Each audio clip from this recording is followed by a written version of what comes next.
plugged in on the back of the neck, which is the reptilian brainstem. The reptilian brain is all to do with survival mode, survival state.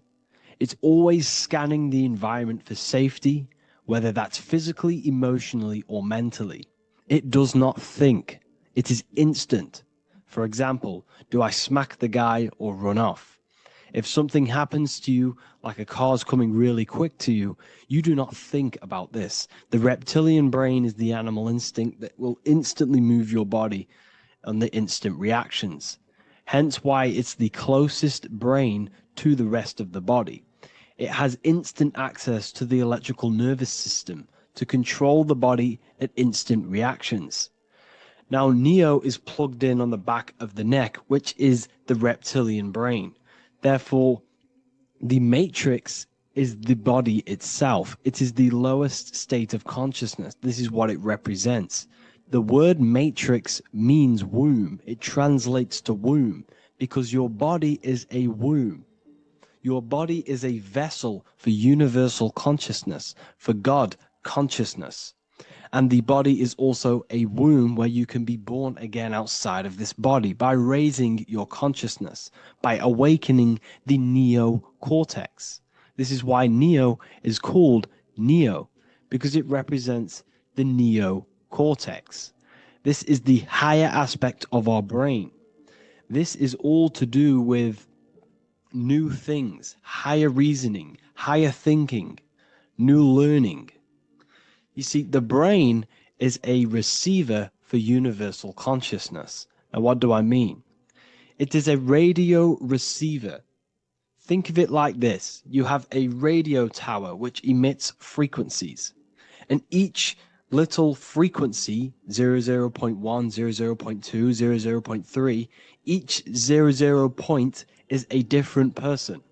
We are all the same universal consciousness encapsulated inside of a different vessel. This is why our body is the temple of God inside of the Bible. Your body is a sacred temple of the divine essence of the universe. However, consciousness is controlling this physical body. And I'll show you this diagram here. Consciousness consists of imagination, emotions, thought, and memory. All of these things are not physical. They're not made out of atoms. You cannot think with atoms. If I split open your brain while you are thinking of a cheesecake, I would not see a cheesecake. It's because these things exist metaphysically within consciousness. They are not physical. The body is physical. It's part of matter. It's part of time. You see the Leonardo da Vinci, the circle and the square. The square represents limitation, beginning and end, because when you draw a square, there is a beginning and end. It represents the body, the mortal self, the ego, the echo. Then you have the spirit raised above, which represents spirit over matter, mind over matter. Invisible forces create physical forces. Everything physical exists in non-physical. This is also the Freemasonic square and compass, why the square is below the compass, because the compass creates the circle, which is spirit or mind. Then you have the square, which is matter. Mind and matter are the same substance. Mind creates matter through thought. Everything in this physical universe manifested through thought. Everything began as thought. So you are spirit and matter. You have a material body and a spiritual body. And you are right in the middle. This is why humans are very, very important. Because we have an animal nature, the reptilian brain, and a higher consciousness, the neocortex. And we must awaken out of the matrix, which means womb, which is the body. And Neo is waken up from the lower self, the reptilian brain, and moves into the neocortex. Because the brain is a radio receiver for consciousness. Now, what do I mean? I went over this before. Your consciousness is controlling the brain. The brain is a computer. And when our consciousness, our imagination, our emotion, our thoughts, and our memories are all contributing towards just survival things, food, safety, fear, all of these things, and our consciousness is locked into a survival state. We are using the reptilian brain. We're no longer thinking. You don't think with the brain, but the consciousness is thinking, which activates the different parts of the brain. When we think for higher reasoning, we use the neocortex. It stimulates the neocortex. When we think about survival, we're using the reptilian brain. So therefore, when Neo wakes up, he wakes up to the higher aspects of consciousness, which is only utilized by the neocortex, by learning new things, an expansion of the mind and expansions of consciousness. Okay? So the whole matrix is to keep you designed, well, the whole matrix is designed to keep you in a survival state, in the three-dimensional awareness. They want you constantly scanning for safety, scanning for food, scanning for emotional safety in relationships, in other people. You see, they do not want you to think. They want you stuck in that reptile, that animal state, that beastly state that most people are in. Most people, all they do is eat, listen to music, consume, have sex, lust, desire. This is all the reptilian brain. So when we say the world's being ran by reptilians, it's symbolic. There is no physical reptilian humanoid beings controlling, manipulating human consciousness. We are all the same consciousness. However, there is a corrupted state of consciousness running this world. And this consciousness worships the physical plane. And they control the physical plane. So by doing that, they keep you stuck in a reptilian way of thinking, the animal state, to keep you stuck in the lowest state of consciousness. Now, this is the god Osiris, which represents the reptilian brain. None of the Egyptian gods ever existed. They are all symbolic for the brain and anatomy of the human body. Osiris represents the reptilian brain. As you can see, this anatomy compare to the brain stem and Osiris statue found in Egypt. And we also see an ancient artwork of Osiris with green skin and two reptile crocodile alligators next to him, which also symbolizes the reptilian survival state of human consciousness and the activation of the reptilian brain. This is what it symbolizes. Now, this is what the Matrix is all talking about. It's talking about the awakening, the expansion of consciousness. The word divine is dive in because you connect with the divine by diving inward. There is no man in the sky going to save you. You must connect with the self. Know thyself. Truth comes from within. All of these things I'm telling you comes from within you. I'm just pointing it out. All of this is self-realization. A lot of people say, well, what are my sources? My sources is knowing thyself, observing thyself, using the neocortex of critically thinking, sitting down and thinking about yourself and having deep realization of yourself. You can realize that your thoughts are not of this physical world. It's quite simple. The brain does not think. The brain does not imagine. The brain does not hold memory. All of these things exist in consciousness, the one consciousness, but we are all fractal, infinite parts of. This is the eye on the triangle, consciousness being given down to the rest. This is separate. Consciousness is separate from the rest of the pyramid. The pyramid is your body. Neo is the one consciousness. This is the Egyptians symbolizing the one consciousness giving Ankh, which is life, to all the different life forms. However, you can see that the central sphere is giving a big Ankh to the humans, because humans, like I said, possess the advanced consciousness, an advanced brain that allows us to turn above our reptilian animal self. For example, we can go against our reptilian lower animal nature and turn to our godly nature. Animals cannot do that. They are stuck in instinct. They are stuck in a reptilian animal way of thinking and operating.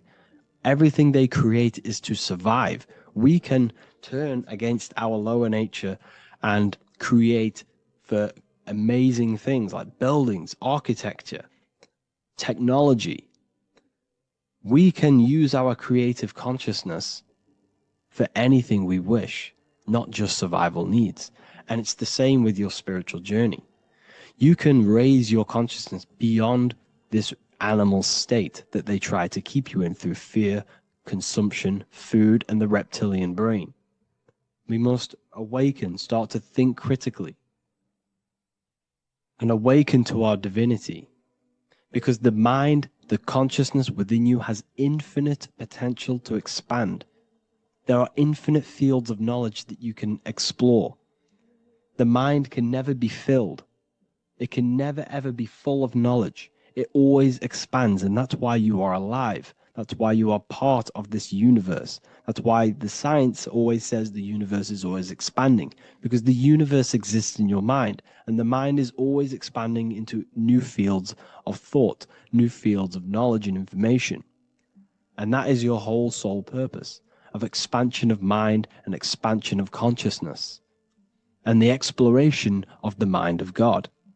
We are living in the mind of God. You are a thought in the mind of God. You must awaken out of this body. This is why Jesus says you must be born again to see the kingdom of God. You must be born again. You must raise your consciousness beyond physical limitation and awaken to your divinity. And this is pretty much it for this video. I hope you all understand this, that this is all symbolic for consciousness.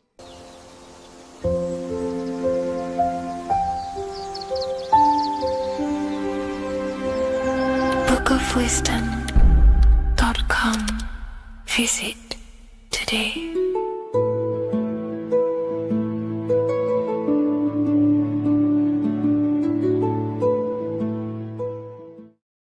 What if I told you the devil is closer than you think, and it's not actually a real person, force, or spiritual entity outside of you, but a being and an aspect of your own mind and psyche? In this video, you will learn exactly what the devil is and the true esoteric meaning of the devil. The first thing we need to understand is that the universe is a mental universe. Look around you. Every action, every building, everything you see around you was begun first as thought in the mind, then manifested. We use the mind to build and shape our reality. The universe, the world, only exists inside of our mind. Therefore, God and the devil exist inside of our own psyche. So first of all, the devil is not a literal being, but a symbol of the lower self. It represents the unmastered, ego-driven part of the human mind, a symbol of destructive thoughts, emotions, behaviors, lives in realms of chaos, fear, hatred, lust, and ignorance. This is why we see the devil as red, because red is the lowest vibrational color on the color spectrum. It also corresponds with the root chakra, which is all to do with survival instincts. Red represents chaotic and intense emotions like hatred and anger. When we are angry, our face turns red. The devil represents our animalistic fundamental needs, our instinctual needs, our survival state of consciousness. We have a survival state of consciousness and a godly state of consciousness. Our godly state of consciousness is creating, not just experiencing in the animal state, but consciously creating reality.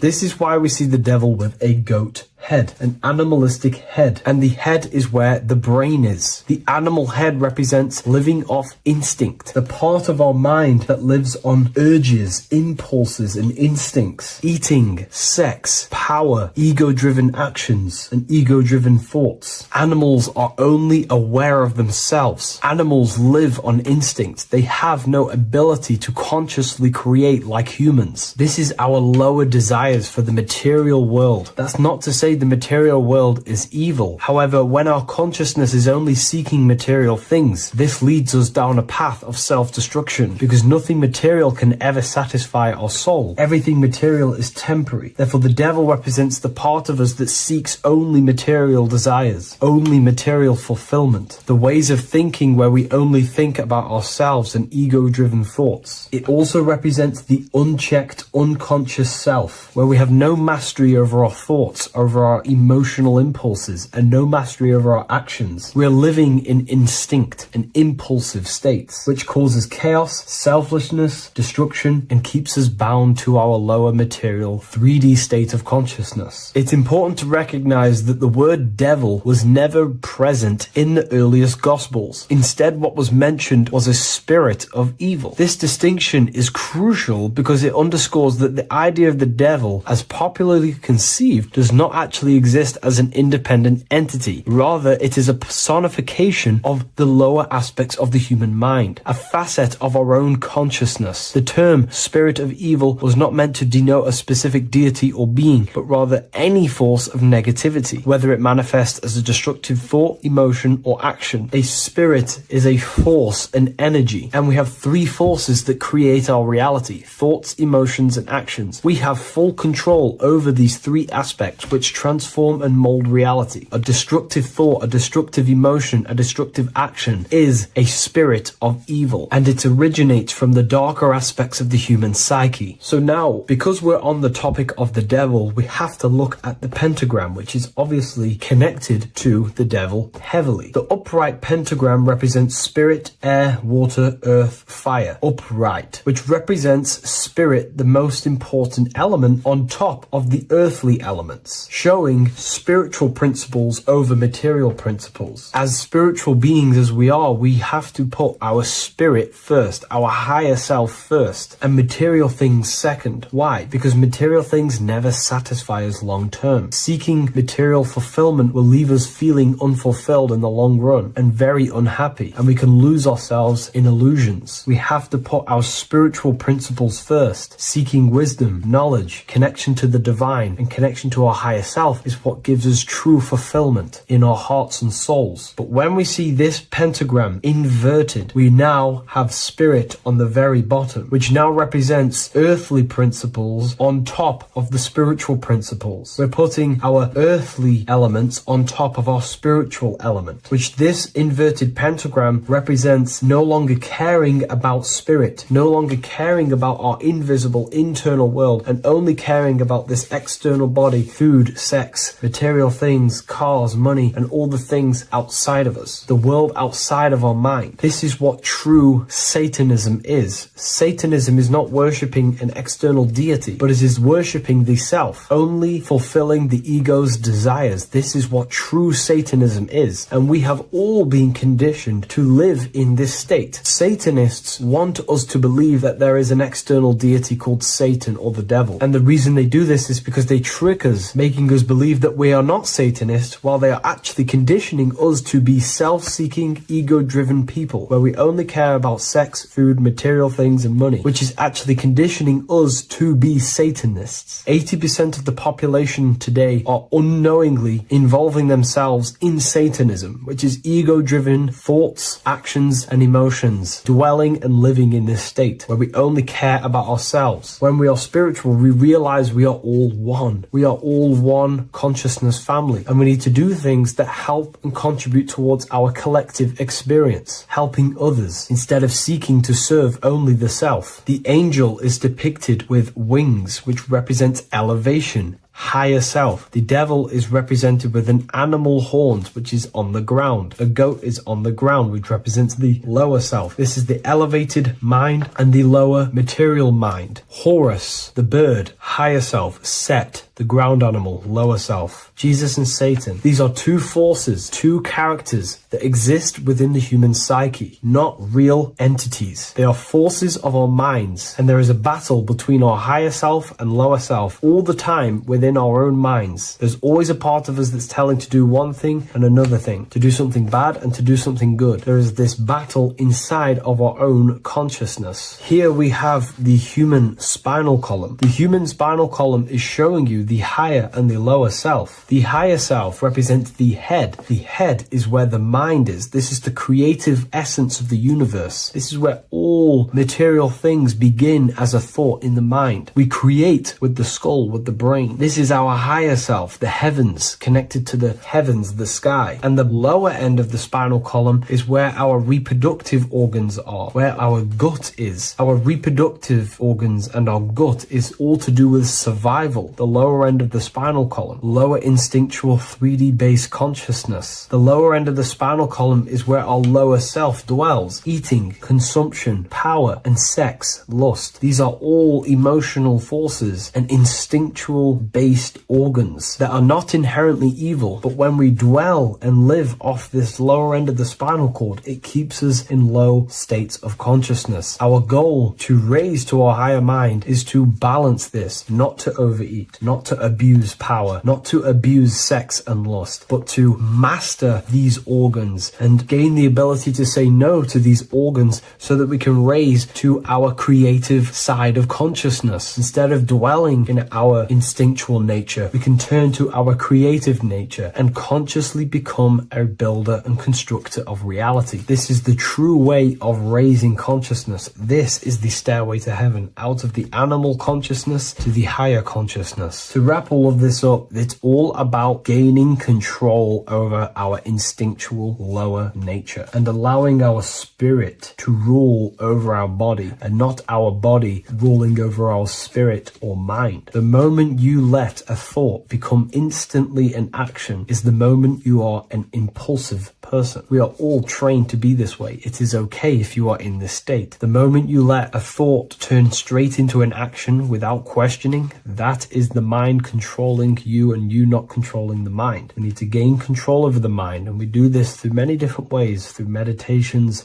affirmations, and discipline. We slowly gain control over our minds. And once we gain control over our minds, we gain control over our thoughts, and we gain control over the attention that we give certain thoughts. We can then start to uplift our mind, our thoughts, out of our instinctual state to the higher mind. If you wish to learn more about consciousness, I'll leave a link in the description for the Book of Wisdom, Volume 2.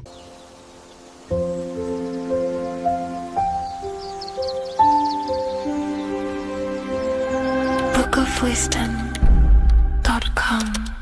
Visit today.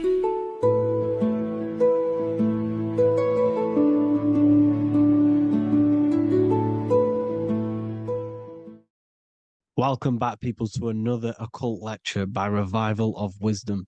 Today we're going to be talking about magic and how it's being used on us for the New World Order. Magic has the word mag within it, which is magnetism. Magnetism is the force. Magic is influencing forces, natural or supernatural forces, and using it for a certain agenda to gain something out of it. Now, magic is not what everyone's being thought. It's not some sort of fantasy thing. It's actually very common, and we all do it, whether you believe it or not. Magic is all to do with the mind. As I said, always say in my lectures, your mind is what creates matter. Your mind is what creates your external world.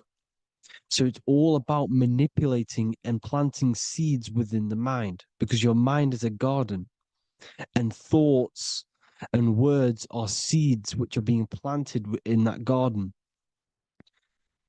Your life, your physical life, the people you have in your life, your friends, your car you own, the job you have, is all a reflection of the thoughts that you've been thinking in the past.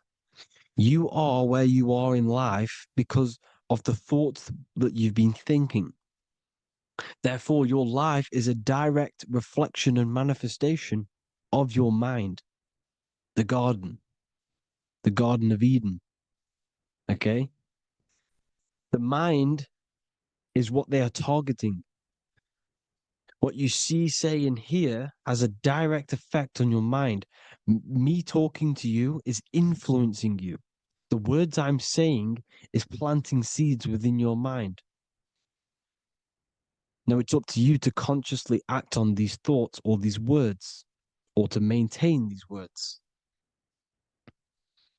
As above, so below. As within, so without. What's inside of me is outside of me.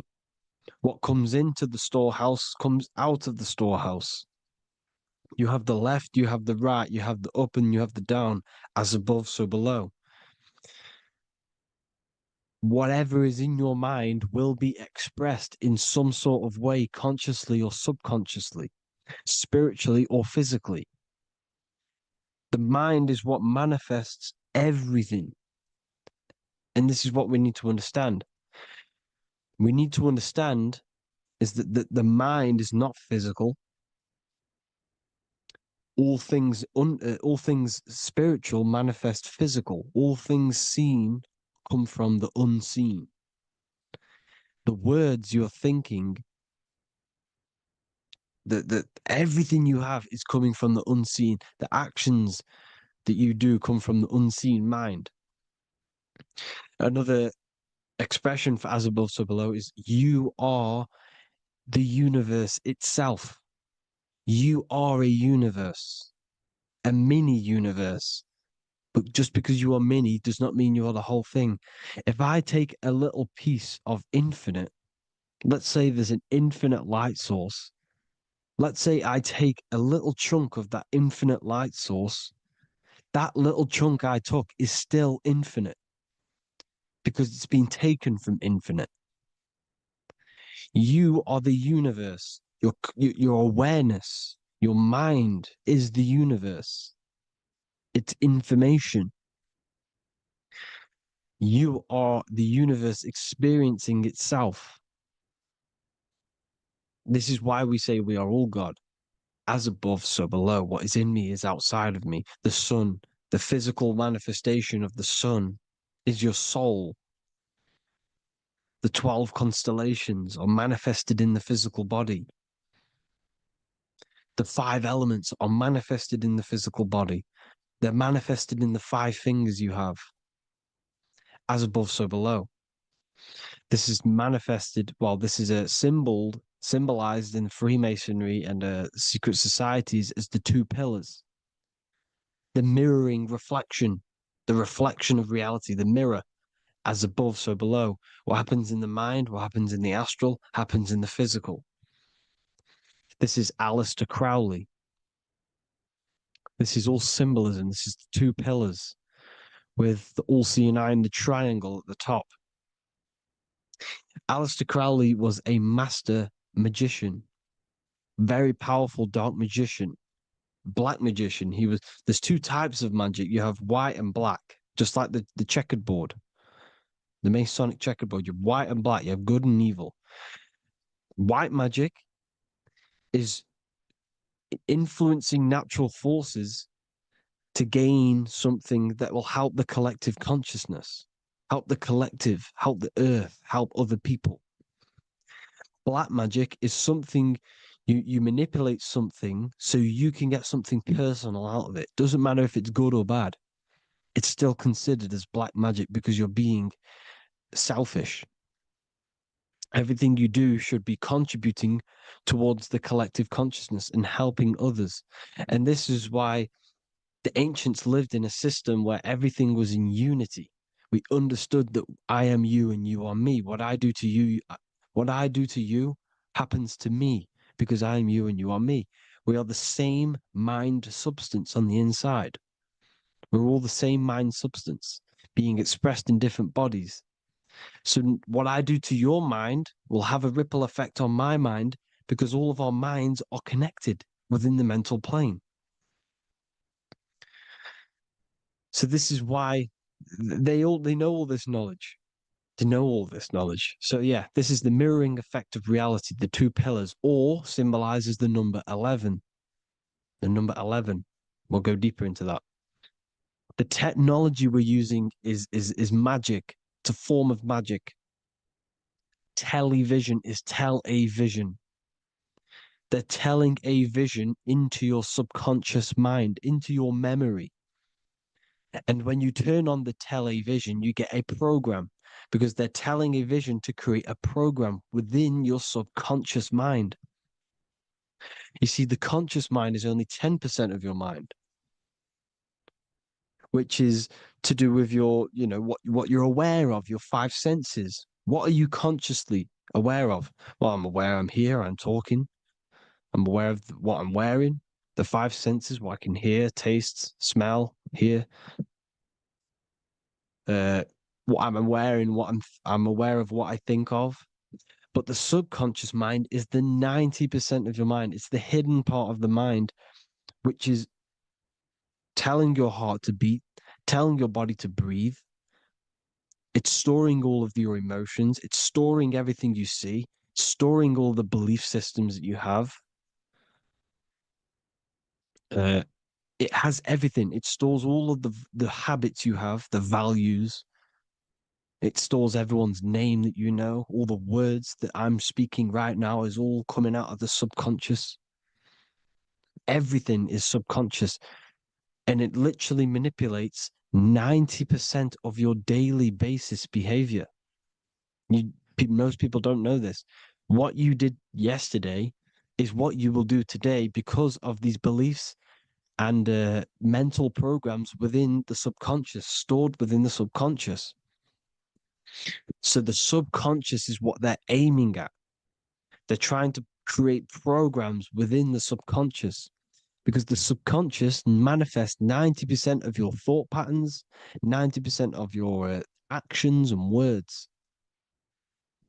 They know all this stuff. So the subconscious mind is the most powerful part of the mind. Another way the subconscious manifests and influences your life is, let's say you were in a car crash years and years ago, 10 years ago. Let's say you're in this car crash, right? And you really hurt yourself.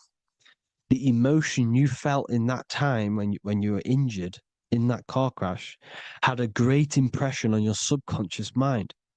You see, the stronger you feel something emotionally, the stronger impact it has on the subconscious. You can remember and recall that moment and very vividly because of the impact it had on the subconscious.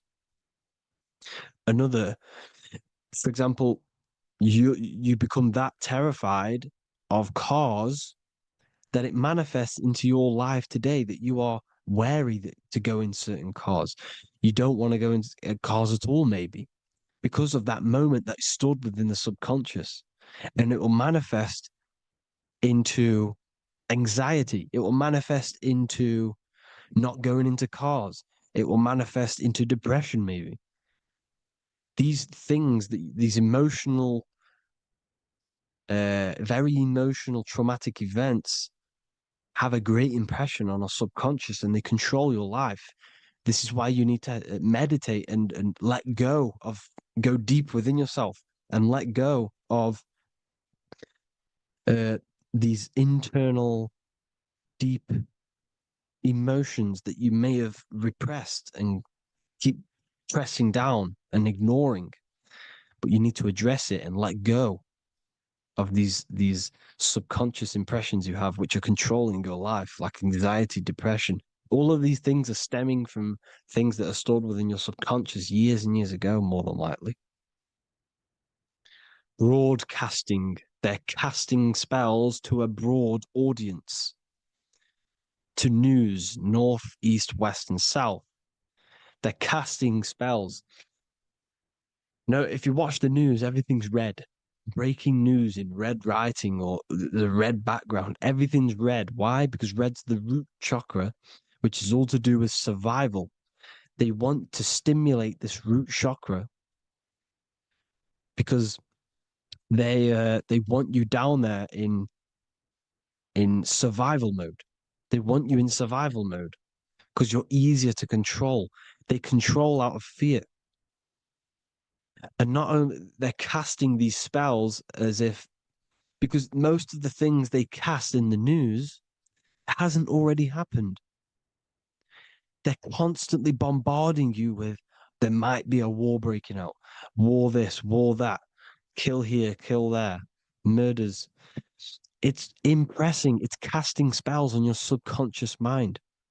So when the event does turn up in real reality, in physical reality, you're less emotional, you're less surprised. You're not as surprised because you've already heard it before. Your subconscious has already heard it all before. If you never heard of a war and then a war broke out, you'd be going crazy. So they subtly program your subconscious mind through the words, because the words they say is impressing your mind. It has an effect on your mind, which will have an effect on your behavior, your words, your conversations you have with people.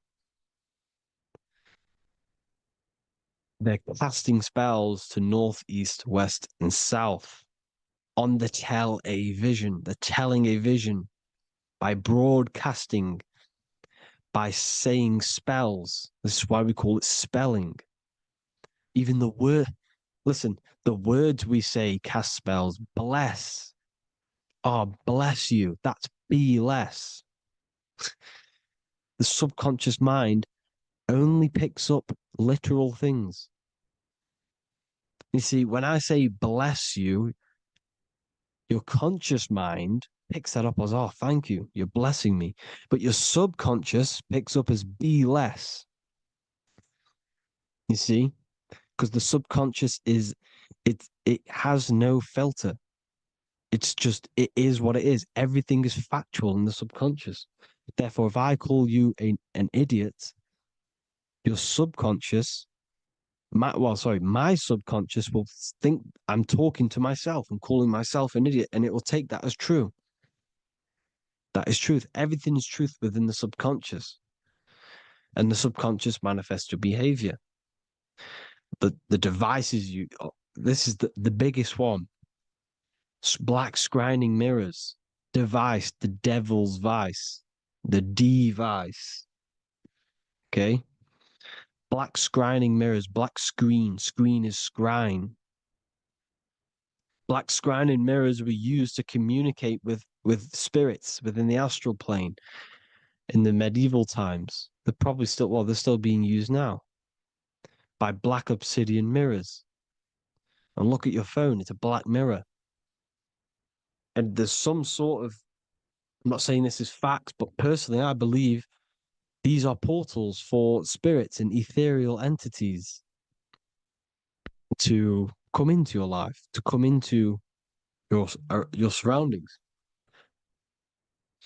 So this is the next big thing: the TVs, your iPhone, your iPod, all black mirrors, and mirrors are very, very powerful.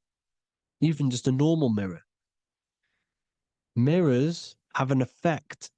Whatever you say into a mirror, what you say is energy.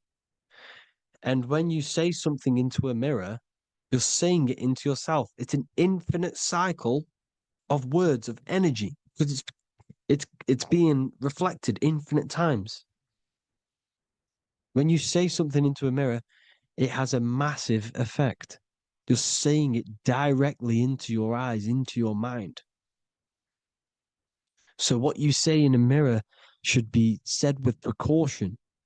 Never say anything negative into a mirror, because mirrors are very, very powerful ways for you to reprogram your subconscious mind for the good. You can say very positive things into mirrors and it will reprogram your subconscious mind. Okay? Manifesting is all magic. It's all magic. Everything is magic. But consciously doing it is what they're doing. They hid this knowledge. Your phone is magic. It manipulates your mind. The iPhone, okay. See, magic isn't all of this with wands.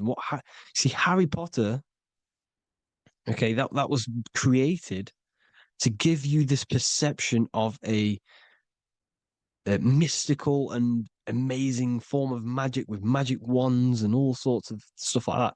Yes, that stuff was true when the collective conscious minds were on a higher level and our belief systems believed in these things, because the universal mind, all of our minds contribute to reality.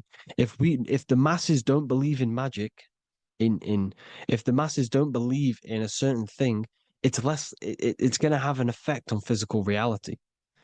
So when the collective minds are higher and have more open minds, things like Harry Potter can come true.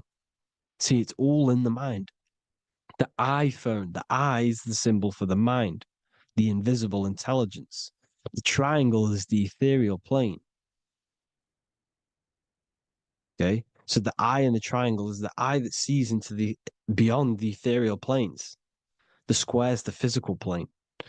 So the iPhone, your phone is a black box, just like the Saturn black cube. It's a black mirror. It's taking photos of you every 2 seconds. And it's a it's a it's your mind. Your mind is in that phone. Everything you like, everything you text, everything you type in Google, everything you say to someone, every conversation is all recorded on the phone. Therefore, it is a direct reflection of your mind.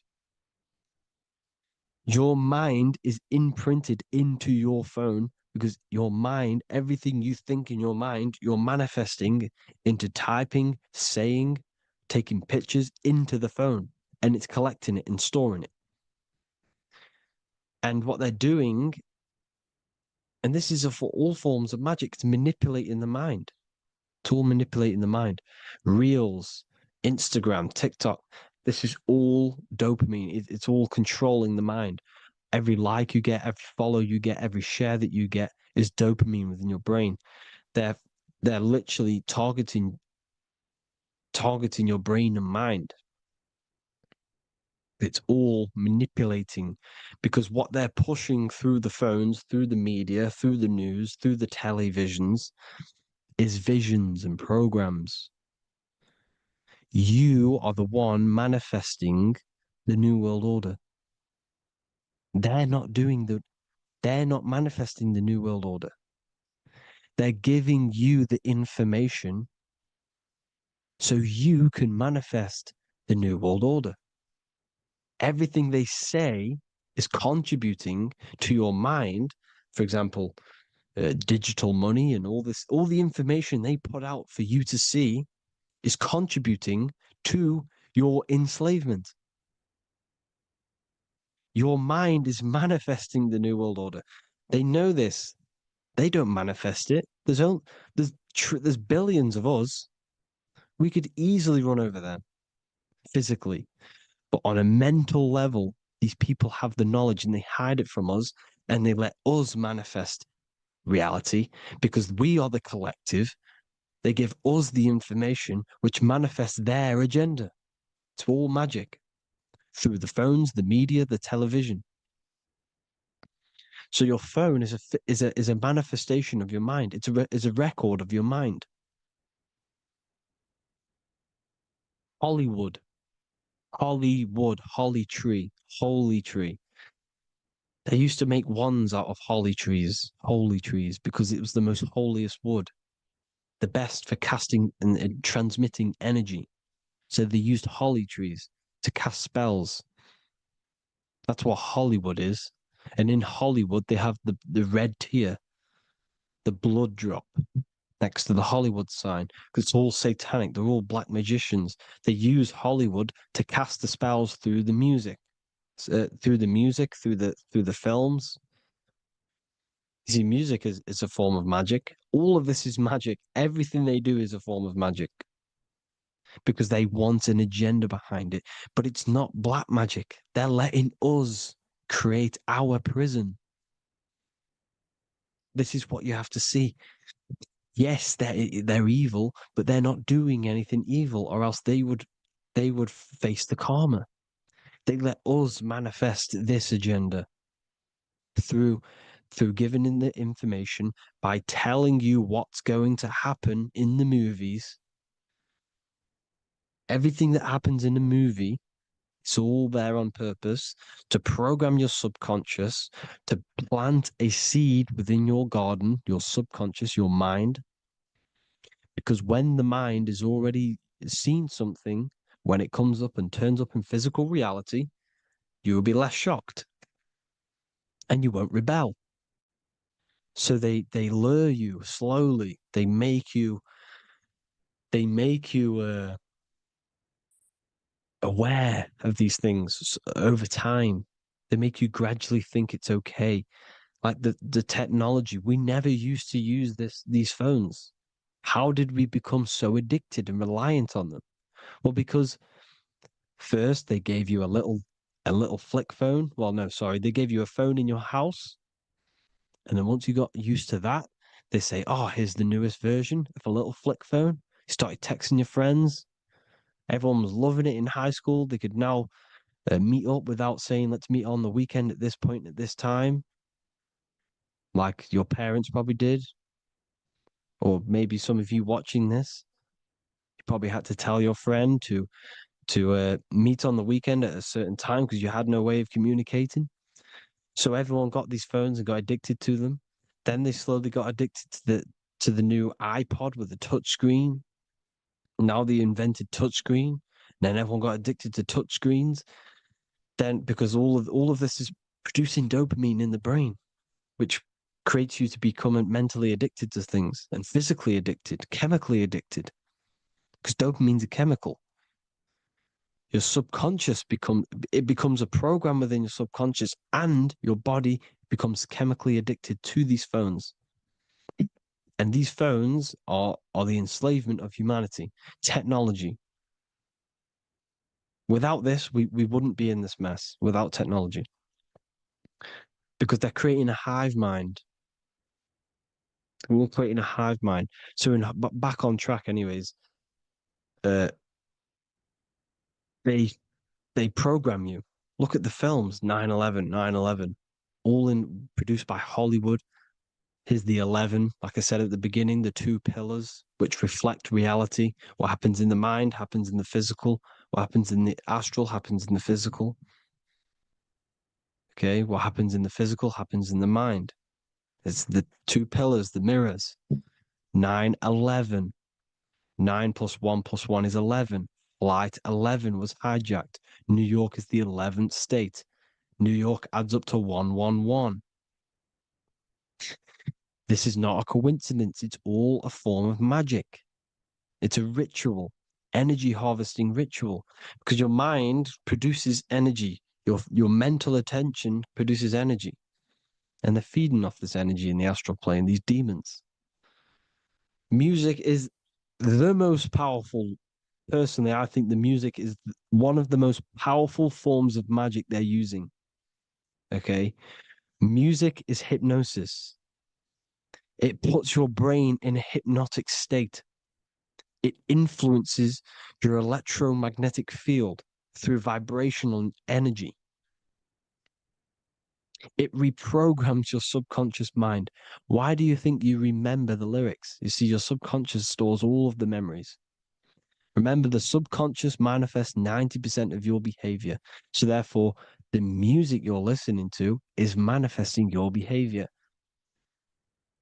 You wondered why some people wonder why they have drug addictions and they can't get out of violence and they can't get out of all this negative mind space. It's because the music they're listening to is creating a negative mind space. The words you listen to have plant seeds within your mind. So the reason you remember the lyrics is because that song created a program within your subconscious. Yes, that is what happens. You can use magic to reprogram your mind, but you can use music to reprogram your mind because it's all forms of magic. It's using natural mental energy forces to manipulate the physical reality. You manipulate your mind, you manipulate reality, physical reality. Okay. So the music, another very, very big one. When you turn on the radio, it's just all talks about alcohol, drugs, and sex because they want you down in the lower three chakras. They want your mind attached to matter when it's mind over matter. Your mind's not physical. You see, the word spirituality is the new trend. It's not about your spirit. It's not about your spirit. It's about your mind. It's not about, you know, uh, spirituality and looking after your spirit. And they've got you focused on your spirit. Why? Because they hide your mind from you. You see, a lot of people think their mind is their brain, but the mind is everything. There is no physical reality without mind. You can have a brain. Imagine if you had no mind but a brain. It wouldn't work. The mind is everything. The mind controls your avatar. It begins in the mind before it happens in the brain. Then the brain manifests through the body. The brain's just an electrical computer. So that they've got people scared. Or do I have a soul or not? And all this stuff. Listen, if you have a mind, you have a soul, because you are not the mind. This is why everything is sort of an illusion, because beyond the mind is your soul. But what is the soul without a mind?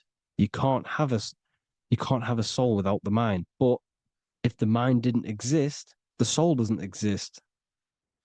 You are the person listening to your mind. I shouldn't say person, because you're not the body. You're the entity behind the mind. But if you didn't have that mind, you couldn't understand what you even were. You would just be an observer who couldn't think. So yes, we all have a soul. If you have a mind, you have a soul. Everything is mind. Everything has mind. Mind creates everything. God is mind. And they're manipulating your mind through TV, your phone, uh, every little thing. The school, it's all about the mind, people. Control your mind, you control your reality. Just the last thing, here you go. Aleister Crowley, the dark magician, Kanye West doing the exact same thing because they're implementing magic in the music. Here's the Beatles with Aleister Crowley in the background. Bet you never noticed that. Aleister Crowley was influencing music and placing magic within the music to influence the subconscious. This is what Baal worship was. This is why they kill children. They sacrifice these children. Why? Well, because in order to ascend, in order to raise your consciousness internally, godly, by being good, God, or being in order to be good and raise your consciousness and to get something in the physical world, you have to sacrifice yourself. And what do I mean by that? In order to raise your consciousness and ascend, you have to sacrifice the lower nature of yourself. You got to abstain from having sex to retain your sexual energy, to transmute it, or staying away from some poisonous foods like meat. So, staying away from blood. We shouldn't be consuming other animals' blood. We should be keeping our blood pure. We are humans. We shouldn't consume chicken blood, chicken germs. We are the most divine creatures on this creation. We are the most intellectual creatures in this creation. Therefore, we should keep our temples pure. We are not animals. If you want to associate yourself with an animal, go out in the wild, go and find a wild boar and go and try rip its guts out with your bare teeth, because you can't do it. You're not a cat. You're not a carnivore. Okay? So in order to ascend, you have to kill and sacrifice your lower part of yourself to ascend up to your spirit self, your mind self, the highest version. And the elites don't want to do this. So they sacrifice other things like babies to kill them, to exchange their life over to the astral plane, so these demigods in the astral plane can give them something in return in physical. They don't want to sacrifice their lower self, so they sacrifice other things for exchange, for physical pleasure. But the godly person sacrifices their lower self for their higher self to do good and ascend. So this is what all the Baal worship is, people, and this is why they're doing it. Hope you all had an amazing lecture. If you haven't already, go and get the Book of Wisdom for more information. You know, I don't go into dark stuff in this book because all I do is enlighten people in this book. You can get it in Spanish, English, German, Italian, and French. Worldwide shipping, you can get the PDF or paperback. Or there is also a new one called the Human Health Guide 2.0. It gives you a list of all the foods, grains, oils, and nuts, everything that's alkaline and positive for the body and not man-made and hybrid. It tells you all the products to stay away from, how to fast, how to improve vision, how to improve everything, literally. So the Human Health Guide has been released. If you want that, I'll put all the links in the bottom of the description. Hope you all enjoyed the lecture, people. God bless you all.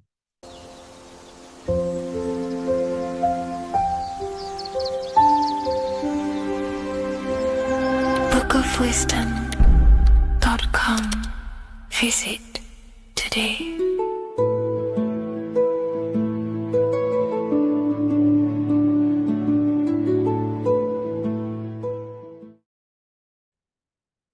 You don't just have a physical body. You have a physical, mental, spiritual, and emotional body. Each one of these aspects are a body of its own. Body does not just refer to a physical substance. You have a mental body for thinking, an emotional body for your emotions, a spiritual body for your energy in your astral form, and a physical body to encapsulate all of these. Each four of these aspects are essential for the human experience and essential to balance. Now, today we're going to be syncing the four aspects of your consciousness with the four seasons and the four elements and how this ties into the Bible. So we have four physical elements. We have 5 elements in total, spirit being the most important, but spirit is pure invisible. We have 4 physical elements. We have air, fire, earth, water. Earth and water are feminine. Air and fire are masculine. Air and fire are active. Water and earth are passive. The air corresponds with the mental body of consciousness. This is where your intellect, this is where your communication, this is where your thoughts, intuition all comes from. This is the mental body of consciousness that allows you to think, allows you to process, figure things out, and have intellect and gain knowledge. This is your intellectual aspect of your consciousness, located in the head region. We have a fire nature, a spiritual nature. This is our astral body. Our astral body is all to do with the subconscious realms, the higher realms of consciousness. This is the body that allows us to be free from the physical body. Our spirit is more of our energy. Water is our emotional body. This is what allows us to feel things, that allows us to gain intuitive feelings of conscience. So emotion allows us to understand what is right and what is wrong. When we feel something bad, we know that this is wrong. When we feel something good, we know that we are doing good. Emotions are a creational force that allows us to feel certain things to bring them into existence. Our emotional body is a creational force and should not be reactive, and it should be controlled. Most actions are stemmed from emotions. Actions bring thought into physical existence. Emotions are the driving power. They are what drives your actions. The thought, then the emotion, then the action. Earth is your physical body. This is your physical state that allows you to take mind and emotion into action, into fruition, into physical matter. This is what your physical body allows your consciousness, your soul, to interact with the physical world and bring things into physical existence. The physical body, the physical world, is an outcome and an effect of the thinking mind. All physical substance comes from the thinking mind. The pen, the phone you're holding, the microphone I'm speaking into, all began as a thought in the thinking mind, then it was brought into physical reality. Earth is the most dense. So it goes in this order: body, emotions, spirit, mind. The higher you go up, the more lucid and fluidic it becomes. The lower you go down, the more dense and dull it becomes. Air is the mind, fire is the spirit, water is the emotion, earth is the physical body. So this is why you are a microcosm. You have these four things within you. You contain of these four elements, which correspond to the four bodies of your consciousness, the four bodies of the soul. You are the soul. You are the spirit. So this is why in Theologians 4:17 it says, "Caught up together with them in the clouds to meet the Lord in the air." You don't meet God or the Lord in the physical air, in the clouds. This is clearly a parable. A human being cannot go up to the clouds and meet a mystical man in the clouds. This is obviously a parable, a metaphor. The air is your mind. You must raise your consciousness beyond the body, beyond the emotions, beyond the spirit, and enter in the mind during meditation, turning the mind inward to connect with the Lord. The Lord is the highest aspect of your consciousness, the one that exists beyond the physical body, beyond your emotions, beyond the thought. So you meet the Lord in the air, in the mind. The mind represents the air. This is why in America there's a saying called an airhead. You're an airhead. This means that you are stupid, or you don't think, or you have nothing in your mind. You have nothing in your head. When someone's very stupid, you call them an airhead, because air represents the mind. The air is elevated. The air is invisible. The mind is totally invisible to the human eyes. It is a metaphysical substance. In fact, it's not a substance at all. It's so fluidic. It's everywhere. The mind can be everywhere at all times. It can be anything. Nothing is impossible within the mind. Now, this is synced with the four seasons. The four seasons represent the four aspects of human consciousness, the four bodies of your consciousness, the four bodies of your soul. The sun is your soul, okay? And the sun travels around four seasons. Summer, when the sun is the most hottest point. Autumn, when the sun starts to move away from the hottest point. Things start to die. Then it goes to winter. This is when everything dies. This is when things enter in within itself. This is when darkness occurs. Then spring. This is the reignition of the sun. This is when the sun starts to bring back the warmth back to the summer. You have four seasons which correspond to the four bodies of consciousness. Fire is the spirit. This is when you are passionate. This is when you are taking action. This is when you are fiery. The sun is blazing. You're taking action. You're very passionate. You're very spirit. You're in the spirit. Autumn is water, emotion. This is when you start to become very reflecting. This is when you start to feel emotional, because in autumn there's lots of water. This represents the emotional body of consciousness. Winter is the mind. This is air. Winter, what happens in winter? Everything enters within itself. The leaves die, the trees die, everything dies and goes within. This is the mind. The mind is the darkness, remember. You close your eyes to enter within the mind. The winter represents meditation. In the winter, what do people do? They stay inside of their house. They research more. They read more books. They become more intellectual. They think more in the winter because we are so we're stuck inside. So we're more reflective. We're thinking more. We're more communicative. We're more intellectual. In the spring, this represents the earth, the body. This is when we start to come out of the mind and we awaken to the body, and things start to grow again. The plants start to grow. The earth is growing again and reborn again. This is the body. This is when you become more active in the spring. And then the summer, back to the summer, we then take action on these thoughts and these thoughts that we gained over the winter. Essentially, this is just a massive cycle. And this is a daily cycle also. The nighttime is the winter. The morning is the spring. The midday is the summer. And the evening time is the autumn. This is a microcosm.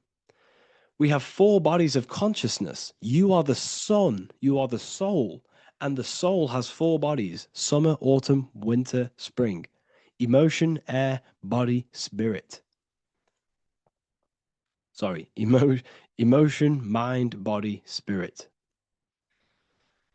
So you are the soul. You are the pure essence of consciousness. The sun is your soul in the heart. And the seasons are inside of you because you are a microcosm. Okay? You are a microcosm. The word sun is son. The Latin word for sun is sol, which is soul or solo, because the sun is solo. It's on its own. You are the soul, and the soul has the 4 different bodies of consciousness.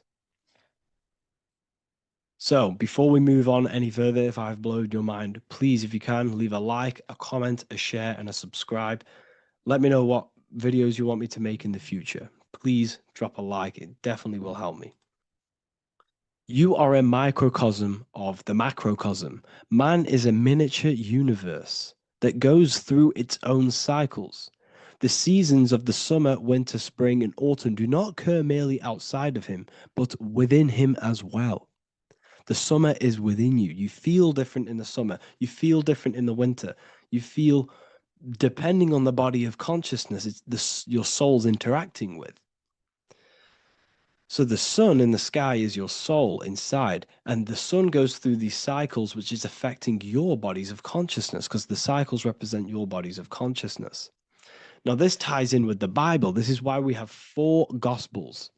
This is why Matthew, Mark, Luke, and John are always seen with the 4 different zodiac sign animals or symbols. So you always see each one of the Gospels. If you just type in on Google Matthew, Mark, Luke, and John, type in ancient pictures, paintings or pictures of them, and you will find these 4 zodiac signs are always standing with each one. Taurus, the bull; Leo, the lion; Scorpio, the eagle. An old symbol for Scorpio was the eagle, and a man for Aquarius. Here you see very, very ancient paintings and artwork. Here we see Matthew, the man, Aquarius. Here we see John, the Scorpio. The same here. We also see it on the tarot cards, on the world card. We see the 4 fixed zodiac signs. Here we see it as well. These are called the 4 fixed zodiac signs. Now, when we look at the zodiac, we're no longer looking at the sky, because what you must understand is as above, so below. What is above you is inside of you. What is above is what is below. What is outside of you is within you. The zodiac is inside of you. The zodiac revolves around the sun. The sun is your soul. These are different energies of your soul. Like I said earlier, the 4 seasons are the 4 bodies of your consciousness. And in each body of consciousness, you have these different energetic energies that you can work with. Okay, so this is the true astrology. This is the true astrology, the internal esoteric astrology. You can't find much information on this at all. Very hard to find. So what we're looking at are the four bodies of consciousness. Obviously, when you look in the middle of each, when we look in the middle of each season, spring, the middle of spring is Taurus. The middle of winter is Aquarius. The middle of autumn is Scorpio. The middle of summer is Leo. These four signs are known as the four fixed signs. Okay, Scorpio is fixed. It's the middle of autumn. Scorpio is a water sign, emotion. Aquarius is the air sign, the mind. Taurus is an earth sign, the body. Leo is a fire sign, the spirit. This is why we see Matthew, Mark, Luke, and John with the four fixed signs of the zodiac, which represent the four bodies of consciousness. Leo, the spirit, fire. Luke, Taurus, earth, body. Matthew, Aquarius, air, mind. John, Scorpio, water, emotion. Each gospel is depicting Jesus and showing Jesus in each gospel. Each one of these gospels is showing and depicting Jesus according to the different body of consciousness. In John, this is when Jesus starts to turn water into wine. Water is emotion. Wine is transmuted emotion. This is when he does miracles with his emotions, water into wine. Aquarius, which is Matthew, air, the mind. Inside of the Gospel of Matthew, this depicts Jesus as an intellectual person, a person who's communicating and using his mind, his mental body a lot inside of the Gospel of Matthew. Go and read it, and you will see this. Luke, Taurus, earth, the body. Luke shows and depicts Jesus according to the body of consciousness, the physical body. He shows Jesus as a human, being a human being, helping people physically and helping people's physical needs, like giving away food and doing all sorts of good things for other people. Leo, Mark, inside of the Gospel of Mark, this shows Jesus as a spiritual teacher, a passionate person who is taking action. Each gospel is showing Jesus according to the different body of consciousness. And Jesus represents you, the Son. That's why it's called the Son of God, the light of the world. Jesus represents your soul, and your soul has these four gospels, the four bodies of consciousness, the four fixed signs, the four elements, and the four seasons. These things all correspond to your consciousness. So this is Leonardo da Vinci showing you the exact same thing. Jesus is the I am, the Son, the soul, in the middle, on his own. Luke, spring, earth, body. There are three people in each group. There are four groups, and there are three people in each group. 1, 2, 3. 1, 2, 3, 1, 2, 3, 1, 2, 3. Fall, winter, summer, spring. These are according to the four bodies of consciousness. Here we see Aries, which rules the head region. He's on the head of the table. Gemini, he's holding up the two hands because Gemini rules the two hands, the two arms. Gemini is the two twins, which is the two arms and two hands, and the two lungs. Here we see the beginning of summer, which is Cancer. You see the big knife here. Cancer, him here, this gray-haired guy, holding a knife for the crab. Cancer, they pinch. You have a knife, symbolizing the crab.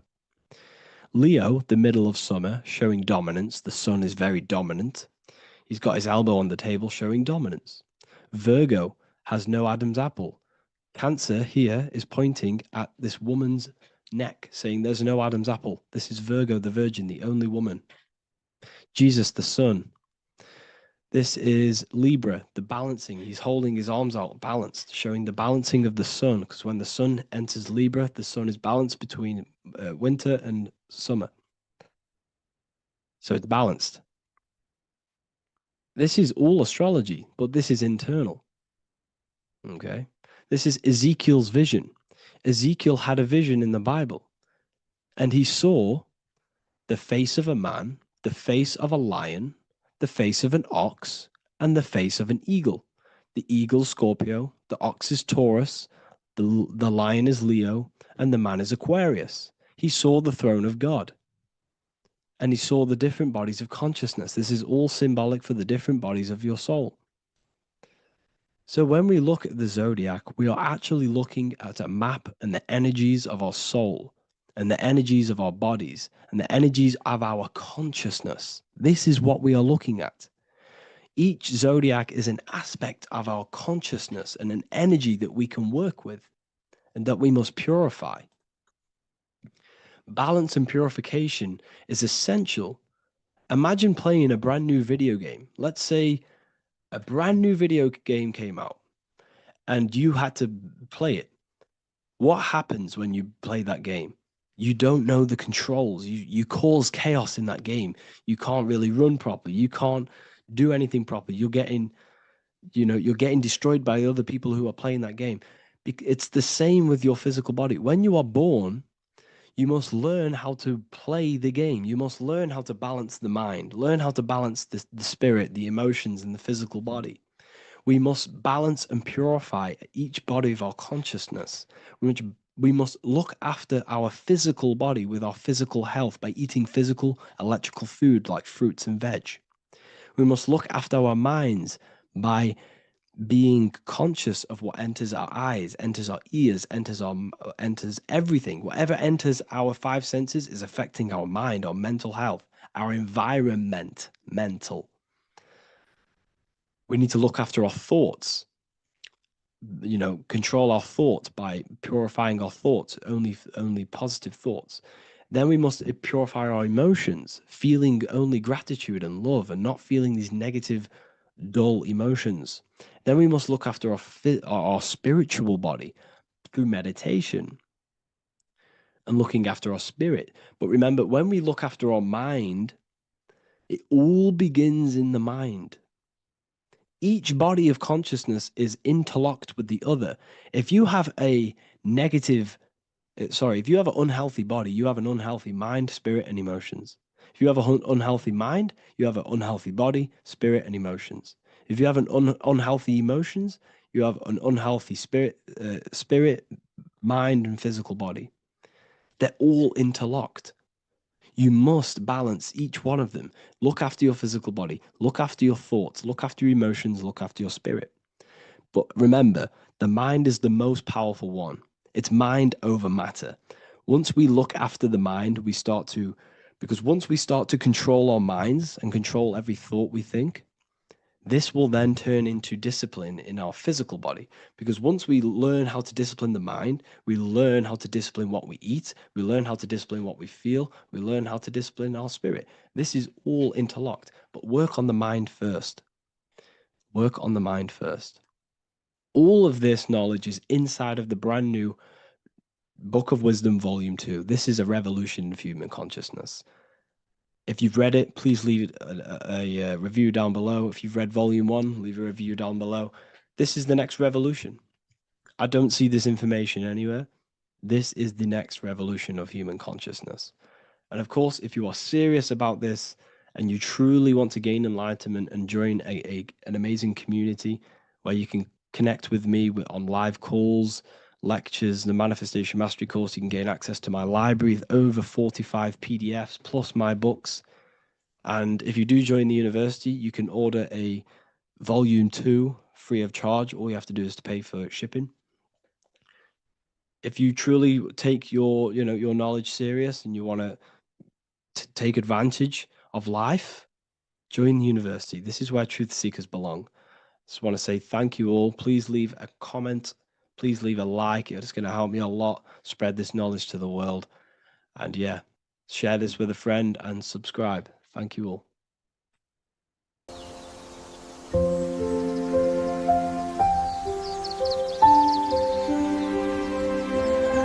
bookofwisdom.com. Visit today. today.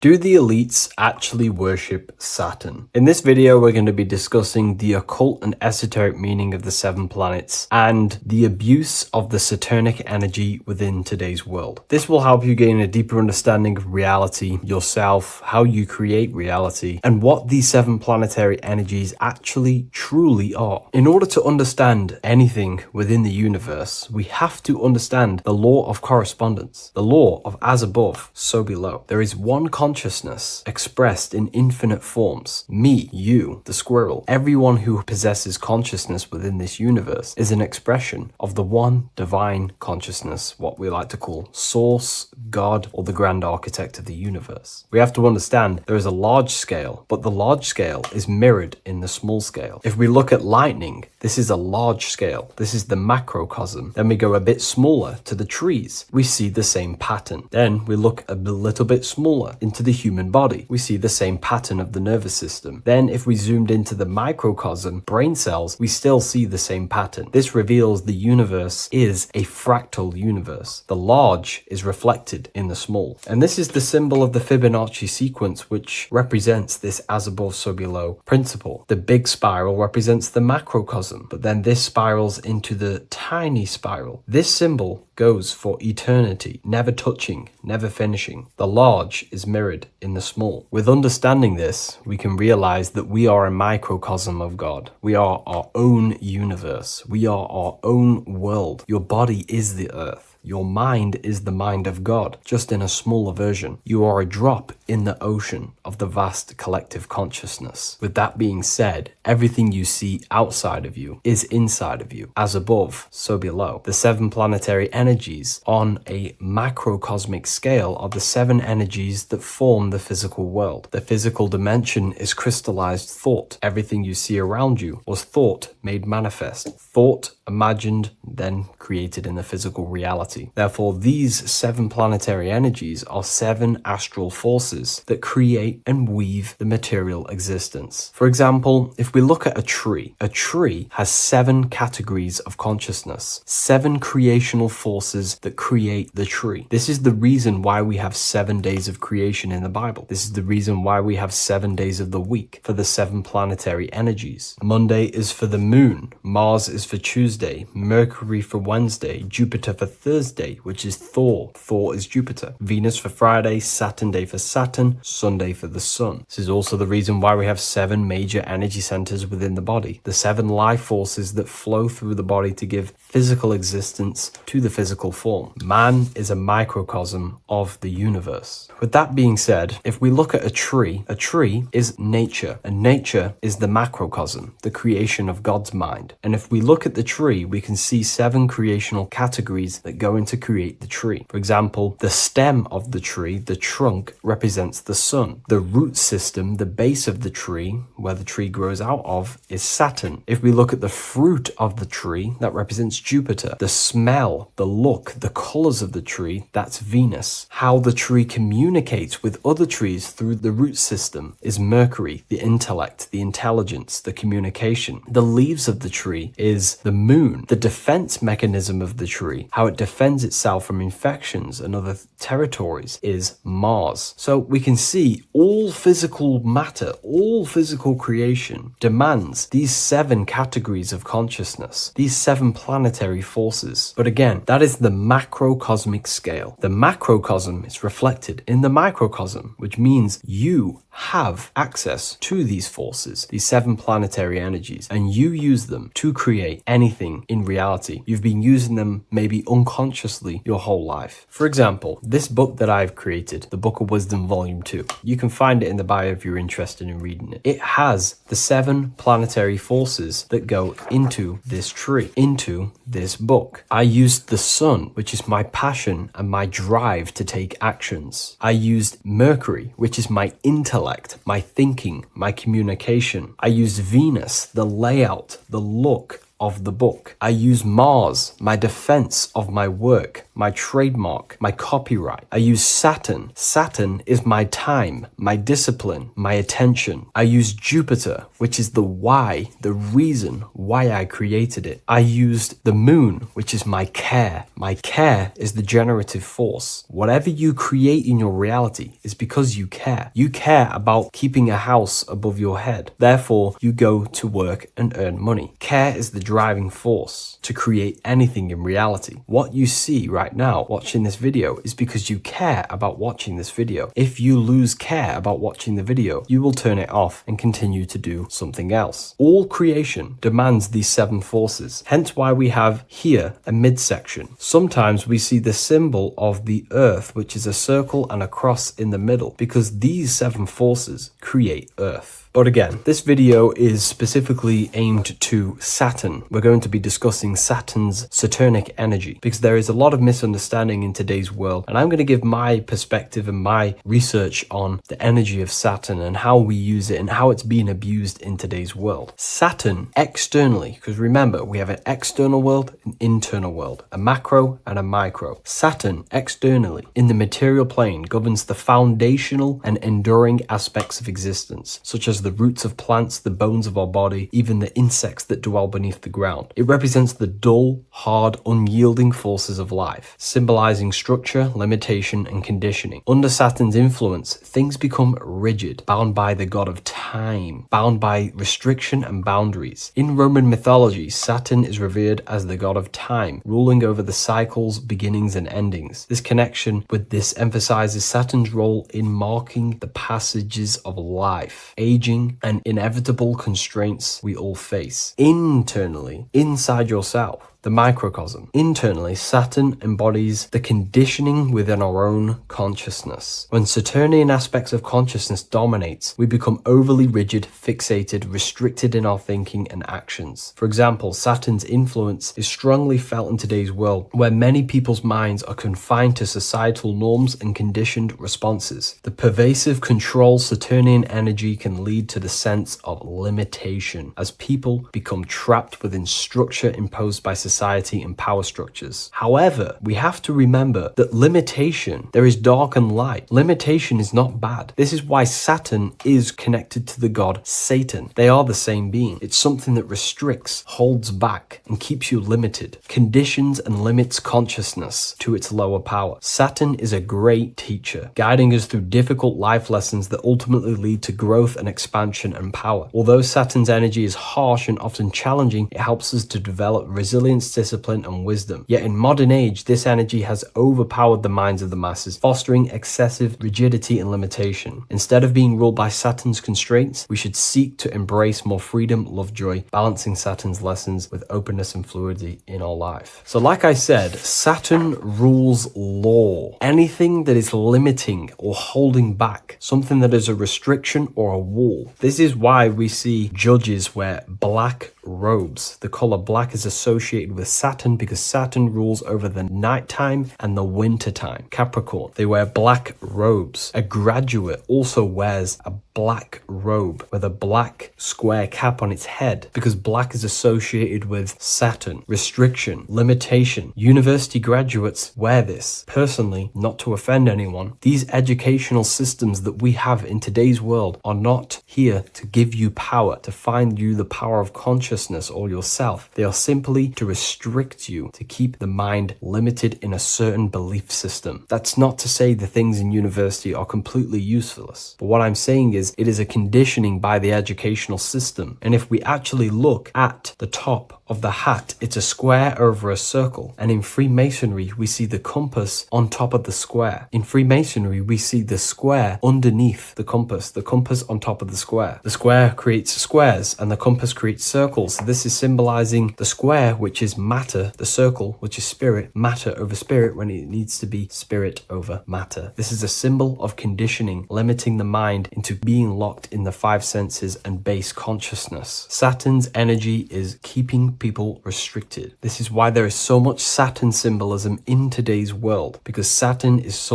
anything to do with limitation, restriction, and time. All of the systems in place are to limit our minds, to keep us on base base consciousness, only thinking in a limited box, only thinking and aware of the five senses. In base consciousness, in animal nature, one only thinks according to their senses. When they have a sense, their mind thinks. This is an affect state of consciousness. They're living in the affect. We need to understand that in base consciousness, we have no true power to create. We're simply living in cycles of affect. Now, what do I mean? The physical world is the effect. It's already manifested and cannot be changed. Our consciousness needs to rise to become a cause instead of playing around and being lost in the effect, to become a co-creator. And this is what the system does not want you to do. It does not want you to become a conscious creator. So they keep you in base consciousness, not giving you the awareness that you are literally a god creating a world right now. You are a world and you are shaping the world. Our consciousness needs to be mastered, controlled, and then we can become a conscious creator instead of running around in the world of illusion and effect. As above, so below. What happens in the mind happens in reality. We do not want to be matter over spirit, which means the external world over the internal world. We need the internal world to rule over the external. Saturn symbolism can be symbolized as a black cube. The cube symbolizes this physical world because everything has 6 sides. We can move forward, backward, left, right, up, and down. We are in this cube. This is why we say think outside the box. Thinking outside the box means to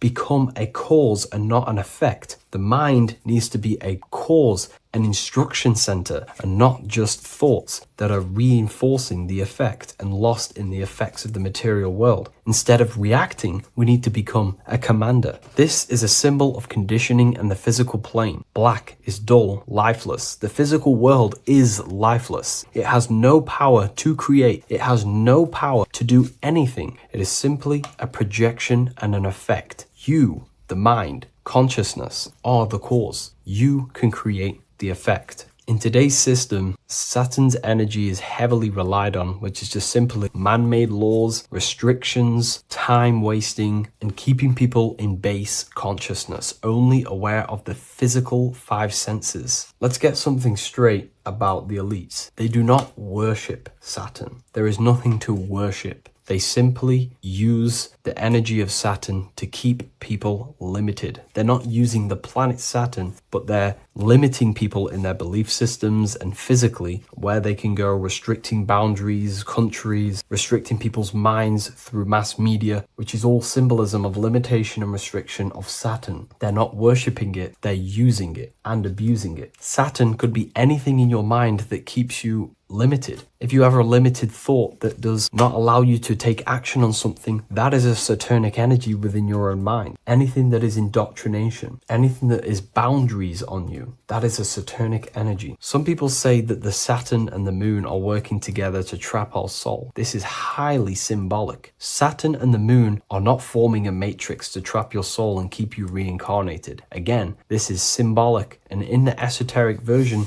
and understanding of this, we can see that they do have a relationship. The moon is our subconscious mind, and Saturn is restriction. If we have restrictions and belief systems in our subconscious mind that keep the soul locked and trapped only in these 5 bases, these 5 senses, then we will think and condition ourselves that we are only the physical body and never actually free ourselves from the material world and ascend. Saturn and the moon are not working together, but these are highly linked. By limiting the subconscious, we keep people stuck in base awareness, keeping them locked in the world of effect, never becoming a conscious creator. We have 2 spiritual currencies, time and attention. These are the 2 currencies that we spend. We spend time or pay attention. These are the 2 spiritual currencies that pretty much create our reality. And the system aims to hijack these 2 currencies from you, to limit you, to dominate you, so you do not become a conscious creator. So again, no one worships Saturn. It's simply just a symbol of limitation and restriction. Limitation has good and bad. Limitation can make us learn, overcome, become strong, disciplined. But when it's abused, it can keep people locked in base consciousness and stuck in their lower nature, never figuring out how powerful they are. You hold the power to shape a world. That's how powerful you are, to turn thoughts into physical existence. I'll see you in the next video. Please leave a like, comment,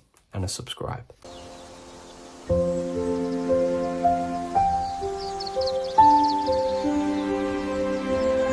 bookofwisdom.com.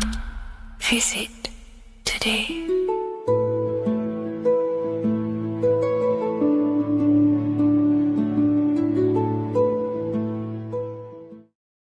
The scariest thing about having your first out-of-body experience and leaving your body is the realization that you have after. You realize everything you've been told about yourself, reality, the earth, what you're doing here on earth is a complete, utter lie. Your self-belief of what reality is and what you are is completely shattered. You now fully understand that you are more than your physical body that you inhabit. My first out-of-body experience happened a few years ago, but before all of that, I remember being a child, going to bed and closing my eyes, and I remember as a child feeling like I was floating above my body and moving. And maybe subconsciously this has led me into knowing intuitively that there is more to reality, and I've gone down this path of esotericism, occultism, consciousness. Maybe that has led me to this, I don't know, but I've always had this subconscious intuition in my mind that there's more to reality than what we've been told. And maybe it came from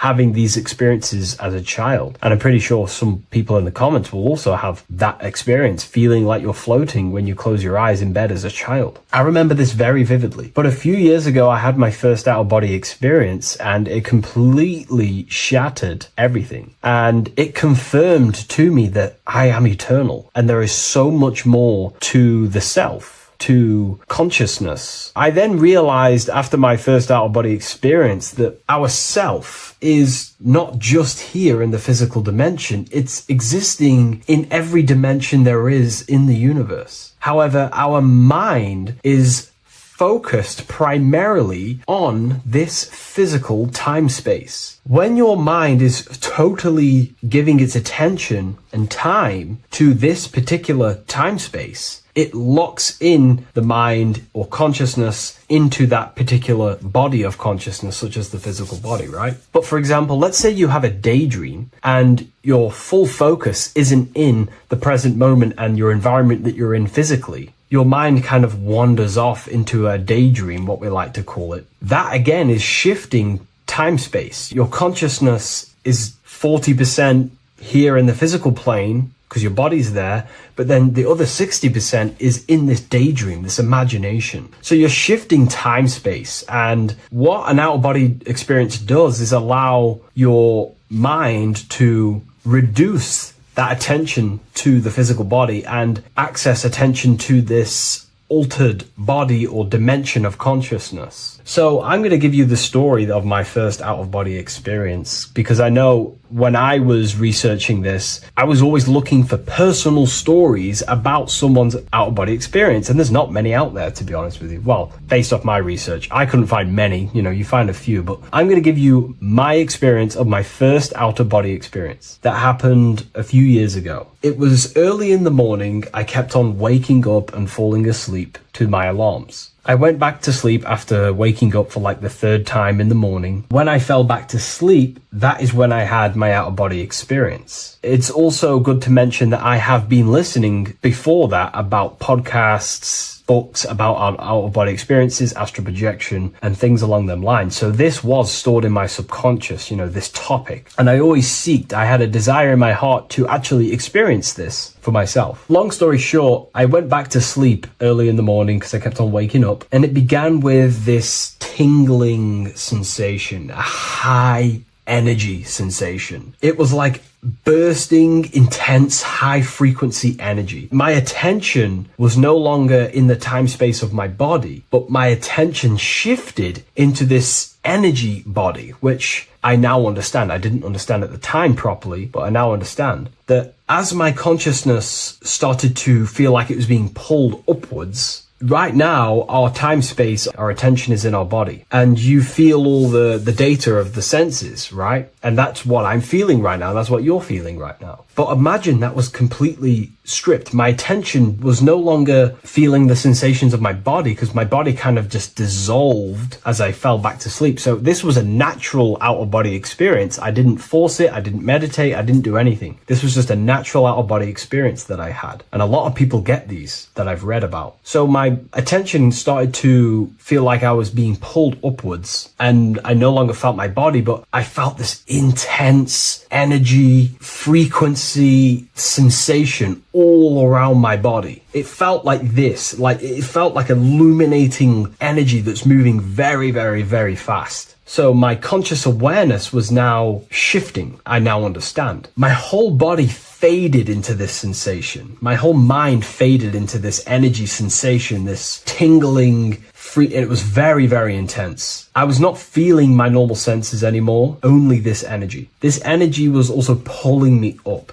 The more I was lifted up, the more intense the frequency became. So think of it like just a frequency resonator, how it just goes up and down, up and down. But then imagine the frequency resonator just going higher and higher and higher frequencies, and it would just get more and more and more intense. The energy was moving faster. This tingling was faster and faster and faster as I was being pulled up. Part of my mind began to fear this. My arms and legs grew very tense. I started to tense up because at this moment in time of the experience, I was very vaguely conscious. I was half there, half not. And as I was being pulled up, my physical body started to tense. And this is again when I started to feel my body again. But then I remembered what I heard out of body experiences is that you have to submit to the process. If you try and force an out-of-body experience, it will never happen, because an out-of-body experience is not truly out of body. What we're trying to do is trying to find a needle in a haystack. If you're trying to find a needle in a haystack, you don't go rummaging through the haystack to find the needle. What you do is you burn the haystack and then the needle reveals itself. It's the same with an out-of-body experience. We dissolve the senses of the body, so the body falls asleep, but the mind stays awake. As soon as I let go of this fear and I let go of the tensations in my body,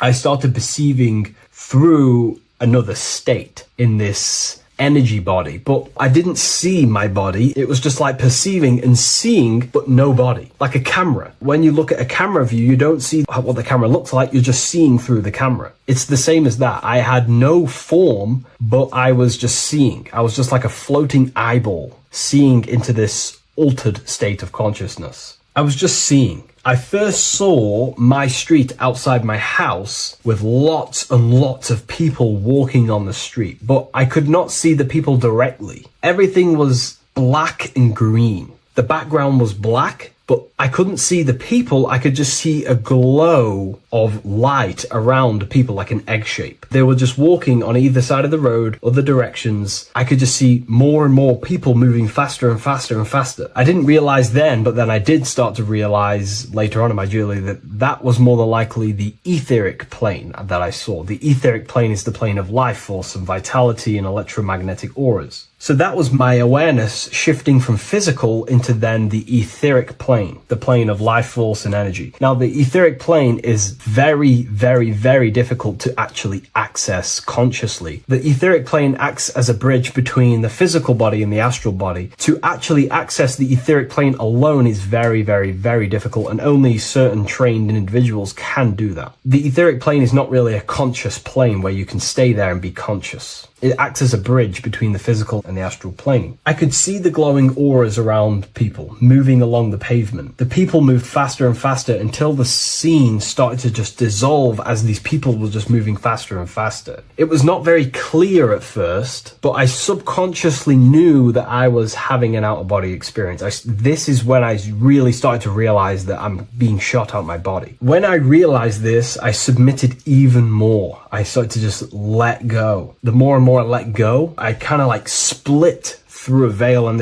everything became super clear. Before, in the etheric plane that I think it was, the ethereal plane, things weren't very clear. I could only just see glowing auras. However, as I split through the veil of the etheric, this bridge, this place that I was going to, I then split and everything just came super, super clear. I was floating in the sky. I subconsciously knew that I was having an out-of-body experience when I realized this. As I was still being lifted upwards, I then split through the layer where everything just suddenly became super clear. But then I was awake, fully conscious, but I was not in my body. I was just like a camera in the sky. I had no body, no form. I could just see. When I entered this plane, there was some sort of voice guiding me through this whole process. It was a male voice, and it was basically guiding me where I was going. It was telling me what I can do here. This voice was pretty much saying, you can fly, you can think things into reality, you can do this, you can do that. While he was saying this voice, there was no being around me, but I felt a presence of another being. But this voice was just speaking to me mentally. Like, you can't hear it, but I just knew what it was saying. It was so weird to describe. It was like telepathy. You couldn't hear it, but I just knew what it was saying. But it was a male voice. It's so hard to describe. I still could not see any form of myself. I was not seeing my astral body or any shape. I was just perceiving a point of awareness like a floating eye, like I said earlier. While this voice spoke to me, I saw fractal patterns as he was saying, you can do this, you can do that. And while he said, you can fly, I remember just seeing this line like splitting and creating fractals. It was like this black line that was just splitting off into duality, creating fractals. But then my physical body just went through this line, split, and then split into fractals again. So strange, very difficult to explain because it's four-dimensional. To explain it in physical language, it's very difficult to actually explain what was going on. So as he was saying what you can do, I was seeing these fractals dividing and then creating fractals. When he says you can think things into reality or something along them lines, my awareness just did a full 360 as if I did a backwards flip. I had no conscious control over this. That's something that you later develop as you keep having these out-of-body experiences. Your first out-of-body experience, you probably won't be able to control what's going on, but you will have an out-of-body experience if you seek them. I could see all around as I rotated. I looked all the way down and then back to my original angle and point of awareness. During that rotation, when I started to turn upwards to do the backflip, I looked up and it kind of looked like the sun in the sky. It was very dark and gloomy. Now I know that was more than likely the lower astral plane because very dark and gloomy. And it was very kind of dense there. I looked up and I could see this. It was like the sun, but it was white, pure white light. And it was shining down over the astral plane. And that was the only light in that place. That's why it was so dark and gloomy there. And I then realized in that particular state, at that time, I thought that was God. I don't know what it was. Maybe it was, maybe it wasn't. Maybe it's the light of the higher mental plane shining through into the astral. But I looked up at it and I realized that was God. That was the source. That was the higher dimension beyond the astral plane, which is the mental plane. The higher astral planes and then the mental planes, the planes of thought. Then once I saw that, I was in complete shock. As I rotated backwards even more, I then get the view of seeing down, completely down, like a bird's eye view. And I could see like an old medieval gloomy town. It was dark, almost night, with very little light. The only light present was the light from above. The town was old-fashioned, gloomy, misty. I looked over it from above. Then the experience began to fade. I don't remember anything after that process. But I'll be honest with you, the process of leaving my body for the first time was extremely intense. The frequency, the energy were overwhelming but powerful. Letting go and choosing to have no fear was the key to that experience. Just to give you a little bit more wisdom on what I actually experienced now, what I realized what was happening, I now understand that the voice that I was hearing was not an external being guiding me. It was actually a higher aspect of myself, a part of my own consciousness that is not focused in the time space of the physical world. My physical mind is focused here in this timeline, but once I exited this timeline and focused elsewhere, the higher part of myself guided me towards that experience. This higher version of ourselves that we call the higher self is a higher dimensional being, but we're just unconscious of it. This being exists beyond our ordinary thinking mind. Our self exists everywhere in the universe, and we can unlock higher versions of ourselves as we progress on our journey of awakening and self-realization. Because let's say right now, only 10% of your awareness is actually in the physical plane. Science tells you that 90% of you is actually in your subconscious mind. 10% of your awareness is your conscious mind. So there's 90% of you that your conscious mind is not aware of. But our conscious mind becomes so addicted with the physical world and distracted with the physical world, it just gets totally locked in with the physical. And we never pay attention to the hidden aspects of ourselves, the unconscious aspects of ourselves. And that's why everyone in the esoteric and occult space talks about gnosis, seeking knowledge of self. Gnosis is not knowledge, it's knowledge of self obtained through direct experience. So gnosis is about rediscovering who you truly are. And another bit of wisdom that I could give you from this is that the observer is the same observer that is observing this video right now. You're watching this video, but who is the one seeing the screen? Who is the one seeing the screen of your reality, of what you call life? There is an inner witness consciousness within you who experiences and observes your thoughts, emotions, and actions, experiences and observes the screen you call reality. And that witness also witnesses your dreams. When you shift your awareness from your time space of this body into your dreams, that same witness is witnessing your dreams. So when you meditate, connecting with this witness aspect of our consciousness really does help to excel the process of having an out-of-body experience. Because a lot of people have out-of-body experiences, but they don't understand what's actually going on. They don't understand the nature of it. But it's all mental. You move mentally in that dimension. You create mentally in that dimension. The same that you do in this dimension, but just on a quicker scale, because things manifest in the astral plane instantly as soon as you think of it. Just like the screen in your mind, you think of something, you have a screen of an object in your imagination. That plane, it manifests instantly, but down here, it takes a longer time for things to manifest and condense. Once you understand that thought rules the universe, thought is the creative force of the universe, you start to understand, these different dimensions and these experiences that you have. But really connecting with that witness consciousness, that part of yourself that observes everything, really does help with excelling the process of having an out-of-body experience, or mystical experiences, or lucid dreams. Because connecting with that witness consciousness just makes you more conscious. Even in your physical life, staying conscious. Most people aren't conscious. They think, feel, and act unconsciously throughout their day, and they unknowingly create their reality. Connecting with that witness consciousness allows you to actually stay conscious over your thoughts, emotions, and actions, because they are giving birth to realities. That's pretty much my experience, my first out-of-body experience. What that did for me was make me so much more confident and powerful. Most of my fears just disappeared overnight. The fears of death, the fears of unknown, the fears of that I had of things shattered, disintegrated, because I understood that I am eternal. No one can use death against me to control me, because I know I am eternal. I now take riskier actions because I know I am eternal. I know that I will never truly disappear or die. So it really, really does help you, and it gives you a lot of internal power, because no one can make you scared of anything. You should not fear someone who can hurt you physically. You should fear someone who can corrupt your soul. That is the worst thing, who can corrupt your internal world, because that is what truly matters. So I hope this helps you understand out-of-body experiences. Hopefully this can help you move along in your journey. It's good to hear other stories, because this is exactly what I was seeking when I was researching this stuff. Maybe in the future I can share some more stories about my out-of-body experiences now I'm a bit more advanced. But yeah, please leave a like, comment, and subscribe on the video, and thank you all for watching.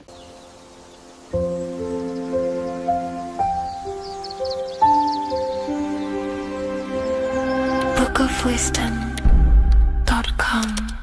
Visit today.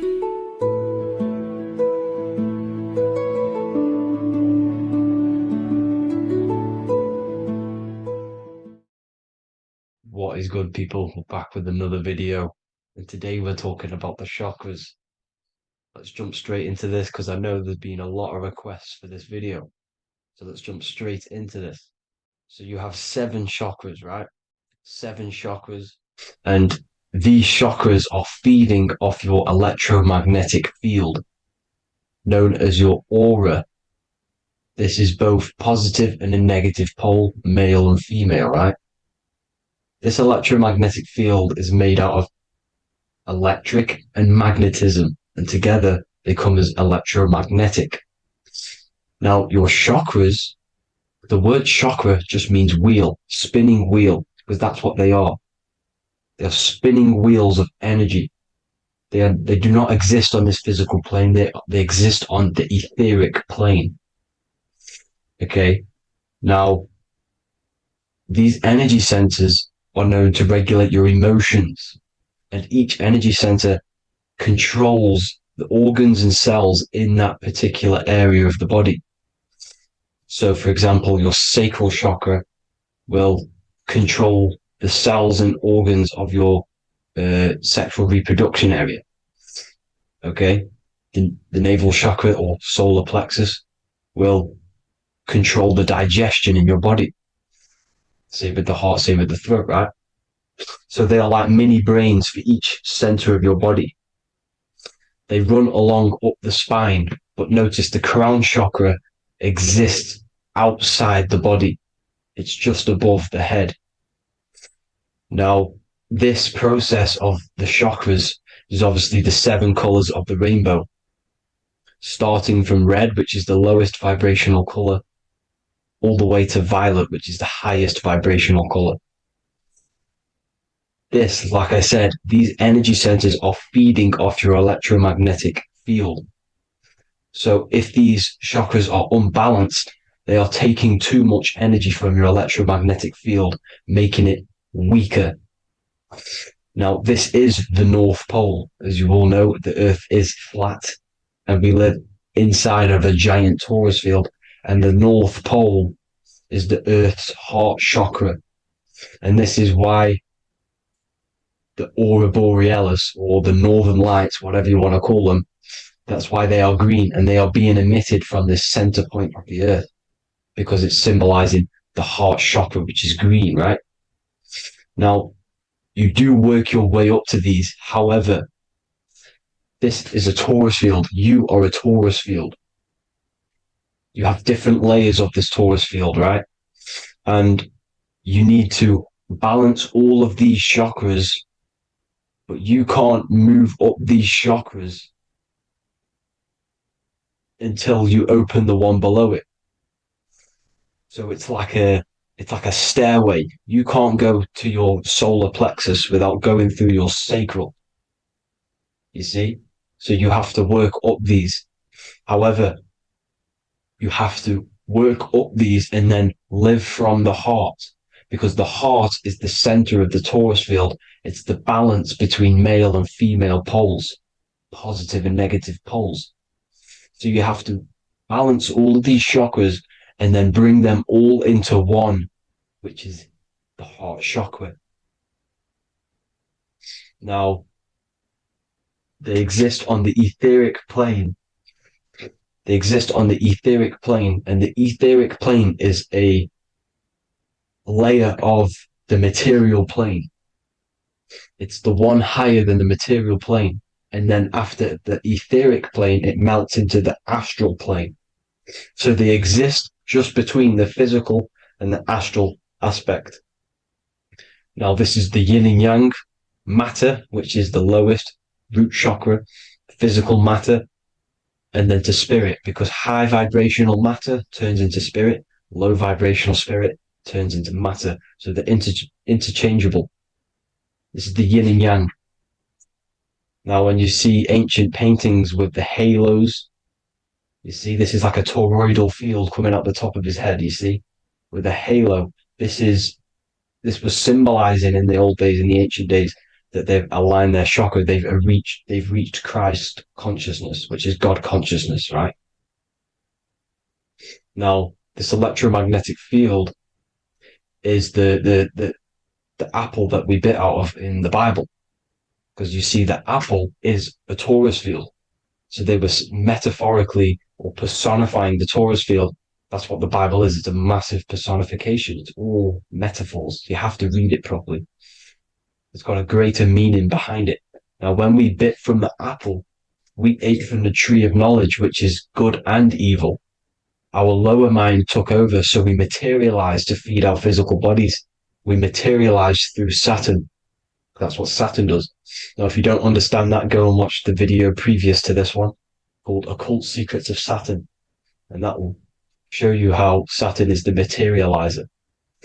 Now, this is one of the secrets behind the Masonic compass, electric and magnetic, male and female, duality, positive and negative. Now, like I said, they teach you about the torus field, about a magnet in school, but they don't teach you about your electromagnetic field. Everything alive has a torus field. It is the building block of this creation. Absolutely everything has a torus field. There's not one thing without it. And as you can see here at the center of the apple, that's where the seed is. That's where the life is. The reproduction of that organism. As you see, this is where the most electromagnetic energy is stored, in the center, because this is where the two duality, this is where the field meets at the very center. This is why the seed is at the very center. Now, your spine is a elongation of the brain. The brain is heaven, and the bottom of the spine is hell. So this is Saturn, which is the root chakra. The 7 planets are associated with each chakra. Moon equals mind. Okay. Now Saturn is physical matter, as I've just explained. This is the lowest vibrational color. And they want you trapped down here, which is your hell state, your animal nature, your physical nature. They want you to identify as the physical body. They don't want you to reach these higher states of consciousness. Okay? Now, in the brain, you have 12 convolutions. Now, this is what they were symbolizing in the Bible with the 12 disciples. And obviously in the Bible, it says the upper room where Jesus met with his disciples. This is heaven, the brain, the higher states of consciousness. Now, this is your North Pole. This is Jacob's ladder. Okay. This is why you have 33 levels of Freemasonry, because it's symbolizing the 33 vertebrae, which are these little things here on the back of your spine. Because once the Kundalini energy from the bottom of your spine rises to the top, this is when you get enlightenment and opens your third eye. Spiritual enlightenment.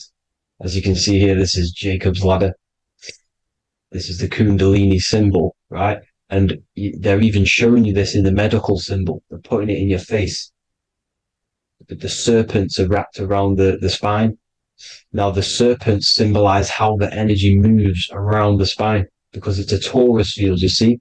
At the center of the torus field, it wraps around the center pole. It wraps around it, and this is how the energy moves up. So they're symbolizing it with the serpents. Okay? Now, every religion has a sacred river. For the Egyptians, it's the River Nile. For Christianity, it's the Jordan River, right? This river is the canal, the energy canal at the center of your spine, all the way leading to heaven, to the Holy Land. This is the chamber which the energy rises up, right? Now, they used to say the gods descended from heaven to man. This is just heaven. This is the mind state. And they said the gods were connected by a rainbow bridge. That's the chakra system, the rainbow bridge. Okay. Now, the ancients called this place Midgard, Earth, where both evil and good live, right? Midgard. But you can go to heaven, which is a pure mind state, because once you're in heaven, nothing negative can ever bother you. That's completeness, pure Christ consciousness. Now, this is why Jesus dies at 33. He didn't actually die, but it's symbolizing the death of the physical body. Not the death of the physical body, but his consciousness rising above the physical body to, as I said here, matter to spirit. Matter died off and he came spirit consciousness. this is symbolized by the 33 vertebrae, which is obviously the 33 levels of Freemasonry. And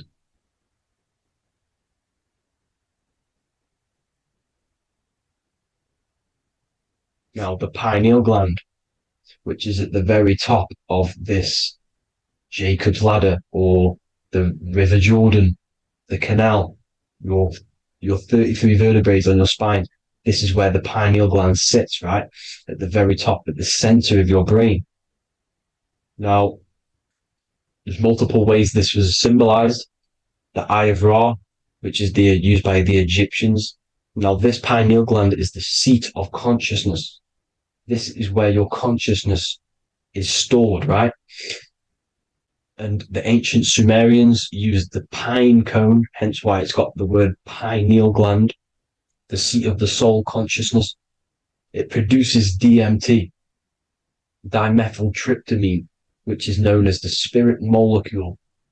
And the pineal gland is wrapped in microcrystals, and we all know crystals transfer frequency and energy. Now, radios use crystals. A radio is a frequency transmitter, turning a frequency into a frequency that we can hear with our ears, right? Because all the radios are actually playing right now in your ears. However, our ears can't pick it up, so the radio transmits it into a frequency that we can hear using crystals. So this is the power of crystals, and this is what our third eye is wrapped in, crystals. Now, this third eye is not actually your third eye, it's your first eye. When you're being materialized in your mother's womb, this is the first gland that is produced, and everything's built around it, because it is the consciousness. It is your consciousness. Your consciousness never dies, ever. It's an eternal essence. It lives forever. You never actually die. Only the mortal body dies. Now that's what we call life. Life is abided by time, and time is change. And change is what we call life, because everything's constantly moving and transforming into different things, right? Now let's not get off track. The pine cone is obviously, this is in the Vatican here. The pine cone is symbolized as the pineal gland, pine. And this is the opened pine cone. The opened pine cone means, or symbolizes, the awakened man, the awakened third eye. But the ones here, which the Sumerian gods are holding, these are shut pine cones, symbolizing the unawakened man. But let's not get confused, people. These gods were not gods. They are human beings just like you. They reached Christ consciousness. They are nothing more special than you. They just had the ability to reach Christ consciousness. And obviously their knowledge was far more intelligent than ours, far more advanced than ours. They knew the truth about this reality to the depths. Now, the ancient Hindus had a goddess called Kundalini, which is said that she descended by the means of a ladder or a cord from heaven, which is symbolizing the spinal cord. Now, this is what Hickory Hickory Dock, the mouse went up the clock and came back down. This is all these stories, like Santa as well. Santa comes up and then down the chimney. This is symbolizing the Christ oil. There's an oil which is produced in your pineal gland, right? And this oil travels down the spine. And once it's down on the spine, you must have to raise your consciousness, just like I said, with the chakras. You have to raise your consciousness, raise your vibration to heat up this oil and turn it into a gas. And it travels back up the spine through like the serpents up the spine, and this awakens the third eye once it's coming back up the spine and hits the pineal gland. This is the secret behind Santa and Hickory Hickory Dock, because Santa comes down and feeds the presents and goes back up the chimney, and he lives in the North Pole, the positive pole. This is the North Pole, people, and the presence is your sacred oil.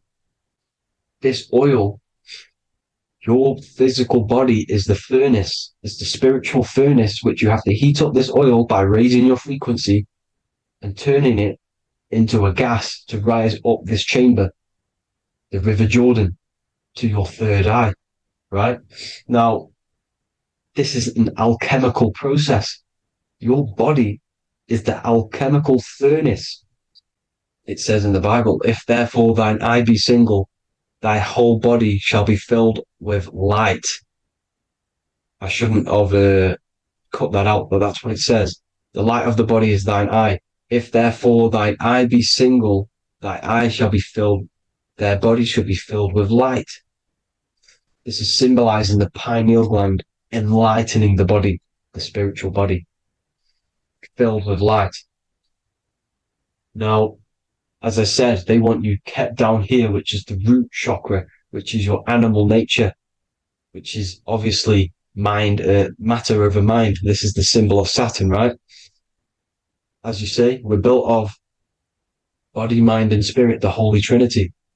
That is the sun, moon, and earth. The sun's your soul, solar. Moon is your mind. Earth, which is the cross, which is your physical body, the 5 elements, right? So body, mind, and spirit. So the Saturn symbol is actually made out of the cross on top, which is the earth, and the moon on the bottom, which is symbolizing matter over mind, because earth is physical matter. You don't want to be matter over mind. You need to be mind over matter.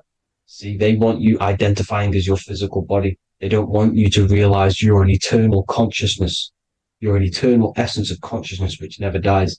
They want you trapped in your animal nature. And this is why the Baphomet has a goat head, because it's symbolizing your animal nature, which is evil. Not evil, but you're more likely to do evil things, right? Which brings bad karma. That's your animal side. This is why the Baphomet has an animal goat head. As you can see here, he's got the Kundalini energy here. So when you see the inverted cross, the cross is your body, as you can see here. The inverted cross means your chakras downwards, down here. Your head's down here. Your mind is down here. But your mind needs to be up here, which is the upwards cross, which is Christ consciousness. And as we all know, 7 colors of the rainbow, 7 planets, 7 chakras. Red light is low frequency and long range. This is why Saturn is the slowest moving celestial body. And it's the lowest chakra, because it's low frequency, long range.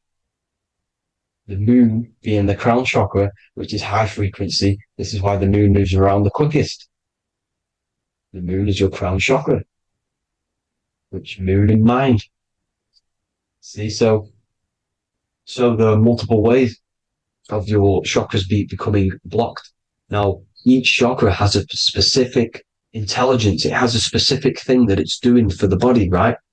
Now, this can be overused. It can be abused. For example, masturbation. That keeps you down here in your sacral chakra, because you're abusing the energy center. You're abusing your sexual energy, which is then becoming unbalanced. So this is how energy, this is why these centers are pulling more energy out your electromagnetic field, because these centers are wheels. The chakras just mean spinning wheel of energy. So when you're abusing these certain centers, you're pulling energy out of your electromagnetic field, which is making your field weaker, which is making your frequency lower, which makes you prone to diseases, prone to lower negative energy, right? So you need to align these chakras. You need to unbalance them. And as you can see here, you can screenshot these to see how they're blocked. I'm not going to go over each one because it'll take me forever, but have a little read yourself. This is why they're blocked. Now, the ancients used to say Aum when they meditated. Now, these are the 7 vowels. There's not 5 vowels, there's actually 7. Now, when they say Aum, they're aligning all their chakras by saying this when meditated. This is where the Aum originated from. Now, emotion is energy in motion. So if you're feeling a certain way, that's the energy you've put in motion. It's a reflection. We live in a mirror reality. Everything's mirrored. Everything's mirrored. As within, so without, as above, so below. Everything's a reflection of some sort.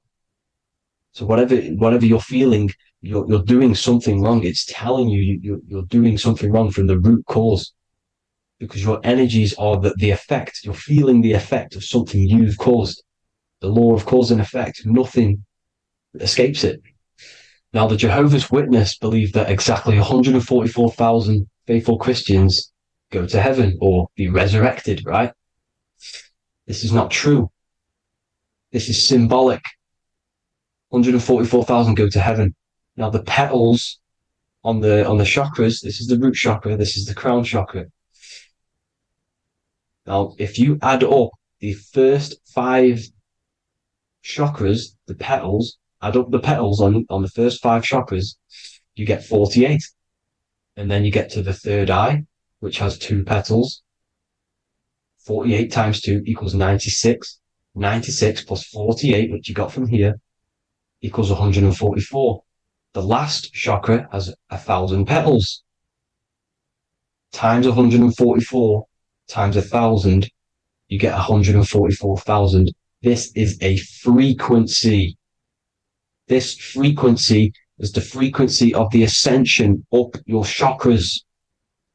This frequency is a high frequency, which turns that oil into gas, which rises up the spine, activating your third eye.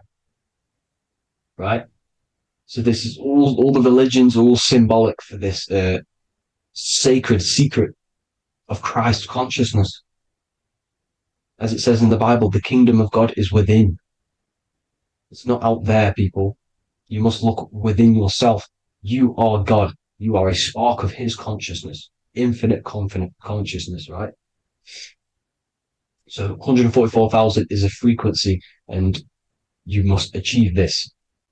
Like I said, these people in the past, they're not gods, people. These were just humans. Nothing special. They just reached Christ consciousness. Now, they keep you in these lower vibrational states with the food, right? And as you can see here, all of these fast food restaurants are mainly are red and yellow, which are these lower states, these lower 2 chakras, lower vibrational colors, because they want you trapped down here in matter.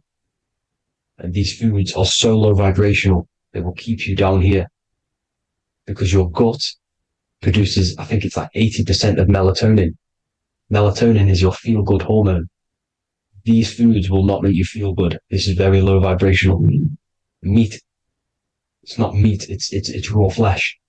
These animals are stripped from their family, put on a conveyor belt, watch their friends be tortured, and then get slaughtered in a slaughterhouse.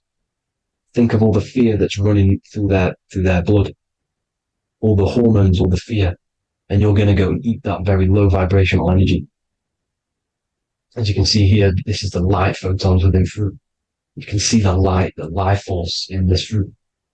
You must think, feel, and do positive to raise your vibration. As you can see, earth equals heart. If you rearrange it, everything in nature is green, right? The aurora borealis is green. You must align all these chakras and then live from the heart, because the heart's the center of the Taurus field. You must become the consciousness in the center. So that's it for this video, people. Thank you all. God bless.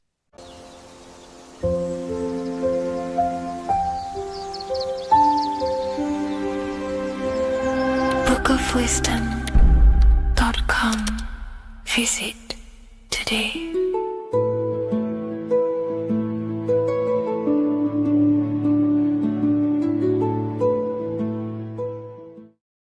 Welcome to Revival of Wisdom.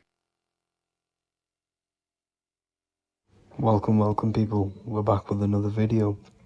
Please make sure to hit the like, the subscribe button, and turn on notifications to never miss a video. The Vatican is a giant key from a bird's eye view, and it also contains an 8-pointed star. The Anunnaki Sumerian gods also depicted this 8-pointed star. The sky god Anu from the Anunnaki also uses the 8-pointed star for his symbol. And even Freemasons depict an 8-pointed luminary with a ladder and a key. This is symbolizing the key to ascension up to the 8-pointed star, which is Polaris. Polaris is always depicted as an 8-pointed star. Polaris is the standstill star at the very center of our realm, which is perfectly aligned with the North Pole. The Earth is a giant torus field, and at the center is where the most electromagnetic energy is stored. This is why all compasses point to the north. Hence why a compass is an 8-pointed star, because it points you to Polaris, which is the North Pole, the center of this realm. The 8 points of the 8-pointed star symbolize the 8 points in space and time. So yes, Polaris is the portal which you ascend through if you outgrow this consciousness by aligning your chakras. Our earthly realm is a macrocosmic reflection of us, and we as humans are the micro reflection, with the earth containing its 7 chakras as well as us. The North Pole is the 7th chakra, which is the crown chakra.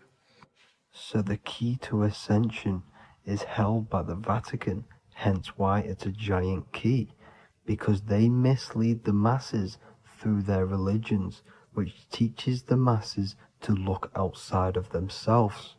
As stated in the 20,000-year-old emerald tablets, written by the Egyptian god Thoth. On Earth, man is in bondage, bound by space and time to the Earth plane. Encircling each planet, a wave of vibration binds him to his plane of unfoldment. Yet within man is the key to releasement. Within man may freedom be found. So the 7 planets are associated with each 7 chakras. The lowest chakra being the root chakra, which is associated with Saturn. This is why the elites love Saturn and reflect it in all of their symbols. Because the chakras are an ascension of spiritual principles, starting from the material and ascending up to the spiritual, the crown chakra. However, evil love bondage, and they are trapping souls in the physical realm by stopping and provoking the ascension process. They do this by abusing the energy of Saturn, and Saturn is associated with the lowest chakra. The lower 3 chakras are associated with survival mode, which keeps the consciousness in a constant state of fear and only aware of its surroundings. Once you start to ascend up your chakras, you become more consciously aware of spiritual deeds. And this is the process of returning back to your true spiritual form. Going back to Polaris and its connection to ascension, Kanye West symbolizes this on his music video 24. As you see him rise up into the sky, you see an 8-pointed shape around him, which symbolizes the 8-pointed star, as you see the beam of light. And even NASA symbolize this in their Space Delta logos, a bear holding a key with an arrow up to Polaris, the 8-pointed star. Here's another NASA logo of an arrow from the Earth to Polaris. The series Lock and Key on Netflix is all about portals and doorways, and they have the Kundalini energy as one of their keys. Kundalini energy is the energy which rises up the spine, the 33 vertebrae, and activates the third eye. The third eye is the spiritual gland, which connects humans to other spiritual realms. We are not the body. Our spirit, our soul inhabits the body. We exist physically, spiritually, and mentally. Therefore, we are multidimensional. The intellectual and spiritual inhabit the body. Therefore, this is just an avatar within this timeline. However, within each and every one of us, we all have the key to releasement, as says in the Emerald tablets. This releasement is ascension up until higher states of consciousness. As stated in the Emerald tablets, man is in process of changing to forms that are not of this world. Grows he in time to the formless, a plane on a cycle above, and another one saying, man is a flame bound to a mountain, but we in our cycle shall ever be free. Know ye, O man, that when ye have progressed into the cycle that lengthen above, life itself will pass to the darkness, and only the essence of the soul shall remain. That's it for this video. I hope you all enjoyed. Please feel free to leave a like, subscribe, and comment any subjects you want me to talk about. God bless you all.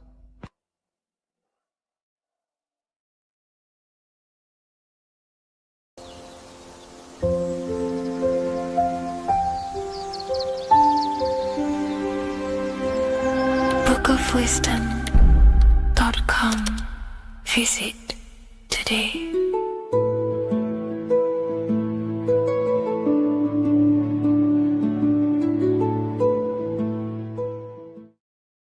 Geometry.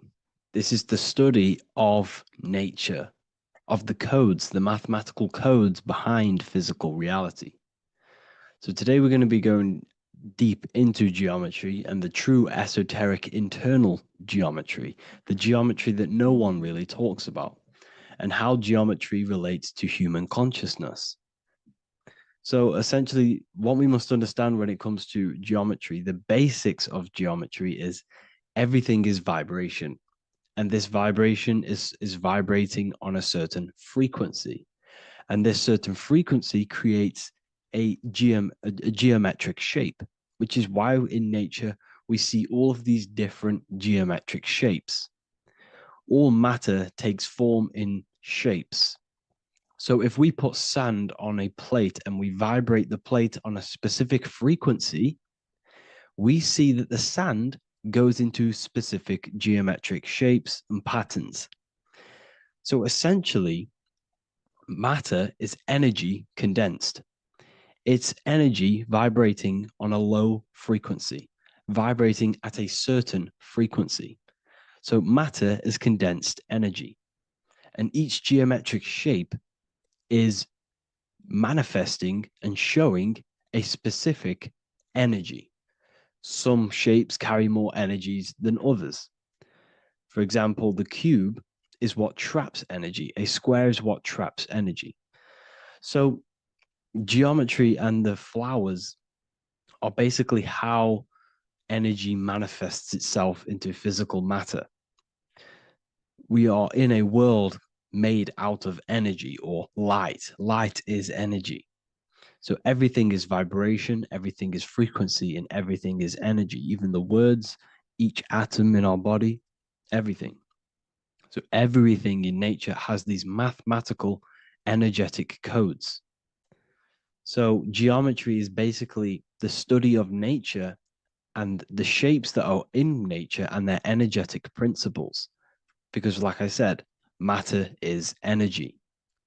So this is what we call cymatics, when we place water in a petri dish and we shine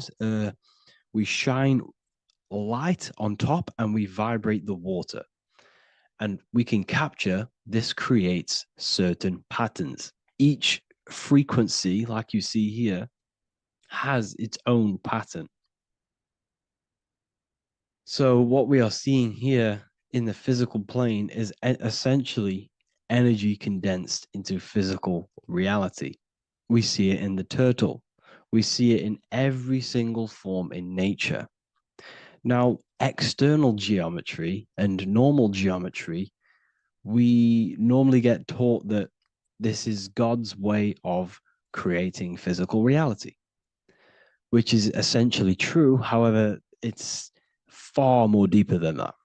Far, far, far more deeper. Okay, so what geometry truly is, it's not God's codes to reality. What we must understand is what the brain truly is. And what we must understand is that we are not in the world. We are not in the universe. The universe is us ourselves, and the world is produced by our brain itself. Okay? So the way you must understand how the brain works, so what you visually see, so geometry is to do with what we visually see. And what we visually see is heavily connected with our eyes, which are an extension of the brain. The eyes are the brain. And essentially, how we see is energy enters the eyes, and each eye goes to the optic nerve. And this energy is transferred into electricity, which travels to the back of the brain, to the visual cortex of our brain. And this is where the image is produced, what we see. Therefore, the world outside of us is truly inside of us. It's a projection from within the brain. The brain is an energy condenser, a decelerator, an energy decelerator. Everything outside of us is basically formless energy. It is formless energy vibrating at a certain frequency.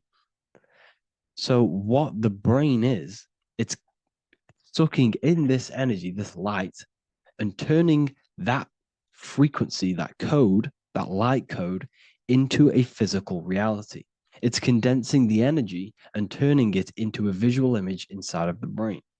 Therefore, everything outside of you is not what it looks like. Everything outside of you is basically energy, infinite energy. And our brain is condensing this into a physical reality and projecting it outwardly, which you experience your visual field. Okay? And the ancients knew this. So this is basically called the sigil of Lucifer. Lucifer is known as the light bringer. Lucifer in Latin means to bring the light. This is the sigil of Lucifer, which shows the visual field and the brain. We also see this in the Google Play symbol. It's a powerful symbol showing you the visual field, which is basically a symbol that tells you that reality is inside of the brain. The brain is what produces reality, but consciousness is not produced in the brain. The brain is essentially a consciousness downloader. It's a computer, and it's a reality simulator. The body is a simulation of physical reality. You are inside of the body experiencing the body simulation. The body produces this reality. It's a piece of technology. So Lucifer is to bring the light. Lucifer is the light being produced in our brains. Okay? So this is why they say Lucifer can tempt you. Lucifer can be the devil because it represents physicality. It represents the false light. Lucifer can trick you because it represents the physical world can trick who you truly are. So now that you understand how the brain is basically an energy decelerator and it creates and simulates a reality to your consciousness, you are no longer a person in a universe. You are the universe itself experiencing itself. Therefore, geometry is heavily linked in with the brain. Geometry is essentially how your brain and how your eyes decode energy. So what you are seeing is the mathematical codes of your brain creating reality. So what they teach you is the external is that geometry is God's way of creating this world, and these are the mathematical codes God's created. But now I'm telling you the internal. This is the truth. Geometry is how your brain mathematically condenses energy and light into a physical reality. So therefore, your brain is a computer program. So now geometry is nothing outside of you. Geometry is not something created by something else. It's created by your brain. Your brain produces these patterns through mathematical codes by breaking down energy into physical reality. And this is why you see geometry in everything around you. This completely changes your view on geometry.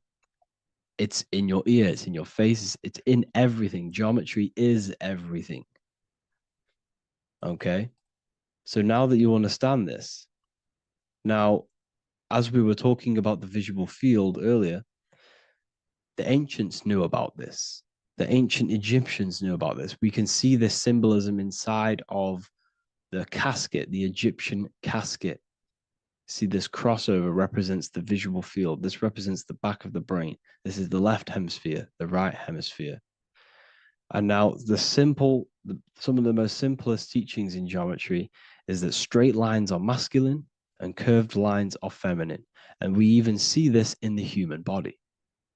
The feminine human body is curvy and the masculine human body is liney. And even with the genital reproductive area, we have a line and a curve, 0 and 1, the binary code of all creation, 0 and 1, because that's basically all that exists. Nothingness and one, nothingness and God, nothingness and consciousness. That's all that exists. Now that I've told you that, the basics of geometry and the line and the curve and the feminine and the masculine, what do we have here? Do you see this stick here? This is a curve. And what's the right hemisphere? The right hemisphere is the feminine, the feminine energy, the feminine aspect of our brain. Then we have a straight line. This is straight lines. Now this represents the left brain. So the Egyptians are showing you the left masculine brain and the right feminine brain because of the curve and the straight line. And this is the visual field, the crossover. So there's a crossover in the brain. The left eye is connected to the right brain. The right eye is connected to the left brain. Okay, so the left eye is connected to the right brain. The right eye is connected to the left brain. The solar and the lunar. So, like I said, everything outside of you is basically energy. Your body is basically a holographic avatar, condensed energy produced by your brain. There's nothing actually outside of you. Your 5 senses are electrical threads of light. And when you touch something, this is basically electrical signals in your nervous system, which are reporting back to the brain. Therefore, what you touch is actually, you're not touching. The feeling that you feel when you touch something is not the true feeling. That's your nervous system you're feeling. You're feeling your nervous system in the brain. It's electrical signals to your brain. So the 5 senses do not decode, well, what you're experiencing as the 5 senses is not outside of you. This is your brain interpreting electrical signals. You don't experience the world, you experience your nervous system and your brain. The nervous system is an extension of the brain. So this is the truth. This is not woo-woo spirituality. This is true consciousness science. But I'm teaching you here. Okay?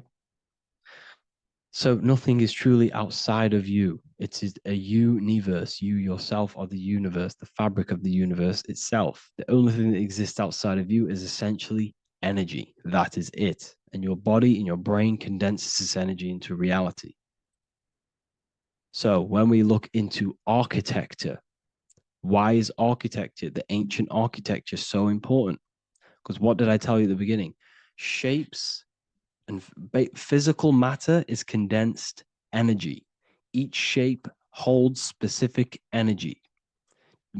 Some shapes hold more energy, emit more energy. Some shapes condense energy. Some shapes transfer energy. Each shape, each geometric shape has an energetic principle because matter is essentially energy. So when we look into cathedrals and the ancient buildings, they were filled with geometric patterns, geometric shapes, because they understood the energy principle. Architecture is basically solid energy. It's physical energy. If we create this pattern here is an energy code. And if you stand next to it, you're going to gain that energy. It's going to be imprinted on your body. So essentially, they filled their buildings with high energy geometric shapes. Points, triangles, pyramids are very, very energetic. This is why you have crystal pyramids made, organite pyramids. They're always in pyramid shapes. That's why the Egyptians built in pyramids, because pyramids hold high energy. They emit high energy. So this is why you see all these different geometric patterns. Okay. So in the real reality, in the energetic plane, this building would basically look like this: lines and grids of energy. Okay. This is what it would look like in the energetic plane, a blueprint of the energy body. So as you see here, these are the different frequencies in a petri dish, of water in a petri dish. And you can see they are specifically aligned up with these specific patterns. You can see geometry even within geometry. It's fractal. So essentially, when you would stand inside of these buildings, they would imprint the energy of the building in your body, because your body is healed through energy. You have an electromagnetic field around your body. So by creating buildings with geometric patterns, we are essentially increasing the energy of the building, because the building itself is energy. Okay. So when we fill it with geometric patterns, we're increasing the energy. We're giving it a certain energetic imprint. So when you stand inside of that building, you're being imprinted with that energy. Okay. So especially with these windows, these stained glass windows. Well, why are they stained glass? Well, color is frequency. So when you have all of these different colors, and not only were they just painted, some of these colors are specific gemstones, crystals, natural stones, which all hold energetic principles. Each crystal is vibrating on a certain frequency. Wood has its own frequency. Metal has its own frequency. What you must understand is that everything in nature is not just a piece of matter. It's vibrating. The atoms of wood are vibrating on a certain level, which give it a certain energetic principle. Each crystal is vibrating. The atoms of the crystal are vibrating on a certain frequency, which give it a certain energetic principle, quality. So each thing, this is why the ancients were obsessed with natural stones, natural things, crystals, natural metals, and they wore different metals, different things like copper on their bodies, because they understood the atoms of these natural things are vibrating, which give certain qualities to you if you wear them. So you're not wearing it, you're basically putting that frequency onto your body, because they understood this is energy. If I put copper on my body, I'm not putting copper on the body. I'm putting the frequency and the energy of the atoms onto my skin. And that frequency of them atoms are going to vibrate my skin, that frequency, and heal my body. So this is why this is so important. So each building is an energetic code. Okay. So when you stand in these buildings, it can heal your body. This is why when people walk into these ancient churches, they feel like they've met God. They feel a certain way. They feel so amazing when they enter these churches. They feel holy, for example. It's not because God's there. It's not because these man in the sky dwells in these holy places. It's because the energy of these buildings affect our consciousness. They increase your energy. They raise your vibration. They heal your body. They heal your cells. They imprint the water in your body, especially with these stained glass windows. Like I went a bit on a tangent there, but these stained glass windows were encoded. Well, they use different gemstones, different lights, different colors. And when the sun would shine through this window, well, what's the sun? The sun is light. Light is energy. The sun's light would go through this filter of the window, of the crystals and the different gemstones and the different colors, and the sun's light would be encoded, imprinted with these crystals, with these colors and these natural glasses, which have healing energetic principles. And when you are inside that building, the sun's encoded energy of the window would be imprinted into your body, into your energy field. and it will heal your energy field, and it would heal your body, your cells on a cellular level. Because your body is what? 60 to 70 to 80, some people say 80% water. And water is encoded with vibration. If you say certain things into water, it gives it a specific geometric pattern, like I broke down in the beginning. If you say love to a water and then freeze it, it will go to this. If you say hate, it will go to a distorted pattern. So when you are in these buildings, you're being imprinted by the energetic codes of these buildings, the energetic principles of the windows, of the structure itself. The ancients never used to build in squares. Their buildings, their insides were never square rooms because they understood squares trap energy. They always had pointed roofs so energy can escape. So there's many little things that we need to look into geometry.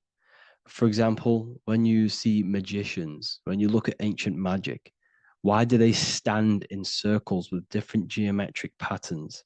They use different geometric shapes. Why? Because shapes are energy. They hold specific energy. So when the magician stands in a circle with a pentacle, they're working with the energy of that pentacle. You can work with different energies based upon the different geometric shapes that you draw. And you can use this in your structure, in your architecture, in your work, and it can influence everything. So this is the true geometry. I hope you gained a deeper understanding on geometry and how it relates with you and your consciousness. Like I said earlier, your brain produces geometry. It's basically how your brain decodes energy. It's not God, how God creates this reality. And no, you're in this reality. You are the reality itself. Your body produces the reality. Therefore, geometry is one with you. So therefore, if I play with the geometry of the buildings, for example, like the government have, everything's in squares. If you look outside, everything's a square, everything's a rectangle. You go to a city, every window is a rectangle, every building is a rectangle. You live in a box room, everything is boxed and squared off in this reality, in this modern society. Why? Because they're trapping energy. The cube is the most simple geometric shape, which basically condenses energy and it traps energy. And if you subconsciously see squares all the time, your phone's a square, your TV screen, everything's a square, your keyboard, your desk. Go and look at the ancients. They never used to build in squares and cubes. And if you go into nature, you'll never see squares and cubes. Nature doesn't create squares and cubes. Everything in the modern society is squares and cubes to simple your consciousness down, to dumb your brain down. So the ancients built very, very complex structures. Why? Because they understood what we see affects our brains, because our brains decodes reality and creates reality. If you see a sophisticated building, this is going to give you a sophisticated mind and raise your IQ levels over time, subconsciously. I'm not saying if you look at this building, you're going to become smart. I'm saying if every single building in your environment, ment is mind, mental, every single building in your environment was this complex and complicated, it would increase your IQ on a subconscious level. It'd make you more complex, make you more intelligent. So they've dumbed everything down. They've dulled everything down. Look at everything. Everything is being dulled down. So anyways, I hope you all gained a better understanding on this. If you want to gain more occult knowledge and esoteric knowledge, make sure to read the Book of Wisdom, Volume 2. If you're inside the university, you can get this book for free. Go to the general chat area and follow the instructions and you can order yours for free. Truly life-changing stuff. Because the issue is with the world is that no one really understands who they are, what they are, and why we are here. That is the issue for people's depression, for people's wrongdoings. They don't understand who they are, what their emotions are, what their mind is, what their body is, what reality is. This book gives you that. This book gives you the sense of understanding, the sense of well-being that will give you a better life because you understand life and what life is. And if you truly want to take your studies to the next level, we have the Ethereal University. This is the place for truth seekers, where you can connect with like-minded people so you don't have to feel insane, because not many people think this way. I've been there. I've been there when people, when you wake up and not many people around you are thinking the same way, and you start to feel a bit insane, and you can't really talk to people about these things. That's why I created this, so you can connect with people and learn at the same time and become the best version of yourself by understanding truth and knowledge. We do. If you join, you'll gain access to free live calls every single week, every single Saturday morning. We do live calls. You can ask me questions and all sorts. So make sure to leave a like and a comment. And thank you all for tapping in.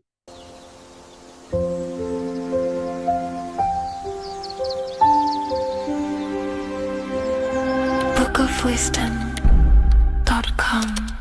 Visit today.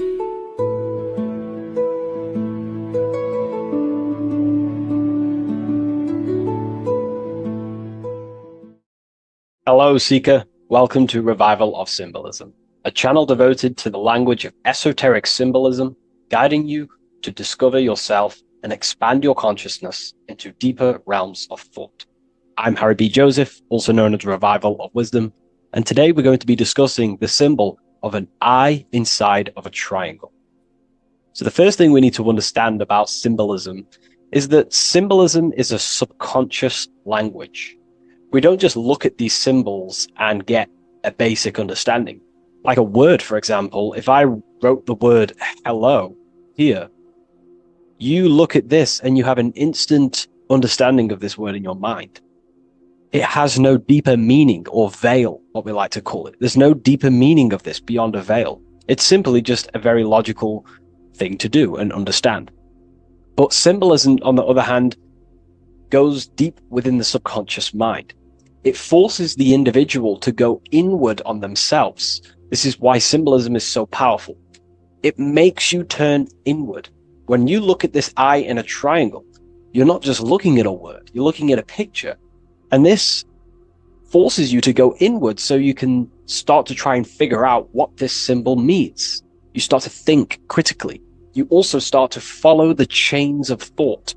This is very important inside the occult. Symbols have many layers and veils of meaning. They don't just have one layer or meaning. On the surface level, it has a surface level understanding. But then as you follow the deeper chains of thought, you start to unveil and unravel its deeper meaning.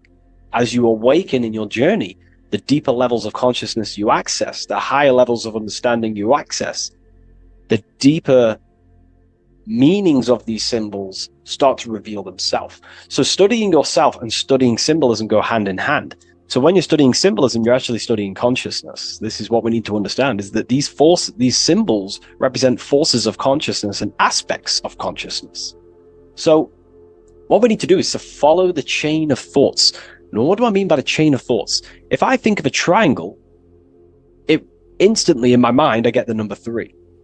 Then if that number 3 leads to another thought, for example, father, mother, child, father, mother, and child. Father, mother, and child then leads to another thought, then another thought, then another thought. So this is the chain of thought that we have to follow. This is why symbols must be meditated upon. We meditate upon symbols to unravel the deeper meanings of these, so we can unlock deeper levels of awareness. Okay, so we're diving straight into the subconscious mind with the language of symbolism. That's why it's so powerful, because it forces the individual to go inward and actually use their mind. Symbols train you to think critically. They train you to think in a subconscious way, unlike words. So these symbols represent thought vibrations or thought forms within the individual's mind. So let's jump straight into this symbol of the eye in the triangle, and let's go, very surface level, and then towards the end, we'll go deeper into the deeper mysteries of this symbol. On this channel, I don't give spiritual fluff. I give very deep esoteric teachings. Okay, so it would be amazing if you could show some support. Simply just leave a like, comment, and a share on the video. Share this video to a friend. So, first of all, let's look at the number 3, because this triangle symbolizes the number 3, okay? 3. We have a father, we have a mother, and together they unify to create a child. So that's a triangle. So what does this actually represent? Father, mother, child. In order for creation, it takes 3 steps. We are born, we grow, we die. So this is how creation unfolds in a 3-step process. In order for you to have a child, you must have 2 people and then give birth to another. Number 3. Then when you are given birth, you give birth, you grow, you die, then you return back to your original state. So the number 3 symbolizes this transformation or creation itself, how creation is a 3-fold. We see this in Brahma, Vishnu, and Shiva. Brahma, the creator, you have the creator god, the preserver god, and the destroyer god. This is symbolizing the number 3. And inside the Christian tradition, we have Father, Son, and Holy Spirit. We're going to dive deep into that as well. But it simply just represents the 3-fold of creation, how creation is a 3-fold process. Okay? So let's go a little bit deeper now. That's more exoteric. That's an external teaching. I've just taught you something that's very external. But what does this represent to the internal, to the esoteric? The number 3 is the 3 forces of the soul. The 3 forces of the soul. The soul thinks. It thinks. We have a mental field. We have a mind. All around us is a field of mind. We don't just have a mind. All around you is a field of thought and a field of mind. Okay, this is what we have to understand. A lot of people just think they have a mind. Your mind is attuned to the mental plane, and the mental plane is surrounding you. There are thought forms surrounding you. There are ideas. There are, all of these things in the mind that exist in an infinite field made of mental matter. Mental matter. So the soul thinks. The soul feels. It has feeling. We have emotion. And the soul takes actions. So the soul has 3 ways it expresses itself. Consciousness expresses itself through mentalism, through emotionalism, and through actions. This is how the soul is creating, through 3 different dimensions. Before you take a physical action, you don't just take the action. You first think, you feel, then you act. You only take action on what you feel, what you have a love towards, what you have a care towards. This is what the Freemasons call the generative principle. It's about, this is what generates your reality, your feeling. Because you can think infinite thoughts, but if you don't care about them, you don't take action on them. As soon as you have a care about a specific character of thought, your body then takes an action. Okay? So this is representing the 3 expressions of the soul. Now, the number 3 is actually the number 1. Because this is all one line, remember. This is all interconnected. And here we have the number 1 in the middle, one eye. We'll go deeper into that. So the number 1 is symbolized by the eye because there's one eye. So pretty much what this symbol is the number 1 and the number 1, 2, and 3. So it's 1 and 3. The 1 is expressed in 3 ways, which is the soul expressing itself and creating reality through 3 ways. Thought, emotion, actions. Okay? These are all actually one force. These are all one force. When we think, we feel, we act. When we act, this gives birth to a new thought and feeling. They're all one. They're all interconnected. So if I take an action, that can lead to a different thought. Or if I think, if I start to feel something, I don't know, hate, that then gives birth to a different thought or a different action. So you can see how each body of consciousness is actually affecting each of them. If we have an unhealthy mind, this will affect having an unhealthy emotional state and an unhealthy body. Because what we think, the mind holds power over the body. Every single thought commands 50 trillion cells in your body. Think of that for a second. You are governing 50 trillion cells, and these cells religiously obey every single command you give. You are governing a whole universe. 50 trillion living conscious cells. Okay? Think of that for a second. 50 trillion cells, and you are commanding them, and they religiously obey you. This is what we mean by you are a microcosm of God. Your body is literally a whole universe. There is living beings in your body that you are commanding and controlling, and they religiously obey you. Very, very powerful. This is how powerful you are. So each thought you command to the body is either destroying the life of the body or uplifting the life of the body, good and evil. So you're either creating more life or destroying your life of the body, of the health, of the body, of the cells. It's a whole civilization inside of your body, and you're governing it. You're the government. You are the master. This is why in the occult they say, you are the master. Everyone is a master of their own being, their own microcosmic universe that they govern. You govern a whole reality, don't forget that.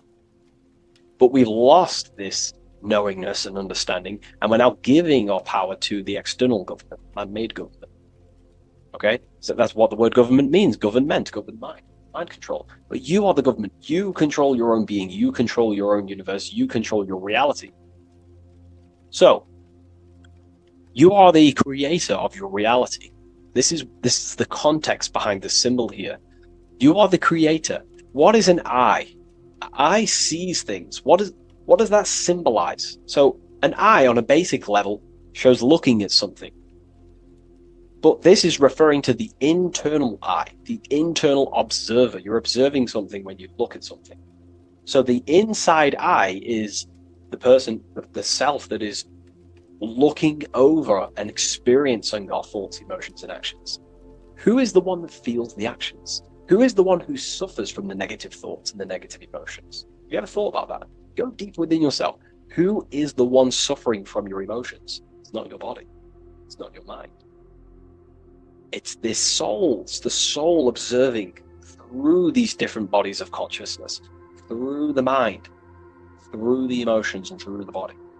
This is the observer behind it all. So, this eye is not closed.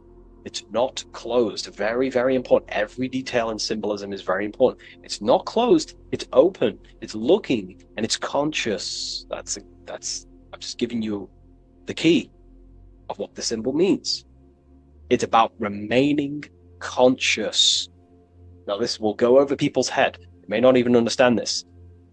Most people are unconscious, and it's fine if you are unconscious. We're all on a different level of our journey. All on a different level. I'm not trying to offend you. I'm just stating these facts. Most people are unconscious. They only think, feel, and act out of, reaction. They're not even aware they exist because they're so caught up in the external world. They have no idea they exist.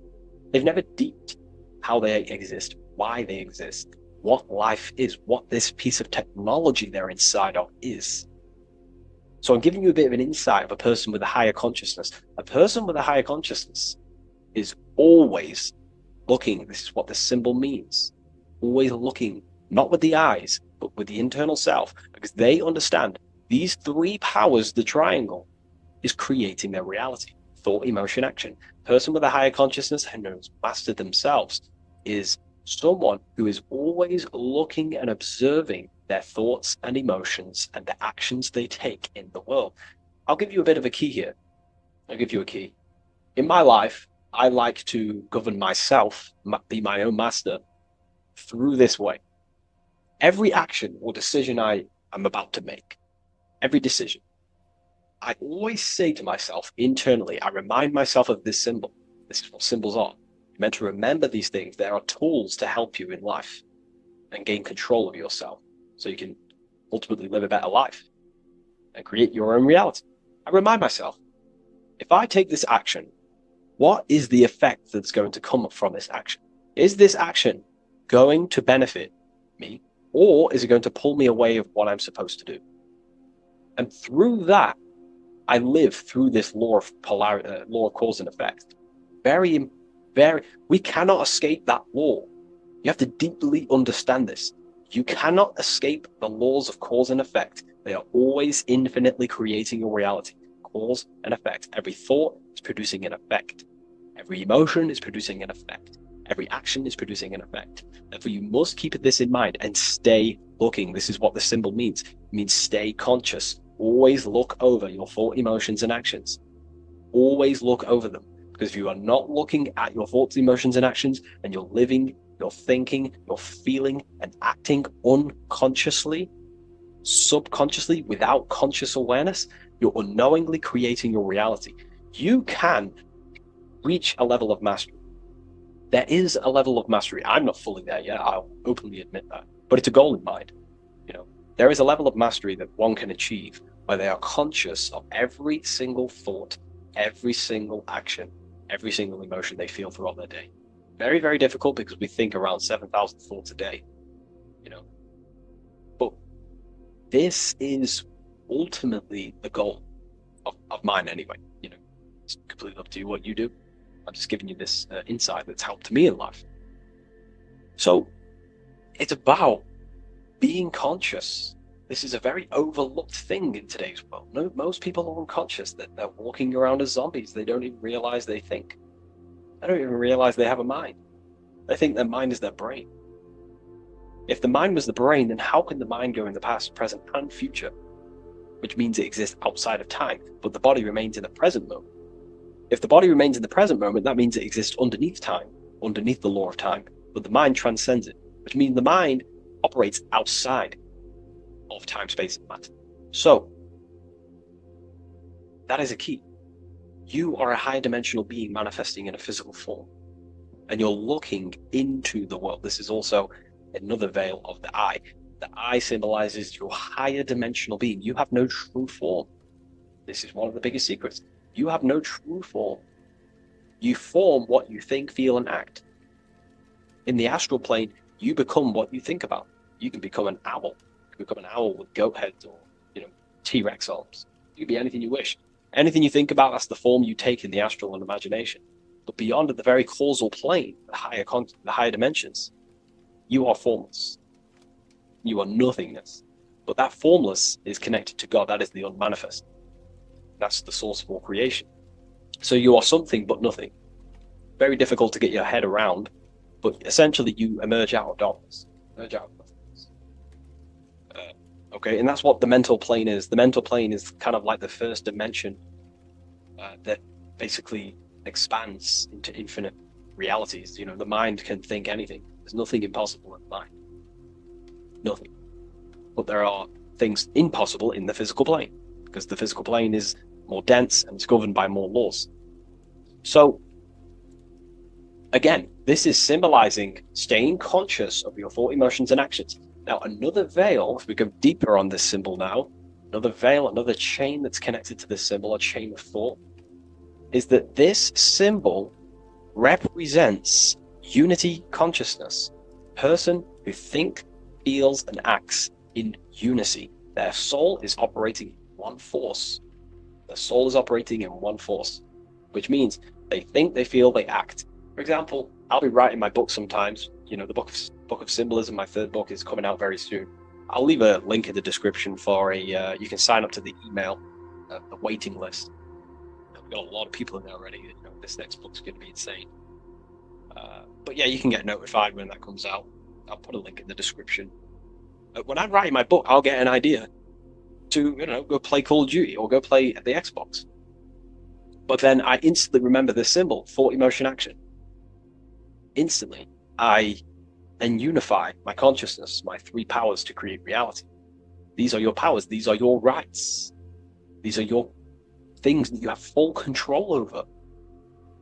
These are the biggest gifts in life. This is so overlooked. So overlooked because people are so unconscious. These three things are your biggest gifts. They're so beautiful. You have been given the gift of creation. You can mold a whole world, your own world. You govern it. You can think infinite thoughts. No impossibilities, no limitations. You can feel. Feeling is a life essence. Without feeling, you'd be an AI robot. And you can act. These are your three gifts. These are your three creational powers. You hold the power of creation.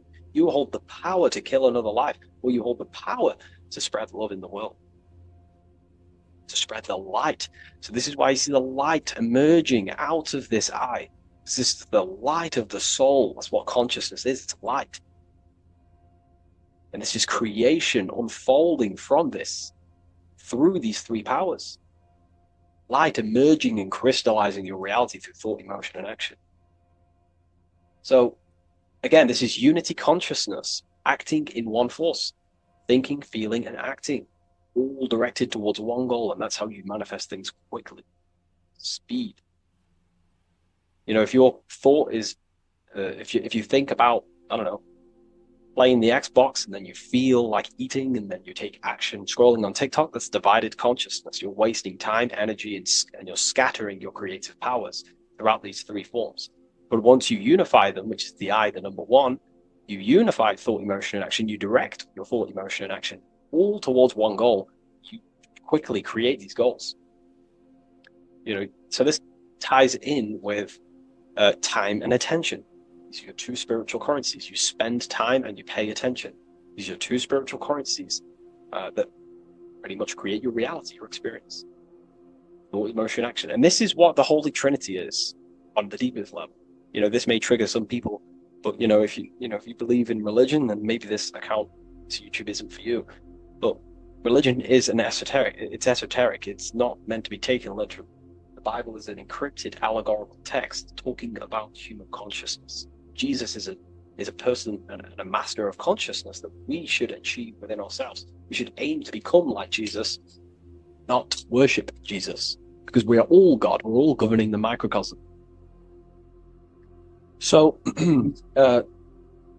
also, this symbol represents the movement of the spirit, the movement of the soul. The soul goes through this triangular process, and the soul always remains, returns back to its original state. The soul is given birth into physical reality. We live, and then, we grow, then we die. Then it moves in this three triad form. The soul, wakes up in the morning. It grows throughout its day. Then it dies at nighttime to return back to its original state, to its spiritual state. And everything goes through this process. Birth, growth, decay. Birth, growth, and death. And everything returns back to its original state. So, ultimately, this is what this symbol represents. Okay? If you want to go deeper on this, we have an amazing community. We have hundreds of hours of lectures, practical lectures, where you can gain mastery of yourself. The occult goes deeper than you could possibly imagine. So I hope you gained some insight from this video. Please leave a like, comment, and subscribe to the channel if you're new. And let me know any symbols you want me to break down in the comments section, and I'll hopefully get them broken down for you so you can understand them, deeper, on a deeper level, and you can understand yourself on a deeper level. So yeah, all the links in the description for everything that I mentioned, the community, and the Book of Symbolism waiting list. And I'll see you in the next video. Take care of yourself, everyone.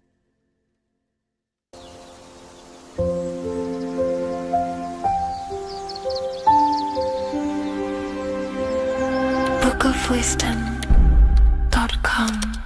Visit today.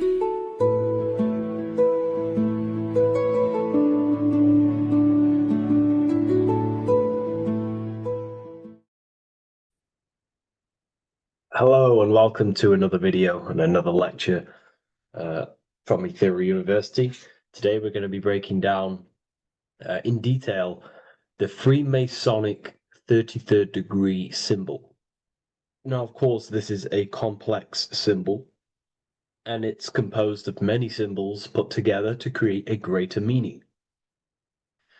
So, as you should know from my previous videos, a bit of context behind Freemasonry, what it particularly is, and I will give you a brief overview before we go into this. It's definitely important to know what Freemasonry is before we break down this symbol, okay? Because without the knowledge of Masonry and what it is, it's difficult to understand what the symbol truly means. So Freemasonry is all about building. The word Mason means to build. And we're either building with light or we're building with darkness. So that we have good Freemasonry We have good Masons, people who want to spread the truth, people who want to help people awaken their mind and liberate them and bring them up to higher consciousness. Or we have Masons who want to divide, keep the knowledge to themselves, create walls, build walls in people's minds, construct illusions in people's minds for their own personal gain. Okay? So we're either building with light or you're building with darkness. You're either building with light or bricks, spirit or matter. God and the devil, same thing. You're either uplifting people or dividing people. Each and every single one of you is a Freemason. Well, a Mason. Not a Freemason, but a Mason. You are a builder. And you're either constructing division in you and other people, or you're either creating oneness. Everyone is doing this. Everyone is building. Everyone is contributing towards the world and building our reality.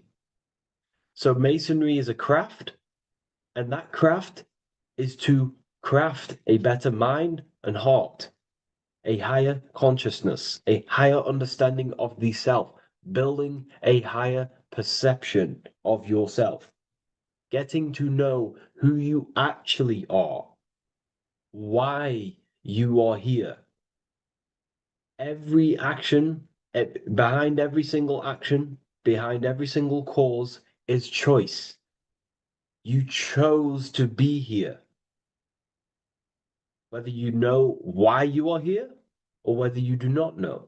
You chose to be here in this time, in this period of life on the earth, on this physical dimension.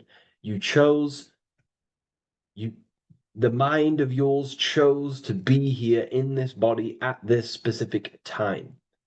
You are playing a role, you are building in this world at this specific time. So Masonry is all about getting to know the self, to know what you actually are through gnosis. Gnosis is direct knowledge obtained and extracted from direct experience. Knowledge extracted from direct experience. Knowingness. You know you have hands. You don't believe you have hands. You know you have hands. That's what knowing thyself truly means. To go within the self. To dwell in meditation for long periods of time. Not even meditation. To dwell, closing your eyes and thinking internally. Not thinking externally about anything outside you, but thinking and questioning internally, and you shall find answers. Seek and you shall find. If your heart is truly set on knowing, on getting to know true knowledge and knowing yourself, then you will find it.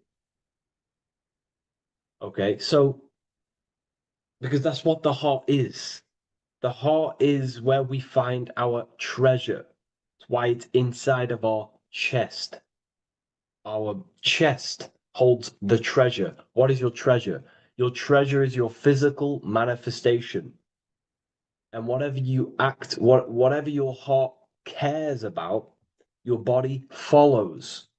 Your body takes action towards what you care about in life. This is why we say follow your heart, because your body follows the heart, what you care about. If you do not care about something, you do not take actions towards it. Whatever your heart loves and has that love energy for, the body follows. If you truly want to become enlightened and truly want to reach higher consciousness, then you will. You truly care for that, then you will find it. You have to go within. Okay, so this is what Masonry is about. It's about going within and finding out your true nature and constructing a higher consciousness by dissolving walls and blockages inside your mind and heart, purifying the self. Because you can care about sick and twisted things. Okay? We can see that in society. People like killing people. It's psychotic, but I know. So we can be corrupted. Okay, so going into this symbol, what does the symbol mean? What is it trying to portray? Okay. Before we go into this symbol, particularly, we're looking at the Scottish Rite Freemasonry. So we have the first degree all the way up to the third degree is Blue Lodge Masonry.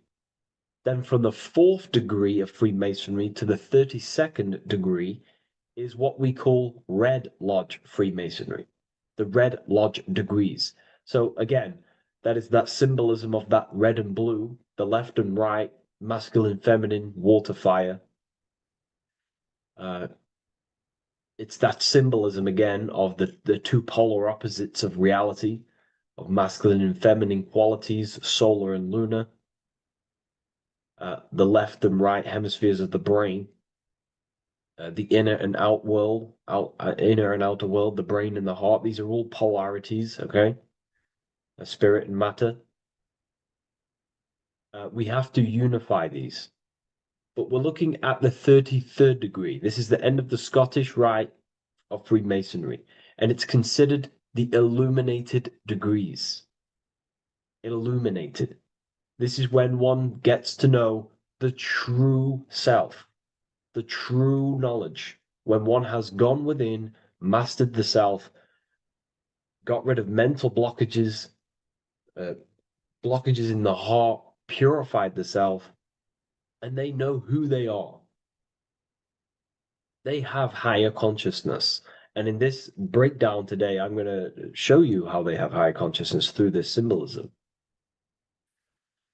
Okay, so I was going to say something, but I totally forgot what it was. But anyways, we'll move forward with this symbol. Oh, that's what it was. Water melts, well, ice melts at 33 degrees, symbolizing ice represents solid matter, ego, the physical body, left brain thinking, physical reality identification, identifying self with the ego, the name, the job, the reputation. That's the ice, that's solid, that's ego thinking, left brain thinking.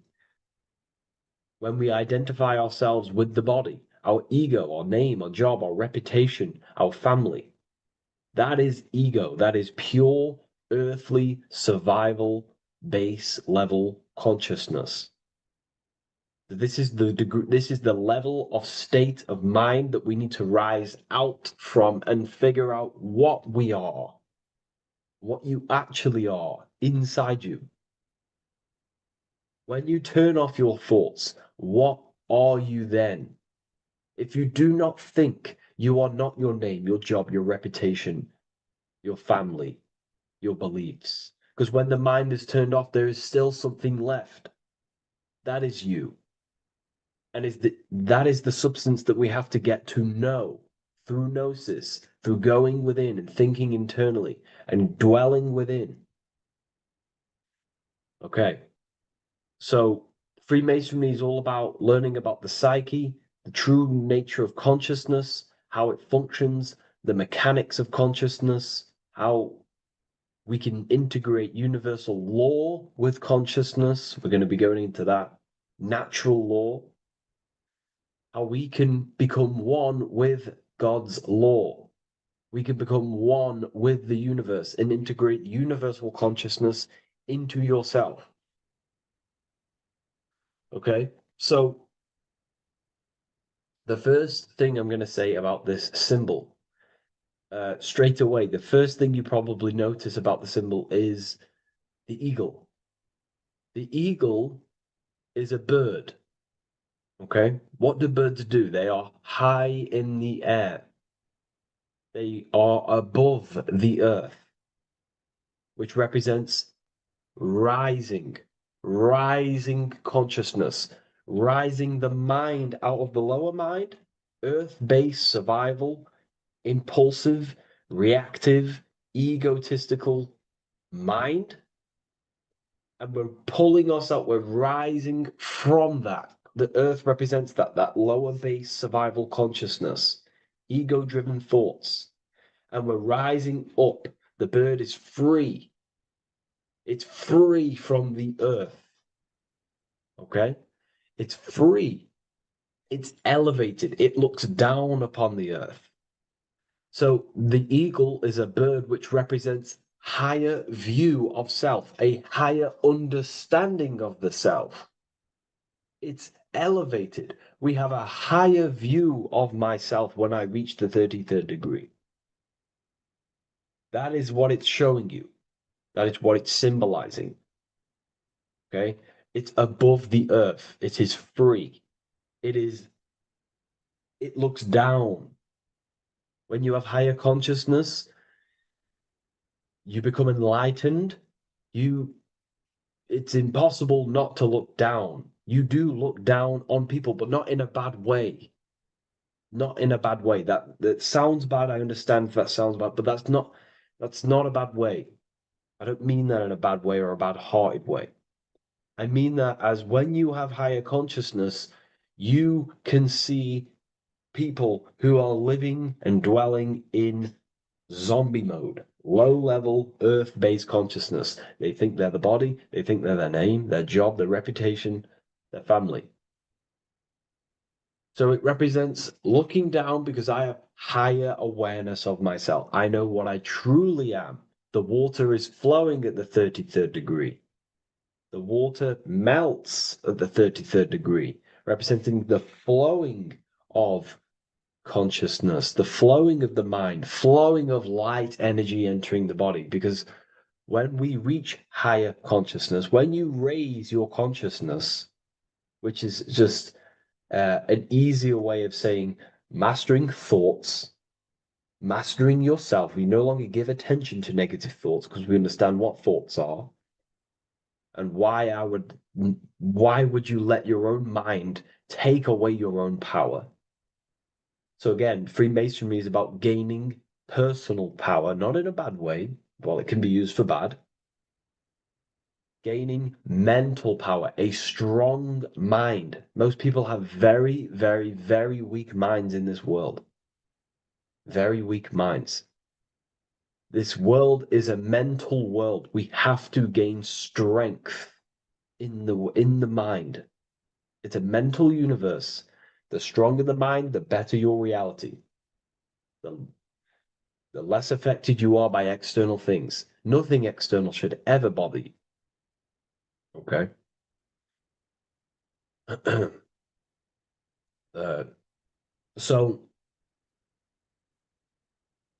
it's about gaining mental strength, mental clarity. So again, the bird is elevated, it looks down, it has a higher awareness, it sees things from above, it sees the world for what it truly is. That's the eagle. Okay? It's the higher view. This is the illuminated degrees. So we're looking at now the sword. The bird, the eagle, the double-headed eagle is standing on the sword. Very symbolic. The sword is not above the eagle. The sword is below the eagle. The sword moves through the air. On a basic breakdown of the sword, it represents power. Power. Because if I have a sword, I hold the power over you. That's what it symbolizes. In war, you have a weapon bigger than someone else and more destructive than someone else, you hold the power. So it's a power symbol. To go even deeper on this, on its true meaning, the sword, I've already broke this down plenty of times. It moves through the air. It cuts the air. It's the mind. Air represents the mind. Water is emotion. Fire is the spirit. Earth is the body. So we're looking at the mind, the power of the mind.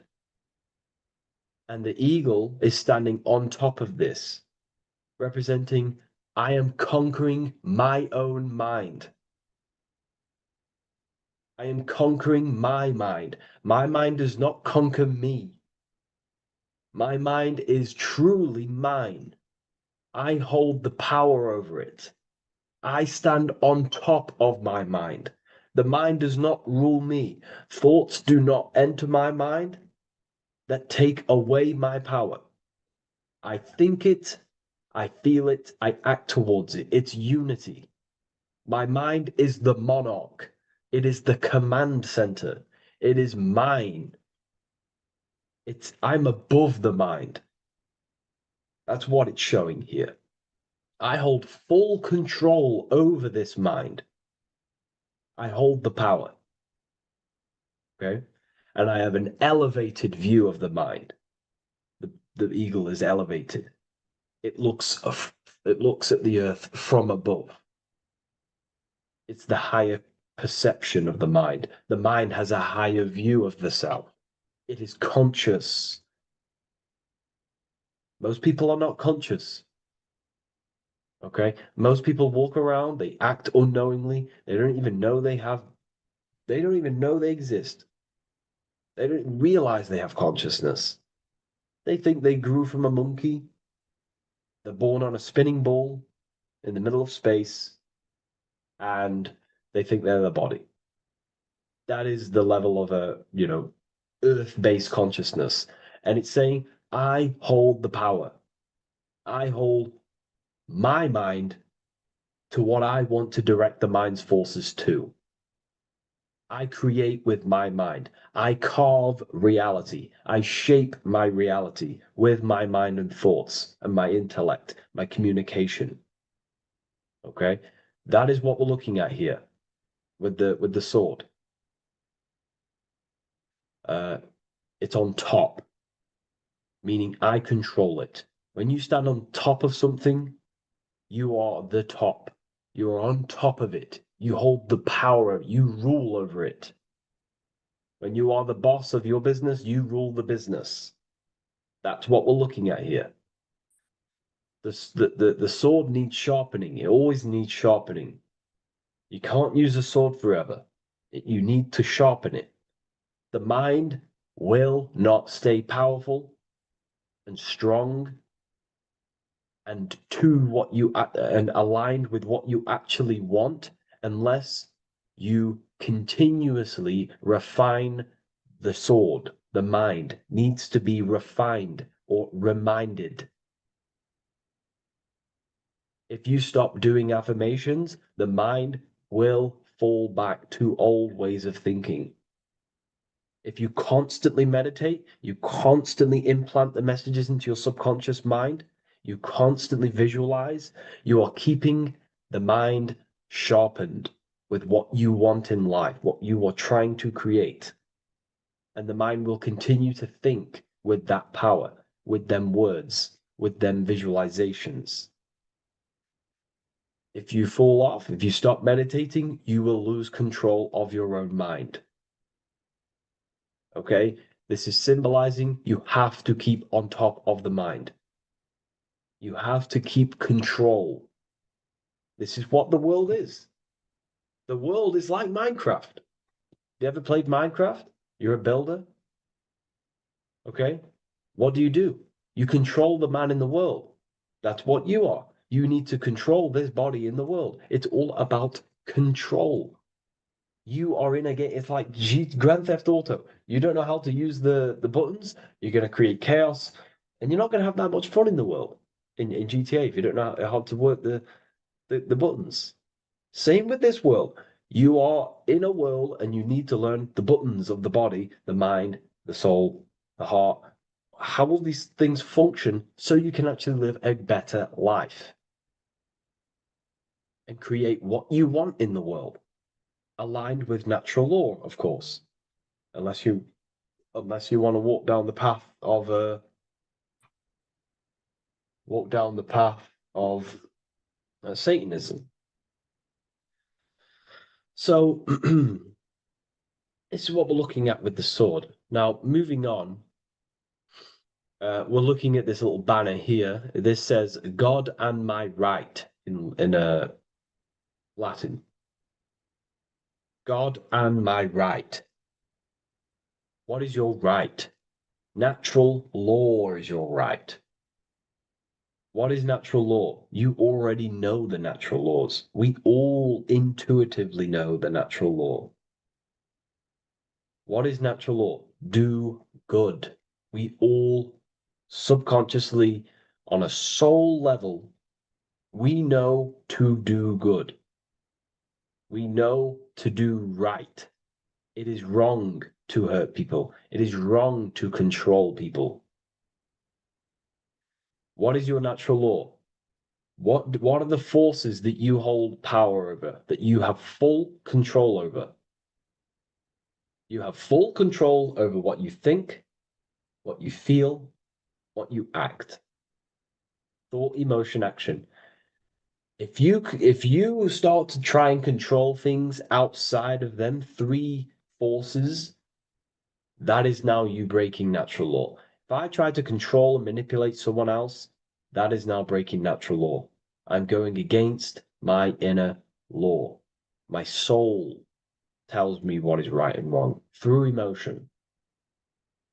So it's about aligning the self, my actions, my thoughts with my emotion, my intuition, my natural law.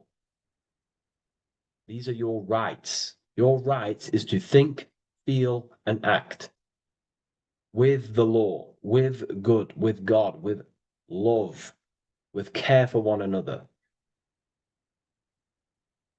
Am I building with light to bring good things to the collective? You see, most people are stuck in their left brain, and the left brain only sees me, me. Ego-driven thinking. That's why they trap us in our left brain. They train us to be left brain. They tell us to write with our right hand to strengthen the left brain. They call it writing. Everything in this matrix is to activate your your left brain. Why? They need you in ego consciousness so you can be controlled and manipulated. So you do not recognize patterns. That's the right brain. The right brain recognizes patterns, symbolism, metaphors. They don't want you reading between the lines. They want you logical. They want you divided because the right brain sees the whole. The right brain sees the woods. The left brain sees the trees. And that tree is your ego. And the woods is the collective consciousness. They want you only thinking about you. Because that way you are divided from the collective consciousness. And we're all one consciousness family. We're all God. We're all God experiencing himself. And we are all building this world. So it's about aligning the self with my right, with God, with natural law. It's what Freemasonry is about.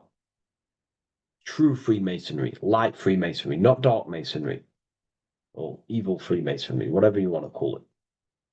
The crown, royalty.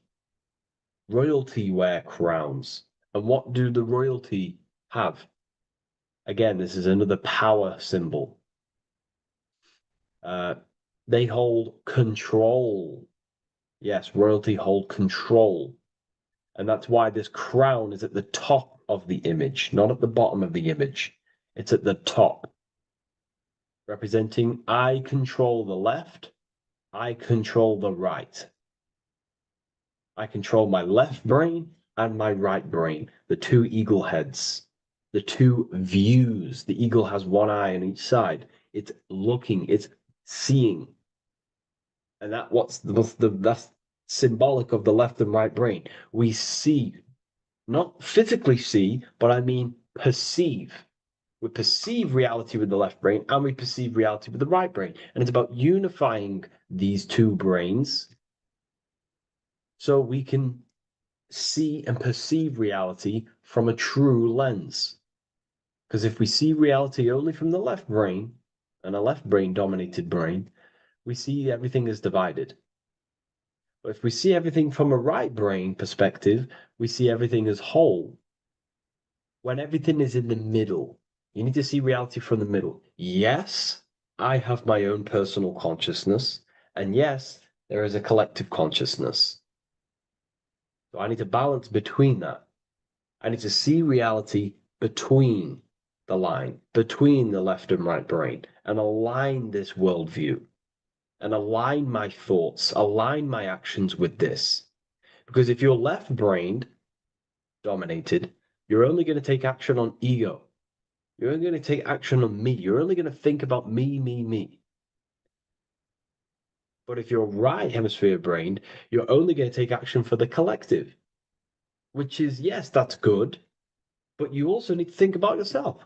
Why did you come here? Your life has a meaning as well. It's not just about the collective, it's about you as well. But we need to balance this. You see? This is what we're looking at. The crown is in the middle, representing the balance, the power over the two. Okay?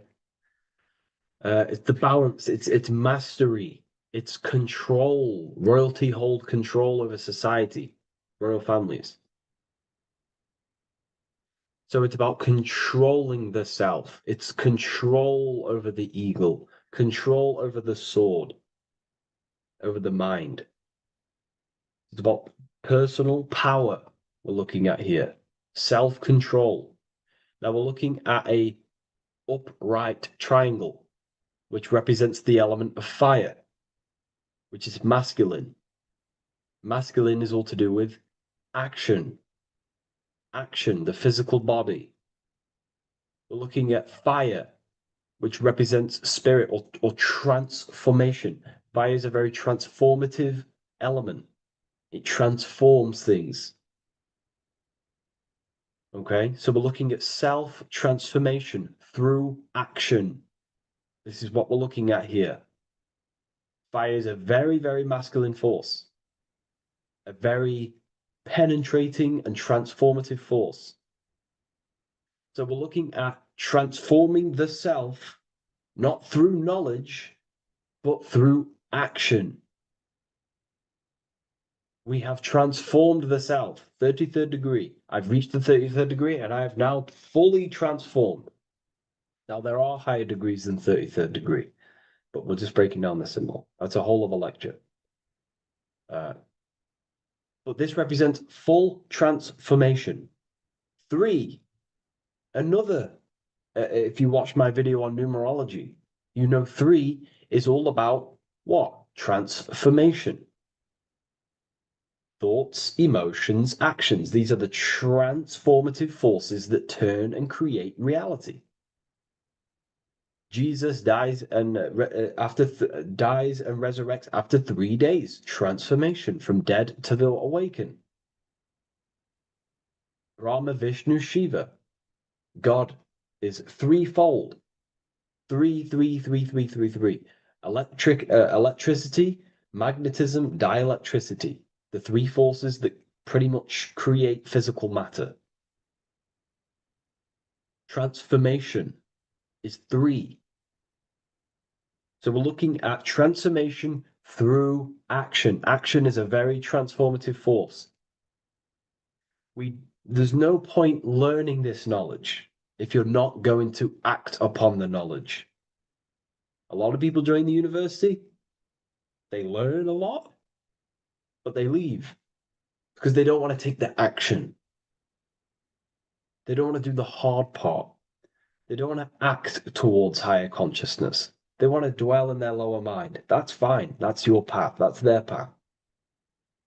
But if you truly want to raise your consciousness, you have to act upon it. You have to actively not take the action. It's about what you do and do not do, because not doing something is also an action. If you are not participating in the low-level pleasures like sex, casual sex, masturbation, going out and getting blind drunk.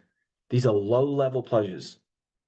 It's going to keep you on a low-level frequency and a low-level consciousness. That is also an action, not doing that. It's about what you not do as well, which is very important. You have to act upon it to reach this degree. You will not reach this degree if you have not taken a lot of action towards reaching higher consciousness, reaching self-mastery over the mind, controlling the mind. This is what, again, it's about taking action on actually controlling the mind, controlling the self, gaining your power. Okay. Okay. This is another fascinating part about the eagle head and wings. It also represents the past, present, and future. The crown is, again, symbolic of the crown chakra. This is all to do with knowledge. So we're looking at knowledge of the past, the eagle on the left looking behind, and the eagle on the right looking forward. So we're looking at the crown, knowledge of the past and the future. Looking at your past is very powerful. What has got you, what has led you to this very point in your life? What actions have taken you to this point? And not only you, remember, there is a collective. Remember, you always have to keep that in mind. Every action you take, you have to always align it with the collective consciousness. It's not just you in the world. We have a collective. So, how did you and how did the collective get to this point in life, in this present? How did we get here? How did we get into this mess? Humanity is in a mess. A straight up chaotic mess. And if you think everything is perfect and everything's divine and everything's just, there's some people out there in the spiritual community saying, everything's divine, everything's meant for this purpose. No, there are people actively manipulating and using mind control methods to control this reality. How have we got into this mess? So we have to look into the past to analyze patterns so we can take action now in the present to change the future of the collective and your personal life. That's what we're looking at here. So the eagle looking left is looking in the past, representing analyzing the past, analyzing the actions in my life and the collective life. The actions that led to this mess now, to this state now. And what can I do now with my knowledge to change the future to a better future, aligned with, again, natural law, aligned with goodness, aligned with God, aligned with care and love for one another and the self. So it's all about knowledge of the past and knowledge of the future. And what I can do now to take action, the triangle pointing at the middle, which is the present, what can I do now to change the future? To create a better future, to transform the world. 33, transformation. To transform the future. Okay, this is what we're looking at here with the two double-headed eagles as well. Again, this is more art. This is a lot more complex symbolism here. But again, we have the Earth hemisphere here. And what? The eagle above. It is raised above the earth, above material pleasures, above the material thinking self, above the ego. Not to say get rid of the ego. We need the ego. But balancing, control, power over the ego, power over the two hemispheres of the brain, power over my past and my future, power over time. What am I using my time towards? Time is your spiritual currency. Okay? It's elevated. It sees things from a higher perspective. It is higher consciousness. We're also looking at the astral body. Birds on a deeper level represent the astral body. So symbols have layers of meaning. The deeper you get into the occult, so when you join the first degree, you get, a good interpretation, and the higher degree you go, the more deeper the symbol reveals, as the more deeper you know yourself. So we're looking also at the astral body, the light. What is the light? Light is a massive symbol in Freemasonry. It's knowledge, gnosis. When you're very intelligent, you call someone, they're a bright child. They have enlightenment, light in the mind. Looking at light, a lot of knowledge, a lot of self-knowledge of the self, of the psyche, how I function, what I am, knowledge of the astral body, rising above the earth, astral projection, exploring your true nature, exploring consciousness. This is what we're looking at here. And in order to explore your astral body and explore the astral realm, you have to control the sword, the mind.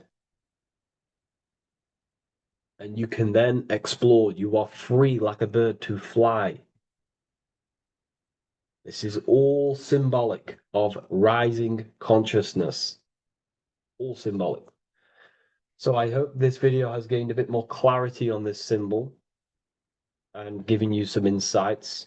And I will see you in the next one. Thank you for tuning in today.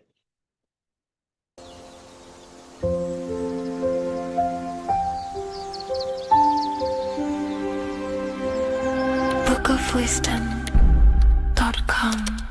Visit today.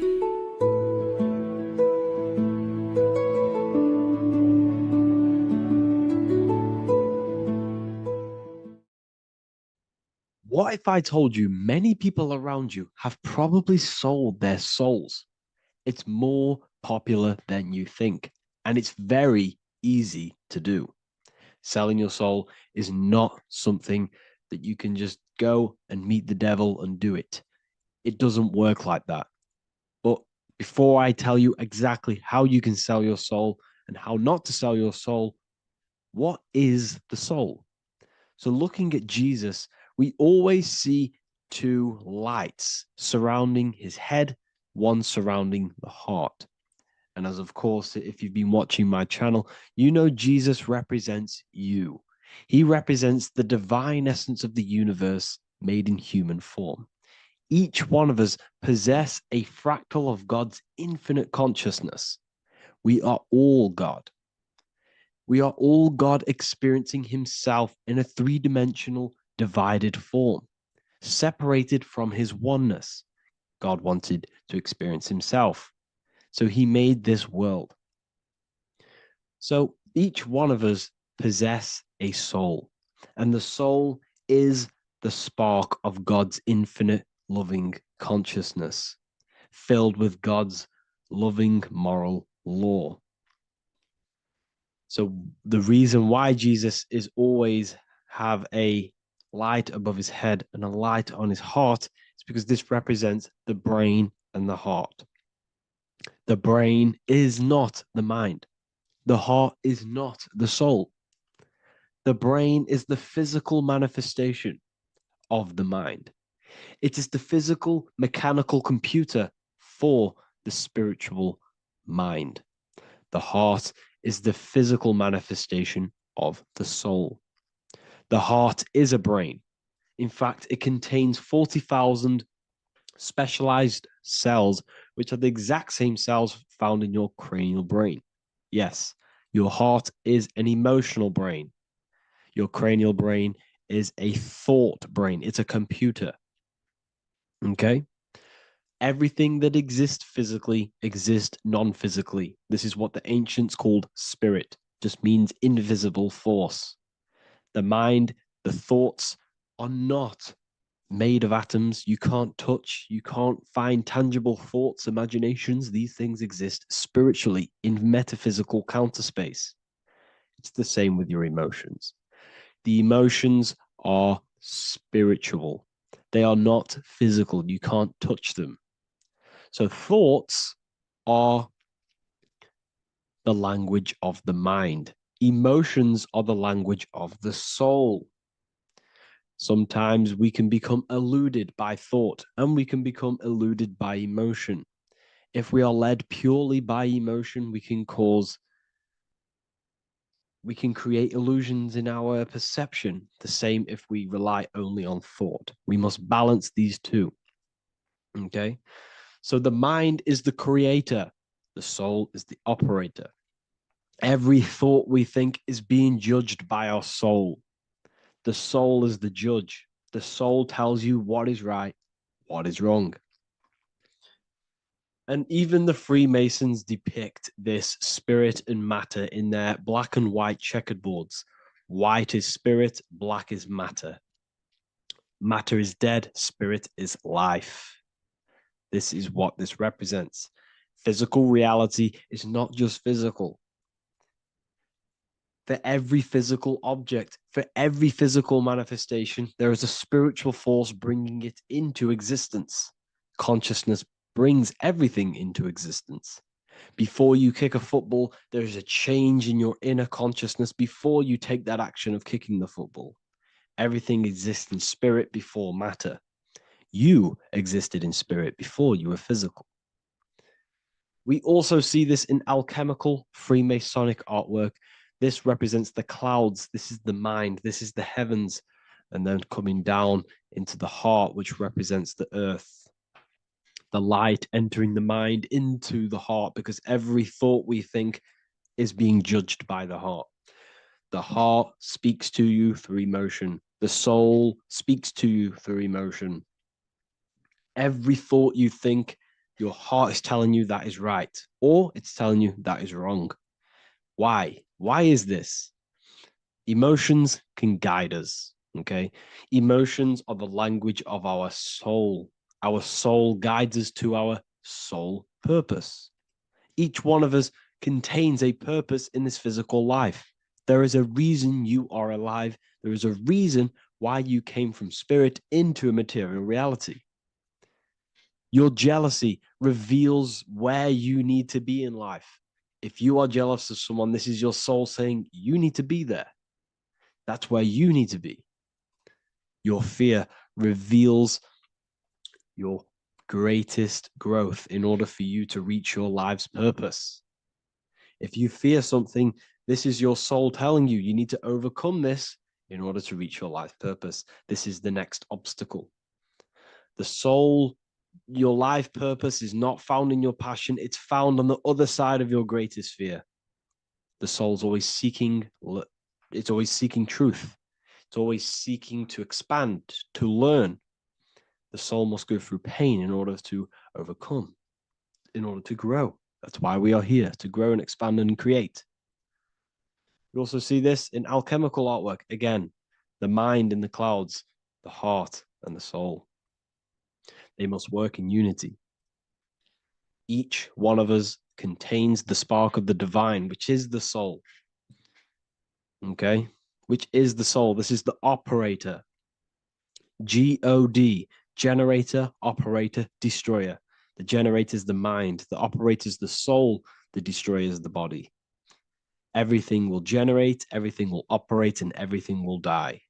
That's the Trinity, the Father, the Son, the Holy Spirit. There's always a Trinity, Brahma, Vishnu, Shiva. Okay, so each one of us contains God's law, and it's encoded within our consciousness, within our soul, within our heart. That is what's judging everything you do. Every time you hurt someone, you can feel it. If you've ever punched someone, you can feel it. You know it's wrong. If you've ever stole something from someone, it doesn't matter what you've learned in the past. If you steal something, you know deep down within your soul it's wrong. This is because each one of us are encoded with God's law of love and integrity. I don't care how tough you think you are and how hard you think you are and what you've done in your life. I don't care. You know what is right, what is wrong, because you are encoded with love. Does not matter how far your mind can take you away, how corrupt your mind can become. There is always a spark of love and empathy in your heart, in your soul. You know this when a child. When you're a child, you're not racist. You don't want to hurt anyone. You don't want to steal. As a child, you're pure love, you're pure awareness, you're pure. You would never think about being racist. It's the corruption of the mind that leads us to corruption. Our soul always wants to do good. So the soul is encoded with God's law. And when we go against this law, this destroys our body. Yes, because your body is electromagnetic, and that's being casted from your heart. So every time you go against the heart's guidance in moral law, we weaken our electromagnetic field, which weakens our body. If you've ever looked at someone who's very negative, you can see them. You can see that they are aging quicker. You look at Scrooge, for example. If you ever watched Scrooge, look at how corrupt he looks. That's his heart. You can see the people's hearts on their face. People who do negative things and have negative thoughts, negative emotions, you can see it in their eyes and their face. It's because it corrupts you. It corrupts the body. It ages the body. Goodness is life. Okay? So can you sell your soul? You cannot sell your soul physically. But what you can sell is your conscience. What you can go against is that moral law.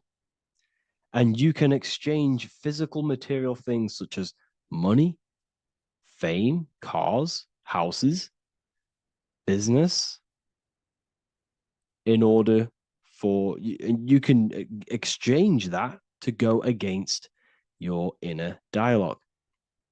For example, these rappers, celebrities, what are they doing? They're not selling their soul. You can't sell your soul to some entity on the astral plane. But what you can do, you can take money to say, I'm going to go against my heart. I'm going to go against my inner moral law. I'm going to take that money and I'm going to do something wrong. It's basically going against your soul. It's selling your soul's guidance of moral law. That's what selling your soul is. And that's what these rappers are doing. That's why they're so sad. You know, this is why all these rappers are on drugs, doing all sorts of things to escape, to short-term escape what they've done. They're going against their inner guidance for money. And yes, short-term pleasure may be happy for now, but in the long run, it will leave you feeling voidless because nothing material can ever satisfy your soul. Nothing. You could gain £1 million tomorrow, guaranteed within 2 weeks, you'll be back to the exact same position mentally, emotionally as before, because nothing physical can ever satisfy you. Guaranteed, if you received $1 million yes, if you received $1 million now, in a week's time, you'd be hunting for the next million because it does not satisfy you. There's a reason why these billionaires don't stop working, because they're so addicted to earning and earning and earning. It doesn't satisfy you. The only way you can satisfy yourself is through Christ consciousness, is through self-love, is through loving thyself, knowing thyself, and becoming balanced internally in consciousness instead of seeking external validation through material things, which end up leaving you feeling voidless, empty inside, and sad and depressed and anxiety. Everyone's looking outside of themselves for validation, when true validation comes from within. True satisfaction, true happiness comes from within, reaching Christ. Christ is a state of being, a state of consciousness that we must cultivate within ourselves so we can live a happy, balanced life. You can have all these material things when you're satisfied inside, but don't rely on them. Me, I enjoy material things, but I don't desire them. I don't chase them. I don't rely on them for happiness, for validation. You can have big cars. You could have your favorite watches. You could have Lamborghinis, yes, it's fun, but don't let it give you your happiness. As long as you're happy on the inside, it's okay to have these things. You should seek balance with your inner world and outer world. Okay, so this is what they are doing. Rappers, celebrities, actors, Hollywood, this is what they've done. They've exchanged their inner integrity, their inner law, their inner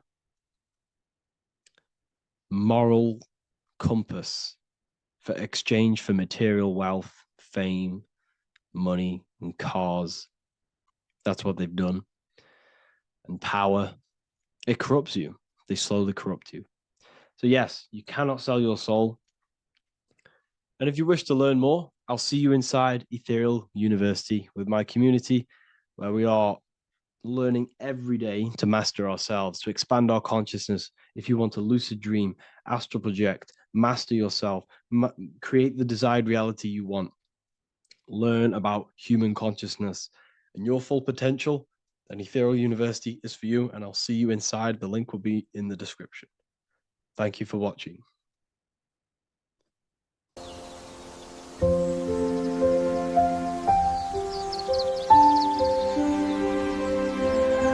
bookofwisdom.com. Visit today.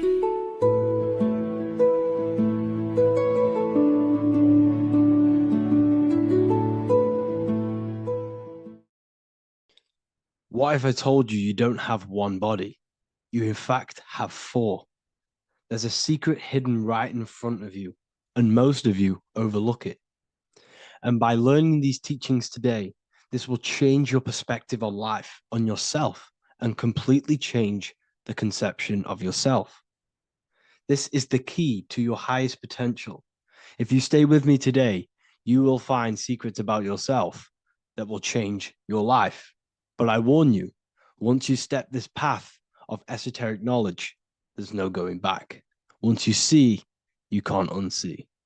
So stay with me, and we will discuss the four bodies of your soul and how you can master yourself to reach your highest potential. The first thing we must understand is that there is a sun. And just like the sun gives life to the earth, there is this life force within the sun that gives life to all matter. We must understand that that matter itself is dead. It has no life potential. It has no ability to create or destruct anything. All of the life comes from above, from the sun, from the life-giving power of this infinite energy source we call the sun. No matter what model you believe, the sun still gives power to this physical realm, giving life to all of the crops, giving life to animals, giving life and growth to all things that the rays come in contact with. This is a macrocosm process. We must understand the teachings of as above, so below. This means that the macrocosm repeats itself in a microcosm form. Now, what do I mean? Humans are made in the image and likeness of God. You are a miniature version of God, a spark of the divine consciousness made in human form, in physical form. Just like the sun gives life to all physical matter and growth to all crops on the earth, your soul is a miniature sun. And your soul is giving life to the body. Your body is a miniature earth, which also goes through the cycles of the 4 seasons of the sun. We feel different in each one of these seasons. It's because our body does not only go through these cycles externally, but these cycles happen within ourselves, within consciousness. Your soul is the sun. The sun you see in the sky is an externalization of your soul. Your soul is the life force. You are the soul, not the body. And like the sun gives power to the earth, the soul gives power to your body. So first, let's look at the etymology of the word sun. The word sun comes from it's a Latin word solis or sol, which means the sun. Sol then became soul, sun, soul. And in fact, SON and SUN in the old etymology dictionary mean the exact same thing. They are interchangeable. So when we look at the symbol of the sun, we look at a circle and a cross, which represent the four aspects of the sun, the four seasons of the sun: summer, winter, spring, and autumn. These are the four states of the sun. Like we said, this is why we get this symbol. You have the four states of the sun, which represent the four bodies of the soul. Now, this is where we get deep. Like I said, the sun you see in the sky is a macrocosm of your soul, an externalization of your soul. Just like your sun has four seasons, the four seasons within us are the four bodies. Our soul is incarnated and split into four sections. We have a mind, we have a physical body, emotions, and spirit. These are all interchangeable and they are all linked. In ancient alchemy, we have the exact same symbolism of the four stages of alchemy. But in this case, they're symbolized as the four elements: earth, water, air, fire. In this ancient alchemical symbol, we have the pentagram with the top one representing the soul, ether. Our soul then has the four bodies with the human here. We have the man, the eagle, the bull, and the lion. We see this on the tarot card, the Wheel of Fortune. The man, the eagle, the bull, the lion. We see this in Matthew, Mark, Luke, and John. The lion, the bull, the man, and the eagle. We see this with depictions of Jesus. Jesus, the man, the bull, the lion, and the eagle. These represent the four fixed signs of the zodiac: Taurus, the bull; Scorpio, the eagle. Scorpio was symbolized as an eagle. It's an ancient symbol. Now it's been changed to a scorpion, of course. Leo, the lion; Aquarius, the man. These represent the four fixed signs, which are four different elements. Taurus is an earth sign. Scorpio, a water sign. Leo, a fire sign. Aquarius, an air sign. Taurus is the earth. As above, so below. The earth is the physical body. Leo is fire. Fire is the spirit. Scorpio is water, which is the emotions. Aquarius is the mind, which is an air symbol. Air is the mind. That's why we call people airheads. Okay? So what we're actually looking at here are the four aspects of our soul. We have the sun in the middle and the four bodies of the soul. This is what Jesus is symbolizing. Jesus represents you. God made flesh with the four aspects of the soul. The four gospels are all depicting Jesus in four different ways according to the different body of consciousness. The Wheel of Fortune are representing the four bodies of the soul. This represents the four bodies. Now, how are they four bodies? They are four dimensions of consciousness. The mind is not made of the same substance of the emotion. The emotion is not made of the same substance of the physical body. The spirit is not made of the same substance as the physical body also. They exist in four dimensions of consciousness. They are four bodies of our soul.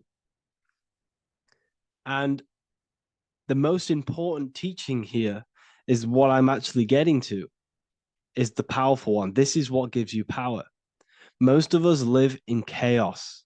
Our mind is thinking of doing something. Our emotions are feeling something else. Our body is lusting and wanting to do something else. And our spirit's energy is completely off.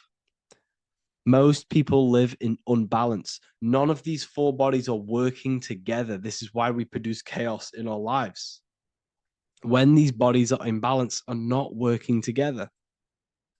So in alchemy, they symbolize the four elements, which are the four bodies of consciousness. These are the furnaces with the fire. They represent transmutation of each body. We have to sync these bodies. We have to sync the mind with our emotions, and our emotions with our actions, the physical body, and with our spirit. These four key bodies need to be in line in order for us to create consciously in our life. Because each one of us is a creator, a miniature version of God, creating our own earth, creating our own material reality. And in order for us to create consciously and with effect and power, we must have these bodies unified so that we can create consciously and not create chaos. So this is very, very important. And this is a secret teaching found in all ancient societies.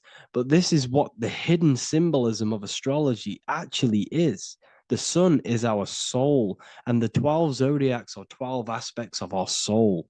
And we have the 4 aspects of the 4 main bodies. This is what we're looking at.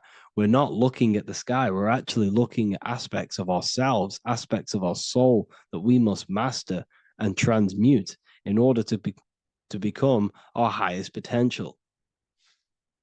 So I hope this makes sense. And it may take a while for you to fully understand this, but the key knowledge in order for you to understand any of these teachings that I've gone through today is the major, major teaching of as above, so below.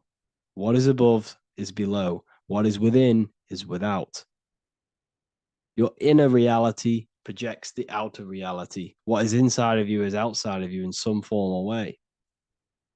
Whatever trees, whatever roots that go down will always shoot up. When you throw a bouncing ball, you shoot it down, it will go up. As above, so below. As within, so without.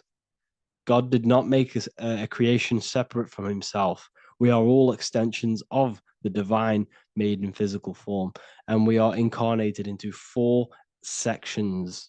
Our soul is separated into 4 sections. These are the 4 corners of reality.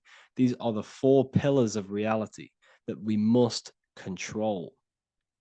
So in order to access our soul in meditation, we must turn off these 4 things.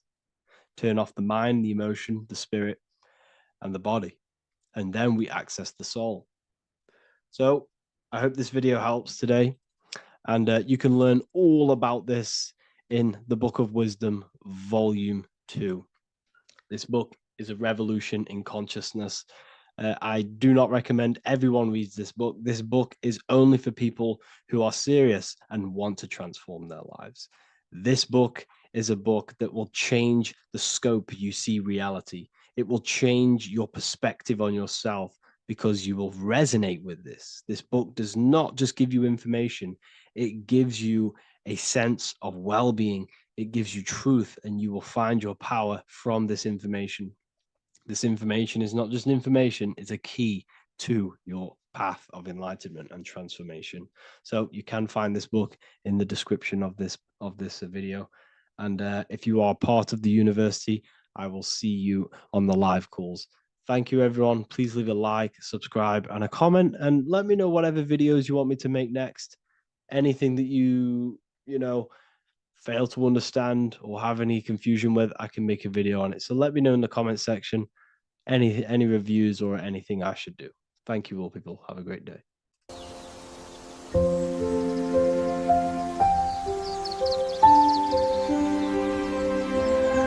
bookofwisdom.com. Visit today.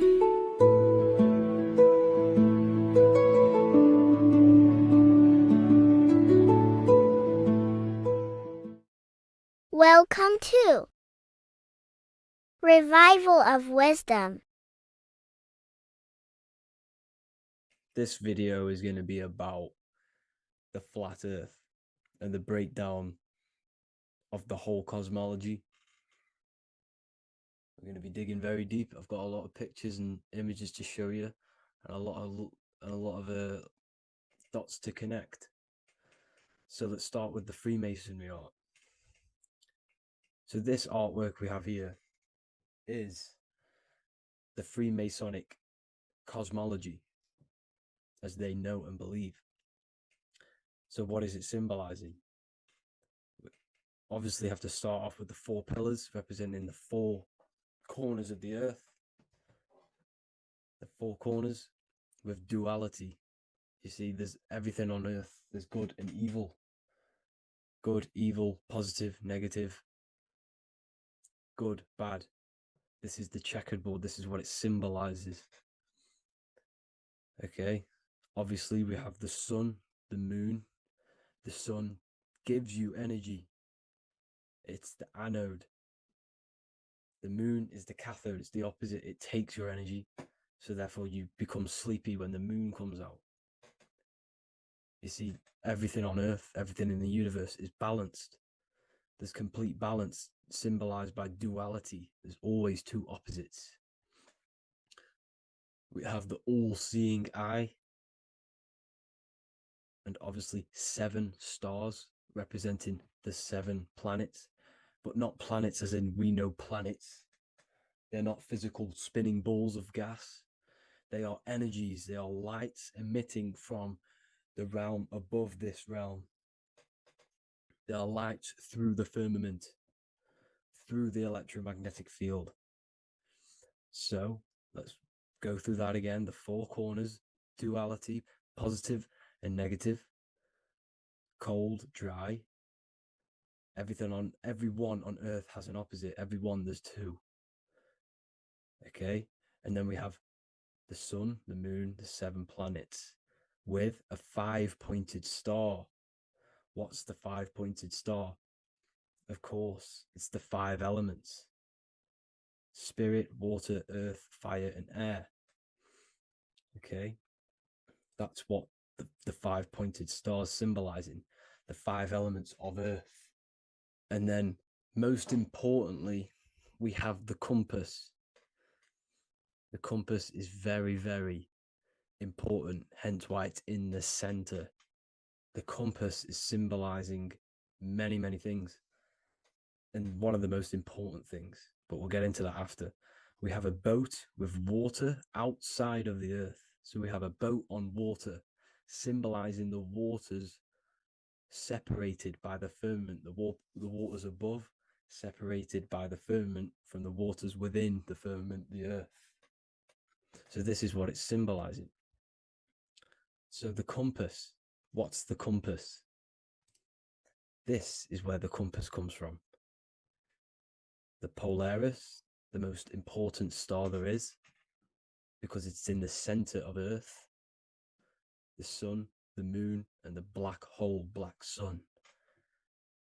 Because all creation comes from center, the seed center. Okay, but we'll get into this after. But also, this is a very important Masonic symbol because they use this symbol a lot. This is one of their main symbols, hence why Neil Armstrong has the Masonic ring with the compass on it. The people who supposedly went to the moon, which obviously they faked to push this globe model, because the globe model is based upon fear. Because the globe model, if they can sell you the globe model, they can sell you anything then. You don't know where you actually are. The globe model is to push fear upon the masses, because the globe model means there's not enough resources. There's also risks of asteroids hitting the planet. There's also risks of space extraterrestrial invasions, global warming, asteroids. You see, this is all the fear that they can gain off selling you the globe model.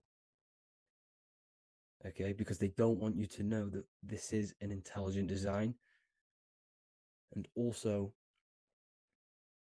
they're hiding God, the creator, the source. This is why they are satanic. They are opposites. They are lefty, Lucifer, right, righteous, godly. Hence why they do the symbolism on their eyes. 666. This is another famous, famous astrologer. astronaut. This is another famous astronaut doing 666, showing that he's in the alliance of the occult. But even look at their 10th anniversary stamps. They have a Masonic compass on there. Also, the Order Out of Chaos. Order Out of Chaos, double-headed eagle. Okay, the Order Out of Chaos ring, which they wear. So all of these astronauts are in the occult. They are lying to you. They are in with this order, this Masonic New World Order, whatever you want to call it. So let's break this compass down a lot more.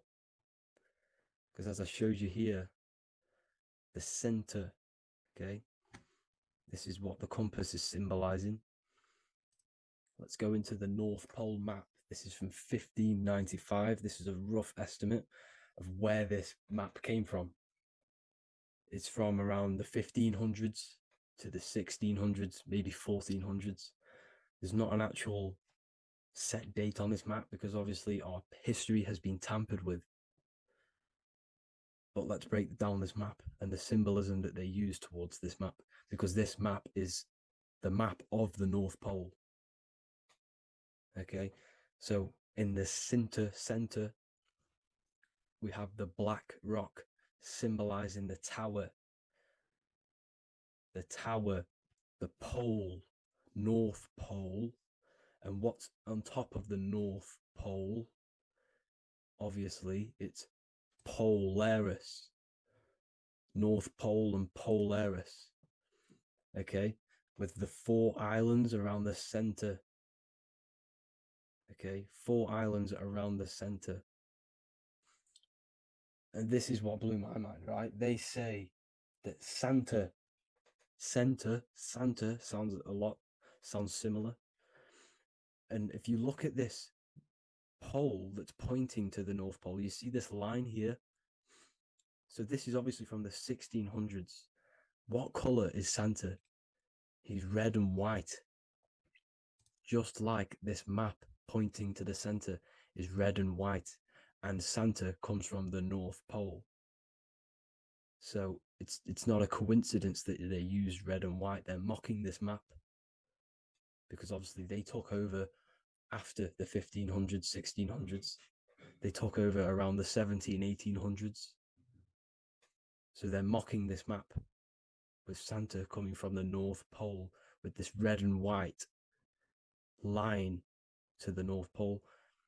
Notice the 4 islands. Okay.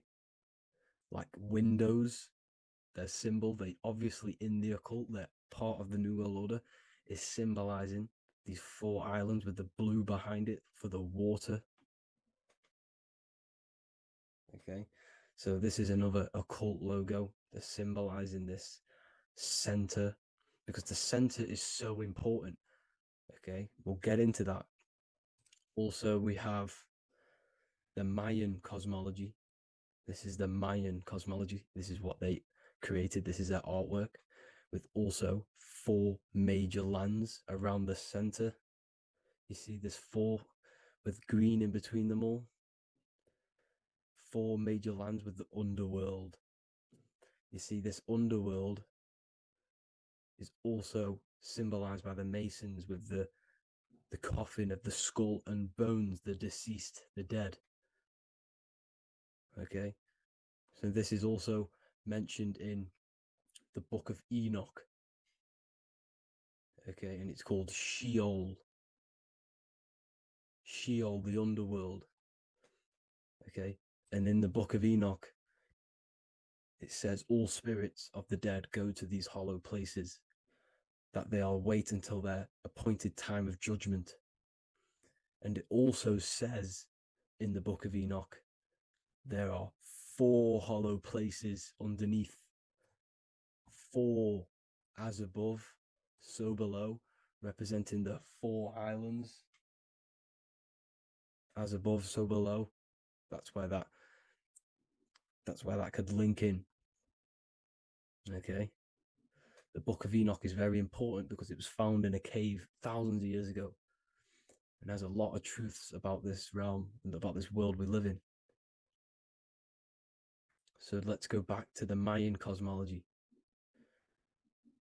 So the ancient cosmology, they all must have had some sort of communication. They must all be in peace, at peace with each other, because all of their cosmologies linked together. See, the Greek, Babylonian, Indian, the Celtic. Okay, they're all linked in together. They all knew that they were in an enclosed system with an underworld and obviously a firmament. Okay, so this is what they all knew. They all must have had some sort of communication. They were a lot more advanced than us. They knew the center of the realm. Okay, and obviously the United Nations flag also symbolizes their center. You see how it has like a grid with a circle around the center. It's symbolizing that center of the realm, because that center of Earth is so important. The United Nations flag, all have it. See, some different ones will have that circle around the center, because the center is the seed. All things come from a center. So the torus field is so important because it is the spark of life. It's the building blocks of the universe, this creation, because all things have a torus field. Just like an apple with what's in the center of an apple, a seed, because the center is where the energies hold, is where the energies meet, and it creates that spark of life. Just like your heart is the center of your body, and it has an electromagnetic field, because the center, all things come from the center. So this is why the North Pole is so important, because this is why it's so important, because this is where the creation sparked from, the center. This is where the most electromagnetic energy is stored. So this is why the northern lights come from the center. It's electromagnetic energy. This is what the northern lights are. It's being emitted from this black hole in the center. Okay, and obviously what else is on the center? Polaris. Polaris is the center star. Okay, so the center star is what sits on top of this North Pole, Polaris, because it's a pole of electromagnetic energy, symbolized as a black rock, a black hole, pole. You see, because all creation comes from void. Light is born from darkness. Without light, darkness can't be born from light. You see, but light can be born from darkness. This is why darkness is so important. And this is why there's a black hole in the center of our realm, like the black sun. The black sun, the Polaris star, the North Star. You see, so this is this North Pole, Polaris. This is what they're talking about. And this is why compasses are an 8-pointed star, because Polaris is symbolized as an 8-pointed star. This is where a compass will point you to. It will point you to that center. So notice how a compass has this black hole in the middle, you see, and it will point you to this meeting point, the north, because in the center is the center of the torus field of the earth. This is where the most electromagnetic energy is. You see, everything gets sucked into the black hole. Okay, this whole reality is being projected from that center point, just like your eyes suck in light. It's a black hole. Your eyes suck in the light of this light being emitted from this center place, this electromagnetic energy at the center, which is the seed of everything, of everyone. You see, just like an apple has the seed in the center in darkness, because in the center of the apple, it's dark. It's black. It's pitch black. But that's where the seeds are. That's where the life is. But Polaris is so important because it's that center star which lines up. It is the pole, it's the top of the pole of the torus field. So Polaris would be here at the very, very top. And this is where the compasses point you to. And this is why the Star of Ishtar, the 8-pointed star of the Sumerians, also talked about this 8-pointed star, and it's called the Star of Ishtar. Okay, and who is Ishtar? Ishtar is the goddess. Okay, so she's not a male, she's a female, because every creation is brought through a female, a womb. Every single human on earth is brought through the womb, the sacred feminine energy. And the womb is pure darkness. There's no light in a womb, just like the center of our realm. It's a black hole. Okay, and guess what? She's the god of fertility and sexuality. She is responsible for all life. Okay, so the Star of Ishtar is the Star of Polaris, which is symbolizing the responsibility for all life, the center of our realm, the black sun, the black hole. Okay, so this is what that god of Ishtar of the Sumerians is talking about, the goddess, the womb, the seed of creation. So this would be the portal, more than likely the portal in and out of our realm, because it's the top of the torus field. And what's above this realm is the heavens. So this is where you get sucked in from the heavens. Your soul gets sucked in and brought onto this plane of existence called Earth. These are some space NASA symbols. Look how much Polaris symbolism there is. And notice how it's at the center. You see this circle? This is like a half circle. And at the center is an 8-pointed star of Ishtar.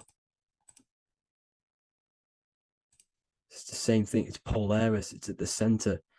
And notice on some of these, look, this one is a bear holding the key and an arrow pointing to the Polaris star, so that they hold the key to Polaris.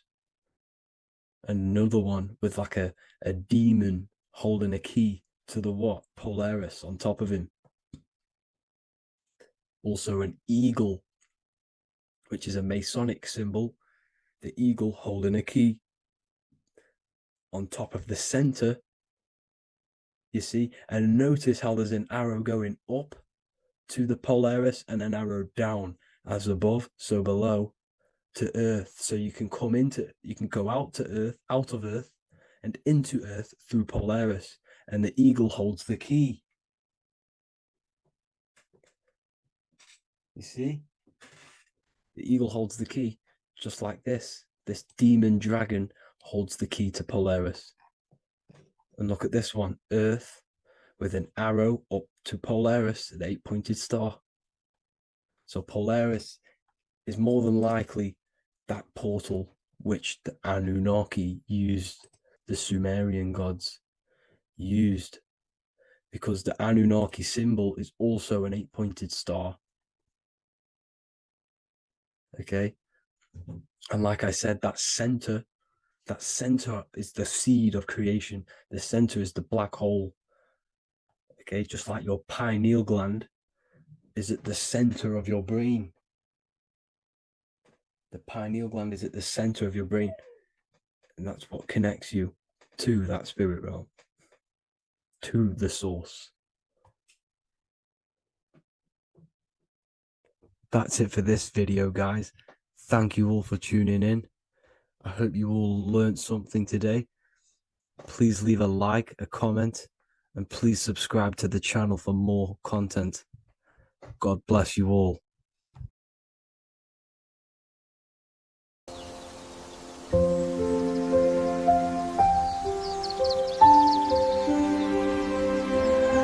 bookofwisdom.com.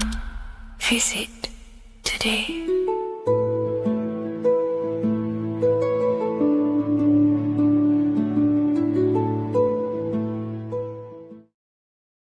In this video, we're going to be talking about the evolution of consciousness. You are born human, however, you possess consciousness, which is the awareness behind your being, the awareness behind your thoughts, the experiencer behind your five senses, the experiencer, the observer behind your thought, emotions, and senses. You are an eye, an invisible consciousness looking through a lens, which is your body. Your body produces this physical world that you experience. Your brain produces this world. Your brain and body is a technological computer. However, you are an infinite, ever-expanding consciousness behind this physical body. And there is an evolution of consciousness, a cosmic journey of expansion. And this is why we see so much pyramid symbolism in the occult and esoteric world, and especially within Freemasonry. Because the pyramid represents climbing, an evolution, a raising state of consciousness, a journey. Steps symbolize a journey upwards. This is the raising and the evolution of consciousness, our inner world. The transmutation of our inner selves, of our souls and consciousness and our minds. So when we see this pyramid, we're seeing a evolution, a way up to source consciousness. And the eye in the pyramid represents your source consciousness. It represents illumination. It represents divine guidance through this evolution of consciousness. This is why we see the ladder. Consciousness is ever expanding on an infinite journey of evolution.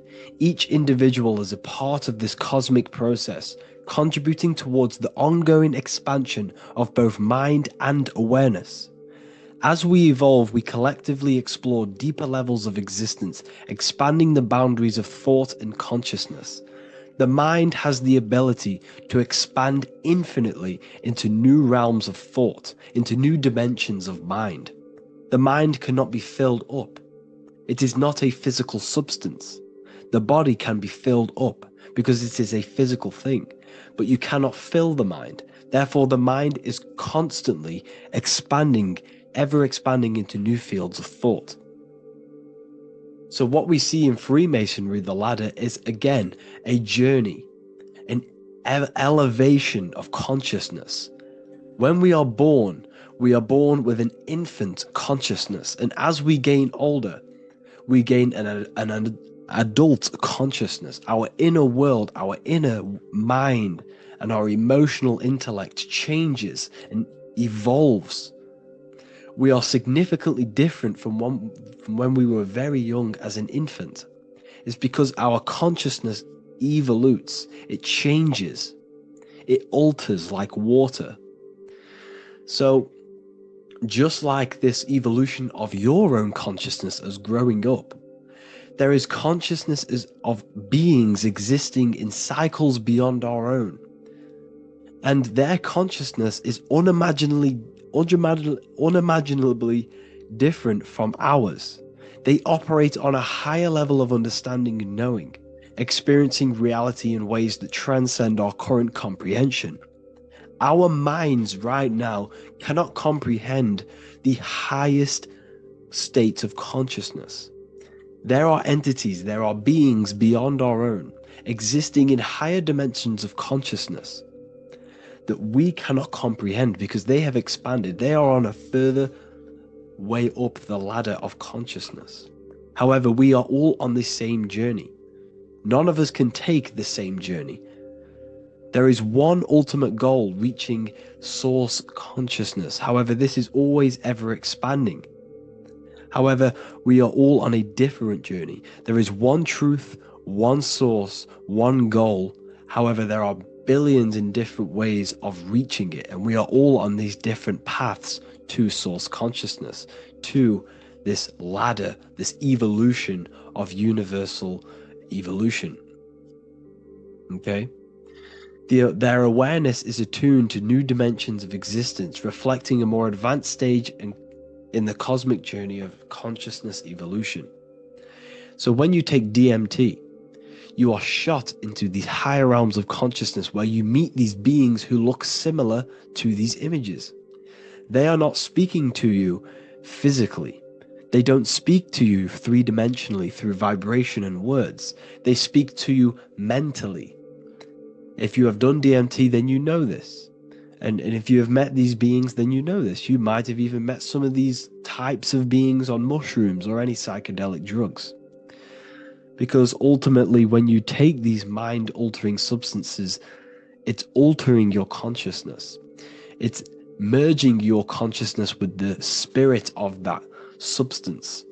And you are essentially attuning your mind to higher dimensions of consciousness. That's why we say we're getting high when we take these substances. Therefore, when you meet these beings on DMT, you are essentially meeting beings who are attuned to higher dimensions of consciousness, and they speak to you mentally. They speak to you telepathically through thought, because the universe is mental. Everything exists within the mind. The way you are now, your physical existence, is a state of mind. Mind, thought creates matter. Spirit and matter are two opposing ways of thinking. If we have a very spiritual mind, we have an expanded mind, we are a spiritual person through the mind. However, if we have a very low state of consciousness where we think about food, sex, lust, and all physical things, then we have a physical consciousness. Matter and spirit are two opposing forces, two ways of thinking. The mind attunes itself to different levels of understanding in different dimensions. So, essentially, this is what we're looking at. The body is a vessel for the fluidic, formless consciousness, a temple that houses the essence of our awareness. While the five senses are limited to perceiving only the physical plane, the mind transcends these limitations, capable of perceiving the full scope of reality. It is through the mind that we access deeper truths beyond the material, tapping into boundless nature of existence. Physical existence is a thin band, a thin layer of reality. It's like 0.001% of reality. And your five senses are only tuned into this layer of reality. But the five senses are, by design, only allowed to perceive physicality. But the mind has the power to expand beyond this physical five-sense state. The mind has the power to expand and evolute. It is a conscious decision whether you want to take this path or not. You can stay in a three-dimensional way of thinking, or you can expand your consciousness from within. It's not an external journey. There is no God going to save you. You must save yourself. Therefore, behind every single one of these eyes is the same source consciousness. However, we are all different cells in a different journey. The organs in your body, the cells in your body are all alive. They all possess same consciousness, universal consciousness. However, we are all on a different journey of evolution. As above, so below. As the baby is in the mother's womb, when the baby becomes conscious, there is a world outside of its mother. What does it do? It presses and seeks a way out to be born in the other world outside of its mother. It is the same with your consciousness, your mind. When your mind becomes aware that there is realities beyond the immediate surroundings, it seeks a way out. And this is exactly what I'm doing to you now. I am now expanding your mind and telling you there is other ways of reality. There is other dimensions of consciousness which you can access through inner transmutation, through different ways of thinking, spiritualism, and meditating and connecting with yourself and detaching from external things. We can upgrade our consciousness. Your body is a womb. Why Jesus says you must be born again to see the kingdom of God, because you are born physically and then you must be born again spiritually, awakening your inner consciousness. So like I said, as the baby is in the womb, it's the same principle, as above, so below. You were a baby, you were in your mother's womb, and you figured out there is a world outside of your mother, so you seek to weigh out your mother to be born in another world. It's the same now. You must do this now. This is your spiritual evolution. This is the evolution of consciousness. It's ever expanding. When you die, this is a transition. You must learn to not fear death. This is another part of your spiritual journey. You must master death. Therefore, like I said before, the mind has limitless capacity to expand into new realms of thought, continuously exploring uncharted ideas and concepts without boundaries. The mind can ever expand. It can never be filled. It can never ever know everything. There is infinite fields of knowledge, infinite fields of thought. Your current state is just one stage on an infinite pathway. You won't remain human forever. The human experience is a crucial phase where we learn to balance polarities, master the fundamental laws of the cosmos. It is a period of growth and transformation, preparing us for the next stages in our cosmic evolution. The goal is to strive for perfection, yet the true perfection is unattainable. It's like a tunnel, and there is a light at the end of the tunnel. And as you walk through this tunnel, the light is ever moving backwards. You should forever seek to meet that light, but you will never meet that light because consciousness is ever expanding. You should strive for perfection, yet knowing that perfection is forever unattainable. The journey is endless, with each step revealing deeper layers of understanding and experience. The pursuit of growth and expansion is itself the essence of our evolution. You can find all of this knowledge in the amazing book that I have read for years. I have read this book, The Emerald Tablets of Thoth, the Atlantean, by M. Dorial, translated by M. Dorial. I'm telling you now, this book, now that I've told you this, you have some context on the book. The whole book is about evolution of consciousness. He's talking about higher dimensions beings. He's talking about how you can transcend this physical plane. It is truly the most amazing book you will probably read. One of the best spiritual texts you'll see. It's hard to understand, so you must read it over and over again. And the more your mind progresses, like for me, I read this every couple months. And the more I learn about consciousness, the more I expand my own consciousness.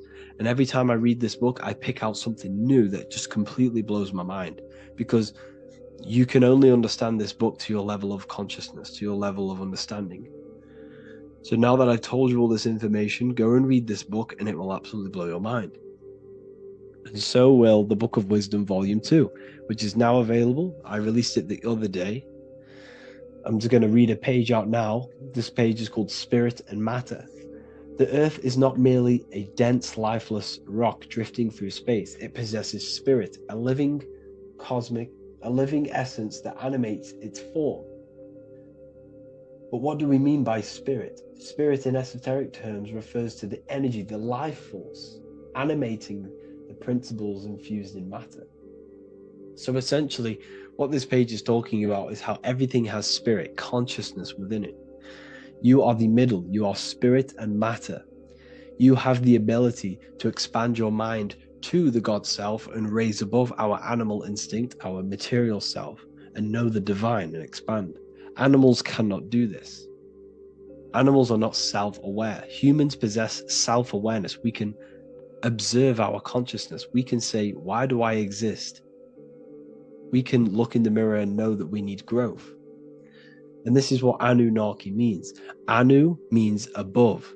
Anu was the supreme god of the sky, which is a metaphor.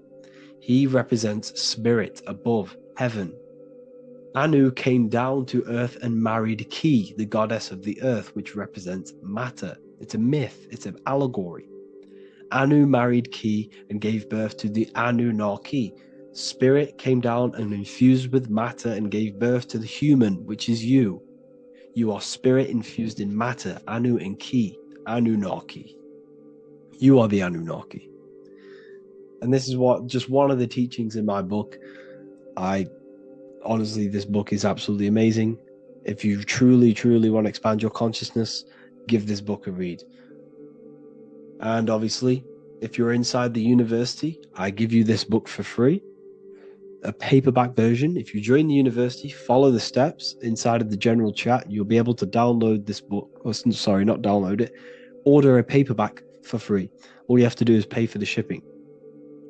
You'll also gain amazing knowledge inside of my library, where your mind will just be overblown with the amount of esoteric books. There's over 45 rare occult books, plus you get a PDF of the Volume 1 and Human Health Guide.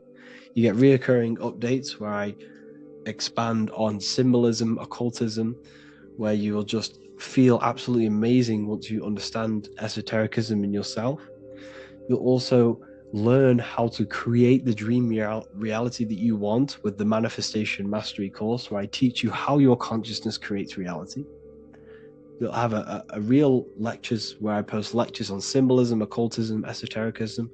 There's a conscious community and live calls and Q&A where you can ask me questions and I'll answer your questions. I just want to say thank you to everyone who has joined the university. Thank you for even liking and watching this video.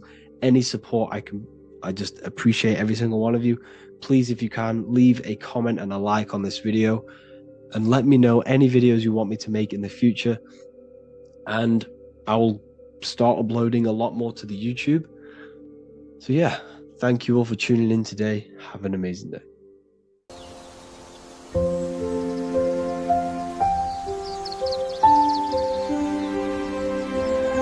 bookofwisdom.com.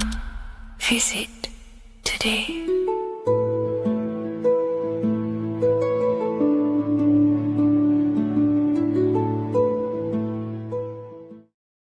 There is a secret meaning behind the number 666. 666 is 3 sixes. The number 3 in occult and esoteric numerology represents the 3 aspects of human consciousness. We see this symbolism in the all-seeing eye with the light and the triangle. The triangle is the number 3. The eye represents consciousness, observation, and the light represents the light of consciousness, because consciousness is pure light. The 3 aspects of our consciousness is thoughts, emotions, and actions. Every thought creates a feeling, and the feeling creates the action. All physical manifestation is driven from these 3 aspects of our consciousness. All physical manifestation comes from thought.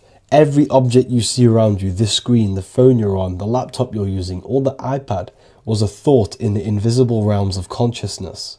Then it was brought into physicality through feeling and action. This is because man is made in the image and likeness of God. We are all mini creators. We are all extensions of God's creative consciousness. Therefore, the number 666 represents 3 sixes. 3 is thoughts, emotions, actions. The number 6 represents the cube, because cubes have 6 sides. This material world that we experience, everything has 6 sides. Everything's created by cubes. We can move forward, we can move backwards, we can move left, right, up and down. This is the cube that we are stuck in. Therefore, 666 represents our 3 aspects of our consciousness, thoughts, emotions, actions, all contributing towards our physical self, material world, material pleasures, completely cutting ourselves off from our spiritual, true, divine self, which means 666 is representing a state of consciousness. A state of consciousness where we only operate from a place of material needs and survival things.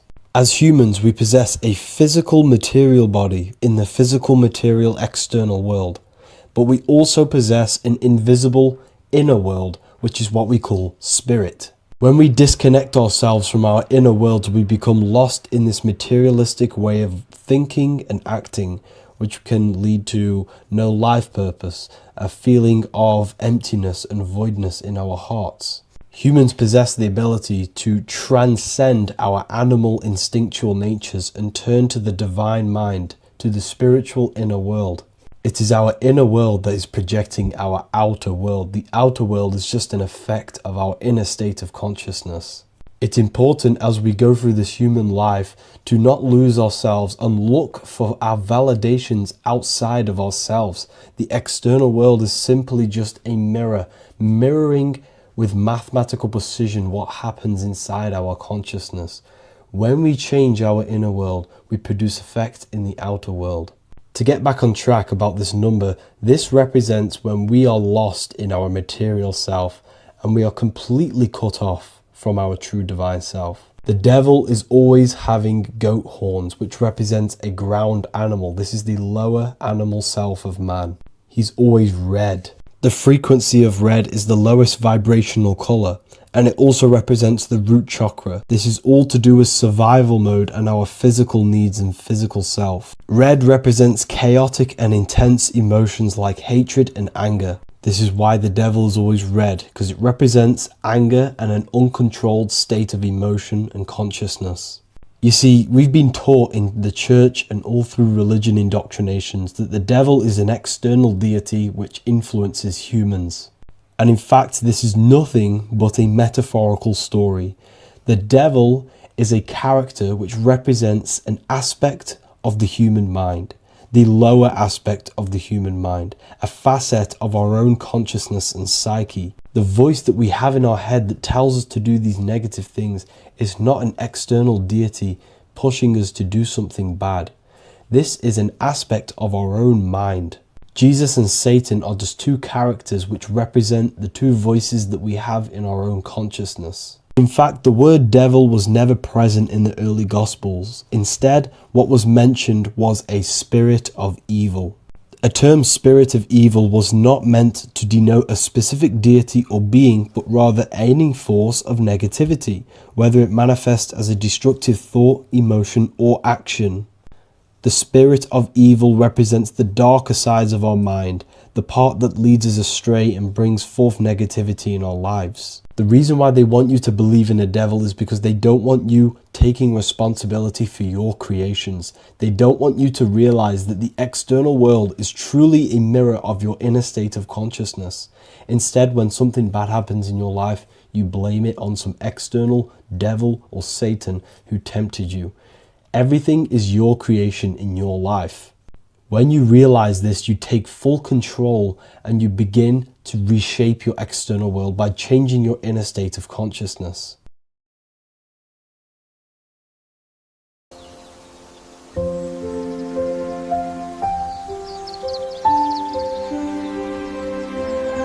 bookofwisdom.com.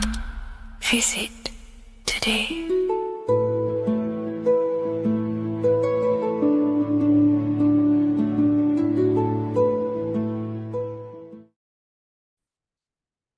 Hello and welcome to another lecture from Harry B. Joseph, also known as Revival of Wisdom, the author of the Book of Wisdom series from revivalofwisdom.com. In this lecture, you will learn how to decode Freemasonic symbolism, gain a deeper understanding of yourself, expand your awareness of consciousness and reality, and receive guidance to navigate life with greater clarity.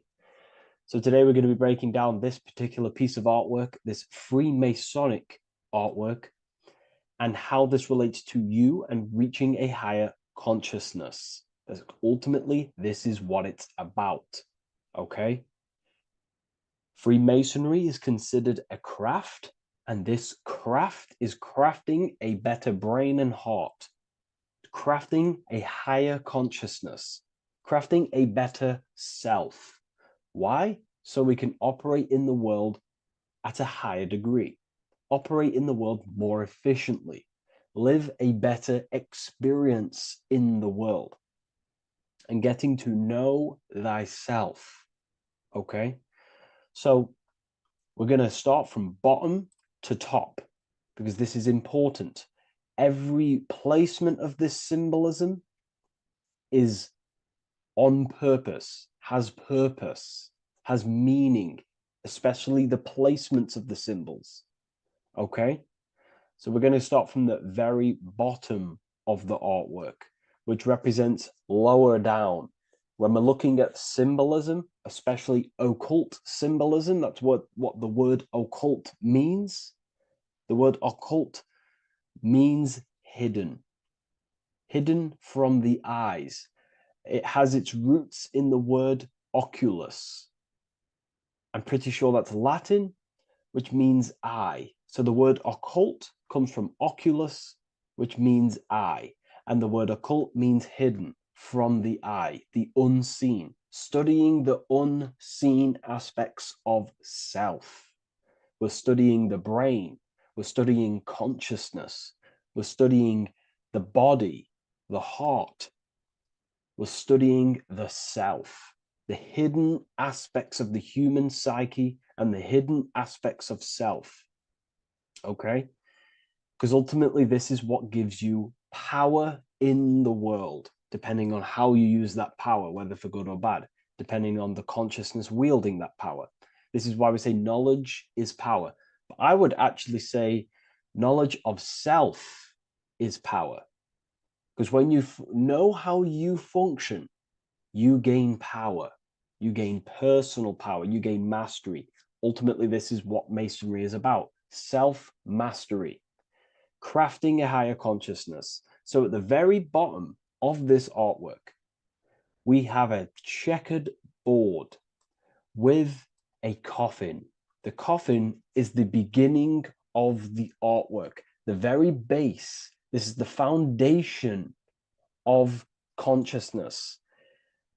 The coffin symbolizes unconsciousness, the state that myself was in, maybe yourself, before we woke up and before we came conscious of our spirit, before we came conscious of ourselves. That ignorant state of acting without purpose, acting unconsciously, experiencing the world and not actively living in the world, simply reacting to external circumstances. This is an unconscious state where one is ignorant. 80% of the world is in this unconscious state. And this is symbolized as the darkness, the tomb. Look at how the tomb is fully blacked out, representing dull, no emotion, it's dark. This represents the darkness of self. The spirit is buried. The spirit is in the tomb. They're not even aware that they possess consciousness. They think they're the material body flying on a ball millions of miles per hour through space, and the sun is, they think they're a monkey evoluted. They've never questioned themselves. They stay in ignorance. They're in the spiritual darkness, okay? And they're furthest away from the light. Look at the top. This is the light sources. They're in the darkness, okay? They're in spiritual darkness. They're in ignorance. And they're in division. Their mind has no power. Their thoughts contradict themselves. They say they're going to do something, but then their mind tells them, oh, I'm going to fail. Or I want to do this, but my mind says this, and I believe this about myself. They want to, they want to write a book, but their actions are scrolling on TikTok, and their emotions about, feeling about their past person in their life. That's division between the self, that's divided consciousness. They also have a divided brain hemisphere. They do not see reality through a true lens, because the brain acts as like a lens on how we perceive things. And if the brain hemispheres are not aligned, then we cannot see reality the way it actually is and truly presents itself, neutral. If we're left hemisphere dominated, we see everything as divided. nothing's interconnected, nothing's a whole. But if they're, right hemisphere dominated, they see everything as a whole. We need to look in the middle of that, okay? So we'll go into that a bit later. But ultimately, they're in a divided state of consciousness. They're in ignorance. But the tomb is symbolic of that. The tomb is, you're not even aware they are divided. They think everything's right in that state. I was like that. My family is like that. They're not even aware of themselves, and you try and say something to them, and they don't even know they're in division.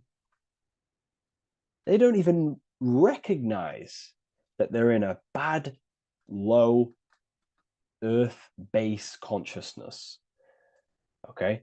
So when we get out of the tomb, which is representing by a spiritual awakening, we get out of the tomb, we realize, wow, I possess consciousness. I've woken up. You're waking up to the things in the world, and you wake up and start to see the world for what it truly is.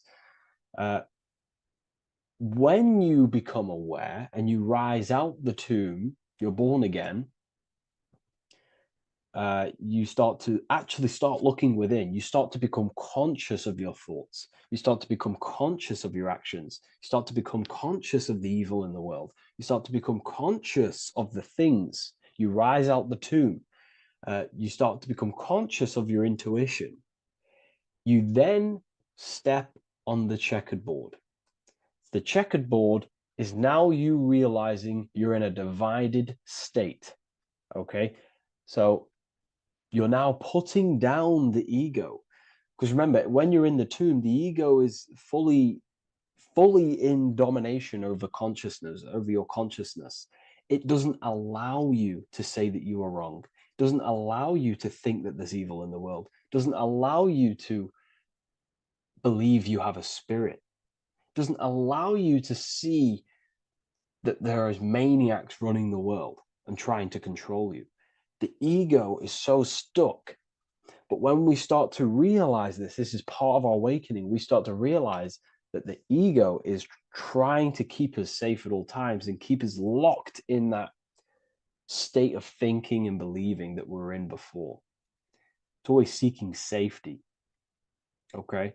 So when we come out the tomb, we start to put down the ego and start to, how do I say this? We start to acknowledge that we were wrong about the world. And that is a lot about awakening. You have to acknowledge that you do not know everything. There are people with such higher knowledge. Okay? So when we come out the tomb, we put down the ego. We start to actually say, I was wrong about the world. I was a victim of mind control. I was in ignorance. I was in darkness. Spiritual, I'm divided. My thoughts, emotions, and actions are not aligned. My intuition and my action are not aligned. I'm not taking action on what I know is good. I'm taking actions against what I know is good. That's a sin. That's a sin against the spirit. Okay? So when you acknowledge this, you acknowledge you're in division, you then take the first 3 steps, which is the Freemasonic Blue Lodge degrees. These 3 steps. Okay? Ultimately, this checkerboard represents illusions as well. You're in an illusion. Okay, this is why we see it heavily used in the music industry. It represents base consciousness, base level awareness, 5 sense thinking. It represents you versus me thinking, walking down the street and thinking everyone's trying to hurt you, and it's always you versus me, judging people in your own mind. That's low thinking, lower thought. And not to notice squares. Squares are an unnatural state. They're an unnatural shape. We do not see squares or 90-degree angles in nature. It's the lower mind. So it represents base consciousness, base level awareness, only aware of the physical body, only aware of the 5 senses, never looked within. That is the base. And this is the foundation we have to rise up to the light from, up to higher consciousness. So this gives us a strong foundation when we realize this about ourselves, that we were in division. Our thoughts, emotions, actions were not aligned. Our brain hemisphere was not aligned. I'm not thinking with love of the heart. Okay? So that is the state we're in. Now, hopefully that's cleared things up about the chessboard. Before we move on, please leave a like, maybe a comment if you wish for me to discuss anything in the further lectures. Please smash the like button, and it would really help me out. And share this with a friend who is interested in the occult. Okay, so the steps are the first steps of the Freemasonic degree, the 3 Blue Lodge degrees. Now, this can be represented as the number 3, a very powerful number, a very symbolic number. Number 3 is the 3 expressions of consciousness. How do we express consciousness? How does consciousness express itself? Well, there are 3 ways. We think, consciousness thinks, consciousness feels, and consciousness acts. They are the 3 expressions that we express our awareness and consciousness. So we're looking at thought, emotion, action. We're also looking at the 3 brains: the reptilian brainstem, the mammal limbic brain, and the neocortex. The reptilian brain governs basic functions of the human body: breathing, surviving, scanning the environment for threats, automatic responses, eating, scanning for food, base consciousness. That's the reptilian brain. That's what most people operate their lives in, including myself before I woke up. I'm not trying to sound big-headed, but this is the truth. Ignore my tone of voice, ignore my voice, focus on the words I'm saying. If you're judging, that means you have divided thinking. It's always you versus me. So we need to get out of that thinking of you versus me all the time. That's lower consciousness. That's animal thinking. That's earth thinking. We're unified. We need to reach a higher consciousness and do not waste our mind's potential on low-level earth divided thinking. Okay? So we're looking at the reptilian brain, the mammal brain, and the neocortex. Now, the neocortex is ultimately what makes us human. It allows consciousness to operate on a higher degree. Okay? This is what makes you human. The neocortex. The neocortex. The reptilian brain, like I just said, governs natural survival instincts and the respiratory system, things along them lines of basic awareness, basic functions to operate and survive in the world, in the physical plane. And the neocortex is what allows us to critically think. Okay, it's what allows us to be human, be aware of ourselves. Okay, not. I don't think animals have neocortexes. Don't quote on me on that, but this is the part of the brain that makes us human. And it allows us to think deeply, to create masterpieces like we can. Humans have massive potential in creation. Look at the world we live in. This is because of the neocortex. It allows us to critically think and self-reflect. Now, when we start to operate from higher thought, we start to think with higher thoughts, the higher parts of the mental dimension, we ultimately start using this brain more. We start functioning from the higher brain. Now, this is why Neo from the Matrix is called Neo, because he uses he was in the reptilian brain. If you watch the film The Matrix, if you notice, he gets plugged out of the Matrix and he's plugged in on the back of his neck into the brainstem. And when he's plugged out, his name's Neo, which is neocortex, using the higher brain. It's what awakens the self. It allows consciousness to function on a higher degree compared to animals. Okay? So we're looking at thought, emotion, action. We're becoming conscious of thought, emotion, action. Becoming conscious, what am I thinking, what am I feeling, and what am I acting in the world? And what can I do to master these, to operate more efficiently in the world? How can I use these towards higher consciousness and use these actions, these thoughts, emotions, actions to reach a higher state of awareness of self. So when you go through the first 3 degrees, you enter the doorway. Now, this is symbolic of a doorway. Now, looking at this with a right hemisphere dominated view, you would see a doorway, right? The right hemisphere sees this as a holistic doorway, right? You see a door, you're gonna, you enter the stairs, you go through the door, right? But at the left hemisphere is now going to dissect and analyze each individual little part of this, right? So the right hemisphere sees the trees, the left hemisphere sees the woods. So to dissect this down on a right hemisphere, sorry, going back to the right hemisphere, we're entering the door. The door is symbolic of entering the unknown. You're entering a higher consciousness. You're entering the door. You're going beyond. See, this is the earth here in the background. This is the darkness. The darkness represents the abyss, the unknown. You're entering in the self. Okay? This door represents entering in the self, questioning internally. Most of us think externally. We have to, obviously, to operate in the world, but we never give time to think and question and reflect internally. What do I mean? Closing the eyes and questioning the self. Who am I? Where am I from? What's the voice in my head? If the voice in my head stopped using the language that I speak, what is it then?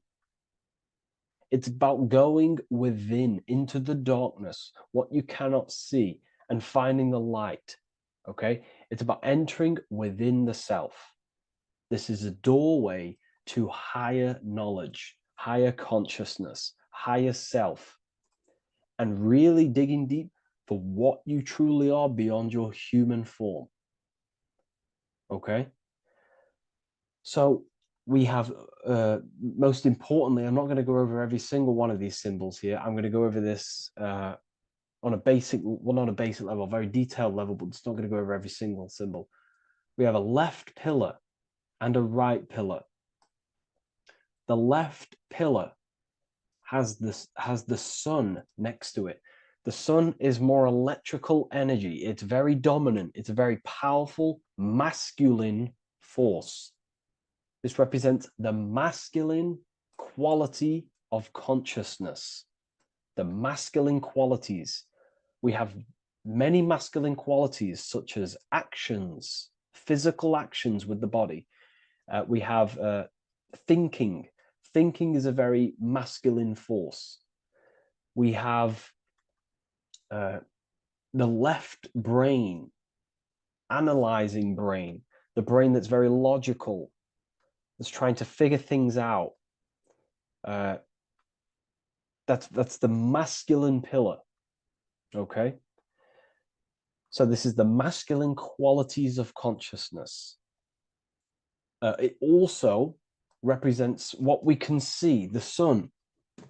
The sun allows us to see, to visually see in the world. So the sun represents the external world, the world outside the self. When we close our eyes, we have a self, an internal dialogue, an inner voice. We have an inner world, outer world. This represents the world we take physical action in, the material external world outside you. Okay? The world we can see. And then on the right pillar, we have the moon, which is associated with feminine qualities of consciousness. Now, the moon is in the night, what we cannot see. The moon is the nighttime. The darkness symbolizes what we can't see. So it's representing the internal world, the world of the self, the immortal world. Okay? The self in the mind is immortal. When you close your mind, you go in the mind, that self inside you is immortal. In the mind, you are immortal. Outside the mind, you are mortal. You will die. This body will die. Okay? So this is representing the internal world. on a holistic understanding. It's also representing the right brain, the feminine brain. It's also representing intuition, emotion. They're linked. Intuition and emotion. They're a feminine. They're a feminine force. Also, we're looking at the heart, the right pillar. So everything that is feminine falls under this right pillar. Now, don't get confused. I know a lot of people can get confused about what I've just said. So this represents the inner world, the outer world. It also represents everything masculine and feminine. So thought is, although it's an internal quality, it would fall under the left pillar, because thought is a masculine force. It's a penetrating force. So try not to get misunderstood with that. On a holistic scale, it's also represented inner world, outer world, and how they are reflections of each other. Now, these pillars, they're the same height, they're the same structure, but just different in sun and moon, which represents their reflections of each other. Their reflections, the inner world reflects in my outer world. My external world, what I see outside of me, is a reflection of my thoughts and my internal world. So the inner reflects the outer. The inner reflects the outer. As within, so without.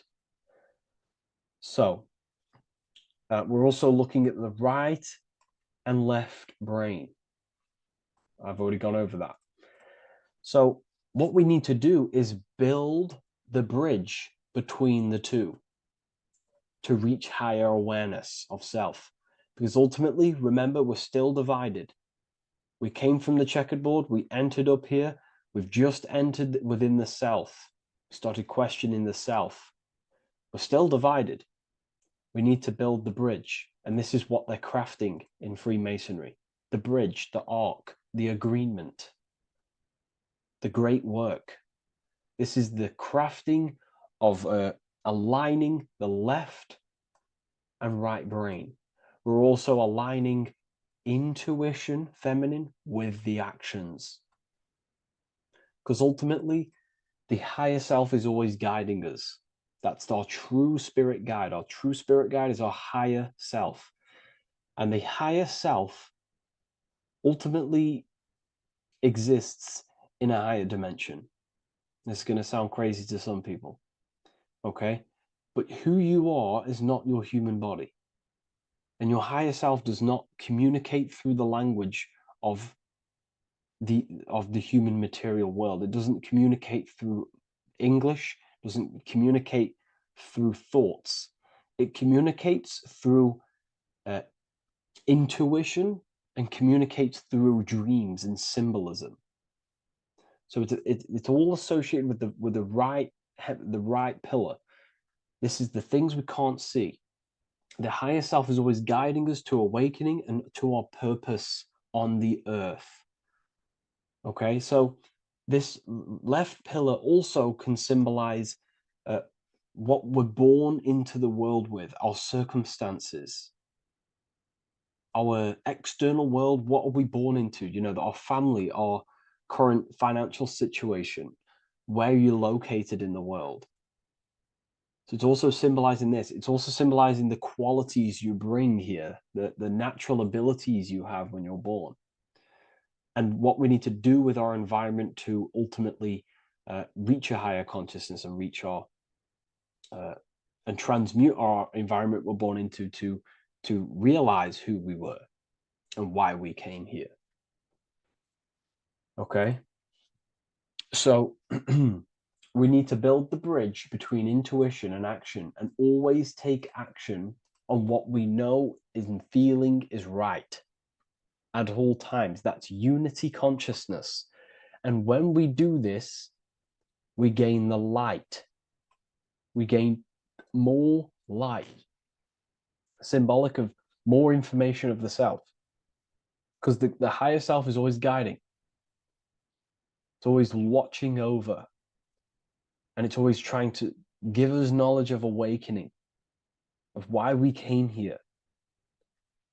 And when we take action on what we know and feel is right at all times, it's like a domino effect and a stepping stone that pushes you closer and closer towards your life purpose. Okay? We're also aligning the right and left brain to perceive the world in truth, to see the world in its true form, to see the world in what it actually is, instead of any distorted left or right hemisphere dominated beliefs or thoughts. We ultimately do that by acknowledging that, yes, you have a self, you have, the left brain is more ego, this like divided thinking, everything's separate, and the right hemisphere is more holistic. So we need to see the world in the middle of this, in the middle, acknowledging the self and acknowledging the collective consciousness and how my thoughts, emotions, actions contributing towards myself and the collective. We always need to keep the collective in mind. Why? Because we are experiencing this world together. It's not just you. And your actions also have a ripple effect on the collective. We're experiencing the world as a whole as well. Yes, there's yourself and there's the collective. We need to think, feel, and act towards the collective and the self. So aligning our brain hemispheres allows us to do this. It allows us to think holistically and individually and see reality in this. And when we do align the left and right brain, what do? We gain higher insight, the eye. We build the bridge between the left and right pillars. We gain the eye. The eye is what? Insight. The eye requires light to perceive and see the material world. So this is symbolic. This is the inner eye, the inner self, consciousness. And when consciousness has light, which is symbolic of truth, knowledge. Light is a massive symbol in Freemasonry. And light represents knowledge of self, information. And when we gain information and knowledge of self, when we align our left and right hemispheres, our actions take action on our intuition, we gain higher light, higher knowledge of self, ultimately. And this is why we also have the square and the compass. Okay? We have a square and compass here. The square and the bottom, base consciousness, also representing masculine qualities. This is the masculine qualities because squares are masculine. And the compass creates circles. So we have the circle on top of a square. Circles are divine. This is oneness. The circle is one line. The square is 4 lines. It's divided. So we need oneness over division. We need to unify the masculine and feminine qualities. Masculine and feminine qualities, okay? This is in the middle because the compass would fall on the right pillar and the square would fall on the left pillar.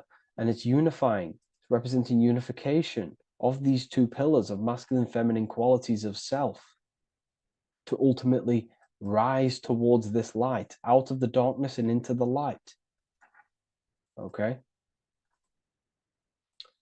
Let's go back. The G. This is very important. This is one of the most important teachings I could possibly give you about the G. The G is the generative principle, is what generates things. And the force within you that generates things is care and the heart energy. The heart ultimately expresses our actions. We think, if we care, we act. Everything in your external world is in front of you because your heart cares. You care about the video and gaining knowledge. You're now here watching this video. That's the care energy expressing actions. So in order for us to truly get out of this divided consciousness, we have to go through the G. We have to go from base consciousness, the square, divided, through, we go through the G, because we have to care. And if we care, we'll reach the higher mind and gain higher self-knowledge and master the self. You cannot do this if you do not care. And if you do care, you will take action towards it. If you're watching this and you don't actually truly deeply care, you won't take the action, you'll just gain the knowledge, which is ultimately useless. You have to take action on this knowledge. And if you do not, there's no point watching the video. It's difficult. It's difficult. It's not easy. And things, throw us off our path sometimes. I understand. I'm not saying I'm perfect, but we ultimately have to give care towards reaching higher knowledge. Seek and you shall find. If you have the care about reaching higher knowledge of self, you will seek it and you will take actions towards it. Okay. We see this everywhere, and I mean everywhere. The Temple of Solomon has the two pillars, Jachin and Boaz pillars, feminine and masculine qualities. Sol, O, Mon. Sol is sun, Mon is moon. It's building the temple, which is, the temple is the inner self, ultimately. It's symbolic. The temple's not a real place.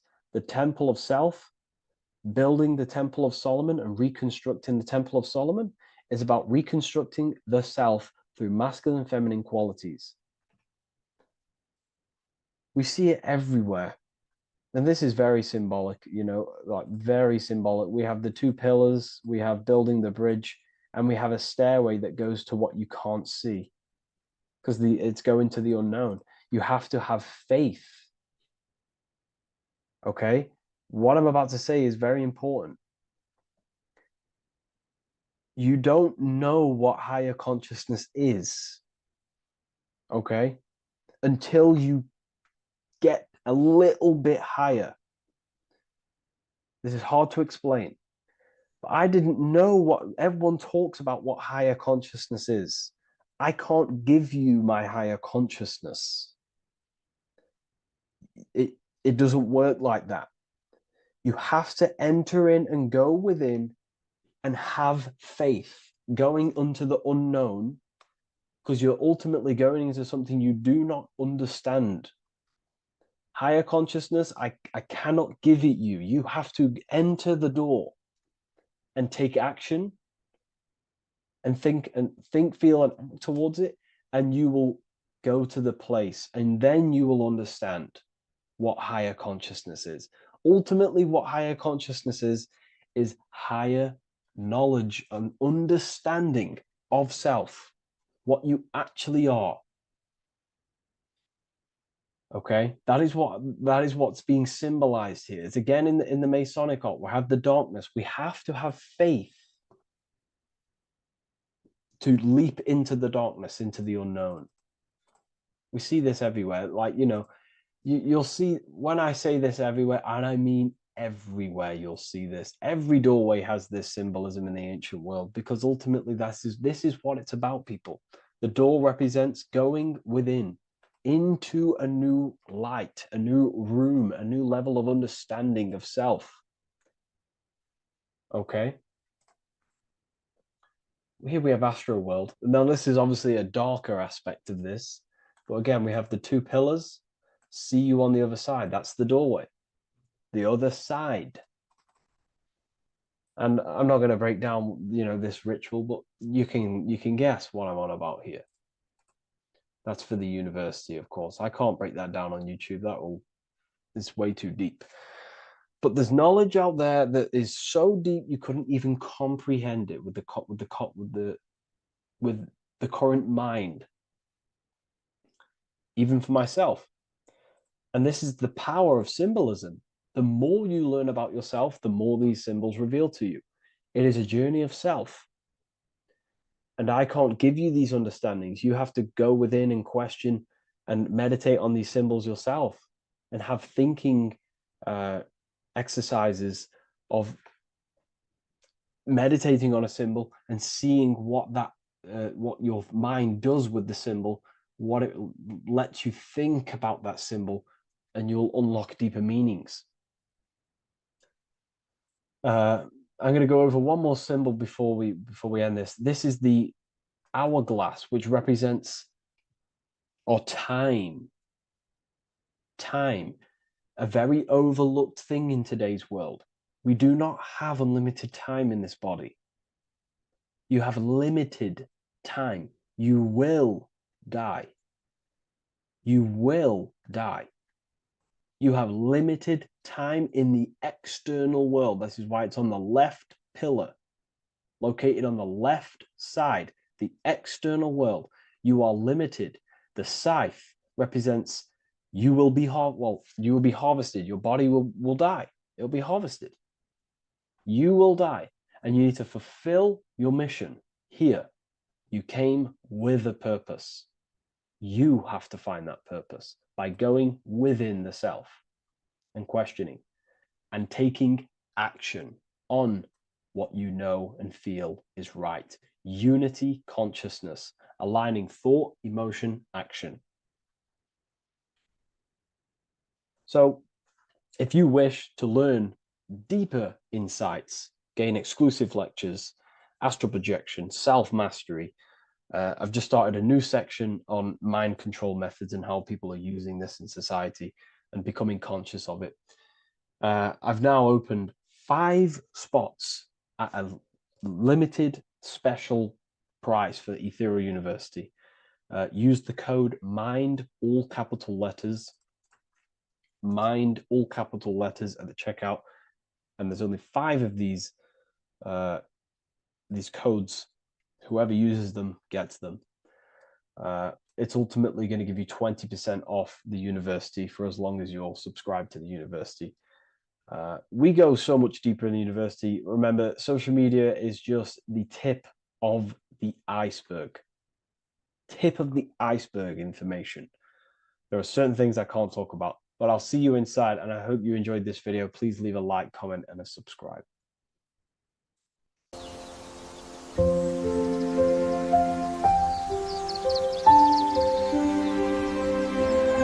bookofwisdom.com. Visit today.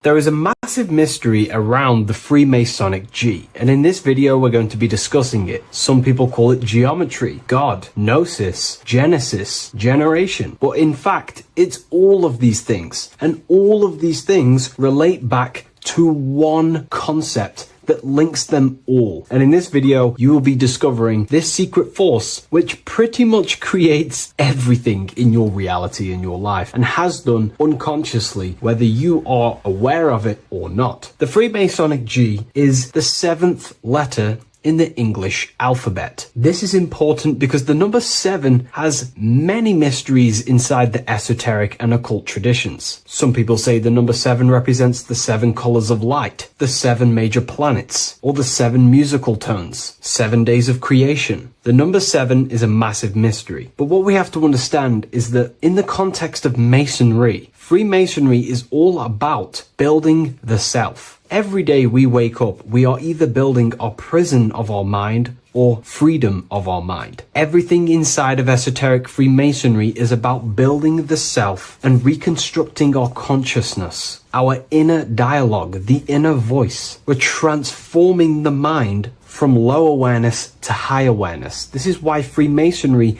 uses the allegory of stonemasonry, stones, chipping away at stones. The stone is in fact you, and we are perfecting the stone, which is your very own mind. Because the universe is a mental construct. Life is happening to us inside our minds. We are all the universal mind expressed and clothed in a different body. Therefore, now we understand that everything is about the internal inside of Masonry. This G relates to something something inside of you. Hence why you see the G inside of the square and the compass. It's something internal in you. G is the 7th letter of the English alphabet, and the number 7 symbolizes the 7 cognitions of the mind. In esoteric and initiatory traditions, the 7 psychological cognitions of the mind refer to the 7 distinct modes through which human consciousness perceives, interprets, and transforms reality. Different schools use different names, but across Hermetic, occult, Gnostic, and mystical systems, the same underlying pattern emerges. The mind has 7 functional powers, each representing a layer of awareness and a stage of inner development. Number 1 would be perception. The first cognition is the raw reception of sensory and subtle impressions. It is the gateway where the outer world enters the inner world of our minds. Perception involves learning to see without distortion, to notice the symbolic dimension behind ordinary appearances in an occult interpretation of perception. The second one is interpretation. After perception comes the act of making meaning. The mind organizes impressions into patterns, beliefs, and judgments. Esoterically, this cognition determines whether a person interprets life through the ego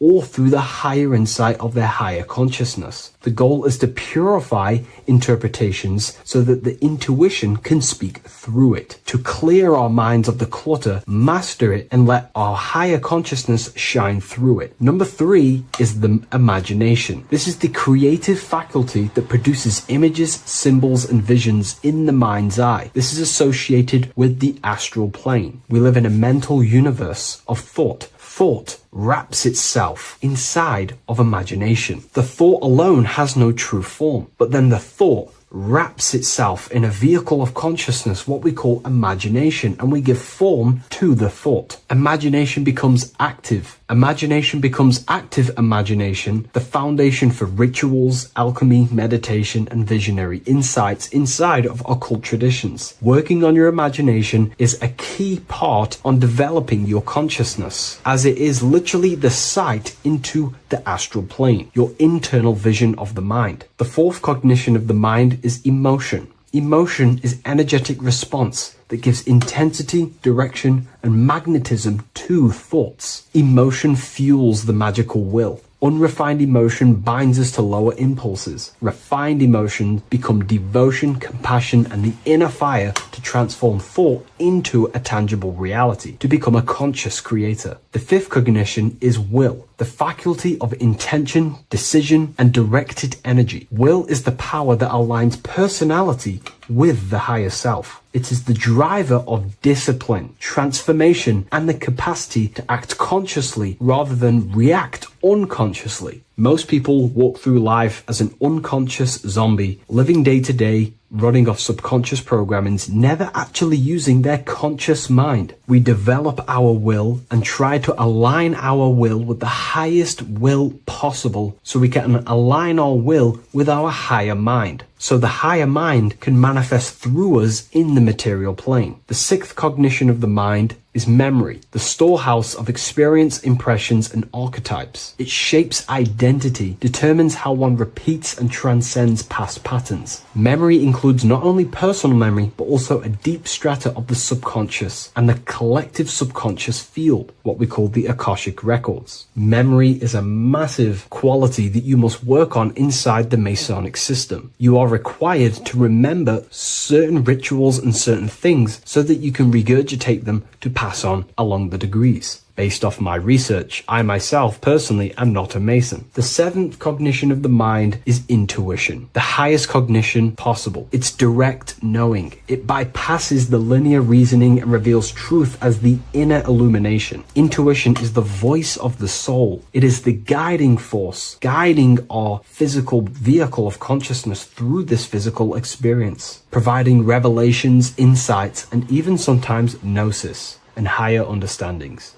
They are the 7 principles and cognitions of the mind that we should work on. Sometimes they're symbolized as 7 luminary planets, because lumen is light. The planets are light. Light is consciousness. Consciousness is light. Now moving on to the true understanding of the G, the higher understanding of the G, as I mentioned previously. This is what we call the generative principle. the care principle, the human heart principle, the female aspect of consciousness within yourself. All creation is built upon a care. All action is built upon a care. You only act on what you care about. You care about paying the bills and staying inside your house and looking after your family, for example. Therefore, you take the action to generate the reality and generate money to pay the bills. Them actions are driven by the force of care. If you care about a plant, you take the action to water the plant and it grows. If you care about your partner or relationship, you give them attention and care and love and you grow the relationship. As soon as you stop providing care, watch the relationship crumble and the reality destroys itself. Care is the generative force of reality. This is the generative principle that generates your experience in this world. We are in a continual state of becoming. Each cause gives birth to an effect, and that effect gives birth to a new cause. The G is the generative principle that drives creation in the present moment. Reality is creating, unfolding in the present moment, and the G is the force inside of you that generates your experience. You're watching this YouTube video right now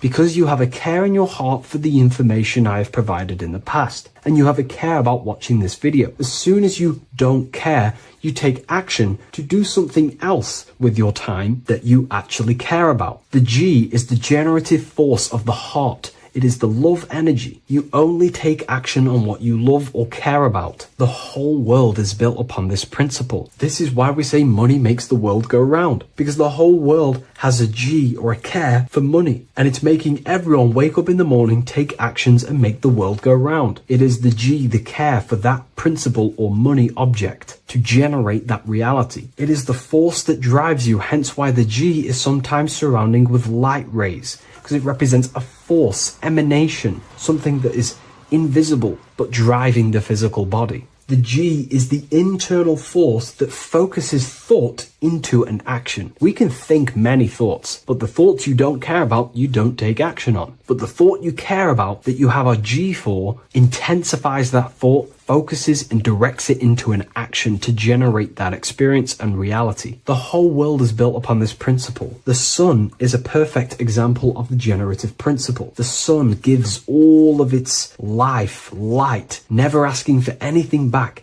making everything grow and generate on the earth. Everything in your life is built upon this principle, and gaining control over your care gives you control over your actions and your reality and what you generate. Once you see this, it is truly beautiful that the world is actually built upon love. This is why they say love is the force of God. It is. Truly. This is the reason why God begins with a G. It's about Genesis. Genesis means creation. G, generation. Anything that generates and creates is all to do with a care or a love energy. But don't get me wrong, people can love sick and twisted things, and they act upon them sick and twisted things. This is why purification of ourself is important by understanding this principle, as it is a very powerful principle to understand. This is the reason why the word gift begins with a G. You're giving something. I care. I'm going to give you something, a gift. Or guidance. This is what guides you into becoming something,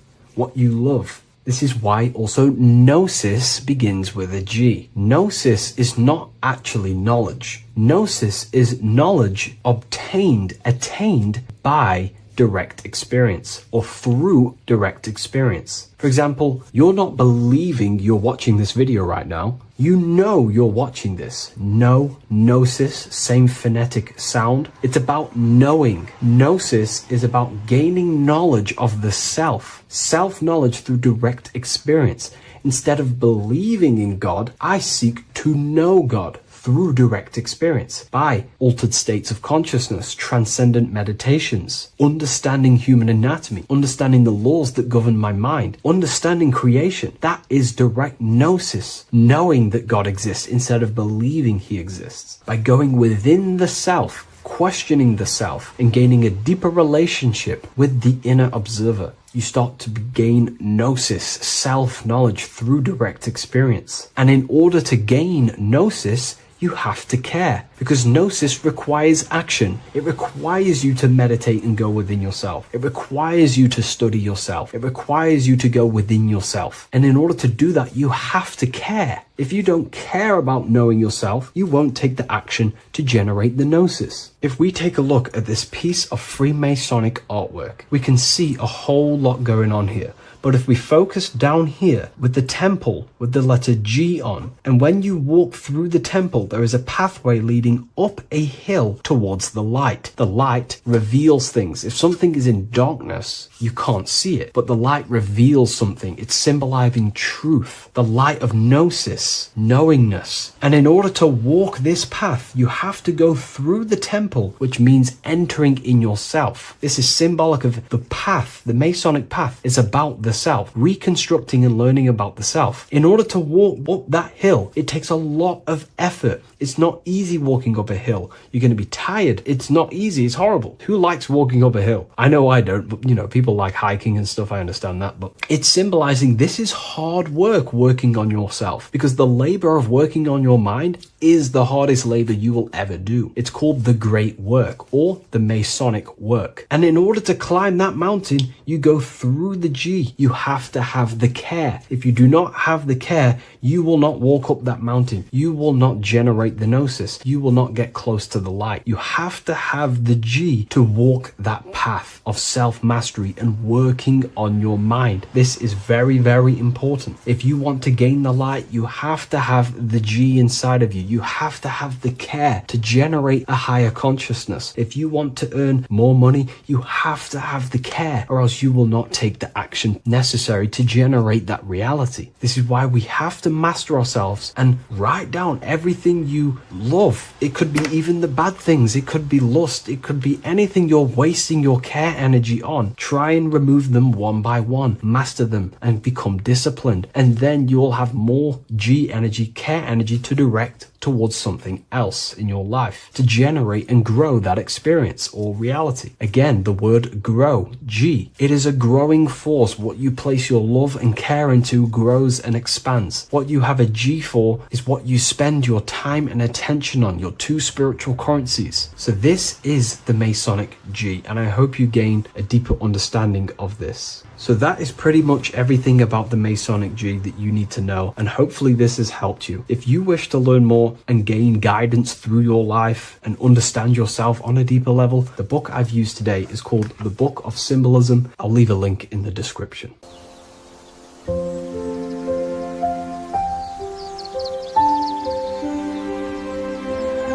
bookofwisdom.com. Visit today.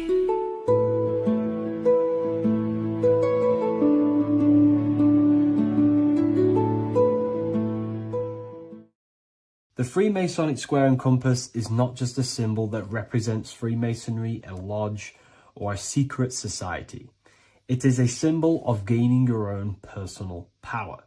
Now, in this video, I'm going to be breaking down this symbol in the most detail I can possibly go into. Most people live in a state of illusion. They live their life impulsively, acting based on their five senses, tasting.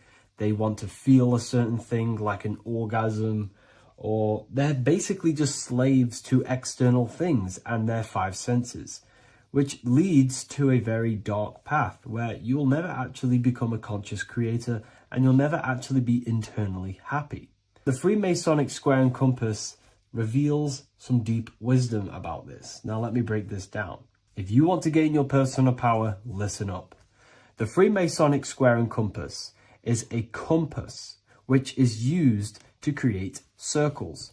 Now, if you notice something about the circle, they have no beginning, no end. You can't tell where it begins and ends. It's eternal, which means this represents consciousness. Now, if you don't know what consciousness is, if you close your eyes, you have an internal world. You have thoughts, emotion, visualization. This is all consciousness, spiritual. Then we have the square. The square creates squares or lines, which represents matter. It has a beginning and an end. You can quite see where the beginning of the end is, right? So we can even link this to Leonardo da Vinci, the Vitruvian Man. We see the man in the square with the circle. The circle is the eternal consciousness, and the man is the square, limited to the physical world. But consciousness is not limited, that's why it's outside the square. This is eternal, the body is mortal. The body will die, consciousness will never die. If we look even closer at the symbol, we notice in this particular symbol, we have the compass overlapping the square. This is very, very symbolic. This represents spirit over matter, also known as mind over matter, consciousness over matter, the circle over the square. Like I mentioned earlier, most people are slaves to their senses. They go through their day and all they do is chase validation and feelings. They eat all day to feel good, which means they're a slave to their taste. They're slaves to their feeling. They masturbate, which means they're a slave to orgasms and external things. They're literally being governed by the external world controlling their internal world. They're literally living life on autopilot. And don't get me wrong, I was guilty of this too. We're all guilty of this when we join this world because we're not taught this sacred knowledge. Until you actually stop and recognize this, you'll be living life on autopilot, literally not even living. You'll be running off subconscious programs, seeking external validation and being ruled by these five senses. The square underneath the compass represents consciousness on top of matter, which means the internal world is controlling the external world. It is the mind controlling matter and not matter manipulating the mind. In the occult and esoteric world, it's very important that you are conscious of every action that you are taking in your day-to-day life. Never act subconsciously. Always be conscious. What are you thinking? What are you acting? What are you giving your attention? All of this is contributing towards creating because you are a creator. Consciousness is a creative force. You need to make sure that the compass is on top of the square, that your inner world is controlling the outer world and not the outer world controlling the inner. As I've mentioned in many videos before, the internal world of consciousness is what's producing the external world. Your life is just a result of every thought and emotion that you felt in the past. Everything you own, everything you possess, your friends are all reflections of your consciousness. They're all reflections of what you are thinking about. When you change your thinking, your external world starts to rearrange itself. On a basic level, this symbol represents the combination of spirit and matter. You are a spiritual being and a material being. You are heaven, the sky, and earth, the ground. You are heaven and earth, spirit and matter infused into one. You are a bridge between the divine and the earthly worlds. And you can bring down these higher realms of consciousness, thought, imagination, and emotions into a physical, tangible reality. To do this consciously, we need to make sure the external world is not manipulating the inner world.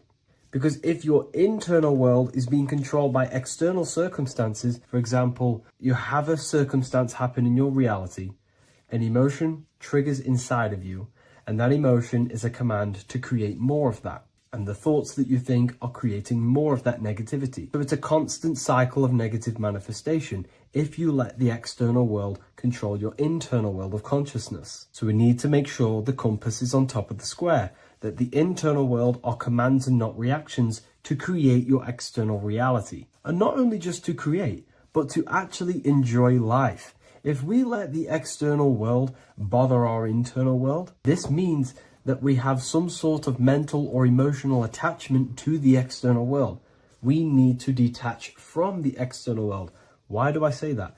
Because it's temporary. It's an illusion. We are going to die one day, and none of this will matter. You need to understand that everything in this world is temporary. You have to be okay with losing things, losing family, losing things in this world, because it's guaranteed to be temporary. We need to make sure the internal world is order and not chaos, commands and not reactions. Now, at the back of the Book of Wisdom, Volume 2, the book that I've wrote here, I go over the different meanings of the different arrangements of the square and compass. Sometimes we see the square overlapping the compass, which is the opposite of what we've just broken down. Or sometimes we see one leg of the compass on top of the square and one leg of the square on top of the compass. These are all highly symbolic. When we see the square overlapping the compass, This pretty much represents the beginning of the Freemasons' journey, when their internal world is being controlled by the external. They have a lot of spiritual growth and a lot of learning and inner work to do. Now, when we see half and half, one leg of the square on top and one leg of the compass on top, this represents the Masons' gradual emergence from the material realm into the spiritual. This interplay of symbols reflects the process of gaining greater light and knowledge as the Masons ascend from material concerns towards spiritual enlightenment. And of course, we've just broken down what this means. This represents spirit over matter. They're not chasing external physical things anymore. They're actually chasing and gaining validation and happiness from spiritual growth, more knowledge, and deeper understanding of consciousness and themselves. Most people chase external material things, which actually don't make you happy in the long run. You could be given £1 million today. In a week's time, you would be back to the same original state of consciousness and actually chasing more and more millions of pounds. It's because nothing physical in this tangible world will ever satisfy your internal world of consciousness. So through spiritual growth, we can actually become happy and seek higher understanding, higher consciousness, which actually satisfies us eternally. So when we see the compass on top of the square, it symbolizes the triumph of spirit over matter. This arrangement not only signifies the mastery of spirit over the material realm, but also represents the resurrection, ascent, and dominion of spiritual principles over all earthly conditions. It's all about gaining personal power and spiritual growth. It's all about spiritual evolution, going from matter to spirit. The external world controlling the internal world, to the internal world ruling over the external world, where the mind becomes a powerful tool to actually create and command reality. The mind cannot create and command reality if it's being governed and tossed all over the place by external circumstances and thoughts. Here's a quick tip on how to know if your mind is controlling you. If your phone notification goes off and you're working on something, and you instantly go to reach and pick up the phone as soon as the notification goes off, that is an indication that your mind is controlling you and you are not controlling it. The mind is the direction of consciousness. The direction, it directs the flow of your attention, your energy, your consciousness. So to practice to gain mind over matter is simply just meditation, allowing the mind to sit still and focus on one thing for long periods of time. And over time, this will gain mastery over your attention and your mind. If you are on your spiritual path, this should be your goal. Your internal world becoming the master. The mind becoming a vessel for you and not a vessel controlling you. It needs to become a command center and not a reaction. Please like, share this with a friend, and subscribe to the channel if you're new. Leave a link in the description for the Book of Wisdom Volume 2.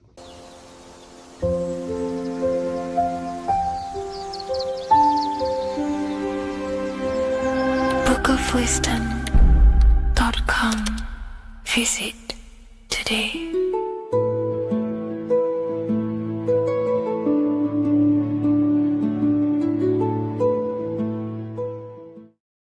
Hello, Seeker. Welcome to Revival of Symbolism, a channel devoted to the language of esoteric symbolism, helping you discover yourself and expand your consciousness into new realms of thought. I'm Harry B. Joseph, also known as Revival of Wisdom. In this video, we're going to be breaking down the occult and esoteric meaning of the tarot card, the Magician. This contains many layers of symbolism. Let's get straight into this. So if we look at the card of the Magician, the first thing we notice is this gesture, his hands. We have one hand up, one hand down. This corresponds to the teaching and the principle of the universe called the law of correspondence, also known as above, so below. As above, so below pretty much corresponds with everything in the whole world and life. Everything functions underneath this law. It teaches that everything below in the material plane does not exist on its own. Physical life does not create itself. It is not independent. It cannot sustain itself. Everything below in the material plane has its spiritual counterpart within the heavenly realms of higher consciousness dimensions. Everything above manifests that which is below. It's simply representing how reality is dual and you are dual. You have a self outside the mind, which is the physical body, and a self inside the mind, the spiritual self. While most people are fixated on the external self, the physical body, they never give attention to their internal self, the self inside the mind. The self inside the mind is limitless, has infinite potential, and is not bound to any true form or identity. The internal self is the immortal self, the higher self. It is the self that can turn anything, any thought, into a form within the realm of imagination. This is what we call the astral plane. The astral plane being a plane or a dimension that sits just above the physical plane, and it's the realm of imagination, emotion, and desire. Because in order for us to imagine something, we have some sort of emotion or desire to create it. Therefore, it is the astral energy, the desire and the imagination of something above in the higher realms and dimensions of consciousness that make it possible and physically created within the material realm. It is the astral forces of desire manifesting the actions of the physical body, because the physical body only moves to what we care about or we have a passion or desire. These forces, what we call passion and desire, are not just chemical reactions in your body. They are astral forces directly coming from your astral body. We think with thought. This is the beginning of all creation. We think, we imagine, we desire, then we act. It is the higher realms first, then the external realm, the material. Higher dimensions over the lower dimensions. This fits in perfect with the magician, because a magician is not someone, like Harry Potter shows you with wands casting spells. This is fantasy. The real magic is about changing consciousness at will, because consciousness above creates that which is below, the material, as within, so without. Reality is created from the inside out. So the magician understands that by changing consciousness, we change our external circumstances. You see this reflected in your life, and I've seen this reflected in my life. When you change your consciousness, for example, you start to spiritually awaken. You start to think differently, see the world differently. What happens to your external reality? Notice your friends start to say you've changed. You may not fit in with your current friendship circle. Your friends will change and you will outgrow them, and you will have to seek to find new friends that fit with your new internal state of consciousness. This is teaching that the internal world rearranges the external world. While most people stay in a cycle of trying to change the external world, not realizing that they must first change the internal. This is what magic is about. Magic is about changing consciousness at will. Because when a magician holds the ability to direct all forces of their consciousness to a specific reality within them, to create that form and reality within the internal self, they can actually start to produce change in the external reality. We have masculine forces of consciousness, feminine forces of consciousness. The feminine forces of consciousness are imagination, intuition, emotion. The active masculine forces of consciousness are willpower, actions, and intellect, thinking. When we combine the imagination, seeing the reality within our mind, forming the reality within our spiritual vision, the internal vision of the soul, because imagination is the expression of the soul. It is creating with astral light, astral vision. Freemasons, occultists call imagination spirit vision. When we see that reality with our spiritual vision, this is why we have to increase our ability to vividly see within our imagination or the astral plane. If we do not develop these faculties of consciousness, we will struggle. This is what the esoteric is about. We have to increase and develop every part of our consciousness to develop spiritually, to try and reconnect with the internal world, while our whole past life we've been focusing on the external. When we combine the soul's vision of imagination with a feeling, and a desire of creating that reality, that's then the internal world pretty much sorted. Then we have to combine that with willpower and actions. The masculine and feminine come together to give birth to a child. The masculine and feminine come together in your consciousness to give birth to a reality. It's about changing what's inside the self to produce change below. This is what true magic is. Look at the word magic, magi, and the word imagination, imagination. Imagination is about working with the forces of the soul and the forces of consciousness, producing change in consciousness at will to produce change in the external. This is what this represents. Changing above so we can change below. No point trying to change the external world because the external world is already formed. It is a form, it is an effect. So to produce true change in the external world that lasts long term, we must first gain control over ourselves and produce change internally. This is why the magician is called to gain mastery in every element of their being. They have to gain control over every aspect of consciousness and develop every faculty of the soul. This includes developing strong imagination, developing a very strong willpower. We can do this through exercises such as imagination exercises, holding one specific vision for a long period of time, meditation, thinking on one specific thing for a very long period of time.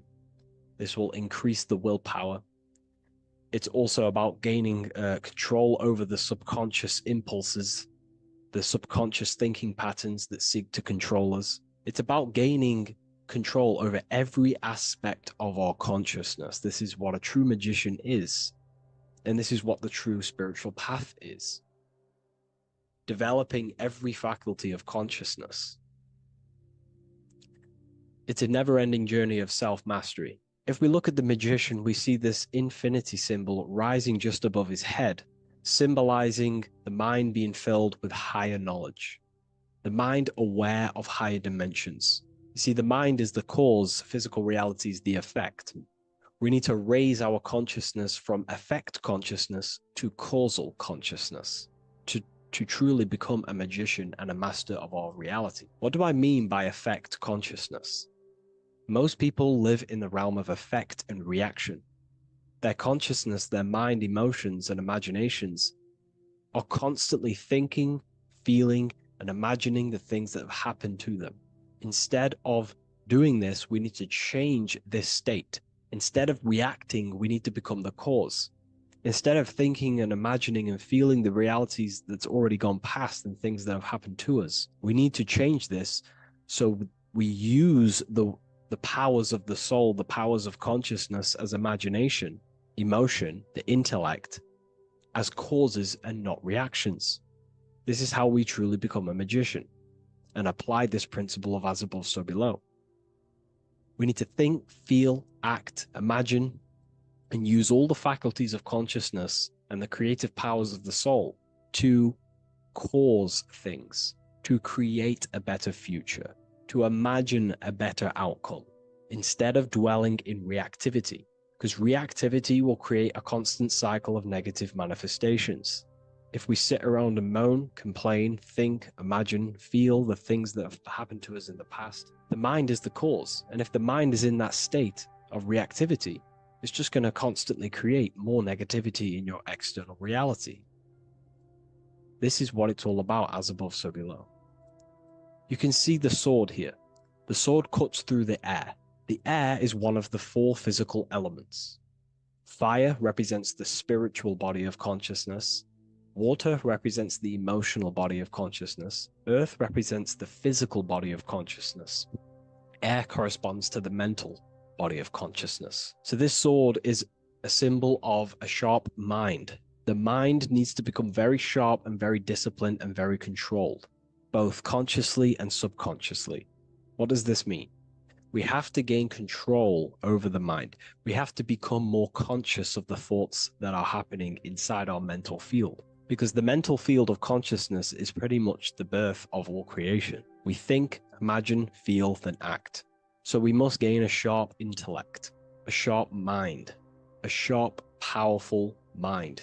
The sword is also a symbol of power. So this is a symbol of a powerful mind, a mastered mind. This is your sword. This is your tool to create, because you are a co-creator. As above, so below literally tells you that you are God itself. The same powers God used to think everything into existence, such as nature, the stars, the human body, the macrocosm, the world. God thought the world into existence. We live in a mental universe. All creation is first thought, then manifested physically. The same powers of thought God used to create the world is the same power that you use to create your world. You are cut of the same fabric of God. You are a microcosm, as above, so below. God is the macro, you are the micro. What is the wand?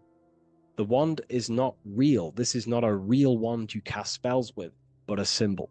The symbol of the wand represents direction of consciousness, willpower, and attention. We have two spiritual currencies which pretty much create our experience and reality: time and attention. That's why we say we spend time and I pay attention. These are your currencies. These are how you create and generate reality. Moving on to Jesus and Satan, we see there's an exact same symbolism within the ancient paintings. Jesus pointing up, Satan pointing down. Satan is the egoic force within one's consciousness. He is a symbol. Satan is not a real identity or being or entity. He is a symbol of a personality and a force within one's consciousness. Satan represents the negative forces of the ego that tells you to do things that is wrong. In your heart, you know what is morally right and wrong. Let's say you're thinking, you get a random thought of stealing an old lady's purse. You, in your heart, know that is wrong. But Satan is the force inside of you that says, do it anyway. Don't listen to the heart. Get the personal gain. I want the money. That's Satan. Jesus is the higher mind, the aspect of our consciousness that dwells above the ego. It's the part of our heart that desires the spiritual. Our heart is the generator of our reality. And whatever we desire is what we generate. You only take action and generate your life on what you care about or what you feel. If someone's talking about something you don't care about, you say, oh, I don't care about that. But if you care, you will listen. If you care about something, you take action towards it. If your heart desires the material, you have been taken over by the egoic force of Satan. Not a real entity, a part of your consciousness, a part of your nature, the dark side of yourself. Jesus represents a heart that desires the spiritual wisdom, the things that cannot be seen. The heart must desire the things that can't be seen, because this is what gives true satisfaction to ourselves. We feel void when we chase material things because nothing material can satisfy our hearts. So this is as above, so below. Jesus is the higher mind. Satan is the lower mind. We must place our hearts on the higher things and give our hearts and desires to knowledge, the things that we cannot see, because this is what gives us true fulfillment. We also see this symbolism in the Baphomet. As above, so below. The material realm below and the fire up here. The fire symbolizes spirit. The spiritual made manifest in the physical. This is all the same symbolism. It corresponds to everything. You can use as above, so below to determine truth. If someone tells you something, tries to make you believe it, and it does not correspond with the law of correspondence, then you know it's a lie. You can use as above, so below to manifest things. You can use as above, so below to see the world as a reflection of God. We are in God's kingdom. This is God's world, and you are creating in the world through the same powers of God, thought.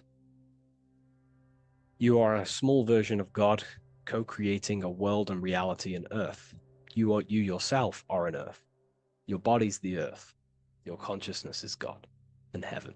So I hope this video helps. The occult goes deeper than you could possibly imagine. If you wish to go even deeper, join our community, Ethereal University. Please leave a like, share, comment on this video for more.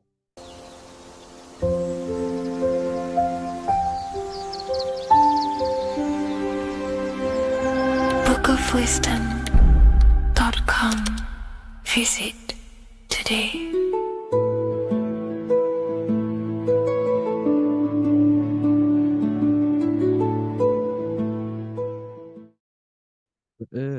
become a realm in order to trap souls within so that they can harness our electricity, our energy. Even the Bible is talking about how this realm is controlled by the wicked one in John 5:19. We know that we are the children of God and that the whole world is under the control of the evil one. Ephesians 6:12.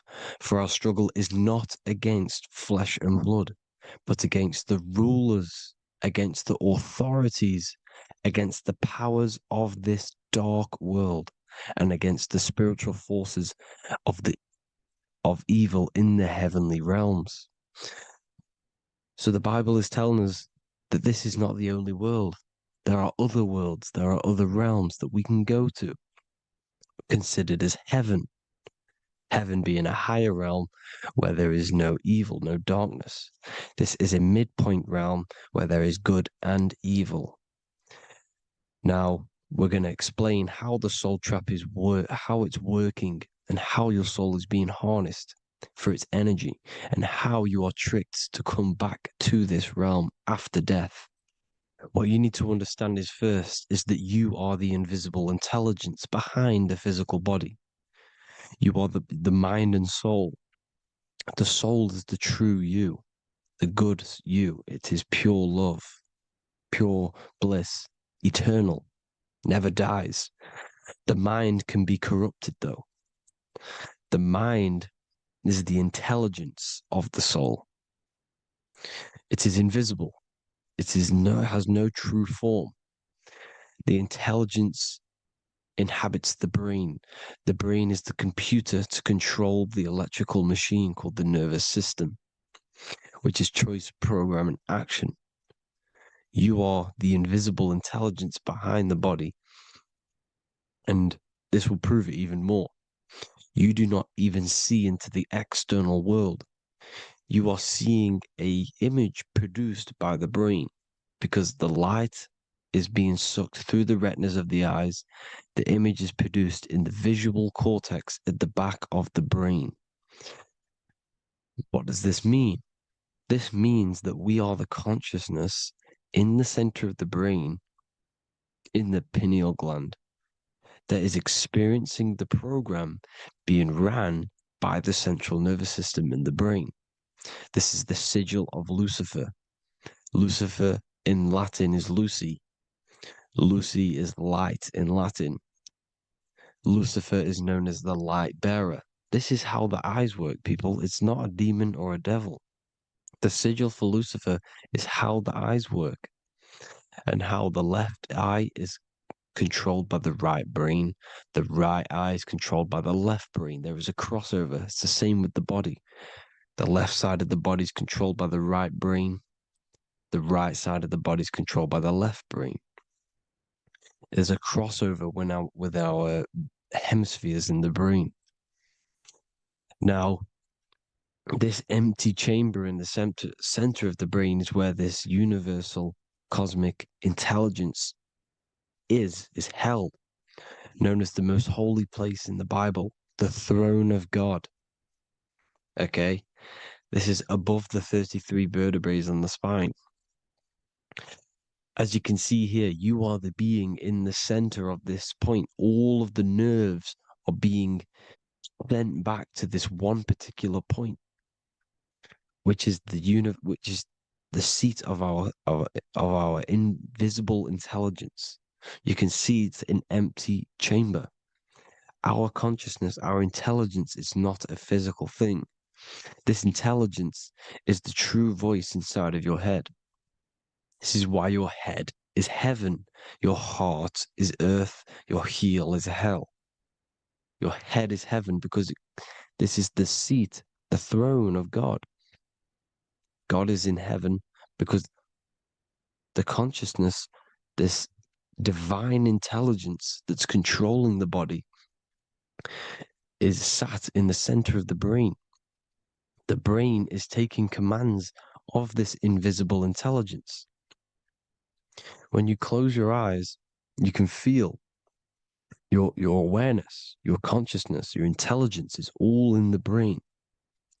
Your awareness is not in the feet, the heart, the legs, the arms. It's all in the center of the brain. Now, if you meditate deeply, you will find that you are beyond the mind. You are the being observing the thoughts. You are the soul observing the thoughts.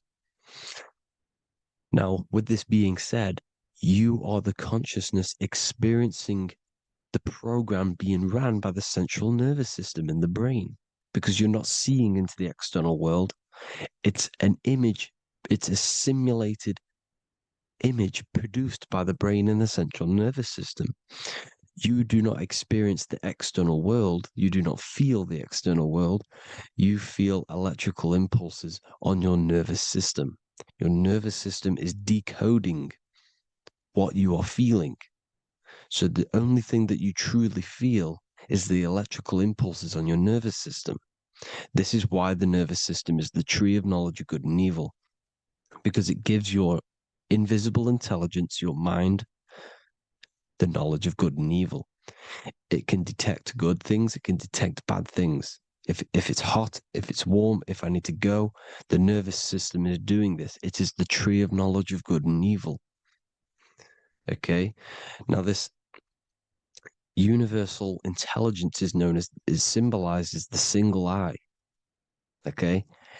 Matthew 18:9. It is better for you to enter life with one eye than to have two eyes and to be thrown into the fire of hell. What does this mean? It's symbolic, it's metaphorical, people. It is metaphoric. Your universal intelligence is the single eye, the one eye. It's the balance between the two poles, between the left and the right, the good and the evil. It knows the right thing to do all the time. This is our inner guide. The inner self is the inner guide. And when you are operating your life off duality, using your two eyes, you'll be thrown into the fire of hell, lower states of consciousness. Because you're split. You need to live in oneness, even, balance. Matthew 6:22, the light of the body is the eye. The light of the whole body is the eye. You are a light being. Human. Hue means an attribute of a color. Man is the word manifested. We are light manifested into physical form. Depending on your vibration is depending on what color that you are vibrating on, which is a hue, a human.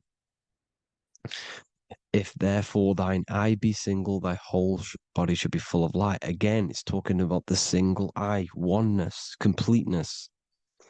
When you balance the hemispheres of the brain, we'll go over that later. But anyways, the body is the earth. This is what we need to understand, people. The body is running the simulation, the program that our consciousness is experiencing. So when we leave the body during death and astral projection, we leave the earth. This is how it works. The body is the vehicle for the earth, for this realm. Everything exists within our mind. You have the soul, mind, and body. The soul is the observer, the watcher, the true being. This is why she has many different heads, because the soul inhabits different bodies. This is the serpent, which means knowledge, which is the mind, wisdom. And this is the body, soul, mind, and body, Brahma, Vishnu, Shiva. The mind is the bridge between the soul and the body. So what do I mean? When you astral project, you are using your mind to project your awareness, your observing consciousness outside of the physical body. The mind is the projector, projecting consciousness. By using your mind, you can project your consciousness outside of the body, which is known as the astral realms, which is known as walking on water. Jesus was never walking on physical water, people. It's metaphorical. Believing the physical body. The water is the ether, which is the veil between the physical and the astral realm. It's a fluid substance. It's on either side. It's physical and astral. The ether is the fifth element that they hide from us. Why? Because they're trapping you in the physical. They are hiding all of these realms. Etheric, astral, and mental. People think their mind is their brain. It's two separate dimensions. These are completely different dimensions. The mind is way more intelligent. The mind is formless. There is no form to the mind. You can think anything you want. You can manifest anything you want within your mind. It is not a physical object. The physical realm is being controlled by the mind. Everything's being controlled by the mind. Everything exists within the mind. This is why the Egyptian says the universe is mental. So when we project our consciousness outside of the physical, we go to the astral. The ether is the water that Jesus is walking on. This is the veil between the physical and the astral world. The word together has ether within it because it joins the two worlds together, together, the astral and the physical. The word either is ether because the ether is on either side, physical and astral, physical and spiritual, physical and non-physical. In the astral realm, the mind can manifest anything we want. We incarnate to restrict our minds. This is why Saturn, if you go and watch my video on Saturn, how Saturn is this simulation, okay? Our minds can manifest anything we want in the astral plane in the click of a finger. However, when we incarnate in matter, we now have to labor for our manifestations. This is why Saturn's known as the great teacher in astrology, because he teaches you a lesson. When your mind incarnates into matter, it's teaching your mind a lesson, the knowledge of good and evil. This is why the Bible says, you shall be gods and know the knowledge of good and evil. When you incarnate here, you have to know the knowledge, you need to know the knowledge of good and evil to become a god. Okay? Now, the square is the physical plane, the triangle's the ethereal plane, the circle's the eternal plane. The circle has no beginning, no end, it's eternal. The physical plane is the square, it's limited. The square is limited. The cube is the geometric shape which gives rise to matter. Now, the term think outside the box has truth in plain sight. You have to think outside the box to project your consciousness, use your mind to project your consciousness outside of the box, the physical plane, into the astrals. The astral realm is the realm of the stars. Above us is the stars. Through the stars is the astral plane. This is why astral has the word star within it. The devil is the de-veil. When you sell your soul to the devil, quote unquote, it's metaphorical. The devil exists in the physical plane. It's the lowest state of consciousness. The de-veil, you de-veil yourself into the physical when you are the devil. The de-veil. The ethereal plane. Now, we all know what the famous symbol of the all-seeing eye, right? The all-seeing eye with the eye in the triangle. Look at the Masonic artwork showing you the triangle above in the sky. This is symbolizing the ethereal planes. The eye in the triangle symbolizes your invisible intelligence, your mind, which has the ability to see on either side. Because the triangle's the ethereal plane, the eye is your consciousness, your intelligence, and this intelligence has the ability to see in the physical plane and to see in the ethereal planes, in the astral planes. This is why it's above the earth, it's above the ground, because it can see here, it can see in the heavenly realms. Now, the stars are, well, this is known as heaven, the realms of the astral planes. This is some quotes from the Emerald Tablets of Thoth. Out of the darkness ye must rise upwards, one with the light and one with the stars. Man is in process of changing to forms that are not of this world. Grows he in time to the formless, a plane on the cycle above. So there's other worlds. The Bible's telling you there's other worlds, there's other realms. Know ye, ye must become formless before ye are one with the light, the astral light above, which shining through the stars. Not of the earth are ye, earthy, but a child of the infinite cosmic light. You are the invisible intelligence controlling the physical body. The body's not you. It's the vehicle that your soul lands in when your mind projects your consciousness into that realm. Free from the body, I flashed through the night. Unlocked at last for me was the star space. Wow, that's powerful.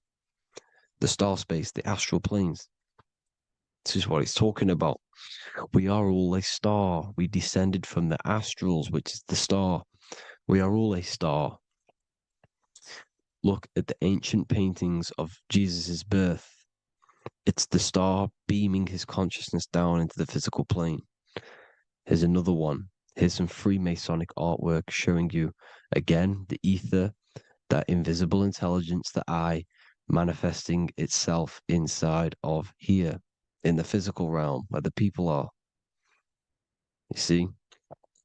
It's the same here. This is Jesus. Here's the bird symbolizes the Holy Spirit, your invisible intelligence, descending into the waters, the ether, the ethereal, everything. The ether's the base of all physical matter.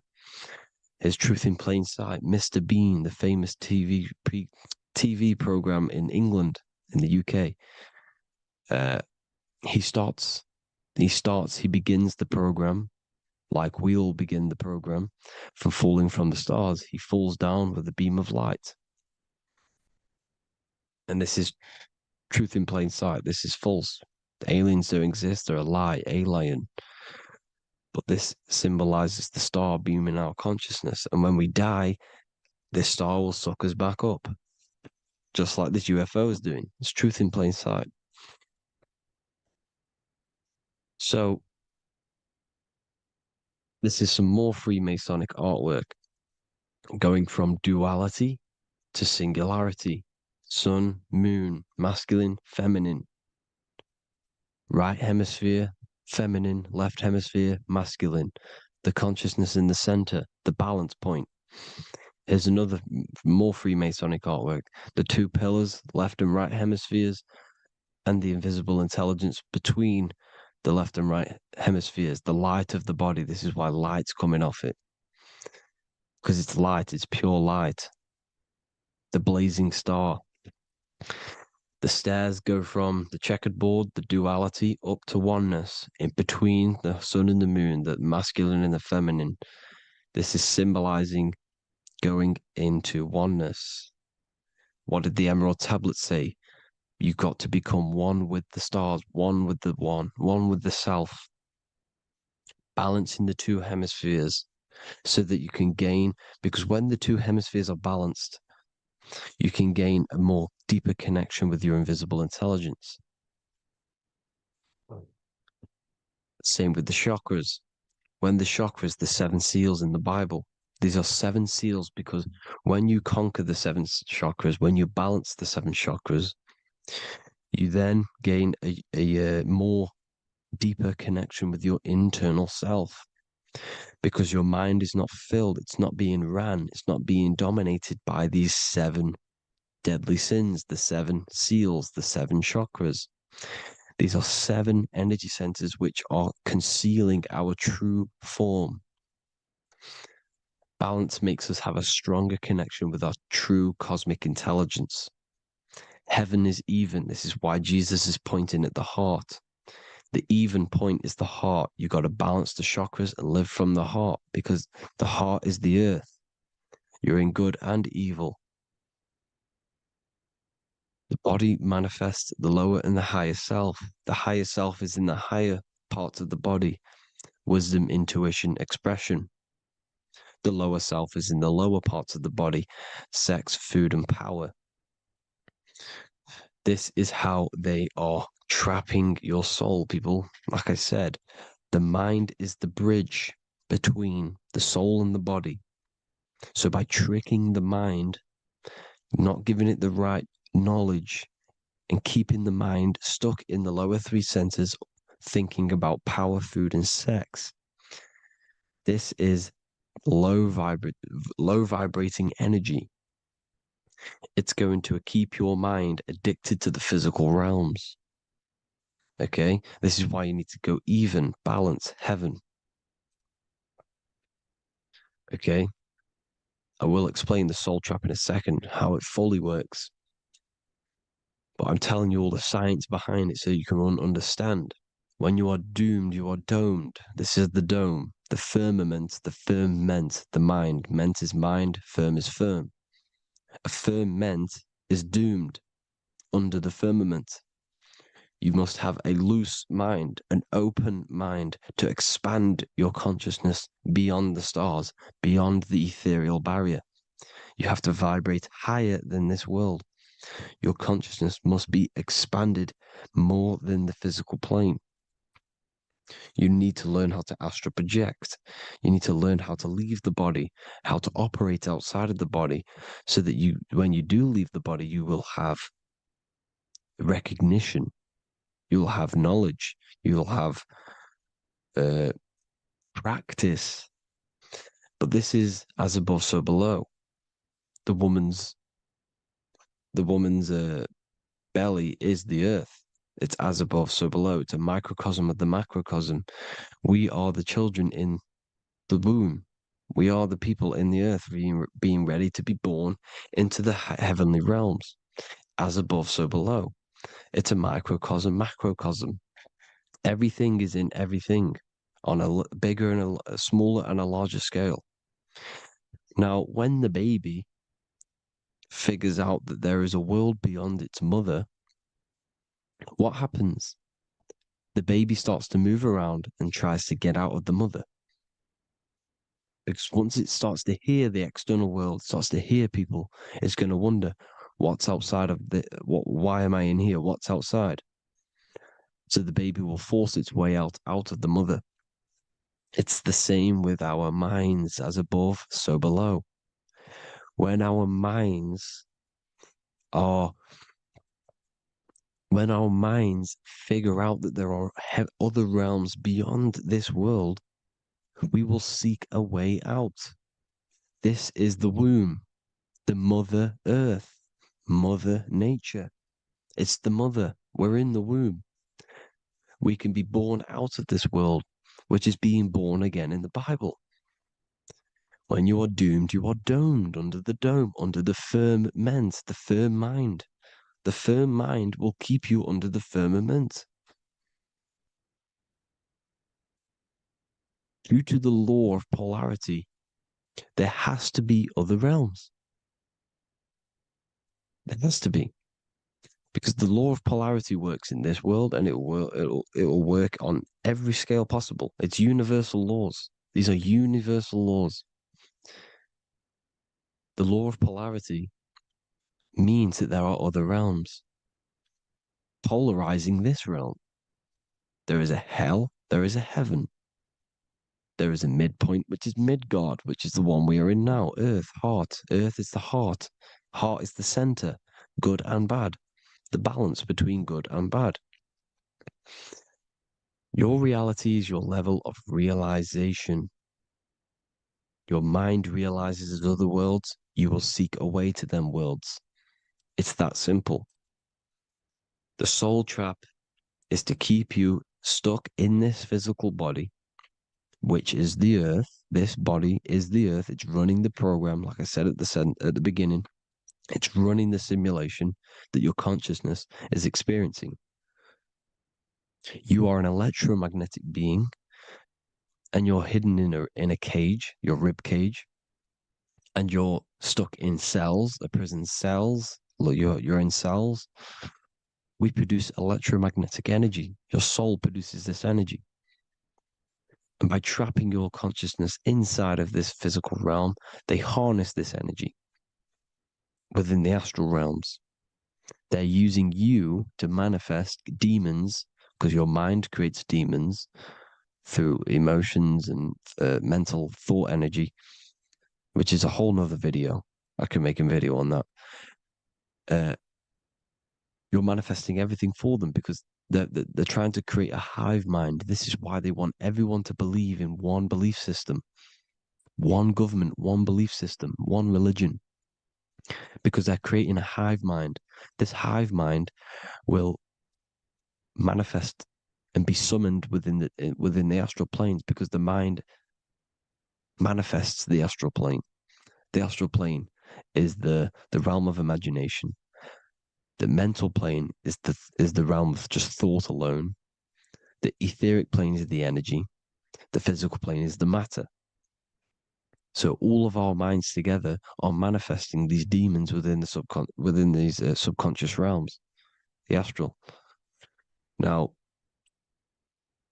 how are they keeping you stuck to this realm? Well, when you die and you're stuck in your lower three chakras, okay, when your mind and soul detaches from the body, which is the earth, when you leave the earth, you're still going to have these mental addictions to the food, the sex, the materialism, the phone, the cigarettes, everything. This is why they get you addicted to everything possible. The TikTok, the YouTube, they get you addicted to as many things possible. Because when your mind is addicted to these things, and when this mind leaves the physical body, you're still going to have these addictions. Okay? You're still going to have these thoughts. And you will be manifested into the lower astral realms because you're thinking materialistic, you're thinking negative, because your level of realization was your reality. You were manifesting hell on the earth. When you leave the body, you're going to manifest hell in the astral planes, which means you'll be vibrating on the very low, which will put you in the lower astral realms. So guess what? You're going to come back. You're going to come back into materialism. You're going to reincarnate because you haven't prepared for life after death. You must detach from the external world. Okay? Moon is mind. The sun is the soul. The earth is the body. The moon is the mind. This is why we say lunatic. In your mind, you have a specific mood. Moon. Money, M-O-N, is the moon. Money exists in the mind. They get you addicted to the money. The Bible's telling you this. Do not conform to the pattern of this world, but be transformed by the renewing of your mind. It's telling you. Of this world, but be transformed by the renewing of your mind. Who knew that the Bible was this deep? Matthew 16:26, what good will it be for someone to gain the whole world yet forfeit their soul? James 4:4, don't you know that friendship with this world means enmity against God? Therefore, anyone who chooses to be a friend of this world, of the world, becomes an enemy of God. John 4:4, dear children are from God and have overcome them, because the one who is in you is greater than the one who is in the world. It's talking about the invisible intelligence. It's greater than the physical world. John 2:15, do not love this world, nor the things it offers you. Because this world will create you to, if your mind has attachments to what this world offers, sex, money, and power, pretty much, you will reincarnate here. You will come back here. Because when you leave the body, your mind will still have these addictions. Do not love the world, nor the things it has to offer you. All of this is in my newly published book. The paperback versions are now available. Finally, for all the people who have been waiting, the Book of Wisdom. All of this knowledge is inside of the Book of Wisdom. The paperbacks are available. There's worldwide shipping. You can get it anywhere, pretty much, any country. My new website, it's amazing. There's going to be some amazing products coming on the new website. But I thank you all for the support. Before I leave, I need to explain what is going on with the soul trap? Like I said at the beginning, the mind's the bridge between the soul and the body's the realm. By tricking your mind with false knowledge, they are keeping your soul stuck to this realm. They get you addicted to all the physical things, and that is it. As soon as you're addicted and you die, you're going to come back. So by tricking your mind, which is the bridge between the realms, they keep your mind stuck within this body. They keep you in physicality. They deveil you, the devil, the deveil. Thank you all for the support, people. If you do want to join the Academy, all the links will be posted below this video for the book, The Academy. Thank you all for the support and have an amazing day.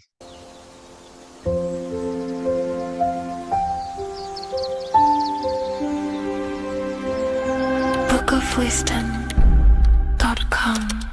Visit today.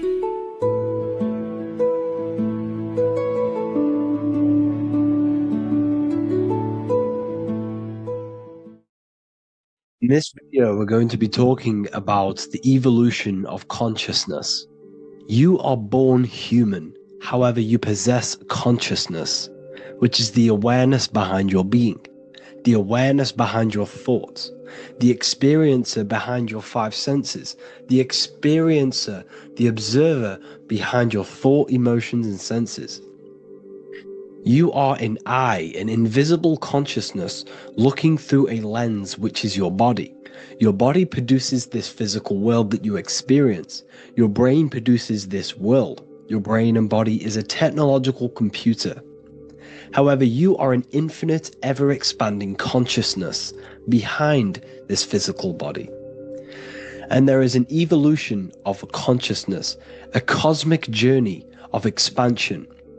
And this is why we see so much pyramid symbolism in the occult and esoteric world, and especially within Freemasonry. Because the pyramid represents climbing, an evolution, a raising state of consciousness, a journey. Steps symbolize a journey upwards. This is the raising and the evolution of consciousness, our inner world. The transmutation of our inner selves, of our souls and consciousness and our minds. So when we see this pyramid, we're seeing a evolution, a way up to source consciousness. And the eye in the pyramid represents your source consciousness. It represents illumination. It represents divine guidance through this evolution of consciousness. This is why we see the ladder. Consciousness is ever expanding on an infinite journey of evolution. Each individual is a part of this cosmic process, contributing towards the ongoing expansion of both mind and awareness. As we evolve, we collectively explore deeper levels of existence, expanding the boundaries of thought and consciousness. The mind has the ability to expand infinitely into new realms of thought, into new dimensions of mind. The mind cannot be filled up. It is not a physical substance. The body can be filled up because it is a physical thing, but you cannot fill the mind. Therefore, the mind is constantly expanding, ever expanding into new fields of thought. So what we see in Freemasonry, the ladder, is again a journey, an elevation of consciousness. When we are born with an infant consciousness, and as we gain older, we gain an adult consciousness. Our inner world, our inner mind, and our emotional intellect changes and evolves. We are significantly different from when we were very young as an infant. It's because our consciousness evolutes, it changes, it alters like water. So, just like this evolution of your own consciousness as growing up, there is consciousness of beings existing in cycles beyond our own. And their consciousness is unimaginably different from ours. They operate on a higher level of understanding and knowing, experiencing reality in ways that transcend our current comprehension. Our minds right now cannot comprehend the highest states of consciousness. There are entities, there are beings beyond our own, existing in higher dimensions of consciousness that we cannot comprehend because they have expanded. They are on a further way up the ladder of consciousness. However, we are all on the same journey. None of us can take the same journey. There is one ultimate goal, reaching source consciousness. However, this is always ever expanding. However, we are all on a different journey. There is one truth, one source, one goal. However, there are billions in different ways of reaching it, and we are all on these different paths to source consciousness, to this ladder, this evolution of universal evolution. Okay? Their awareness is attuned to new dimensions of existence, reflecting a more advanced stage in the cosmic journey of consciousness evolution. So when you take DMT, you are shot into these higher realms of consciousness where you meet these beings who look similar to these images. They are not speaking to you physically. They don't speak to you three-dimensionally through vibration and words. They speak to you mentally. If you have done DMT, then you know this. And if you have met these beings, then you know this. You might have even met some of these types of beings on mushrooms or any psychedelic drugs. Because ultimately, when you take these mind-altering substances, it's altering your consciousness.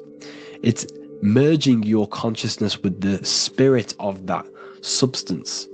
And you are essentially attuning your mind to higher dimensions of consciousness. That's why we say we're getting high when we take these substances. Therefore, when you meet these beings on DMT, you are essentially meeting beings who are attuned to higher dimensions of consciousness, and they speak to you mentally. They speak to you telepathically through thought, because the universe is mental. Everything exists within the mind. The way you are now, your physical existence, is a state of mind. Mind, thought creates matter. Spirit and matter are two opposing ways of thinking. If we have a very spiritual mind, we have an expanded mind, we are a spiritual person through the mind. However, if we have a very low state of consciousness where we think about food, sex, lust, and all physical things, then we have a physical consciousness. Matter and spirit are two opposing forces, two ways of thinking. The mind attunes itself to different levels of understanding in different dimensions. So, essentially, this is what we're looking at. The body is a vessel for the fluidic, formless consciousness, a temple that houses the essence of our awareness. While the five senses are limited to perceiving only the physical plane, the mind transcends these limitations, capable of perceiving the full scope of reality. It is through the mind that we access deeper truths beyond the material, tapping into boundless nature of existence. Physical existence is a thin band, a thin layer of reality. It's like 0.001% of reality. And your five senses are only tuned into this layer of reality. But the five senses are, by design, only allowed to perceive physicality. But the mind has the power to expand beyond this physical five sense state. The mind has the power to expand and evolute. It is a conscious decision whether you want to take this path or not. You can stay in a three-dimensional way of thinking, or you can expand your consciousness from within. It's not an external journey. There is no God going to save you. You must save yourself. Therefore, behind every single one of these eyes is the same source consciousness. However, we are all different cells in a different journey. The organs in your body, the cells in your body are all alive. They all possess same consciousness, universal consciousness. However, we are all on a different journey of evolution. As above, so below. As the baby is in the mother's womb, when the baby becomes conscious there is a world outside of its mother, what does it do? It presses and seeks a way out to be born in the other world outside of its mother. It is the same with your consciousness, your mind. When your mind becomes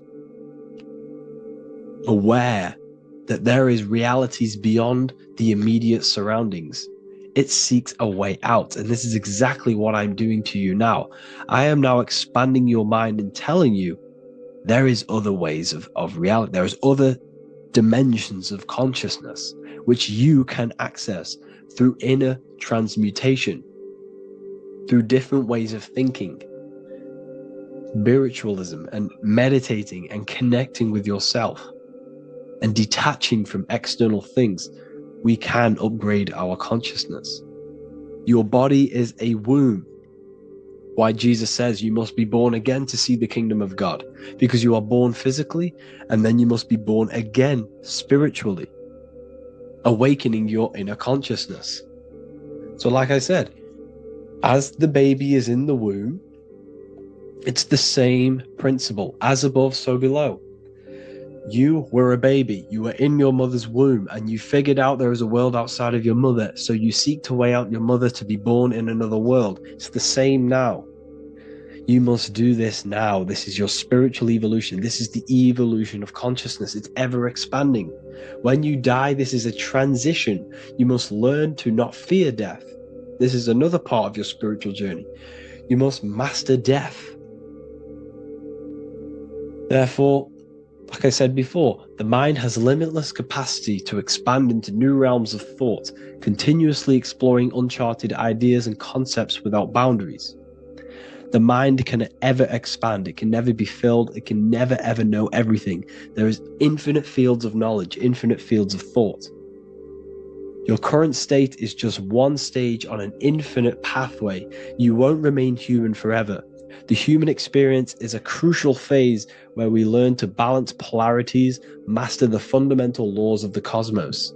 It is a period of growth and transformation, preparing us for the next stages in our cosmic evolution. The goal is to strive for perfection, yet the true perfection is unattainable. It's like a tunnel, and there is a light at the end of the tunnel.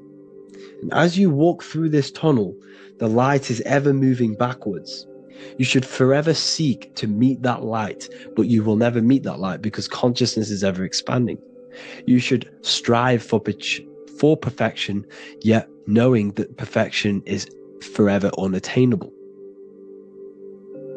The journey is endless, with each step revealing deeper layers of understanding and experience. The pursuit of growth and expansion is itself the essence of our evolution.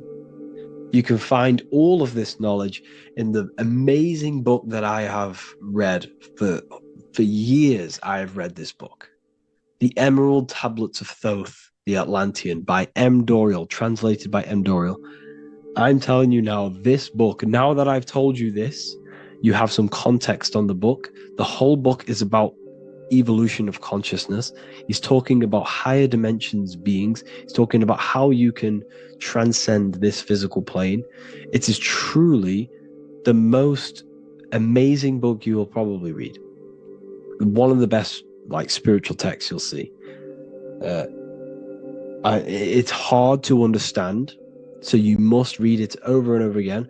And the more your mind progresses, like for me, I read this every couple months. And the more I learn about consciousness, the more I expand my own consciousness. And every time I read this book, I pick out something new that just completely blows my mind, because you can only understand this book to your level of consciousness, to your level of understanding. So now that I've told you all this information, go and read this book and it will absolutely blow your mind. And so will the Book of Wisdom Volume 2, which is now available. I released it the other day. I'm just going to read a page out now. This page is called Spirit and Matter. The Earth is not merely a dense, lifeless rock drifting through space. It possesses spirit, a living essence that animates its form. But what do we mean by spirit? Spirit in esoteric terms refers to the energy, the life force, animating the principles infused in matter. So essentially, what this page is talking about is how everything has spirit, consciousness within it. You are the middle, you are spirit and matter. You have the ability to expand your mind to the God self and raise above our animal instinct, our material self, and know the divine and expand. Animals cannot do this. Animals are not self-aware. Humans possess self-awareness. We can observe our consciousness. We can say, why do I exist? We can look in the mirror and know that we need growth. And this is what Anunnaki means. Anu means above. Anu was the supreme god of the sky, which is a metaphor. He represents spirit above, heaven. Anu came down to earth and married Ki, the goddess of the earth, which represents matter. It's a myth, it's an allegory. Anu married Ki and gave birth to the Anunnaki. Spirit came down and infused with matter and gave birth to the human, which is you. You are spirit infused in matter, Anu and Ki, Anunnaki. You are the Anunnaki. And this is just one of the teachings in my book. Honestly, this book is absolutely amazing. If you truly, truly want to expand your consciousness, give this book a read. And obviously, if you're inside the university, I give you this book for free. A paperback version. If you join the university, follow the steps inside of the general chat, you'll be able to download this book. Sorry, not download it. Order a paperback for free. All you have to do is pay for the shipping. You'll also gain amazing knowledge inside of my library, where your mind will just be overblown with the amount of esoteric books. There's over 45 rare occult books, plus you get a PDF of the Volume 1 and Human Health Guide. You get reoccurring updates where I expand on symbolism, occultism, where you will just feel absolutely amazing once you understand esotericism in yourself. You'll also learn how to create the dream reality that you want with the Manifestation Mastery course, where I teach you how your consciousness creates reality. You'll have a real lectures where I post lectures on symbolism, occultism, esotericism. There's a conscious community and live calls and Q&A where you can ask me questions and I'll answer your questions. I just want to say thank you to everyone who has joined the university. Thank you for even liking and watching this video. Any support I just appreciate every single one of you. Please, if you can, leave a comment and a like on this video and let me know any videos you want me to make in the future. And I will start uploading a lot more to the YouTube. So yeah, thank you all for tuning in today. Have an amazing day.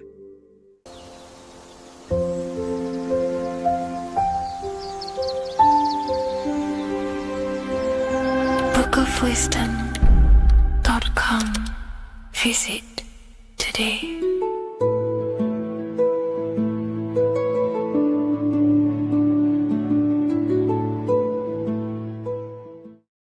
Welcome to Revival of Wisdom. What is good, people? Is Revival of Wisdom. We're back with another video. Today we're going to be talking about the importance of Saturn and the occult. Let's jump straight into this.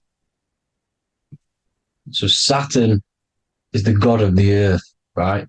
It's the time of God, change, destruction, physical matter.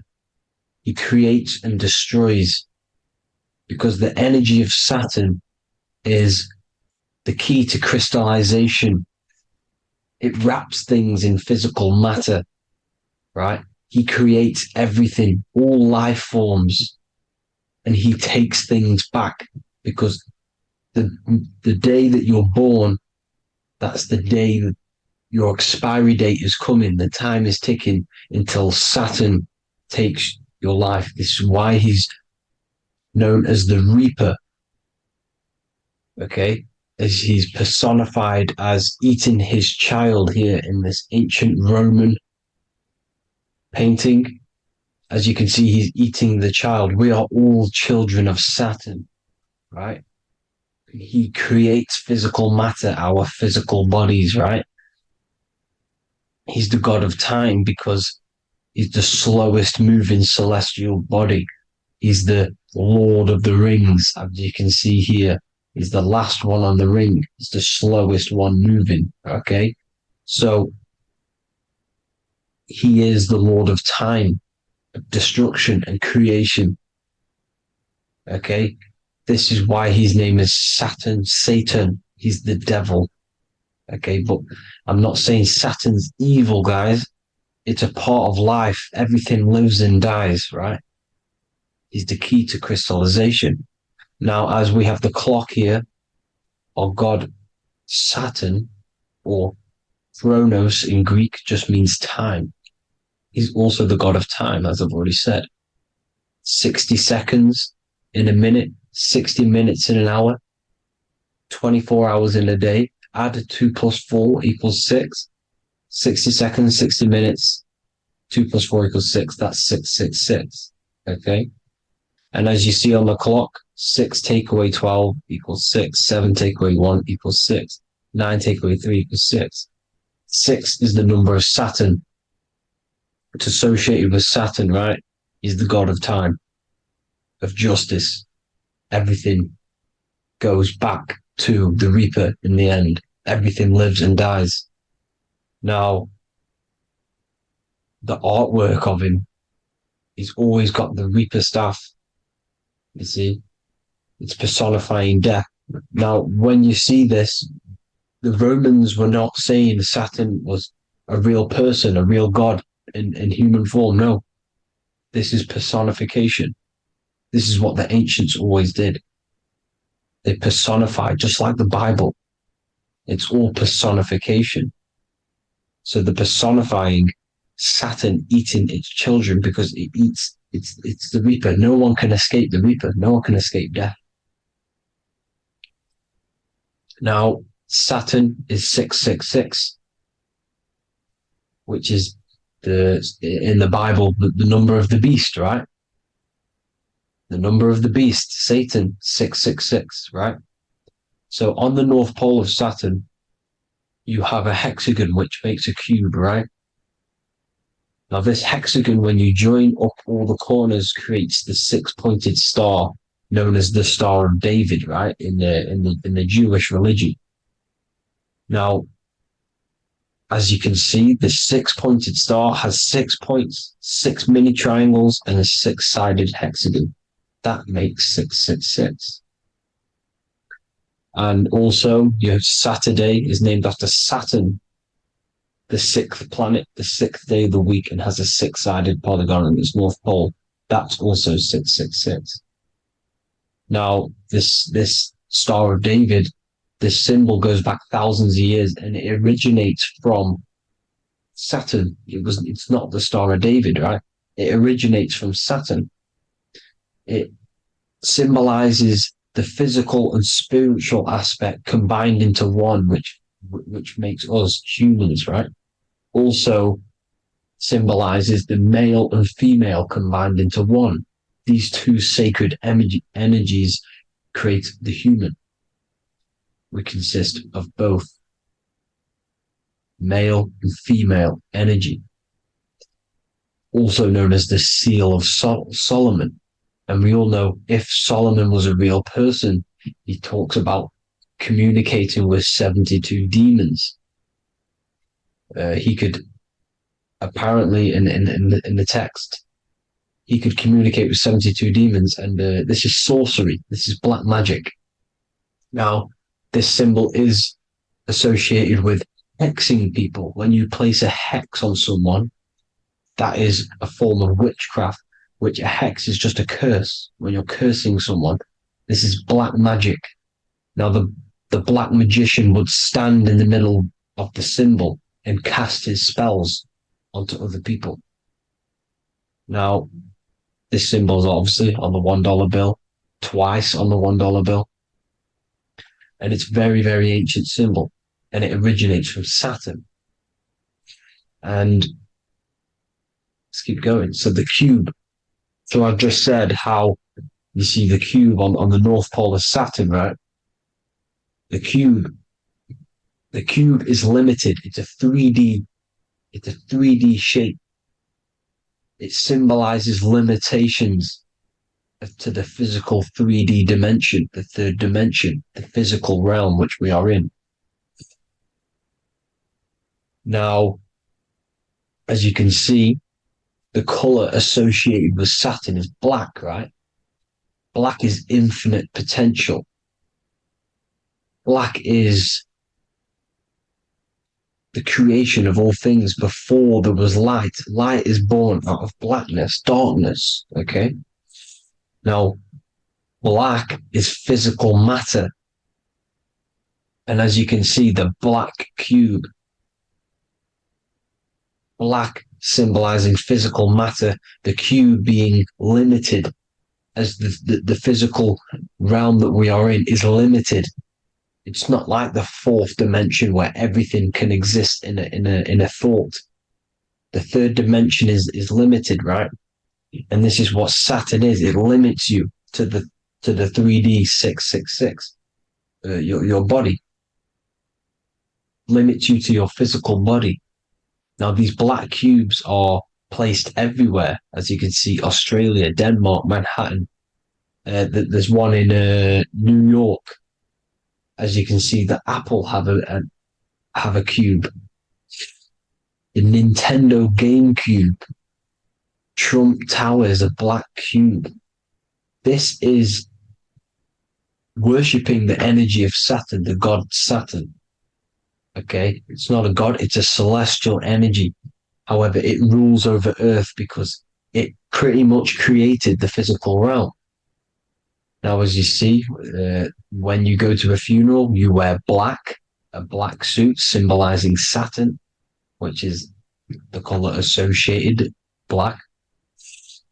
And as you see in Mecca, they walk around the black cube in rings. As you can see here, they're stood around in rings, like the Saturn, the rings of Saturn. The Mercedes symbol. You probably wouldn't notice that, but yes, it's Saturn. And when you graduate from university, you wear a black cube on your head. This is all symbolizing Saturn. Okay. Now, as you can see, the Jews here have a black cube on their third eye whilst they pray. Notice how he's shutting his eyes into blackness, darkness, and he's wrapped around a black strap around his arm. This is symbolizing the wrapping of physical matter, of how physical matter wraps things into existence. And as we all know, the Star of David is a Jewish symbol. So he has the black cube and the Star of David, right? So all of these religions are secretly worshipping Saturn. Okay, this is all Saturn worship, Kronos, the god of time and destruction, the physical reality. Now, as you can see, it's symbolized everywhere in all major corporations. Pepsi, internet, that's obvious. NASA, of course, NASA. NASA means to deceive in Hebrew. Universal, Walkers, that one's so obvious. Nike, Toyota. So many different ways they symbolize it. You either see the rings of Saturn or the black cube, as I just showed you here, the Nintendo and the Mercedes, right? It's absolutely everywhere. Now, they also use 666 to symbolize it, as I've just broken it down to you. 666, the World Economic Forum. We all know how they're trying to enslave us into this new world agenda. Google Chrome, CERN, Disney, Coca-Cola, Cadbury's, all of these have 666. Now, every UPS barcode has 666. And even www. Is Hebrew for 666, as you can see here. Monster. It's the same Hebrew letter that means 666. Drake, 6 God. That's his God, Saturn. Why? Because they love physical realm. They love the physical dimension, the third dimension. Because they can rule here through riches. They can build an empire here. It's not like the fourth dimension. They don't want to ascend. They want to stay down here in the physical realm. Okay? Now, this is why they're cloning. They can move their consciousness into other clones to live forever. This technology exists. This is why they love the third dimension. As you can see, all of these sellouts here, Drake, Leonardo DiCaprio, all of these people doing 666 because this is their God. This is their God. They love the physical realm. They sold their souls for wealth and fame in this physical realm. So why would they leave? You see? Now, this isn't all just evil, okay? So you have 7 chakras, right? You have 7 days of the week, 7 solfeggio scale notes. These are frequencies, the solfeggio scale. Now, it's called the Saturn moon matrix because the moon symbolizes your mind, because you're created out of the Holy Trinity, which is body, mind, and spirit, right? That's the triangle, the equal triangle, body, mind, and spirit.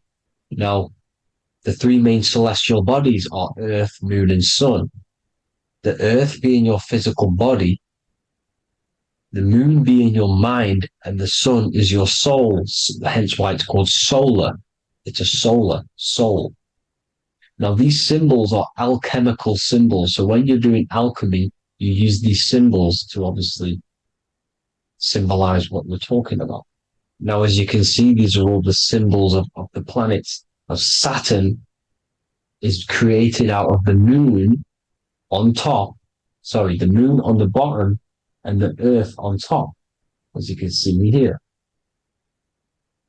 You see? And this creates the number 5. Now, with the moon being your mind and the earth being your physical body, this is mind over matter, because the earth is your body's matter. This is a matter over mind. You don't want to be matter over mind. This is low states of consciousness. You won't be mind over matter. You see, to manipulate matter, to create your own reality. Now, obviously, we all know Saturn is associated with the lowest chakra, which is the root chakra. This is to deal with your animal instincts. When you're down here, you identify as the physical body. You don't know anything spiritual. You're you have a pure physical mind. You don't believe in anything spiritual. This is survival mode, consumption. They want you trapped down here, which is matter over mind. They don't want you to create your own reality, which is mind over matter. You see? Now, that's what Jupiter is. Saturn is the moon on the bottom and the earth on top. But Jupiter is the moon on top with the earth on the bottom. That's mind over matter, you see? So, these chakras are an ascension process from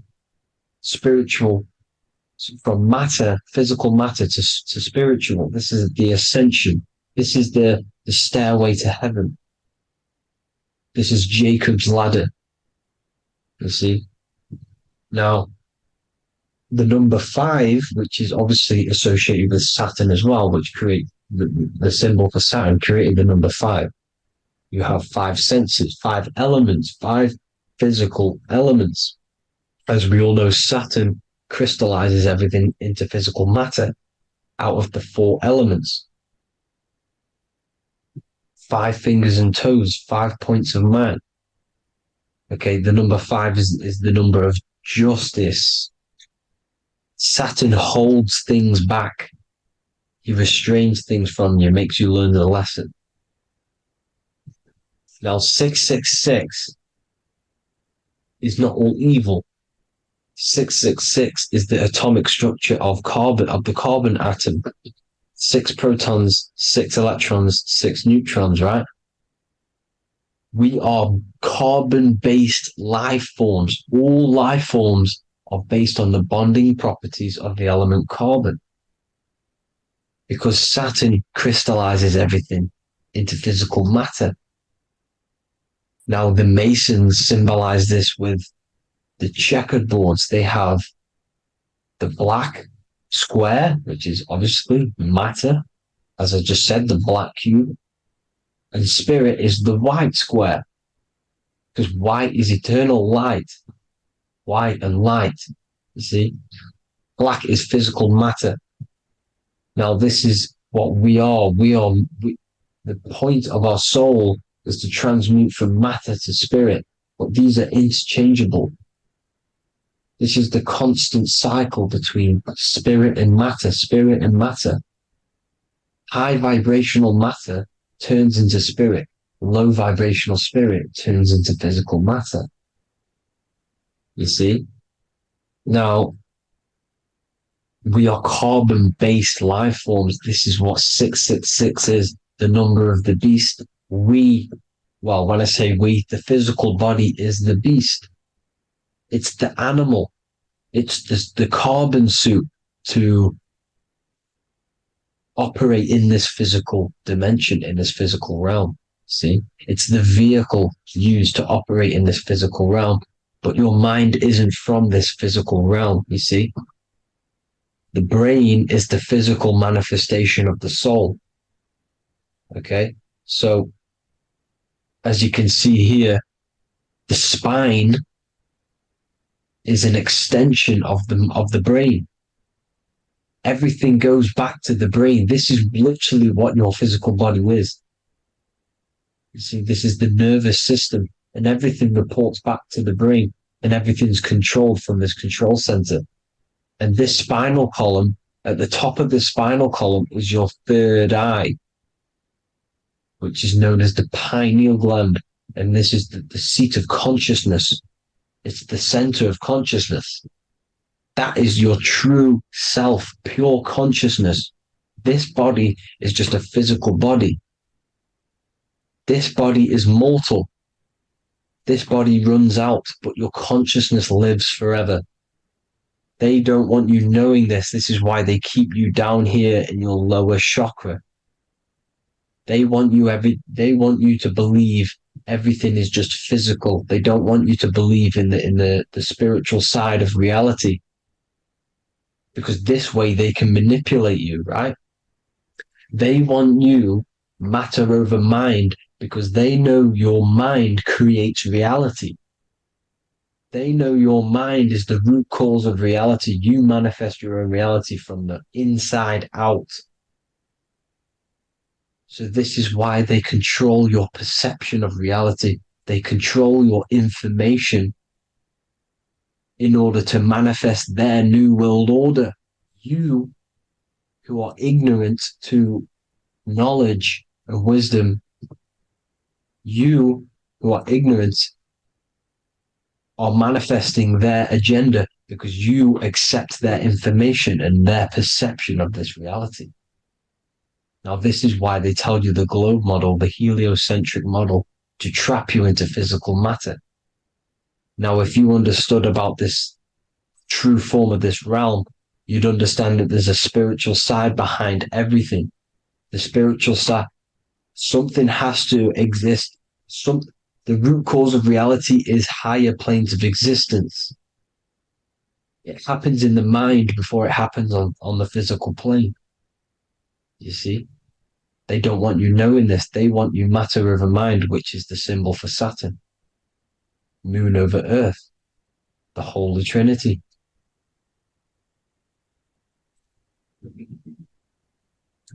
Now, as you can see, the cube also makes IXXI. This is Roman numerals. This is Roman numerals, and when it's translated from 9/11. Yes, 9/11. This is the secret code of the One World Order. The two twin towers, when the two become one. Okay, when the two become one, this is how you reach the higher states of consciousness, the physical and spiritual.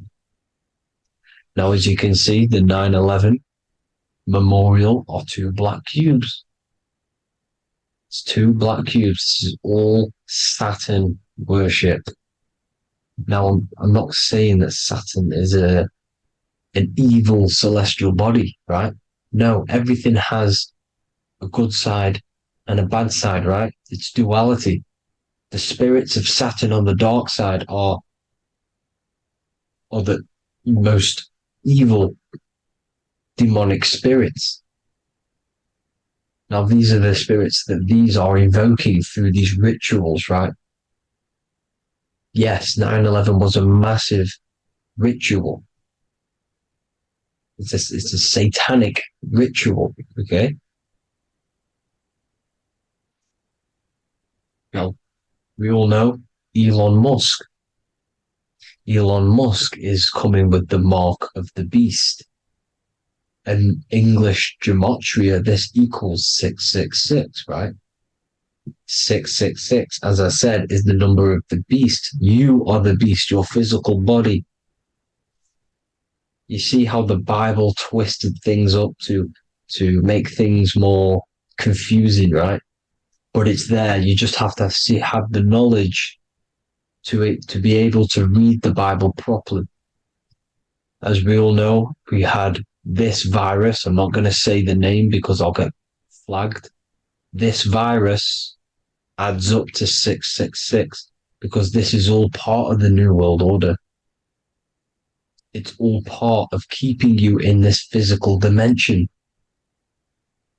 Okay? Now, as you can see here, Novus Ordo Seclorum on the back of his shirt, on Elon Musk's shirt. This is also on the $1 bill, Novus Ordo Seclorum. This means New World Order. Yes, New World Order. This is on the back of Elon Musk's shirt. And as you can see here, he owns Neuralink, which is the brain chip, which they're going to be putting into implanting this onto your brain. This is the New World Order to connect you and merge your consciousness with AI. Neuralink and Meta, he owns Meta as well, which is the metaverse. These are going to be linked in, hence why they have the same symbol, but just in a different format. It's the infinity symbol. And the infinity symbol comes from the torus field, as you can see here, your electromagnetic field from around your body. Now, the end goal is for this New World Order is to trap your consciousness inside of an alternative reality being projected from the metaverse. Because the metaverse will be the reality. Neuralink will be the brain chip inside of your brain, projecting your consciousness into an alternative reality while they harness your energy of your physical 666 body. Now, this stuff gets real deep, people. Now, this is the end goal of the New World Order, is to connect you with AI. This is why they're trapping you and keeping you in these lower states of consciousness in the Saturn-associated root chakra, so you don't find out about the spiritual side of reality. Because if you knew the truth of this reality, you wouldn't connect to AI. You see, you have the power within you to travel to other worlds, the astral plane, for example. You travel to different worlds when you are sleeping. Okay? They want you to know it's just a dream. However, their end goal is to trap your consciousness and feed off your energy, spiritually and physically. Okay? I don't know why these people are just pure evil. As I said, evil love bondage. They love the physical dimension. They don't want to ascend to other realms. These evil love the third dimension. This is why evil spirits will inhabit bodies, exorcisms, because they miss being in the physical realm. They miss it. Evil love bondage. So this is why they're cloning and putting their consciousness in clones to stay in this third dimension, to stay as further away from the source as possible. Okay? This is why they're doing it. And this is how it's all linked in. So I hope you all enjoyed this video. Hope you gained some wisdom. Please feel free to join the Telegram. And please leave a like and a subscribe. Thank you all, people. God bless.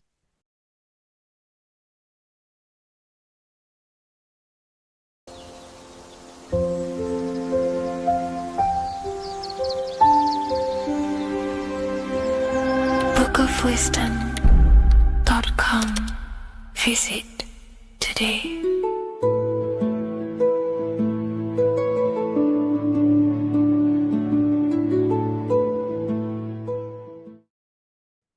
Left and right hemisphere, and what are they doing? How does it contribute towards your perception in this world? And this is what we're going to be talking about in today's video. We're going to be breaking down the two hemispheres of the brain and how they function in your life. So first, we have the left hemisphere.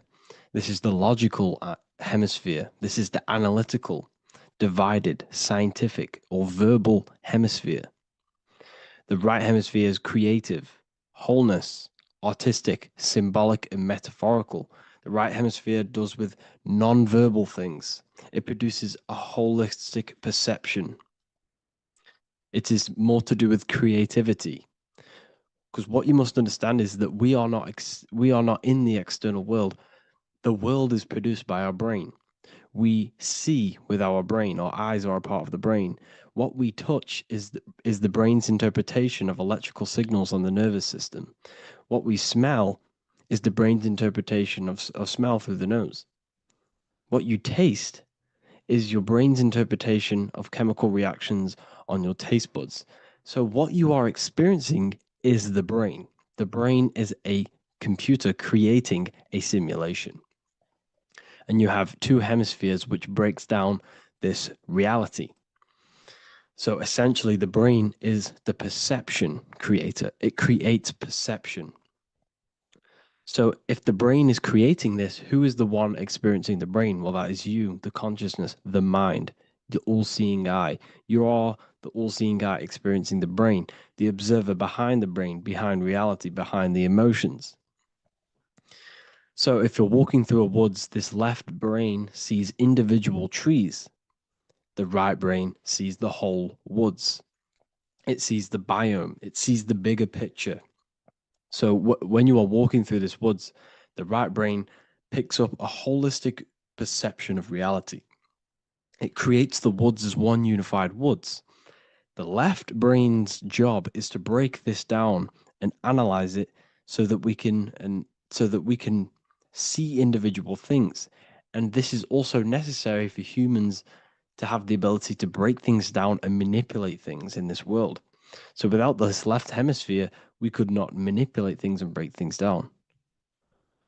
So this right hemisphere is important because it sees the whole woods. It sees humanity as one unified consciousness.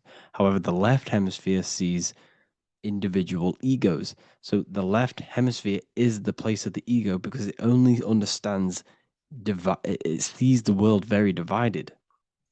Okay, so for example, here's another example of the left and right hemisphere. If someone pulls out in front of you in traffic, your left brain's going to start going crazy and analyzing them, calling them names.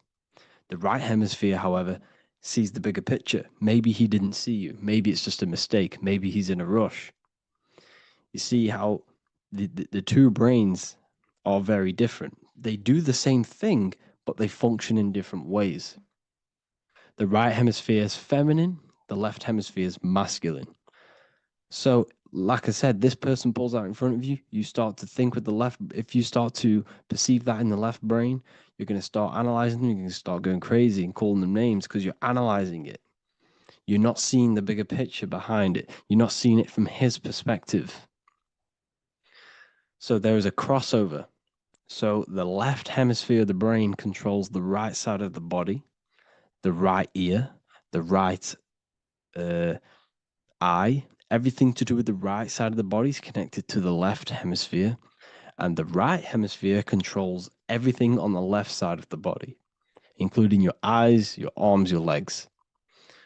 So everything is crossed over, and even your visual field is crossed over. So this is your visual field, as you can see here, and even the left side of your visual field goes to the right brain. There's a crossover. No one really knows. There's not really a reason for this. However, this is how the human body is designed. As we all know, the human body is the most advanced piece of technology on the face of the earth. They cannot replicate the human body. And they tell you it has no creator. This is crazy. People are that brainwashed, they can't even understand that their body is the most advanced piece of technology. Your body is so advanced, the computers that you use are mimicked of the body. Everything they create is mimicking nature, but they don't show you how intelligent nature is because they don't want you to understand you're in an intelligent design. So anyways, let's get back on track. There is a crossover in the brain, and this is why they teach you to write with your right hand. And I was speaking to someone who's in a nunnery, or whatever you want to call it. They were a nun, or they knew someone who was who was a nun, and they forced these people, these nuns, to write with their right hand. You had to write with your right hand. This is why, I'd say at least 70% of the world, or 80%, is right-handed and right-legged, because they taught us this to activate the left hemisphere more because of this crossover that happens in the body. So when we are using this right side more, we are using that left hemisphere more.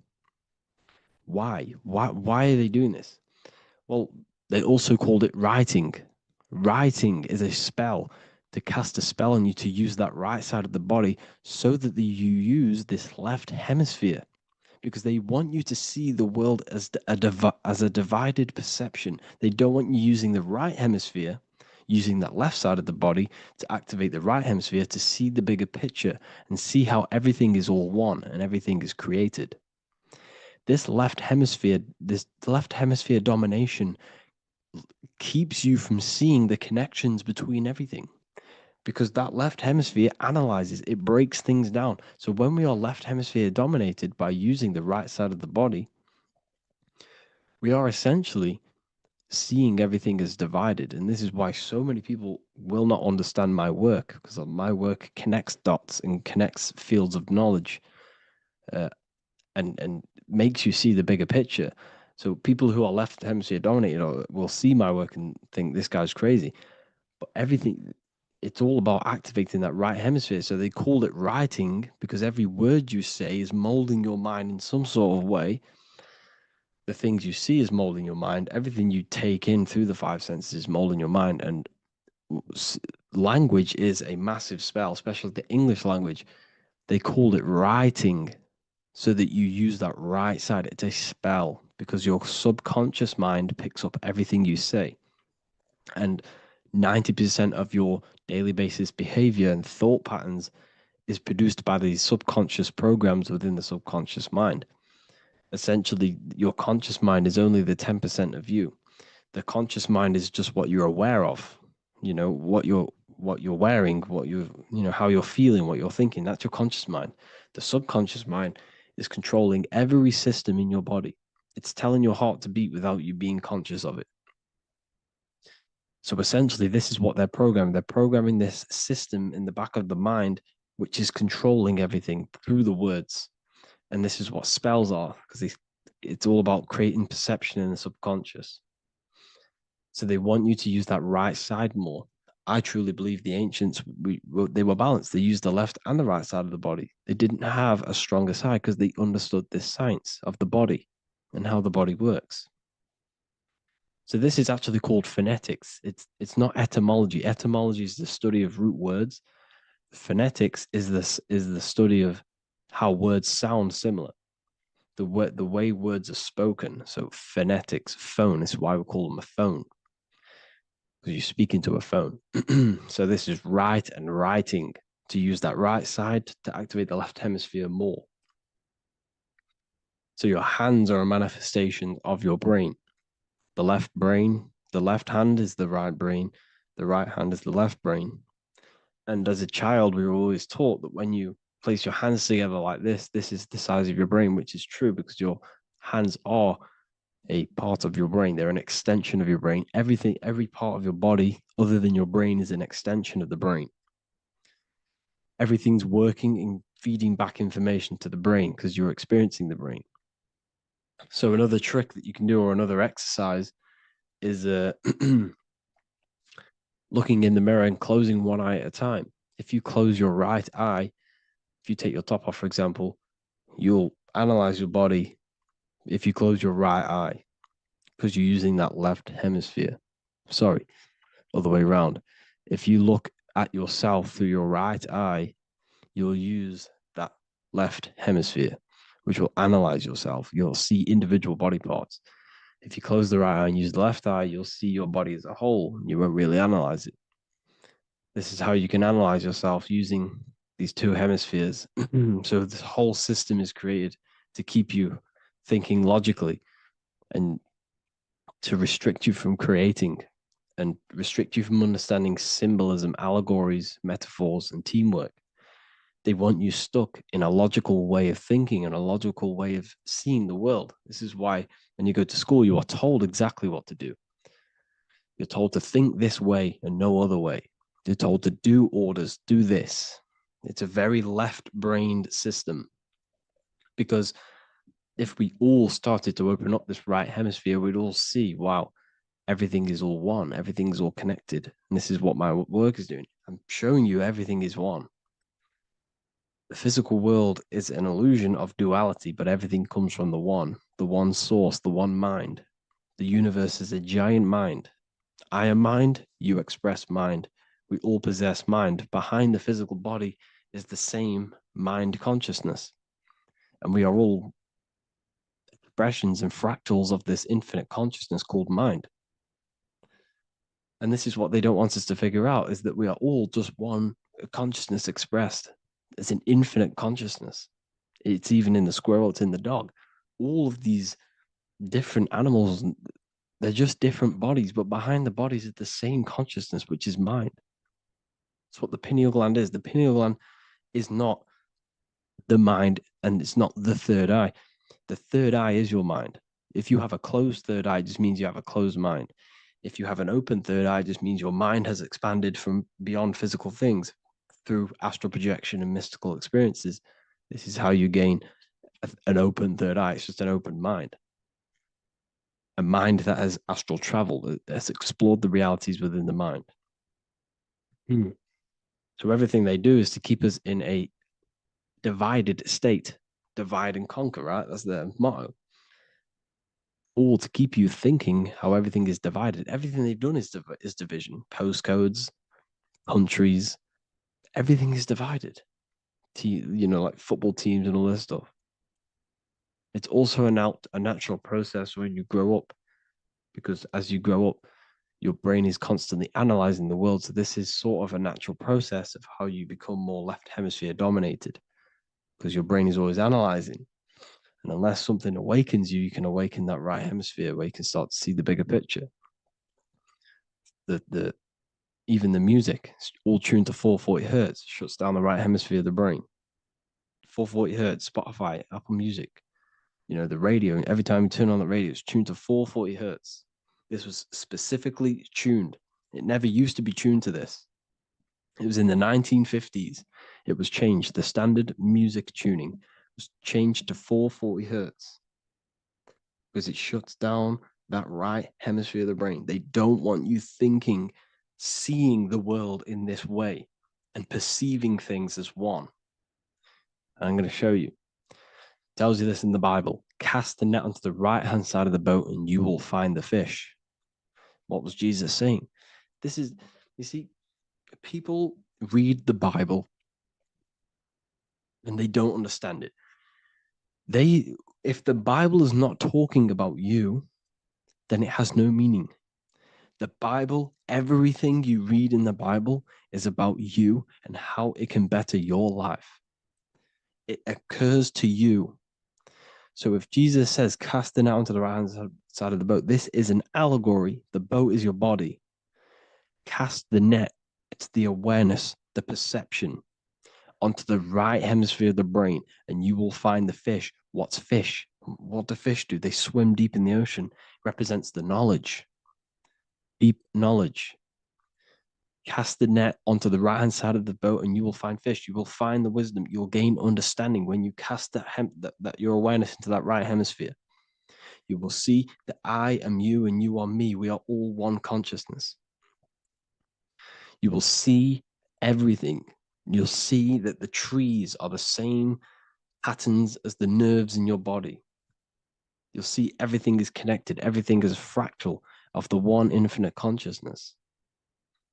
And how many fish did they catch? 153. That adds up to 9. This is now numerology. The Bible's filled with numerology. Adds up to 9. What's 9? Human consciousness. It represents consciousness. You're in the womb for 9 months. Feminine. It's all about consciousness. And in Revelation 14, and I looked, and behold, the Lamb standing on Mount Zion. That's the spines, the mountain. With him, 144,000. 144 adds up to 9. It represents consciousness on top of the spine. You see? And he had his name the name of his father written on the forehead. What's the father? The higher mind, the higher consciousness within you. Where is that? In the forehead, the pineal gland. The pineal gland is the radio receiver for the higher consciousness. Because every body part of the body has consciousness. Your heart has consciousness. Your gut has consciousness. You are thinking with these different consciousnesses. You think with the gut. You think with your penis. You are thinking with all these consciousness. And it's about raising your consciousness to the higher consciousness, which is the father, the mind, in the head. Don't think with the lower parts of the body, because that is your animal nature. Think with the higher parts of the body. It's all representing consciousness. How to activate the right hemisphere of the brain? Well, it's all to do with non-verbal things. So music will activate the right hemisphere. Make sure it's tuned to the right frequency though. 432 hertz, 528 hertz. Any frequency that adds up to 3, 6, or 9 is good for you. Meditation, turning off the thoughts, and you raise yourself to the higher brain. Symbolism. Symbolism is all right hemisphered. Reading between lines, metaphors, determining the Bible, it's all right hemisphered. Seeing the bigger picture, it's reading between the lines. So tithing in the Bible. These people in the churches are giving 10% of their money to the church. It's nothing but a scam. What these people have done is they have externalized the Bible. They have taken the Bible and literalized it, so that they can make a business out of it. So what they're doing is 1/10 of the produce of what it says in the Bible, 1/10 of the produce of the land, whether grain or fruit, is the Lord's and is holy. So what's that saying? The 1/10 of it's basically saying give the 10% to the Lord, to God. What does that mean? Well, what's the land and the fruit? This represents physical things, the physical things that you have. The 1/10 of the physical things that you have, what's that? That's your ego. All the physical things that you have is all to do with your ego. That's the lower self. The ego, what is the ego? It's the mind's perception of the physical self. You had no ego when you were a child. Okay, when you were a child, you had no ego. As you grew older, you created the ego. But the ego is the full self. It's the echo. Ego, echo. It's the echo of the full self. So it's saying, give the ego over. Take away the animal self. In that left hemisphere, that's all to do with the left hemisphere. That left hemisphere sees the ego. It sees individuality. It's divided. So it's saying, give that 10%. Give that 10% of you over to the right hemisphere. The 90%. The 90% of you is in that right hemisphere. The higher self. Now, I'm not saying the left hemisphere is bad. Okay, I'm not saying that at all. But it sees it sees things divided. It's like I said, the left, the hands are manifestations of the brain. So when these Christians are praying, they're putting their hands together. What are they doing? That they're syncing the brain hemispheres, what you're doing, because everything's an extension of your brain. So if you put your hands together, you're putting the two hemispheres together. And what's happening when you place the hands together, all the electricity in the body is now running in a circuit. So once you connect these two hands, the electrical energy is now running in a circuit. And energy can move around the body quicker and more efficiently. So when you pray, when these people are praying, they don't realize that they're engaging in ancient forms of meditation, of balancing the two hemispheres. So now we're talking about balancing the hemispheres, not the right hemisphere. This is what Israel is. Look at the symbol for Israel, the up triangle and the downward triangle. What's that? The up triangle represents male. The downward triangle represents female. Okay? This is talking about the brains. Israel is Ra. Isis, which is female, the Egyptian god. Ra, El. El means God. El, electricity. That's the force of the physical world. It's the force that runs this world, electricity. It's the force of God. El, consciousness. It means God. Is, Ra, El. Isis, Ra, and El. It's the two hemispheres of the brain, the holy land of Israel. It's the holy land, it's the brain. Once these two hemispheres are synced, this is how you unlock your consciousness. This is the easiest way of astral projecting. Hemisphering, I forgot the word for it. Hemisphere syncretization, something like that. It's about syncing the hemispheres. This is how you unlock your consciousness. Once the brain is running as one electrical system, this is how you balance the two masculine and male opposing energies. Once these opposing energies are no longer in war with each other, the brain, they come together to work as one. You unlock your consciousness. You are born again. What happens when a male and female have sex? It creates a new child. It becomes one. You are born again. Once the two hemispheres of the brain, you are born again. You can then have an out-of-body experiences. So this is why the symbol of the Holy Land, Israel, is the up and down triangle back combined together, because it represents unification of the male and female, unification of the hemispheres. You're born again. You unlock consciousness. And you can get this for free. It's called the Gateway Tapes on my website. Basically, it's a audio track from the government, and they did this in the Gateway Experience. It's a CIA document, and what they do is there are different forms of meditations you go through. I think there's about 5 waves of meditations you do, half an hour each one, and it will teach you. It will sync your hemisphere, because what does it do? They understood that playing one frequency into one ear and another frequency into the other, they understood that the right ear is connected to the left hemisphere, the left ear is connected to the right hemisphere. So when you play 2 different frequencies into both ears, what happens? The brain picks this up, the 2 hemispheres of the brain picks this up, and it syncs it. It syncs these 2 hemispheres, these 2 frequencies together. So now the brain is working as one to sync this frequency. So this is how you can sync your hemispheres, through listening to these frequencies. Okay, you can get them for free and do the meditations yourself. This will definitely help you.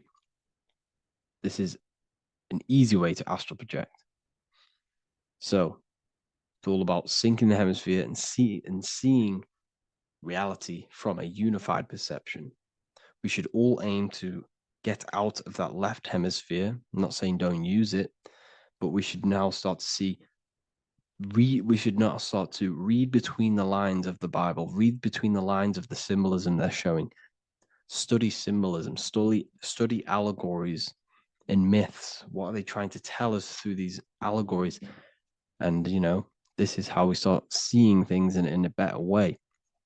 Once we understand that we are all microcosms of an infinite consciousness, we can all come to one, because love is the unifying force of this infinite consciousness. We are all divided. We are all disconnected from our hearts. Once we all connect with our hearts and see that everything is one, we can all start to love and come together as one. Because love is the unifying force of consciousness. So if you haven't already seen, I now have launched the Ethereal University. I will be doing lectures like this one, but even better, deeper, and even releasing knowledge that I can't talk about online as they are censored. I'll be doing lectures every single week. I'll be doing live calls every single week. You also gain access to my library, which is filled with over 45 occult books, filled with knowledge. Okay, I'll show you now. Plus, you get my book, The Book of Wisdom, PDF form, and the Human Health Guide, PDF form. You also get all of this stuff, the health section, Q&As, Ethereal meditations. We've got some celestial studies, cosmology, numerology coming soon. You also get the brand new Manifestation Mastery course, plus the library. And there'll be new books, new lectures, new live calls every single week. Or you can get the Book of Wisdom, use the code WISDOM in all capital letters to gain 40% off. This sale will be ending very, very soon. So if you're watching this, be very quick to get yourself a physical version or a PDF of my book. You can get it in all these languages. Hope you enjoyed this video, people. I'll see you inside the Ethereal University, the real university. Have an amazing day.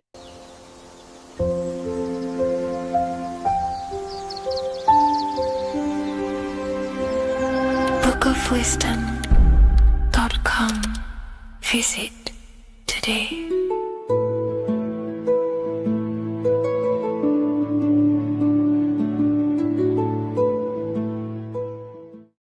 What if I told you that the pentagram can unlock the secrets of creation and make you manifest any reality you want? Hence why the pentagram is used heavily in magic and witchcraft. We have to understand that the pentagram has been heavily demonized. Religions, churches claim that this symbol is associated with Satanism and witchcraft. I personally believe this was intentionally done so that people do not gain their personal power over reality and their life. The pentagram reveals so much about you, and it is one of the most important symbols to understand inside the occult studies. It is one of the most common symbols that you will see across all occult esoteric orders and different occult traditions, such as Freemasonry, Kabbalah, Rosicrucianism, alchemy. You will see this symbol everywhere. And in fact, you even see this symbol, the pentagram, on old church buildings, statues of Jesus next to church buildings.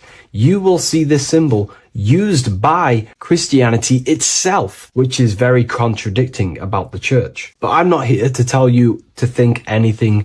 You can simply take this information with a pinch of salt and see if it benefits you. The pentagram used by the early Christians was said to symbolize the 5 wounds of Jesus on the cross. But this goes much deeper in an esoteric explanation. The pentagram ultimately represents the 5 elements of creation. All creation falls within these 5 elements.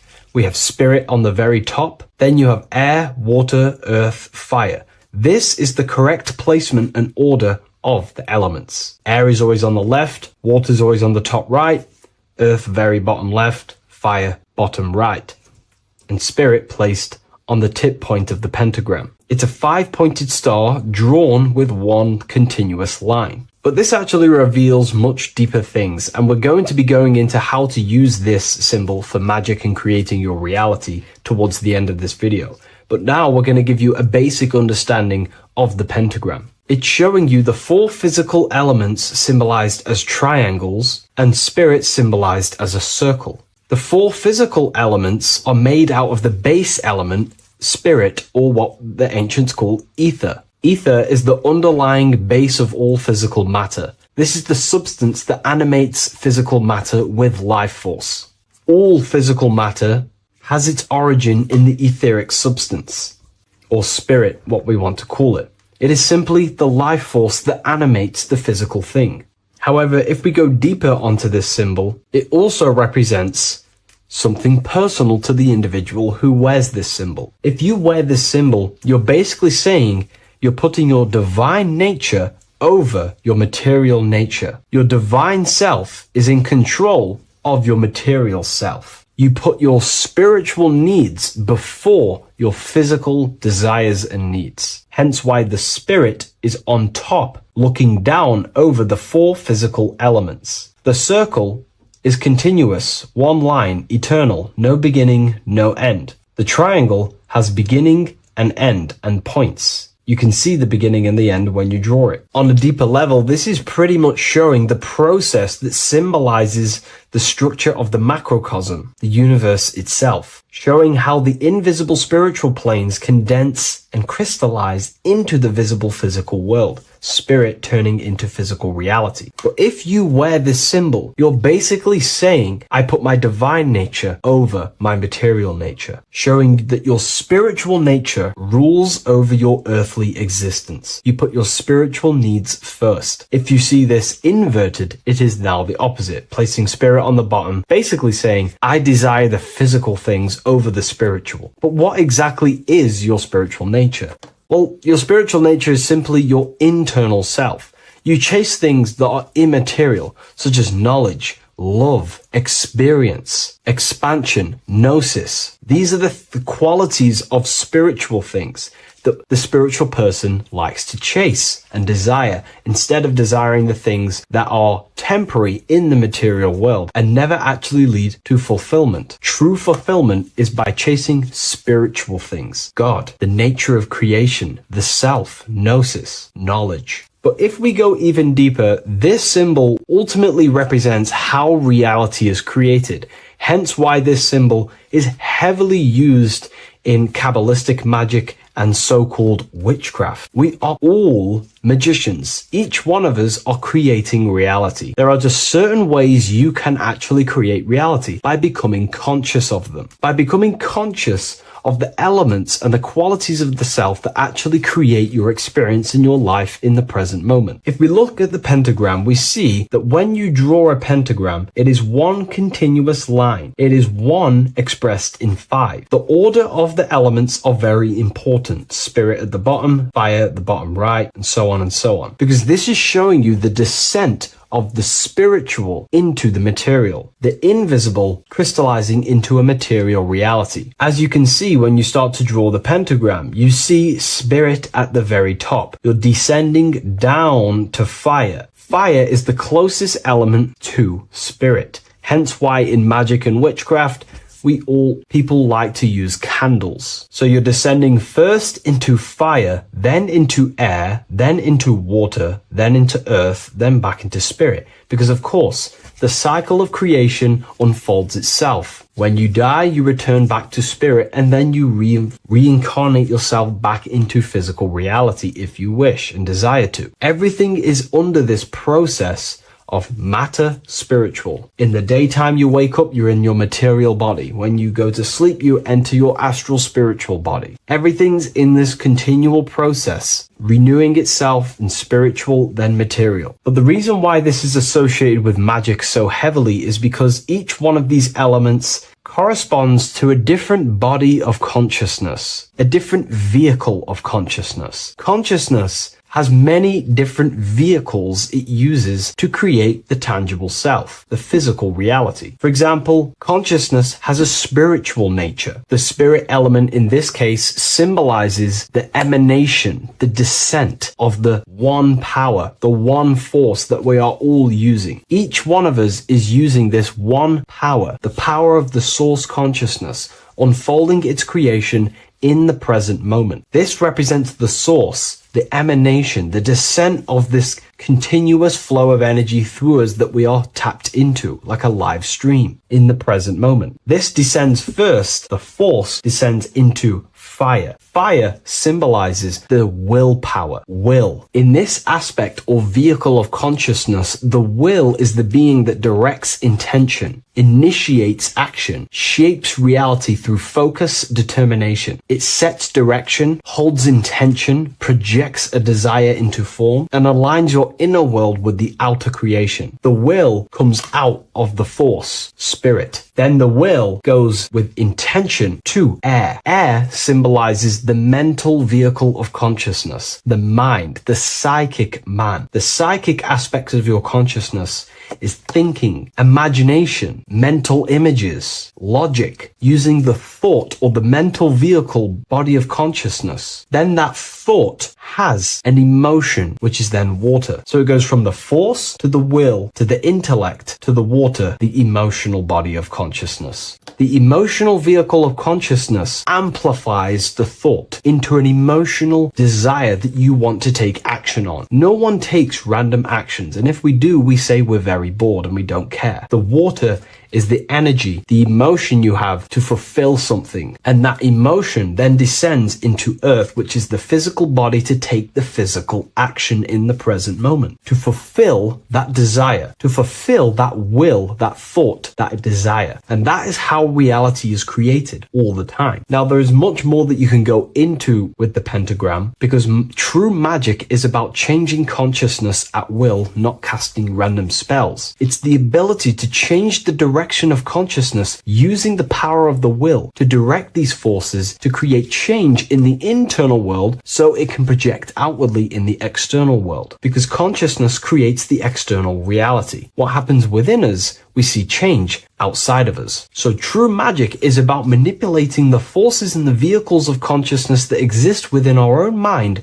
to produce a change in the material world. There are other ways you can use magic, by purifying each body of consciousness or banishing each body of consciousness. Other forms of magic, you can dissect each body of consciousness and work with that specific body. If you think you're using your mind too much, you can start using banishing rituals to banish the power of the mind to stop overthinking, for example. Or if you have lack of emotional connection with your emotional vehicle of consciousness, we can dissect this body, tap into this body, and invoke this body and strengthen it. We're dissecting each body and vehicle of consciousness so we can work with it to create a specific change inside ourselves, then to be mirrored outside of us. So pretty much this pentagram represents the descent of the spiritual turning into a material reality. Hence why sometimes we see a human figure standing in the point of a pentagram, because it ultimately represents the microcosm. You are the microcosm.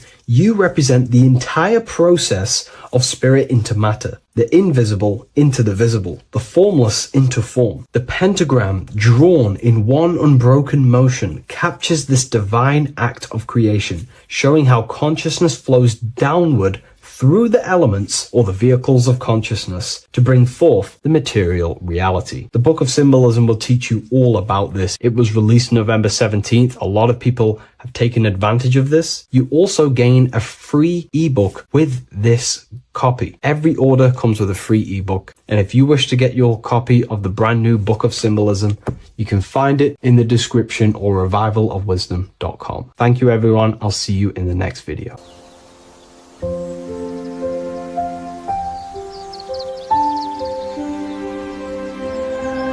bookofwisdom.com. Visit today.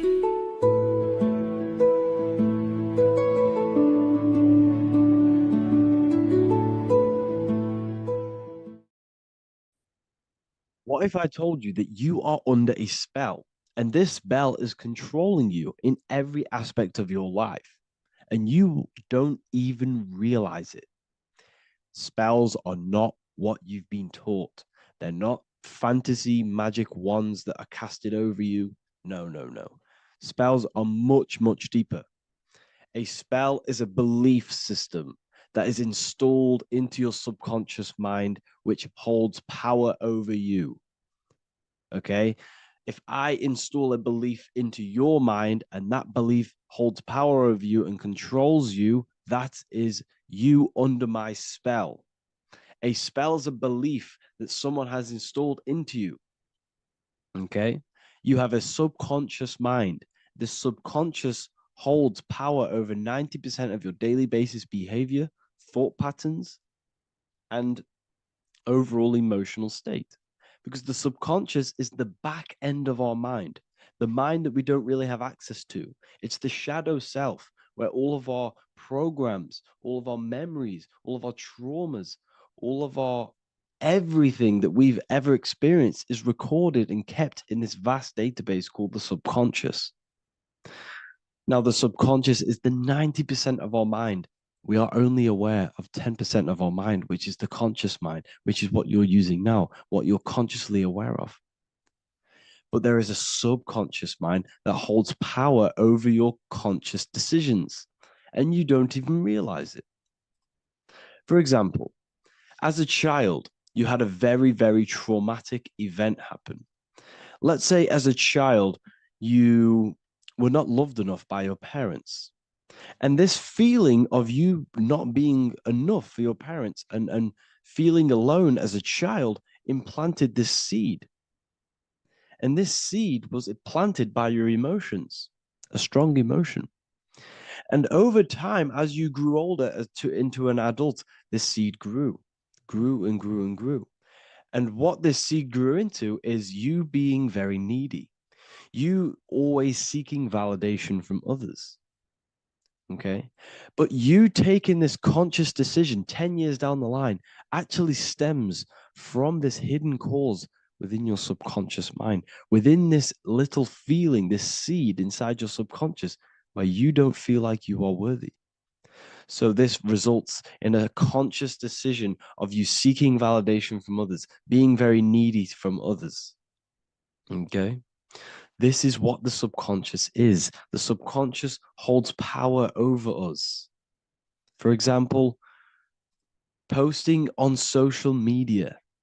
Why are you actually posting on social media? If you take a selfie with your new watch, new car, and you go and post that onto your social media, why are you actually doing that? On the deepest root cause, it's not because you just want to post a picture. No, it's much deeper. It comes from a subconscious belief or a subconscious emotion of you seeking external validation, whether you believe that or not. But that's what it is. If you're posting on social media, you're seeking attention, you're seeking validation from others on a deep level, on a subconscious level. You may not even realize this because it's subconscious. Now, this is what a spell is. Money is a type of spell. Remember, money doesn't actually exist. Money does not exist. Money is a physical object inside of the material plane. But the physical object has a belief in the mental plane. See, the mind is the highest plane. This is the root cause of reality, the mental plane. Okay? So our belief in our mind has given this piece of paper value and a meaning. But in reality, it's just a piece of paper with a belief behind it. But this subconscious belief behind this piece of paper is controlling your daily basis behavior, is controlling your emotional state and controlling your life without you even realizing it. Without you even realizing that it's all an illusion. Money does not exist. It's the belief that gives the piece of paper a power. And the way we break the spell is by realizing that the money doesn't actually exist. The whole world is under the spell of money, and it's controlling all of us. But the spell is the belief. Once we all wake up and realize money has no value, it doesn't actually exist, it's only a belief. There is no actual money. That's how we break the spell. The spell is broken when we figure out that we are under the spell, under the belief, under the illusion of this piece of paper having value, and it's controlling our lives. That's why the word money has mon within it. Mon is moon, and the moon represents our hidden aspect of our mind, our subconscious, and the sun represents our conscious mind. So you have two versions of yourself. You have the self that you show to everyone, the conscious mind, and you have a shadow self called the subconscious, which is the hidden aspect of you. For example, do you really love your partner who you're with, or are you just with them for, is there a subconscious fear of being alone? Do you really want to be with this person, or is it stemming from, are you staying with them because it's stemming from this fear of being alone, of being lonely? Or are you just with them because you have a subconscious sexual addiction? And all of your conscious decisions are actually coming from this little seed of wanting sex or not being alone. You have two versions of yourself, the conscious mind and the subconscious, the shadow self and the self that you show to everyone else. Okay. And the subconscious is what's holding power over you. When you drive your car, you don't consciously have to think about changing gear. You've done it that many times. It's on autopilot. That's the subconscious doing it. You can be walking down the street. Your conscious mind can be thinking about what you're going to cook for tea later, but your subconscious mind is controlling your body and walking your body. You don't have to think about moving the body. You just do it because you've done it that many times. It's a program. It's a belief in the subconscious that's giving this movement power. You see, the subconscious holds a lot of power over you. Our beliefs hold power over our daily basis behaviors and actions. Okay, like I said, posting on social media, this is seeking external validation. There's a subconscious stem, there's a subconscious urge bringing this desire into conscious reality. So we must break the spell of our emotions controlling us, our traumas from a child controlling us. For example, another example of this, let's say you were in a car crash years ago, and this car crash led you to having a very traumatic event, very traumatic emotion you felt in that car crash. You felt a lot of pain. That was impressed into your subconscious. And even to this day, you're probably scared of going into trains, going onto cars, going inside of vehicles. And you might not even be aware that it's actually stemming from this event that happened 10 years ago. That's the spell. That's the spell that's holding power over you. And you don't even realize it. You realize the spell when you realize you're being controlled by this old belief, this old trauma. That's what a spell is. A spell is not something I cast over you with a wand like Harry Potter. Spell's much deeper. It's the hidden aspects of our mind that hold power over us, that control us. Okay? So how do we get rid of the spell? How do we break the spell? By installing new belief systems, by installing new programs into our subconscious. The subconscious is impressed by repetition and emotion. Everything you do on repeat, for example, tying your shoelaces, you can be looking up into the sky, closing your eyes, thinking about what you're going to create for tea while doing your shoelaces. You've done it that many times, you don't have to think about it. That's the subconscious taking over. Okay. That's the repetition aspect of the subconscious. For example, you could probably run down your stairs. You know exactly how to run down the stairs. If I tried to run down your stairs, every staircase is different. I'd probably fall over. But you've done it that many times, you know exactly how to do it. It's what we call ritual. When you have an evening ritual, when you tidy the house, you do your skincare routine, you wash your teeth, that's a ritual. This is what the ancients called ritual.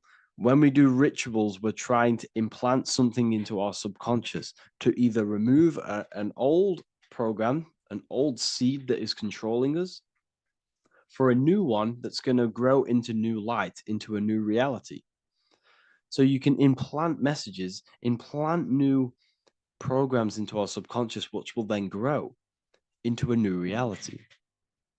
Okay?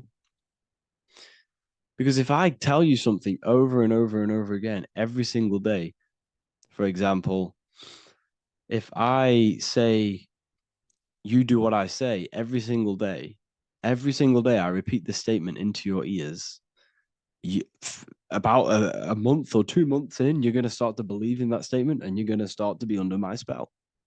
You're going to start to do everything that I say. So this is what spells are. Spells are subconscious beliefs that hold power over you, and you don't even realize it. So we need to remove these old programs we have that are controlling us for new programs. And we do that through ritual, affirmation, and imagination. Repetition and emotion is key to impressing the subconscious. They are the two ways that spells are created, that programs are created. The subconscious only knows the now, and it only knows you. So every word you say is a spell. So when you call someone else a name, you're calling yourself a name, because your subconscious takes everything you say as truth, because it only knows you. It doesn't know anyone else. So every night we can do affirmation. We affirm the reality we want. This is what we call a ritual. We sit down or we stand up, whatever it is, you affirm the reality you are, I am statements. And then you imagine that reality. And you do this over and over again, every day, twice a day, 3 times a day, however many times. And this will cause repetition. This will install a new belief system into your subconscious, which will then start to show in your external reality. It will start to put you under a spell of the new program. For example, if I install into my subconscious that I believe that I am rich, every single night I affirmate that I am rich, I am wealthy, I am free. And then I do a ritual. I start to imagine this reality. Every single night, I do these two things on repetition, and I start to feel the reality and imagine the reality. Over time, I'm going to start to believe that I am rich, that I am free, and I am wealthy without having the physical reality. And what this will do is that it'll implant a message deep within your subconscious mind. It will plant the seed of this belief. And this belief over time will grow into 90% of my thoughts, 90% of my actions, 90% of my words.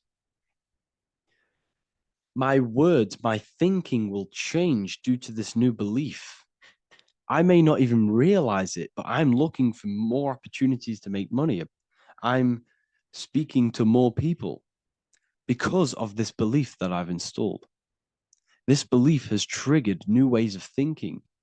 My mind, my conscious mind, is now only operating to fulfill this belief. And my conscious mind might not even be aware of it.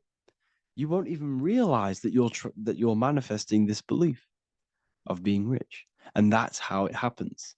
You implant the belief within your subconscious. You implant the spell into your subconscious, which will then gain control over you. So we need to make sure we're removing the negative spells, the negative programs that are controlling us, for new regenerated ones, for new ones that are going to create new realities, a better life. Okay? You don't want negative traumas, negative seeds controlling you and growing into your life. If you don't cut them off, they will continue to grow and grow and grow. Your anxiety will get bigger and bigger and bigger. Your depression will get bigger and bigger and bigger. But it's all actually stemming from one belief system or one trauma. Okay? So this is important. Everything in this physical plane is an effect of the higher planes. It's a shadow of the mind. Everything we think, all physical objects, began as a thought, then an imagination, then energy, then a physical reality. So we must change the mental plane. We must plant seeds into our mind to change down into our physical material life. It's about manipulating this higher plane so we can create change and effect in the physical external material plane. That's what magic is. This is what spellcasting is. This is all what it is. It's not fantasy. This is the manipulation of the higher planes of consciousness, which your mind has access to. You have access to these higher planes. Okay? This is exactly what I teach in my university. I teach different rituals. I teach specific rituals to get rid of certain things, certain belief systems. I teach all different rituals, all different ways for you to create your own reality and live the best reality you want. We also have all of these different courses. We have Activating the Inner Eye. This will teach you exactly how to lucid dream and activate your inner vision of imagination. We have the Sexual Alchemy course. This will give you the power of transmuting your sexual energy into creativity.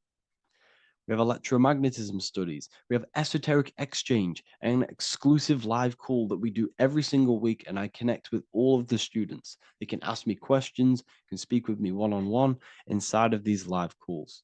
We have the real numerology section.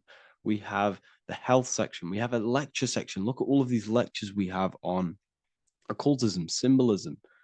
All of these lectures are designed to gain you power, to give your personal power back to you, to make you realize things about you. We have a meditation section. We have a library section where you can download all of our library, all of our books, different books on occultism, symbolism, Freemasonry, astral projection. And of course, we have the Manifestation Mastery course, which teaches you exactly how to create reality so you can live that desired reality that you want. This is the last chance to lock in the price of $55 a month. This is less than $2 a day.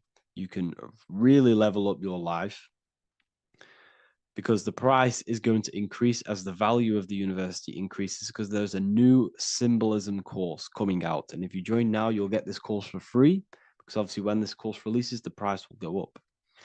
The symbolism course will teach you the language of esoteric and occult symbolism. I'll leave the links in the description. Make sure to leave a like, comment, subscribe to the channel if you want to see more content. Thank you all, people. Have an amazing day.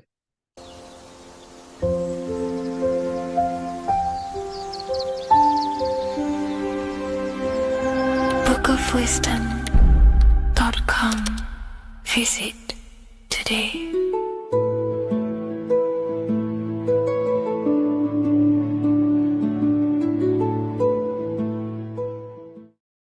Watching pornography makes you see people as objects. It does a lot of psychological damage to the human mind. And if you truly want to progress in life, your spiritual journey, mastery, whatever it is, mastering your sexual urges is essential to become powerful, successful, and become the best version of yourself. And there are some occult practices that I used to help master this urge. They're not really techniques, they're more mindsets, which will definitely help you overcome your urges. So if you want to quit pornography today, this is the way forward that I used to create this version of myself. Before we go into the tactics, we must understand that whatever we do in darkness comes into light some way or another. If you watch pornography, you know you have a problem, you keep this to yourself. We all naturally do. These things are private, and what we do in our private time molds our subconscious mind, and we keep it away from people. But whatever we do in darkness always comes to light. If you're doing things you don't want others to see, such as watching pornography, it will come out through a subconscious force. It will come out in your eye contact. You won't really be able to make eye contact with the person you're attracted to. It comes out in your energy, your aura, your presence, your confidence. All of this plays a role in molding your consciousness. And especially women can pick this up so easily. Females are more subconscious, males are more conscious. Females speak indirectly, males should speak directly. If a woman is hungry, they will say, "I'm hungry." "Are you hungry?" but a male will say, let's go get some food. You have to see the underlying subconscious messages in women because they speak in more of a subconscious language. Men speak in a direct language. And maybe even men will pick this up. If you want to be taken seriously in the business world or your career, whatever it is, this is essential for your body language and your personal power. So you must master your sexual urges. Releasing your sexual energy, your sexual fluids, removes the life in your eyes.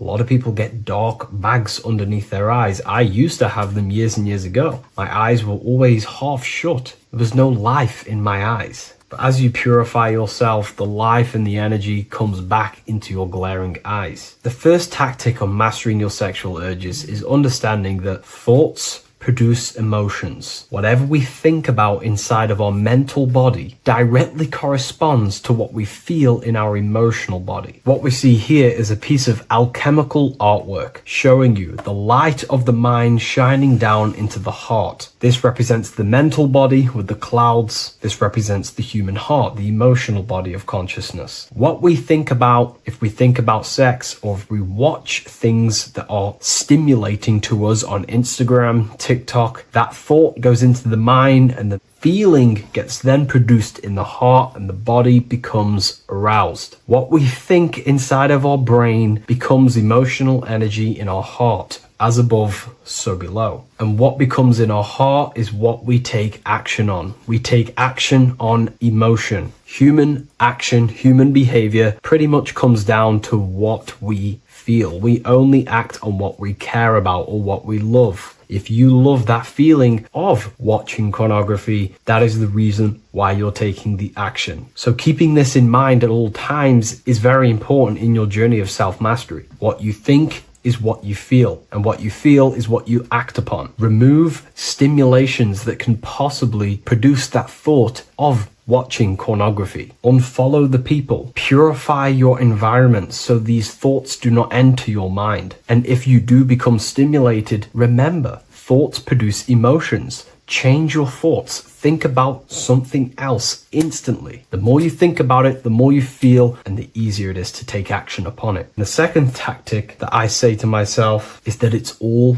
mental. World, the universe, life is all mental. For example, unfortunately, my brother passed away recently. I've never gone through something like this in my life. It's tough. It's horrible. It's not nice losing a loved one. However, if I sit around and focus just on the negative side of that, yes, of course, I'm going to have my moments. But if I just sit there and focus on the negative, it will destroy my life. It will pull me down. The only thing that I can do to benefit from this situation is to become a better family person out of this. Become more loving. Spend more time with the people who mean a lot to you. You can always change and transmute the mindset of every situation in your reality. There's a famous saying I like to say, if you can change it, change it. But if you cannot change it, change the mental attitude towards it. Never just sit there focusing on the negative side of reality. This helped me with mastering myself watching pornography. It's all mental. You hold the power over the mind. And the next tactic is probably the best one ever. And I still use this today in everything in my life. Before I make any decision in life, I always say to myself, what is the effect of this cause? Is that effect going to push me towards who I want to be? Or is that effect going to pull me away of who I want to be and become and where I want to go in life? If the effect is not pushing me towards who I want to be, I will not take the action which is the cause. Consciousness cannot escape the law of cause and effect. It is an immutable,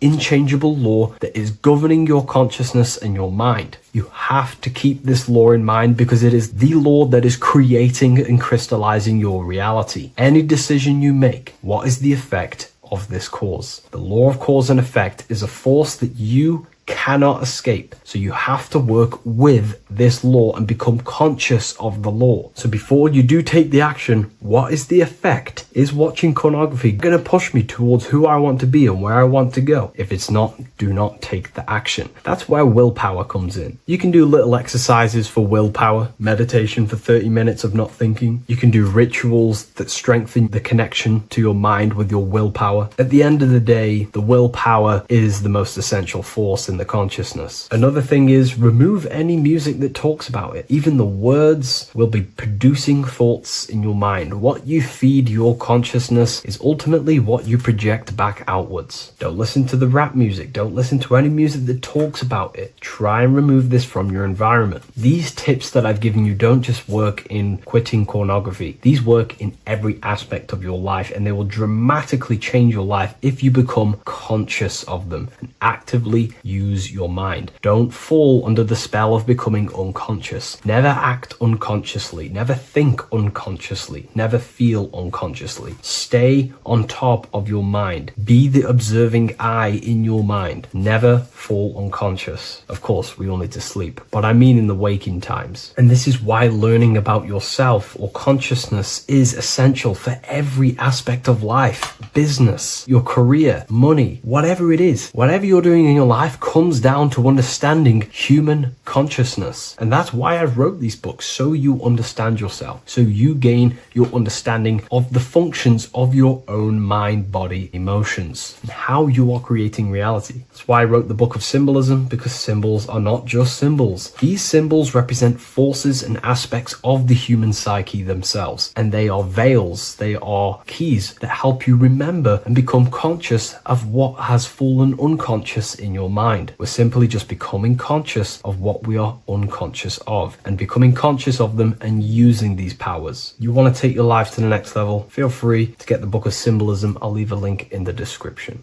Take care, everyone.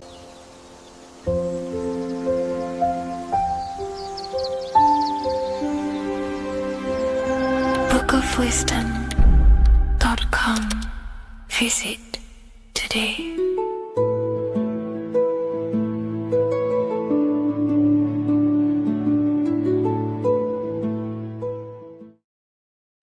What if I told you that reincarnation is real and that there is a metaphysical, spiritual science behind this?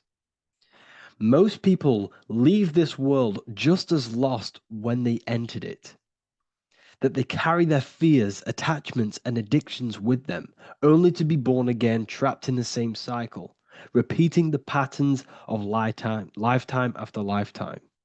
This lecture is not just about preparing for death. It's about mastering yourself before death, so you don't take them burdens with you. Because the truth is, whatever addictions, fears, and unresolved emotions you cling to in this life, you carry with you into the next.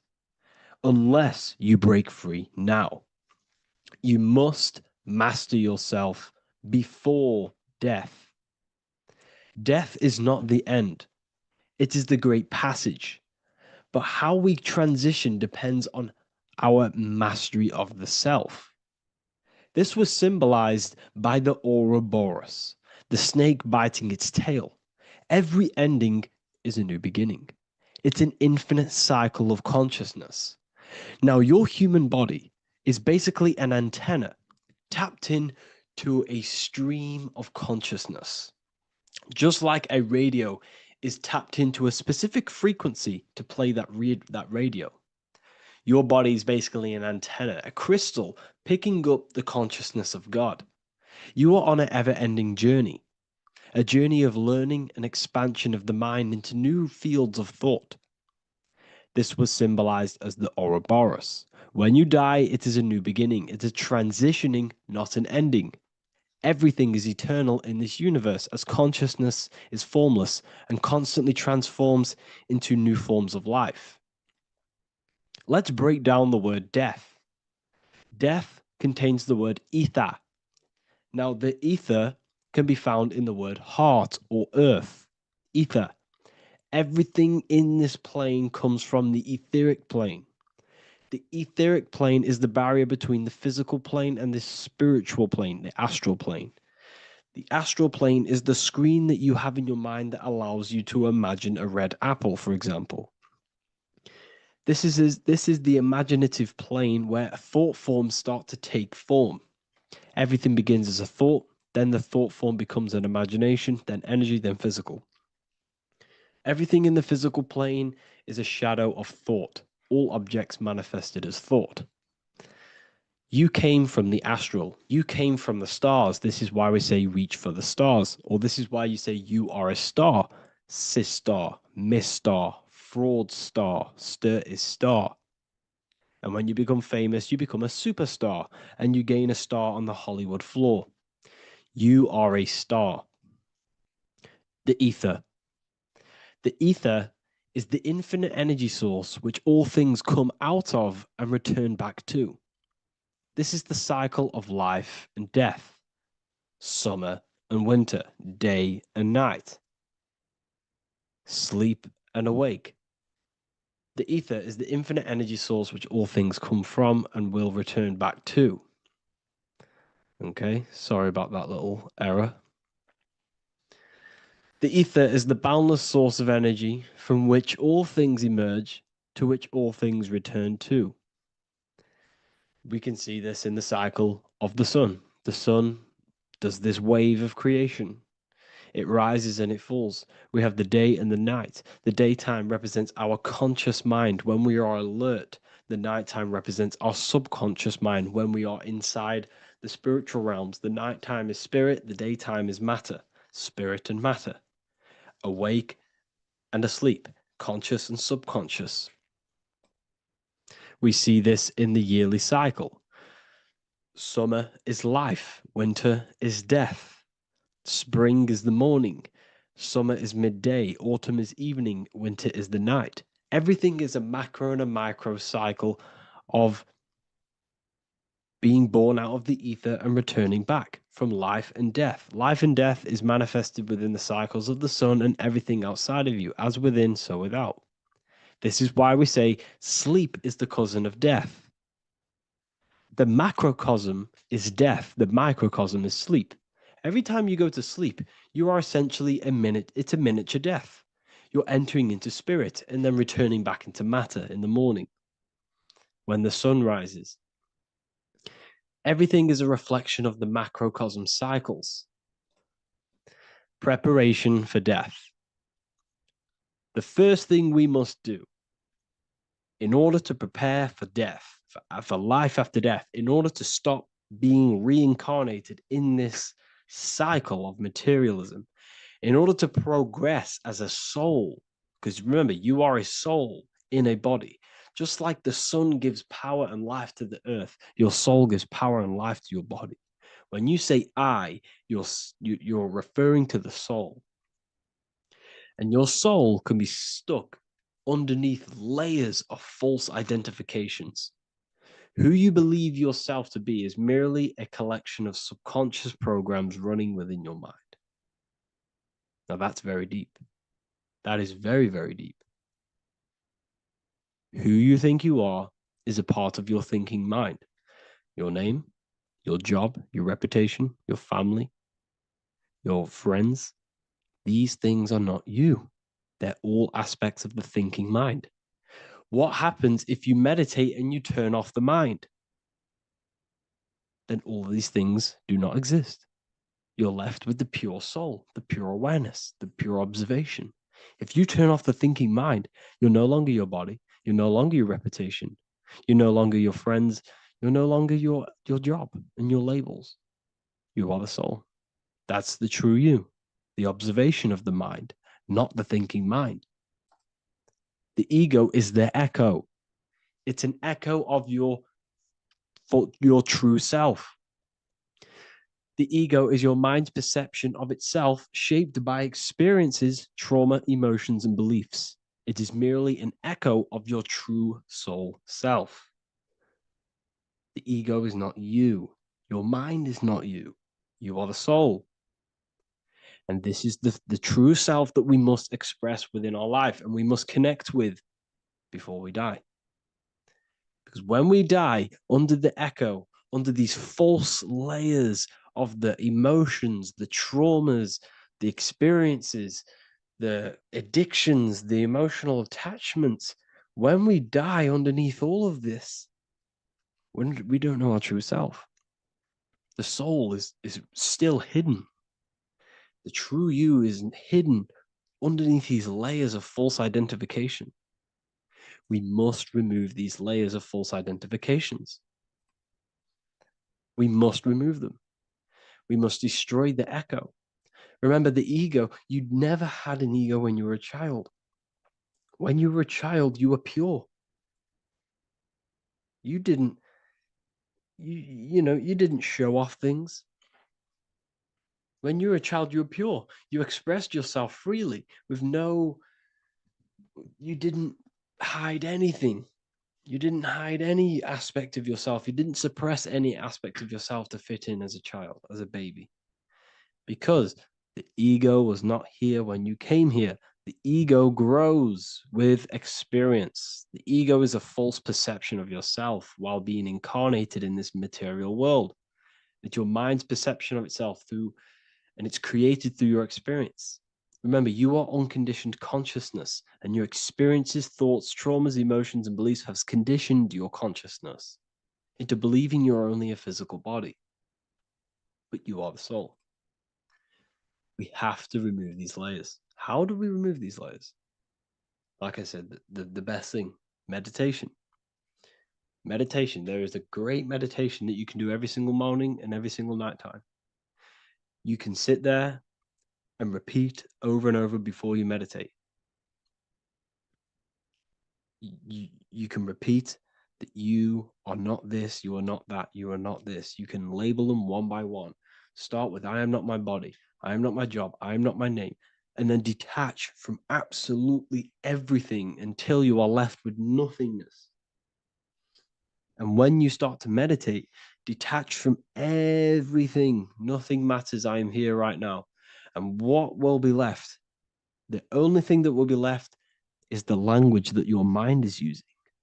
Now, this is very deep. Not many people will tell you this, but I've lingered in meditation many times. And I can tell you from experience that the only thing left once you detach from everything is the language that your mind is attached to. So whether that's English, Italian, French.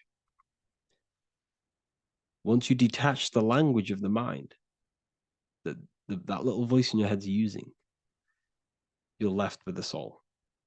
Once the mind is switched off, you're left with the soul, and you have detached from all of these external things. You're left with the soul. That's you. That's the power. That's the source of all creation, where everything you've ever done has come from. Every thought, every idea has come from your soul. Number two, that's meant to say number two. Sorry about that. Mental addictions and emotional addictions. Okay. These two are very important. Mental addictions, this could be thought patterns, this could be the labels that we've just been talking about. Then you have emotional attachments, which is maybe you're too attached to an external thing. Maybe you're too attached to your phone. Maybe you're too attached to family. Maybe you're too attached to loved ones. Yes, I'm not saying don't love them, but what I'm saying is do not rely on anything in this world to make you happy, to fulfill your emotional needs. Everything is found within you. You must look within, and if you're looking without, if you're trying to find yourself in the outer world, you'll never find yourself. You'll constantly be looking around in loops. Because you cannot find yourself in the outer world. Nothing will give you long-term validation. Seeking validation in the outer world will leave you soulless, leave you feeling empty inside and sad and depressed. You have to find yourself within. You have to detach from everything you are relying on to give you emotional stableness. You have to detach from all. Yes, love your children. Yes, love these people, but do not rely on them. Because everything in this world is temporary. Do not conform to this world. The Bible tells you this. Everything in modern society nurtures the body, but neglects the soul. They keep you addicted to as many things as possible. Smoking, you have to detach. Drugs, you have to detach. Alcohol, detach. You cannot rely on anything. This is why this path is very, very difficult to walk. But I'm showing you the way. These are the things you must do before death. You have to detach from absolutely everything. If you die and your mind and soul is still addicted to these worldly things, then guess what? You're going to reincarnate. You're going to reincarnate because your mind is still thinking about these material earthly things. And if you are operating in that vibration, you're going to project that vibration and come back here. You have to detach. You have to master the soul and master the mind. Like I said, the matrix is designed to keep you addicted to as many things as possible. Your phone, food, smoking, drugs, alcohol, clubbing, all of these things. Everything in society is made to trap your soul and reincarnate in this world. That's why it's very, very, very difficult to walk this path. Very difficult. Matrix, matter tricks. John 2:15 to 17. Do not love this world, nor the things it offers you. For when you love the world, you will lose God. Do not love this world, nor the things it offers you. Do not conform to the pattern of this world, but be transformed by the renewing of your mind. Great quote. Do not conform to the pattern of this world, but be transformed. Let this world transform you. Learn from this, expand from this. But do not be mentally and emotionally attached. Okay? What good will it be for someone to gain the whole world yet forfeit their soul? Like I said, everything in the Bible is telling you the truth. You just got to read it correctly. This is spirituality. This is spirituality. The Bible is spiritual. It's a spiritual text. We must disconnect from everything outside of us and connect with the true soul. Here we have the Egyptians showing you the soul leaving the body. Here we have the soul here. Here we have the Masons showing you the soul coming out. The soul is real. You are the soul. And when you leave this physical plane, you will go into the astral plane. That's where you came from. You came from the astral. You came from the stars. You incarnated into this physical body. Your consciousness fell into this material form to experience limitation, to experience a 3D world. So in order to ascend properly before we die, we have to let go of all the attachments. Every addiction you have, write them down. And one by one, tackle them. Before you die, you have to, or else you will reincarnate. This is the teachings of Egyptians. This is the teachings of Masonry. All of these addictions contribute towards life after death. Everything must be controlled. And we must be attached to the soul. I'm not saying I'm perfect. I'm not saying I'm perfect, people. We're all not perfect. We're all under psychological operation by the government. We're all in a very difficult situation with this awakening. I'm simply pointing out what I know from my journey and what I've been learning through occultism and research and reading lots of books and many different things. I'm on this journey just as you are. Maybe I'm further. Maybe you're ahead of me. We don't know. But this is what I'm sharing with the world. This is what I'm sharing with my research. And this is what makes sense. It's common sense. Look at everything around you. Everything's made to feed the body, not the soul. So, my beautiful watchers and fans and supporters, I appreciate every single one of you, and I hope this video has supported your journey. If you're feeling lost in life, if you're searching for deeper answers, whether you're seeking clarity, looking to expand your studies, or ready for personalized mentoring, this is your chance to connect with me live and receive insights tailored just for you. Start your path to self-mastery and enlightenment inside the world's best esoteric school. Your journey starts now. Tap the link in the description if you want to join Ethereal University, or feel free to check out my books. I thank you all, and I really appreciate for 100,000 subscribers on YouTube. I love every single one of you. Make sure to drop a like, a comment, and subscribe to the channel if you're new. Let me know some ideas for, lectures, anything that you want to know. I can make lectures on them. Just drop it in the comments.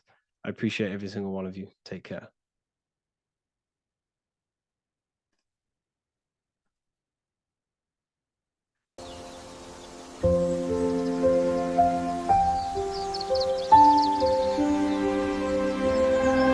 bookofwisdom.com. Visit today.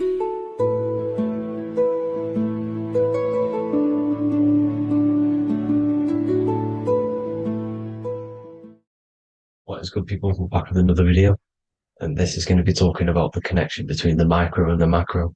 You know, you are the universe, everything is inside of you. So the first thing you need to understand is that the law of mentalism, we are a thought in the creator's mind, everything's being thought into existence. We have a spark of this mind, this same mind of the creator. And everything is a state of mind. Particles or atoms, whatever you want to call them, are a mental thing. They're a product of the mind. Everything's thought into existence. Thoughts influence everything. Thoughts are energetic effects which send out waves into the quantum field around you. And your consciousness is actually the universe experiencing itself, expressing itself, and viewing itself. So we are the creator, but viewing itself in separate bodies. And this is why they call the material world the world of illusions, because everything's separate here, but we all forget that we are all one. We've all been brainwashed to think we're all separate, but we're all one. We're all the same mind, the same consciousness, everything. So everything's created out of toroidal fields. God created the toroidal field. That's the only thing that exists because atoms are toroidal fields. And it's the basis behind all creation. As you can see it in the owl's eyes. It creates the infinity symbol. And this was the apple. That apple is a toroidal field. And the toroidal field is made out of dielectricity, which is ether. Ether is black light, and this is counter space. This is another realm. This is what creates God to be omnipresent, to be everywhere at one place at all times. He is everywhere because ether is everywhere. And ether is infinite potential. It connects everything together, and that's what energy moves through. It moves through the ether, and that's black light. Everything is light, as it says in John 4:2. God is light. Everything's a vibrational state of light. So the torus field is made out of dielectricity, ether, black light, magnetism, which is white light, which is the center of the toroidal field. And magnetism radiates, it has no vibration. And then when white light splits, it turns into electricity, which is physical material, and that has a vibration. This is the Holy Trinity, the sun, the moon, and Saturn. Saturn, the god of materialism. If you've watched my videos on Saturn, you know that Saturn is crystallizing everything into physical matter. And that's why his old name was El. The ancients called him El. And this is why we get L electricity. This is where L electricity comes from. Because L electricity is only a product of the physical world, which is redshift, blueshift, Adam and Eve. And this is what creates the redshift, blueshift is what is a product of magnetism. When magnetism, white light splits. And this gives us vibration. And this what creates the toroidal field, which is the basis of all physical creation. The sine wave is created out of the magnetic wave and the electric wave. The electric wave is the blue wave, and the magnetic wave is the straight wave, which is radiation. This is vibration frequency. So the magnetic wave is straight, and then you have longitude and amplitude, which is depth, which is dimension. You see how the electric wave has depth and a dimension. This is why you get the cross. This is the cross of Earth. This is the symbol of Earth, of bondage, of physical matter, because it consists of magnetic wave and depth, which is electric wave. I mean, this is where you get the sun cross or the earth cross, whatever you want to call it. It's the cross of physical matter, and the ancients knew this. This is why they used that symbol. Redshift, blueshift, which is the toroidal field, is the basis of all creation, physical creation. And this is why you have the police siren is red and blue. The Matrix movie, red pill, blue pill. You have red blood and blue blood in your body. The Democrat and Republic, the two parties, red and blue. Like your taps on your taps, you have a red and blue tap. One's generative and one's destruction. Fire, destruction, water, generative. So this is the basis of all things. And electric wave has dimension, like I've already said, depth, material, and it's measured in hertz. It's measured in hertz because it hurts you. It decays because the electric wave has a vibration, and vibration always has to go back to a standstill point. This wave cannot go forever, but the magnetic wave will go forever. It's radiation. Magnetic is radiation. It radiates forever. It pulses. But the electric wave will at some point come back to a standstill point, and that's why it hurts. It decays. That's why our physical body decays, because we contain of electricity. This body is an electric body, and it will return back to stillness like a guitar string. If you vibrate a guitar string, you pull it, it will vibrate, make a sound, and then go back to a standstill point. It's the exact same with every single toroidal field within the body. It will decay, and this is why our bodies decay, and everything in creation decays. So we're born into sin, the sin of Eve. The sin of Eve is us biting into the tree of knowledge of good and evil, which is the systems in the body. And the sin of Eve is biting into the sine wave. We bit into the sine wave. The sun moves in a sine wave. Our DNA is a sine wave. Time is a sine wave. Everything in this creation is a sine wave. This is why the dollar bill is a sine wave. Magnetism and electricity and electric waves in one. And this is the sun doing its sine wave, which creates, when you go bowling, it kind of creates that pin that you hit over. That's the pin of the sun. The zodiac sign is a sine wave, because the zodiac sign is an expression of the toroidal field, because magnetism unfolds into 12ness. And that's why you have 12 zodiac signs, 12 systems in your body, 12 cranial nerves in your head, in your brain. So if you can imagine this, see where my pointer is. Always starts with Aries. Aries is the head. It's the first thing that's created in the womb. And this is Aries, the ram. And this is why it's called a cerebrum in your brain, which is the first thing that creates when you're in the womb. And what's the element of Aries is fire. Fire is the first element. F-I-R, first, because it's the first thing on the wheel, the first expression of energy. As you can see here, my pointer, this is the center of the toroidal field. It would go Aries, Virgo, Capricorn, Pisces, Scorpio, Cancer. Then we go back to Libra. Libra would be center. But you see how the toroidal field is the expression of the 12 energies. That's what the constellations are, the energy expressions of the toroidal field. So it would go outward, starting from Aries here, all the way back to Pisces, which is beyond the bottom half. But Libra would be the center. That's why Libra is the equinox. It's the equinox. Libra is when it goes from summer over to autumn. It's the equal. It starts to transition into the winter side. Equinox, equal, which is Libra. And that's why Libra has the two scales. It's symbolized with the two scales. That's because of, the sun moving over. It's being judged. It's equal now, but then it's going to tip over into the winter. That's why Libra is here, the center of the sine wave. And like I said before, magnetic energy unfolds into 12ness. Magnesium is number 12 on the periodic table.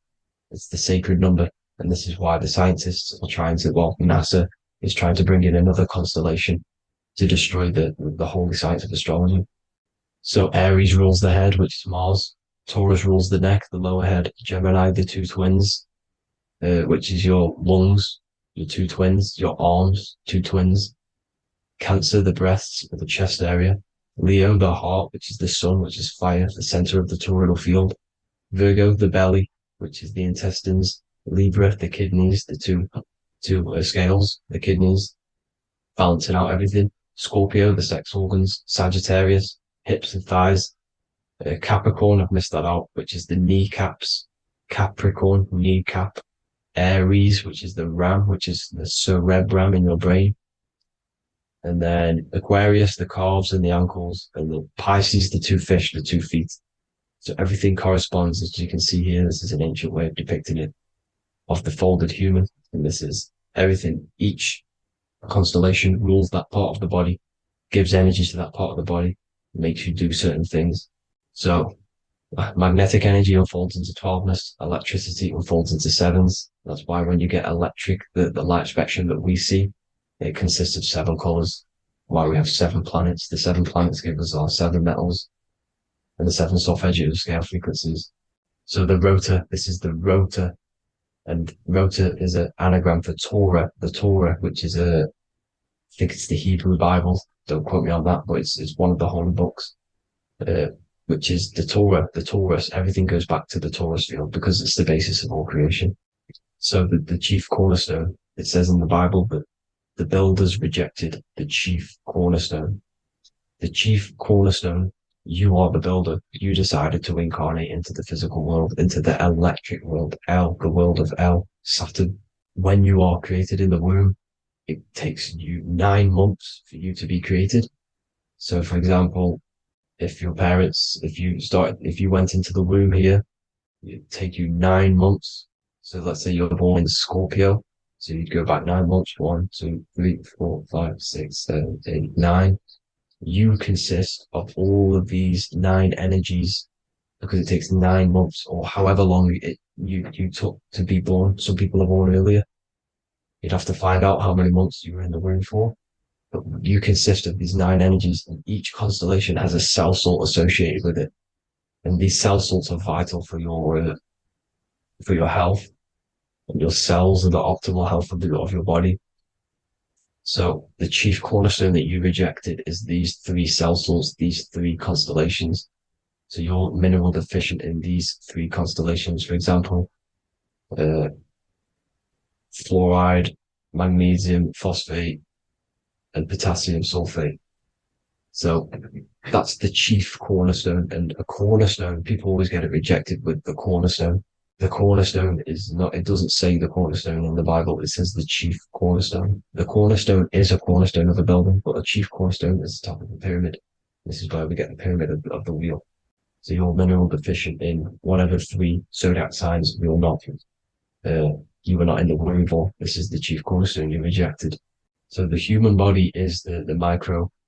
It is the universe in a physical form. It consists of everything in the universe. Just like your consciousness is the universe watching itself, experiencing itself. Your body is the whole universe. 12 systems in the body, 12 zodiac signs, 7 chakras are the 7 planets. The Holy Trinity of you is your Temple of Solomon, the soul and the mind, the sun and the moon. You know, everything is in you. You consist of everything, all the energies, everything. Heaven and hell. Heaven and hell is a mind state. It's a state of the mind. Head, H-E-A, which is heaven, and the heel, the bottom of your foot, is hell. And the bottom of your foot is the soul. So they're basically saying, well, it's wordplay. They're saying that your soul is in hell because, you know, with the elites being in control. So they call the bottom of your foot the soul, trying to say that you're in hell. The Christ is in you. And this Christ is Greek for what? Christos. And Christos is Greek for the oil. And this oil is produced in the cerebrum, the Aries, the ram, the cerebrum. It goes down the pineal. Well, the pineal and the pituitary are underneath the cerebrum. Goes down the pingala and the ida. The pingala being the positive charge connected to the pineal gland, pin, and the ida connected to the pituitary. And this is the 2 serpents going down the spinal column. And this is why Jesus goes from Nazareth to Bethlehem, and then Joseph and Mary are waiting for Jesus in Nazareth. Joseph and Mary are the pineal and the pituitary gland waiting for Jesus to come back up the River Jordan, your spinal column. So this is the oil. This is the story of Santa as well. Santa comes from the North Pole. Why? Because the North Pole of the Earth is the center of the toroidal field, and the North Pole of you is your spinal column, which is the North Pole of the toroidal field. The North Pole, he comes from the North Pole. This is the North Pole. This is the South Pole of the toroidal field. Comes from the North Pole, which is your mind. And he goes down the chimney and then back up the chimney. This is the chimney. And he drops off the present, which is the Christos, the oil. And this is why Jesus is crucified at 33, because he crosses over the vagus nerve at the top of your spine. When this oil comes back up the 33 vertebrae, these are your vertebrae here.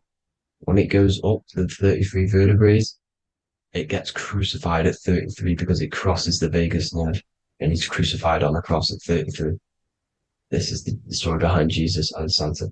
The Ark of the Covenant in the Bible is the 2 hemispheres which cover the vital parts of your mind, the brain side, which is the cerebrum, the pineal, the pituitary, etc. So the 2 hemispheres are the 2 angels, the Ark of the Covenant. This is the Ark of the Covenant covering the 2 vital parts of your brain. So these are the optic thalamus is another part, and it protects the Christ oil, which is inside at the center of the brain. See, the Bible is all a massive metaphor about yourself because you are the universe. You are a microcosm of the universe. Your consciousness is experiencing itself, and the universe experiencing, and your body is the whole universe. Your head's heaven. So Moses crosses the Red Sea. These are the two hemispheres of your brain. This is the corpus callosum, the Red Sea.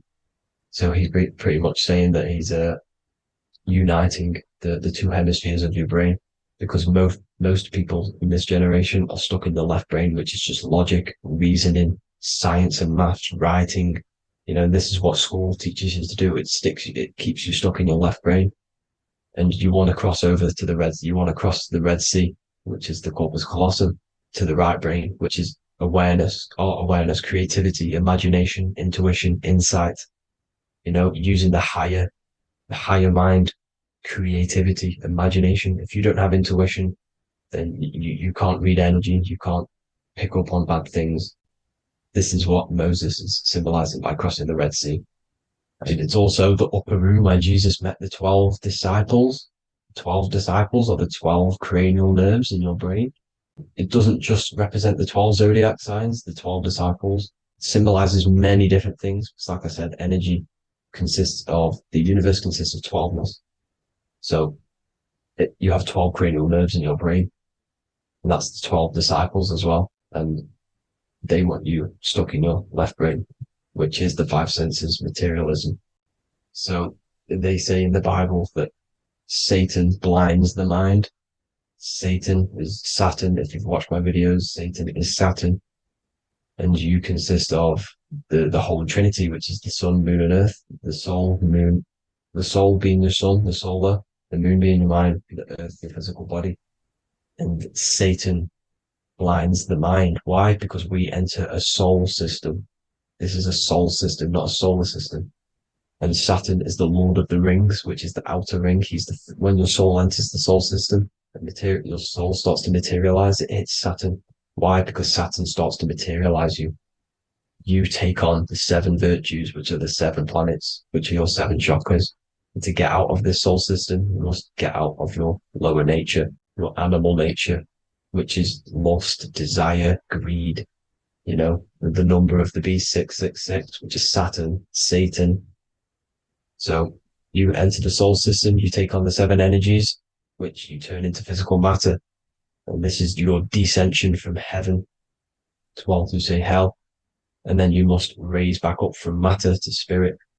They say Satan blinds the mind. Why? Because your mind gets materialized. Your soul and mind get materialized. And when you get materialized, it's an intense experience. You lose the divinity within you. You forget the divinity. So Satan, which is the first planet, the first energy you take on, the material body, he blinds the mind. He makes you forget everything, your divinity.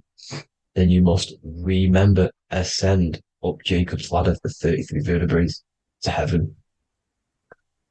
And this is a microcosm of the macro, because you will ascend back up to heaven if you do this, when you leave your physical body, when your body decays. So when it talks about in the Bible, completely destroy them, the Hittites, the Amorites, the Canaanites, all the ites, this is what God says to the Israelites. It says completely destroy them. It's basically symbolizing saying destroy your lower nature. The Canaanites, cannibals. We're under a Canaanite system now, which is cannibalism. And this is flesh eating, lust, greed, all the demonic stuff, all the lower vibrational stuff. The lower nature, eating, sex, and survival, the lower 3 chakras. You must get out of these lower 3 chakras and return back to spirit, which is heaven, which is spirit, love, being holy, being truthful, being passionate.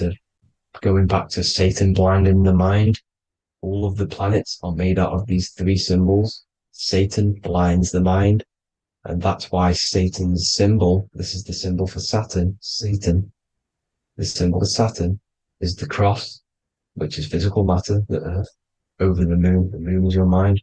So the Saturn symbol saying matter over mind. He blinds the mind. Satan blinds the mind once you enter the soul system.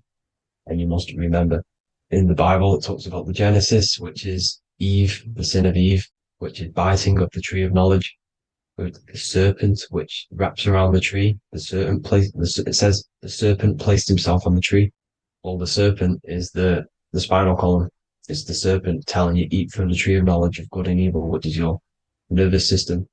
And eating from the tree of knowledge of good and evil is doing bad things. For example, over-sexualized, overeating, eating the wrong food. That's eating from your nervous system. It's decaying you, and it's preventing you from achieving the God self, the God consciousness. This is the symbolism of, the tree on the serpent, telling you to eat from the left brain, with the left brain being the sinister. Sinister is Latin for left. That's sin. Sin is left. And left is lefty Lucy, Lucifer, right, righteousness, right, God, godly. The tree of knowledge of good and evil, which is your nervous system, because it determines good or bad. That's the only thing you experience in this world is your nervous system. And then the tree of life is the cardiovascular system, and the Garden of Eden is your body. So that's it for this video, people. I hope you've got a greater understanding of how you are the universe and everything is inside of you. Just keep in mind you are the universe experiencing itself, and your body is a reflection of everything. The 12 constellations, the 7 planets, everything's inside of you. This world is an expression from the inside outwards. You can't affect the outside world to manipulate reality. Everything's inside of you. I hope you got a greater understanding of this. God bless.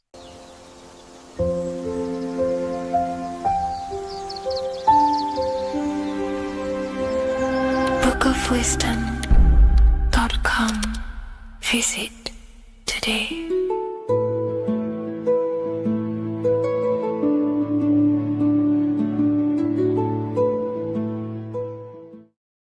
Welcome back everyone to another video. Today we're going to cover everything that you need to know about the mind, starting with the 2 aspects of the mind, the conscious and the subconscious. The male aspect of your mind is the conscious. This is the 10% of your mind. The conscious part of your mind is only aware of everything around you, your vision, your sight, your smell, your taste, your hearing, and your current state of emotion and thought. Every thought that you consciously think about has an emotion directly attached to it. That emotion is then impressed onto the subconscious part of the mind. The subconscious part of the mind is the female aspect of your mind. It is also a whopping 90% of your mind. Subconscious mind is controlling all of the subconscious processes which happen within your body. For example, your subconscious mind is controlling your heartbeat, your digestion of food, and all of the things that you do not have to tell the body to do. It is the hidden part of our mind which is controlling all of the hidden things. The subconscious mind is like a recording supercomputer. Everything that you have experienced in your life is all recorded and stored within the subconscious mind. One of the most important things about your subconscious mind is that it stores your mental programs. Everything in the subconscious mind manifests into behavior and actions within the body. Your daily basis routine and habits are all mental programs within your subconscious mind.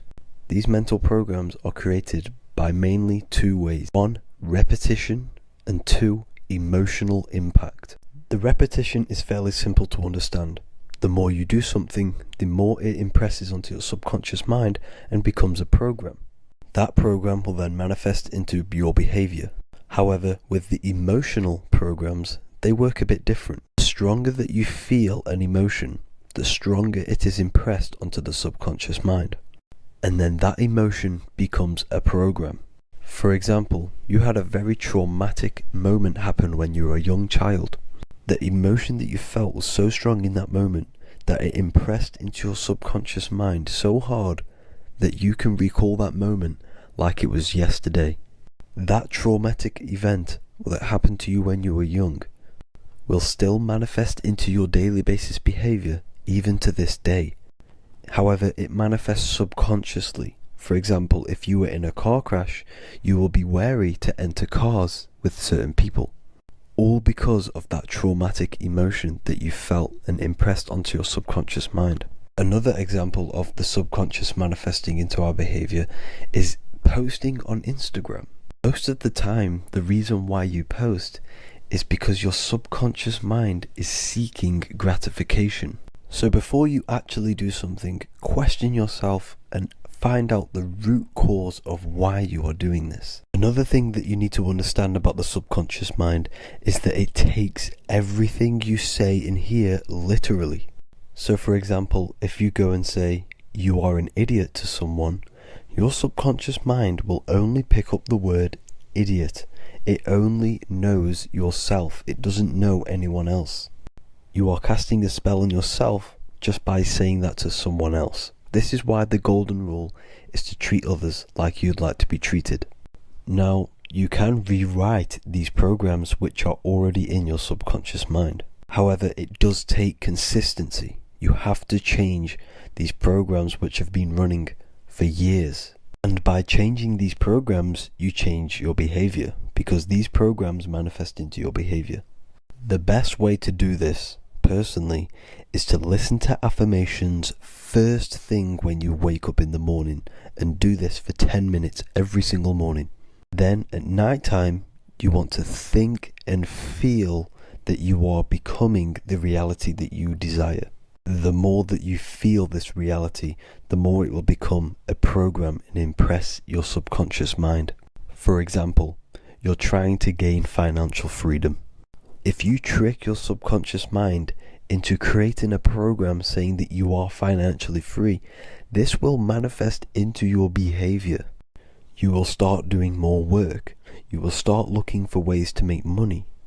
Your mind will be set on the frequency of money and financial freedom. Therefore, you will receive thoughts based around this program. If you take enough action, your life will dramatically change because of this program that you created in the mind.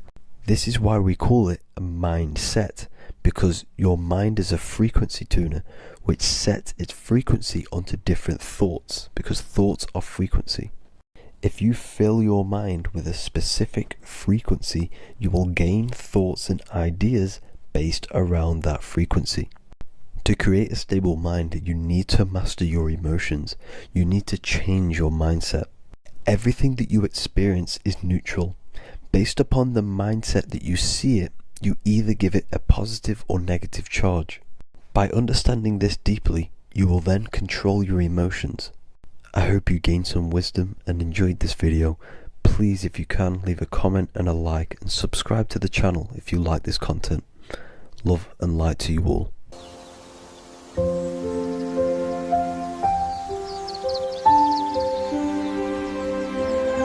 bookofwisdom.com. Visit today.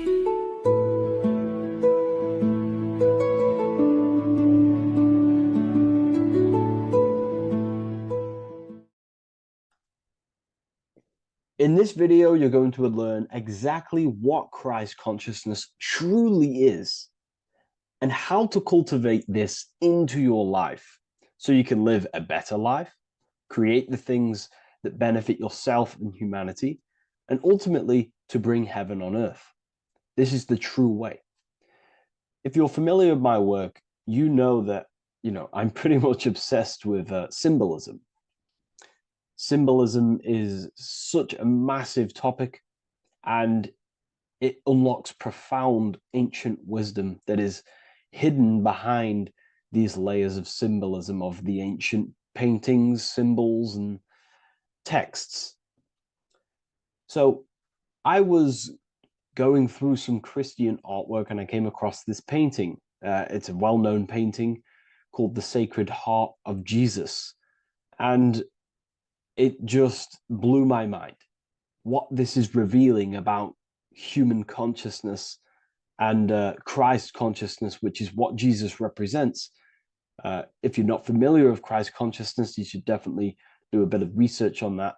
But I'm going to explain it today in detail. So when we look at this painting, we are looking at symbolism. We're looking at consciousness, a state of being, a state of living, a way of thinking, a way of feeling, and a way of acting in the world. As I've said this many times, we're all creators. We all create and generate reality. And you don't just have your personal reality, you have a collective reality. Your reality is affected by the collective consciousness. Depending on the collective consciousness's understanding of reality will also affect your life. We have a collective life and a collective experience. So Jesus in this depiction here is in a way showing us instructions to reach Christ consciousness, whether you see it yet or not. But I'm going to decode this for you. And your mind might be blown after watching this. Okay, so so what is the meaning of Christ consciousness? What's the whole purpose of this? Very simple. Like I mentioned before, we have a collective experience on this world. And Christ consciousness is the natural consciousness that we all need to be functioning on to generate peace, love, and unity on the earth in this experience we call life. That's what Christ consciousness truly is. It's a state of being that we need to cultivate within our own self, within myself, others, and everyone in this life and experience, so that we can all live in peace and heaven on earth, what they like to call it, so that we can generate the best experience possible together on this thing we call earth, on this material world, this material dimension. The material dimension is simply just a physical dimension of thought. It's a physical outcome of thought, but that's a whole other lecture. So please leave a like, leave a comment if you have any topics to talk about that you wish for me to cover, and definitely leave a subscribe if you like my content and channel. So to go deeper into this, right, we've explained what Christ consciousness is and what it actually, will do to the earth and what it will do to reality in our collective experience. And it's also representing a profound understanding of self, a deep understanding of the true nature of self, the true source of self, what the self is, pure consciousness, pure God. We are all Jesus. Jesus is you, a physical manifestation of the divine made manifested physically. A physical manifestation of consciousness, okay, of spirit descended into matter. However, Jesus is a symbol that should not be worshipped, but something that we need to cultivate, maybe look up to, and cultivate within our own mind and hearts and actions. So he is someone that we should embody into our own very own being. We need to reach a level of intellect, the mind, a level of emotional understanding, and ultimately this creates Christ consciousness. Okay, and now I know that was very, very vague what I just said, but I'm going to explain it a bit more. I don't want to give it fully away yet because you need some more information, more keys. So let's observe the top end of this painting. Jesus with this circular light emanating around his head is symbolic of the mind, of the our thinking aspects of consciousness, the way we generate thoughts, ideas. The mind is also good at also ruling communication. It also rules what we give attention to. Okay, so this is symbolizing the mind of every human being. The mind is a very powerful center of consciousness located in the head, of course. This is why Jesus is the head at the top with the circle around it, representing the mind. Now, to reach Christ consciousness, we need to purify our minds. Purification of the subconscious mind. The subconscious mind is the hidden aspect of our mind with all of our memories, belief systems, And everything we've ever experienced is stored within there. We have traumas there. We have bad belief systems that hold us back. So it's about reprogramming the subconscious and aligning the subconscious with higher consciousness, with higher understanding of self, removing any mental blockages from the mind. Because in today's world, most people's minds, including myself, before I, purified myself, and I'm still continually purifying myself. That's not to say I'm perfect, because I'm definitely not. But what I was saying was purifying the mind so we can have a powerful mind. Because like I was saying, most people's minds are not their own friend. They let their mind control them. They let their thoughts create negative influence on them, negative emotions. They let their mind destroy their confidence, destroy themselves. We do not want a mind like this. We need a mind that is our best friend, that receives powerful thoughts, that gives someone power. We do not want our mind taking away our power. Okay, so in this specific image here of Jesus, this represents a light mind, a powerful mind, enlightenment. The word enlightenment means light and ment coming from mental or mind, light in the ment. This means a powerful mind. Light is also symbolic of knowledge, information. When someone's very intelligent, you call them a bright person.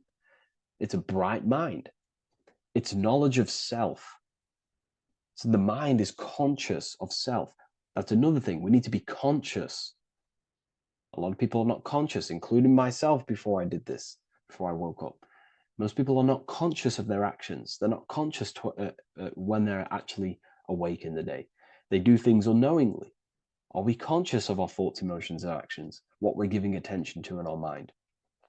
Because ultimately this shapes our experience.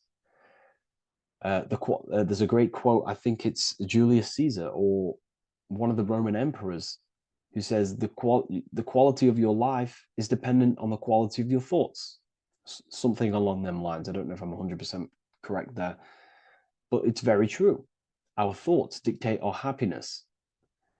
So to cultivate Christ consciousness, we need to be conscious of our actions, conscious of our thoughts that we're giving attention to. There is a level of mastery that we can achieve within ourselves where we become conscious of every single thought that enters our mind. That sounds easy, but it's definitely not.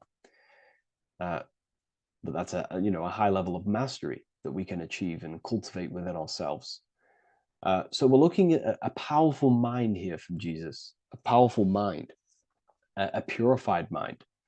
And we purify the mind through, affirmations, meditations, ritual work.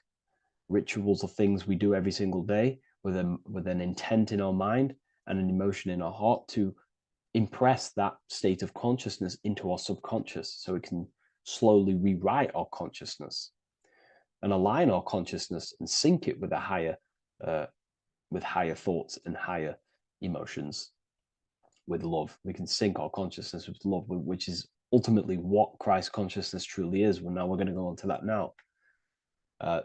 So we've gone over the mind. Now we go over the heart. Now notice, before we go into the heart, Jesus is revealing.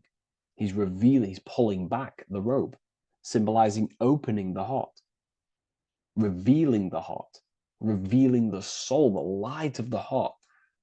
Our authentic self lies in the heart. Our pure intentions, our love, our soul needs to be shining through our heart.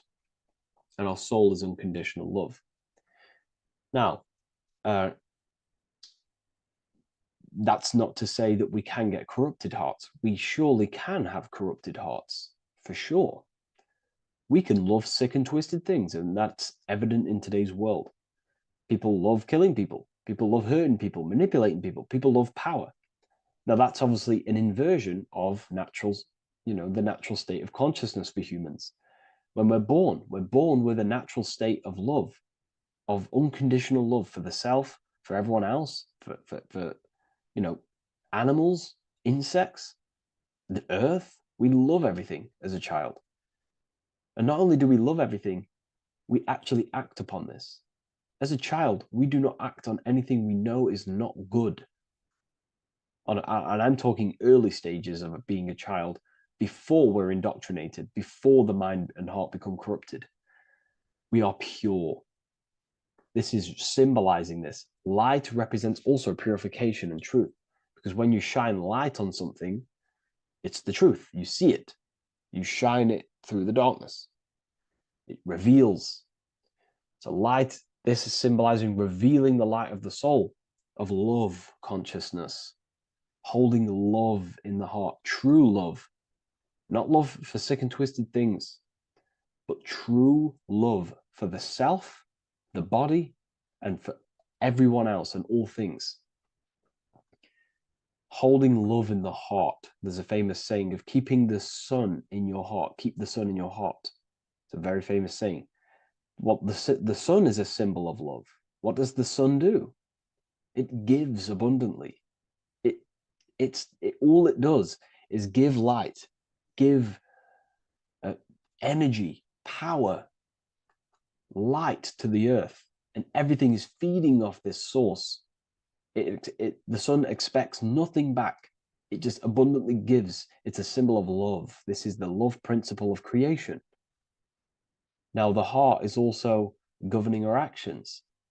What we think about, okay, in our mental field of consciousness is directly corresponded and observed in our hearts. What we think about directly corresponds with what's going on and what we feel in our hearts. Okay? Thoughts produce emotions. So if we give attention to negative thoughts, there's no wonder we're having negative emotions in our hearts. So purification of the mind is also having an effect and purification on the heart.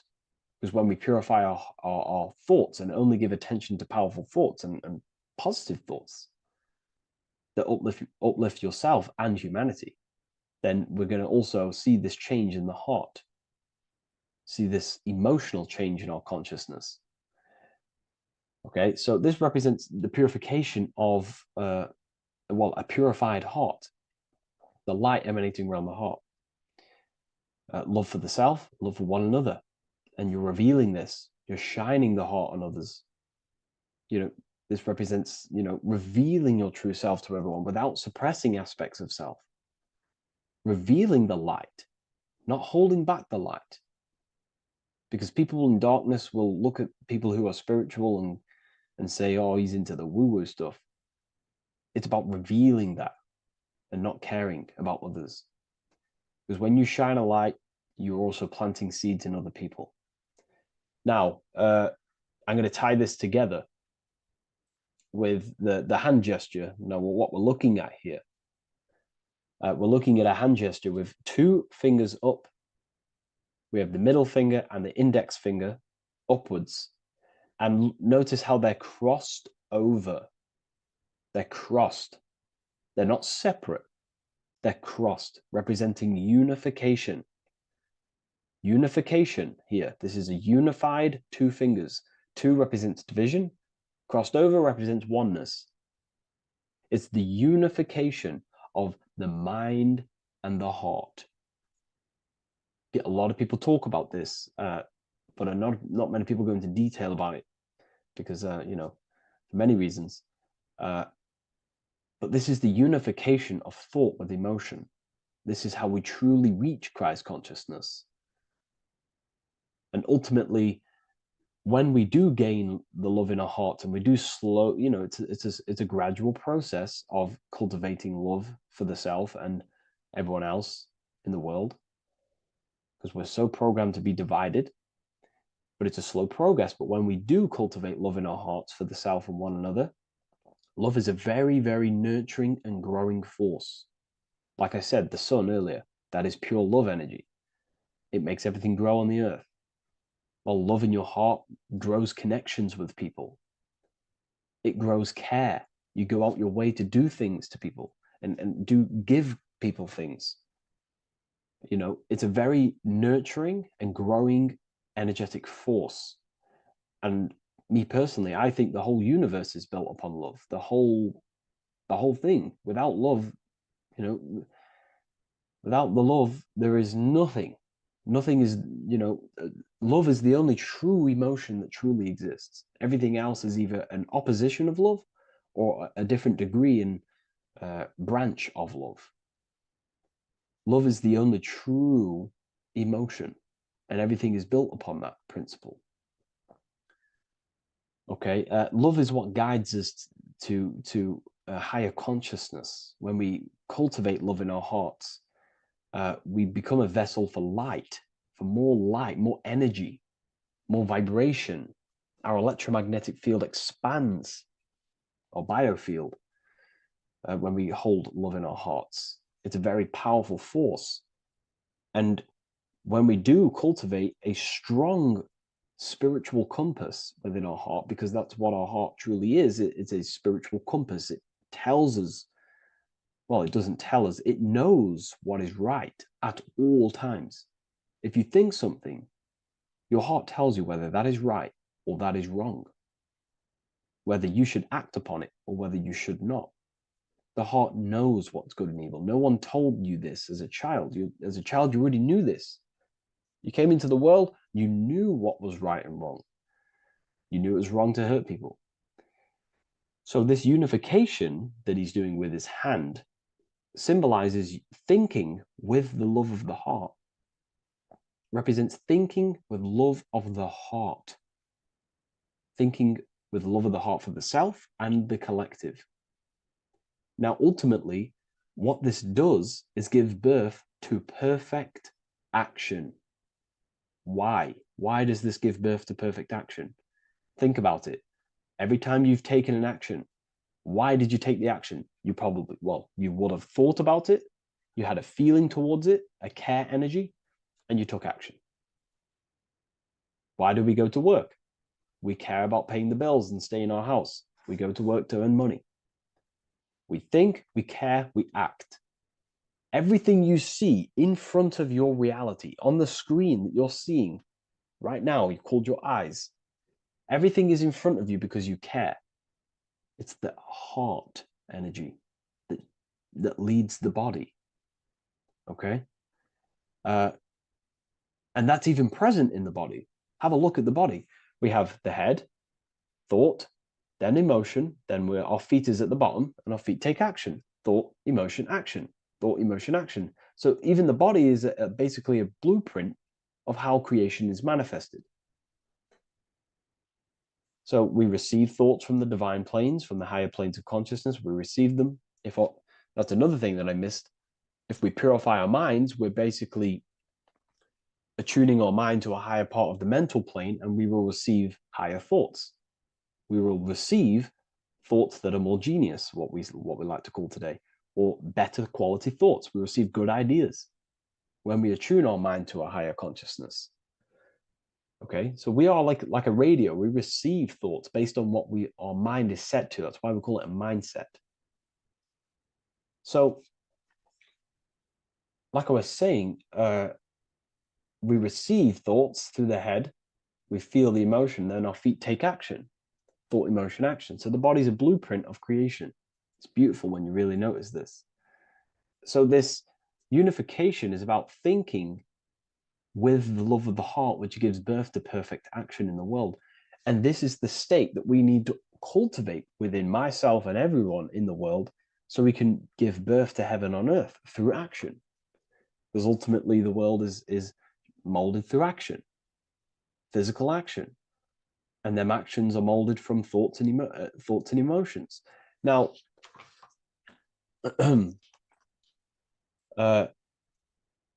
just to have a little announcement, I am now opening 10 more spaces inside my symbolism masterclass.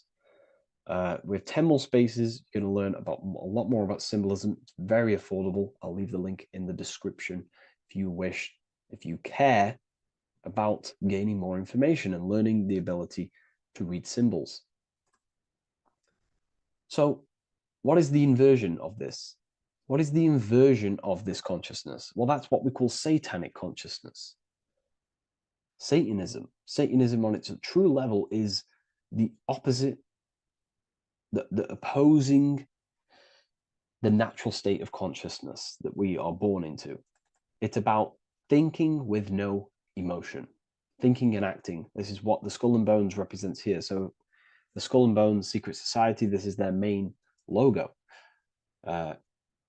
Again, we have the skull, which represents thought, and the bones, which represent action. The bones take action in the physical body. We're looking at thought and action with no emotion, no empathy, no love for one another, only love for the self, the inverted love. Okay? We're looking at gray. Gray is a symbol of dullness, death. There's no emotion in gray because colors provoke emotion. When we look at a color, it invokes an emotion. Gray has no emotion. So we're looking at dullness of the emotions. I'm not going to go too deep on this subject. I'm going to create a whole new lecture for that. In fact, I think we have a great lecture inside Ethereal University on Satanism. We're going very into depth of what Satanism is and what Satanism consciousness truly is. And again, it's just the cross inverted. Satanism is just it's the invertation of, I don't know if that's a word, but it's the inverse of natural law, natural consciousness, of love consciousness that we are born into.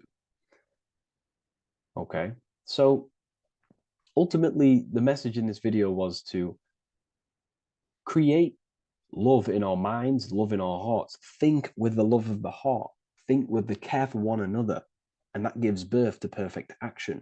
And when we align, when we do truly act out what our heart is telling us, and I know this from first-hand experience.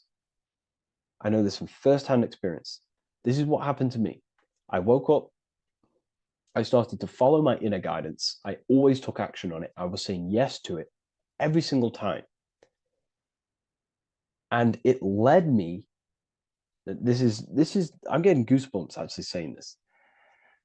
It led me to where I am. Like that action, me saying yes to my heart, to that knowingness of goodness within me, was like a domino effect.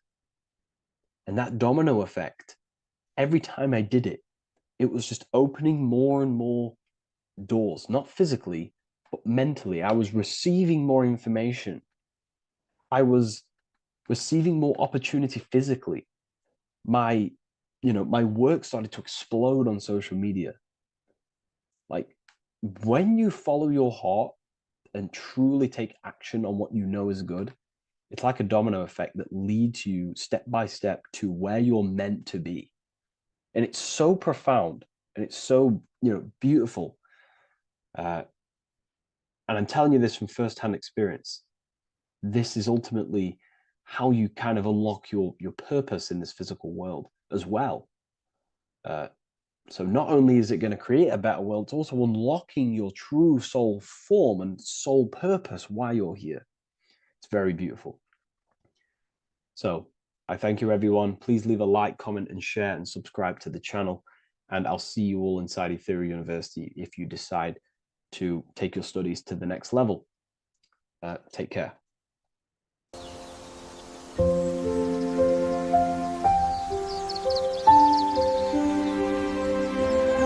bookofwisdom.com.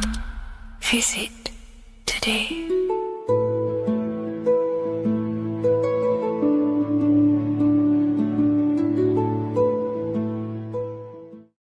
Welcome to Revival of Wisdom. Welcome people, we're back with another video. Please make sure to hit that like button, subscribe, and turn on notifications to never miss a video. The Earth is a giant torus field consisting of a positive and a negative pole. The Sun being the cathode with a positive charge and the Moon being the anode with a negative charge. This is why the Sun rules over the day, giving you lots of energy, and the Moon taking your energy from you, making you go to sleep. Now, the plane that we live on is called the plane of inertia, and at the center of this plane of inertia is the North Pole. This is where the two electromagnetical energies meet. Now this is where the most electromagnetic energy is stored. This is why all compasses will point north, because it's the most magnetic place in this reality. So the sun and the moon is spinning around this center point, which is stirring the ether of this reality and making everything move in circles, meaning this is a cycle. Everything's recycling itself. It's an organic simulation. The ancients also knew about this sacred land at the center of this reality, known as the North Pole. As you can see on this map from the 1500s of the North Pole, you can see 4 islands around this center black rock. Ancient civilizations like the Mayans, the Buddhists, and ancient Chinese also depict these 4 islands. The endless symbology of these sacred lands at the center has been going on for thousands of years. These sort of secrets are now kept by the elites, but as always they have to show the truth in plain sight, and this is what they are doing with the Windows symbol and also the Wizard of Oz. Now in the Wizard of Oz, as you can see, there's something called Munchkin Land. Munchkins are these unusually short people. Then on the ancient 1500s map it says Pygmy, and then the Pygmy people in mythology are also these unusually short people. Just like Santa and his elves, they come from the North Pole, and elves are these unusually short people.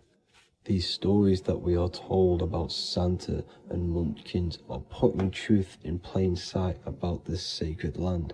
This sacred land at the center of the earth is where the aurora borealis comes from and is being emitted from this black hole in the center, also known as the black sun.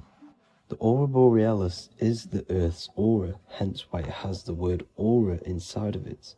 It is the life-giving essence to all life within this realm. As this dualistic reality we live in consists of both physical and spiritual, the black sun is like our sun for the spirit. It's our spiritual umbilical cord, connecting us to the spirit realm. And the rising sun is the opposite. It's our sun for our physical 666 carbon suits, known as our human body, our physical aspect. As it states in the 40,000-year-old emerald tablets, deep in Earth's heart lies the flower, the source of the spirit. The flower of life is as thine own place of spirit, and streams through the earth as thine flows through thy form, giving off life to the earth and its children. So the North Pole is the core of this spiritual reality, and the closer you get to it, the more spiritual and lucid it becomes. So the elites have covered this up in order for us to forget the true nature of this reality. And they did this cover up by introducing the globe model. Nicholas Copernicus was around in the 1400s, and he introduced the globe model. As you can see, he is a Freemason. He depicts himself with a globe and a Masonic compass in all of his paintings and portraits. Galileo was also a Freemason, as you could see in all of his portraits with a globe and a Masonic compass. He was also a massive part of introducing the globe model after Nicholas Copernicus. So yes, the globe model was a spiritual and political move to gain more control over the masses. After the globe model was then introduced, they introduced the theory of evolution by another Freemason, Charles Darwin. See how these two theories go hand in hand? They both degrade humanity, and they make you confused of where we actually came from. By hiding the true form of this divine creation and hiding the true power of each and every one of us, they maintain control over the masses. Now this is order out of chaos, known to be the 33rd degree slogan of Freemasonry. Now this is the Masonic cosmology, and as you can see, you have the checkered board for the duality, the 5-pointed star for the 5 elements, the 4 corners for the 4 pillars, the all-seeing eye, which is Polaris, the sun, the moon, and the 7 stars. So even Freemasons are taught the flat earth cosmology and the true form of this reality. Now the true nature of the sun, the moon, and the earth is shown and reflected through the Masonic compass. The Masonic compass is the sun, the moon, Polaris at the top, and the black sun at the bottom. It makes sense why all the scientists who introduced the globe model all used the compass and the globe together, because it's truth in plain sight. As I explained in my other video, all Freemasons have to take the oath, so it goes to show, why are we all learning these theories from Freemasons who can't talk about certain topics that they learn about? Why should we believe their theories when they're holding back the real truth about this reality? Now going on to NASA. NASA means to deceive in Hebrew, and they are also funded by the government. They are not a private company. The old owner of NASA, Werner von Braun, on his grave has the Bible verse Psalms 91. The heavens declare the glory of God, and the firmament showeth his handiwork. Now why would the owner of NASA put this on his grave? Seems a bit suspicious to me, alongside with the NASA astronauts are all Freemasons. And not to mention the countless mistakes they've made on their live videos in space stations, the moon landing, and the CGI footage of the Earth, which is obviously photoshopped. Just by tricking the masses that they live on a spinning ball, the elites gain the perception of the masses. Not only does it hide the divine creation we're inside of, it hides the divine spark within you.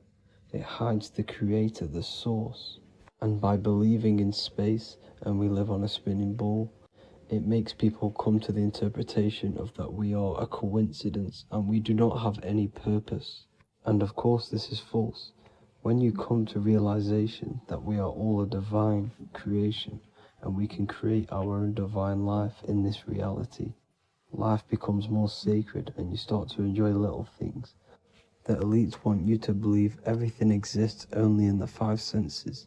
They want you constantly looking outside of yourself because they know that will keep you on lower states of consciousness. Now this brings me to our next point. By tricking the masses into the heliocentric model, the elites started to advertise aliens in the movies, in cartoons and magazines in the late 1940s. Now this is subconsciously programming us about aliens and extraterrestrial threats, which then they can use to their advantage. And this is something called Project Bluebeam. They are more than likely going to fake an alien invasion to push this 2040 agenda, which is for one government and one ruling currency. That's it for this video, guys and girls. Hope you all enjoyed. Please make sure to leave a like and a comment. God bless you all.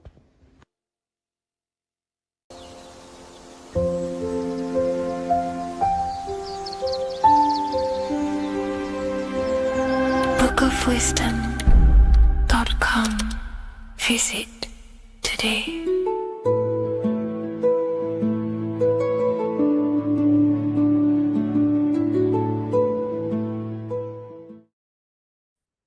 You are not breathing correctly. 98% of people only use a third of their lungs capacity, which is shallow breathing, which ages you, lowers your brain capacity, and also lowers your state of consciousness. So it's essential that you breathe consciously on a day-to-day basis, because this is what truly elevates your consciousness.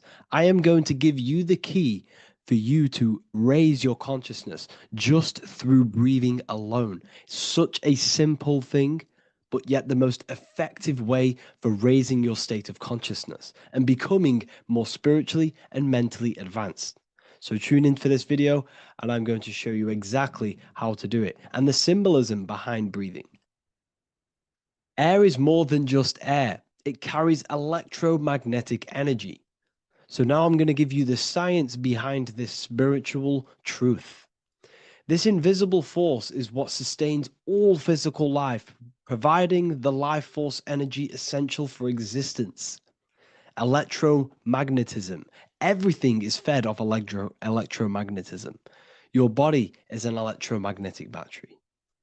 Now, we can prove that air carries electromagnetism just by doing a simple test, a simple scientific experiment, by getting liquid oxygen and pouring it between a north and south magnetic pole, two polar opposite magnets.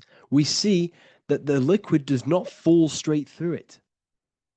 It is sucked, it is magnetically attracted to these two opposing forces, opposing magnets. This is proof that air, liquid oxygen carries electromagnetism.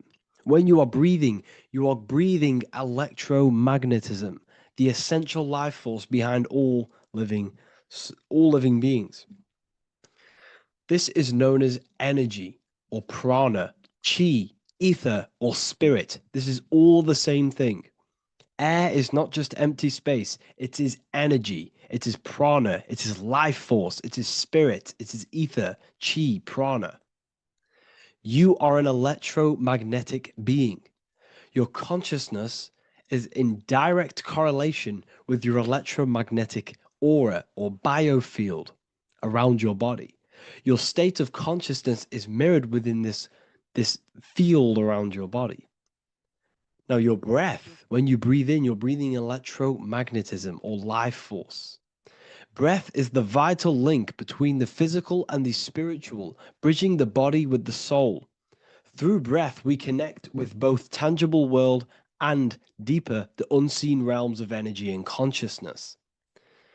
Breathing deeply and properly elevates our consciousness, enhancing the brain's functions, heightening the sensitivity of our five senses. It also brings a profound calmness to the mind, creating a state of clarity and inner peace. Like I said earlier, breathing properly is the fastest way to elevate your consciousness. It is the fastest way because breathing, when you stop breathing, what happens? You lose physical consciousness. Your body will shut down if you do not breathe in this vital electromagnetic energy in the oxygen. If your body does not get this for 5 minutes or however you can last without breathing, this makes you lose physical consciousness. Your body will not survive without this essential life force energy. Therefore, air is one of the most overlooked things. This is why we see the symbolism of Buddha having a big belly. Why does he have a big belly? Because it's symbolizing breath work, proper spiritual breath work, the certain teachings of breath work, of when you breathe in through the nose, you have to breathe in through the nose. You don't want to breathe in through the mouth because the nose acts as a filter which catches dust particles and filters out the air before it enters the lungs. The mouth does not do that. The nose is for breathing inward. We breathe in through the nose, and when we breathe into our belly, not our lungs. When we breathe into our belly and our belly expands outwards, we are then moving this energy down from the nose down the spinal column. And when we breathe back out, the belly goes in, which is raising the energy up the spinal column, back out through the mouth. This is the true way of breathing, because when we breathe, we are moving energy. We are moving electromagnetic energy. When we breathe in through the nose, the energy travels down the spinal column. And when we breathe out, we are raising this energy back up the spine, some of it going out the mouth and some of it reaching the brain, activating dormant brain cells in the brain. But when we breathe, we need to make sure we are using 100% of our lungs capacity, because the lungs is what transforms this special energy into consciousness, physical consciousness. So this is why Buddha has a big belly. It's not because he was fat. It's not because he was overweight. It's symbolism. It's symbolism of breath work. So try this. Do this for 2 minutes while you watch this video. Breathe in through the mouth as hard as you can until you no longer can fill any more air into your lungs and belly. Breathe it into your belly, not your lungs. And breathe out through the mouth. Do this for 5 minutes or 2 minutes, however long. I promise you, breath affects your consciousness. You will notice the difference. If you do it quicker, the quicker it'll affect your consciousness and you might go lightheaded. But that lightheaded is you activating your spirit, your energy body. So try this just when watching this video.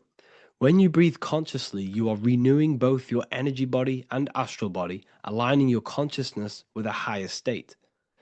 This practice feeds new life force energy into the body, revitalizing and enhancing your overall well-being. Like I said, your brain requires the most amount of oxygen. When we have shallow breathing, this is reducing the brain's capacity. Because when we are not breathing properly, which 98% of people are only using a third of their lungs capacity, we are essentially only using a third of our consciousness, because your breath is directly correlated to your consciousness, your state of consciousness. When you breathe in through the mouth, out through the mouth, out in through the nose, out through the mouth, consciously and deeply for 5 minutes, you will notice that your senses are more powerful and sensitive. Your brain is quicker.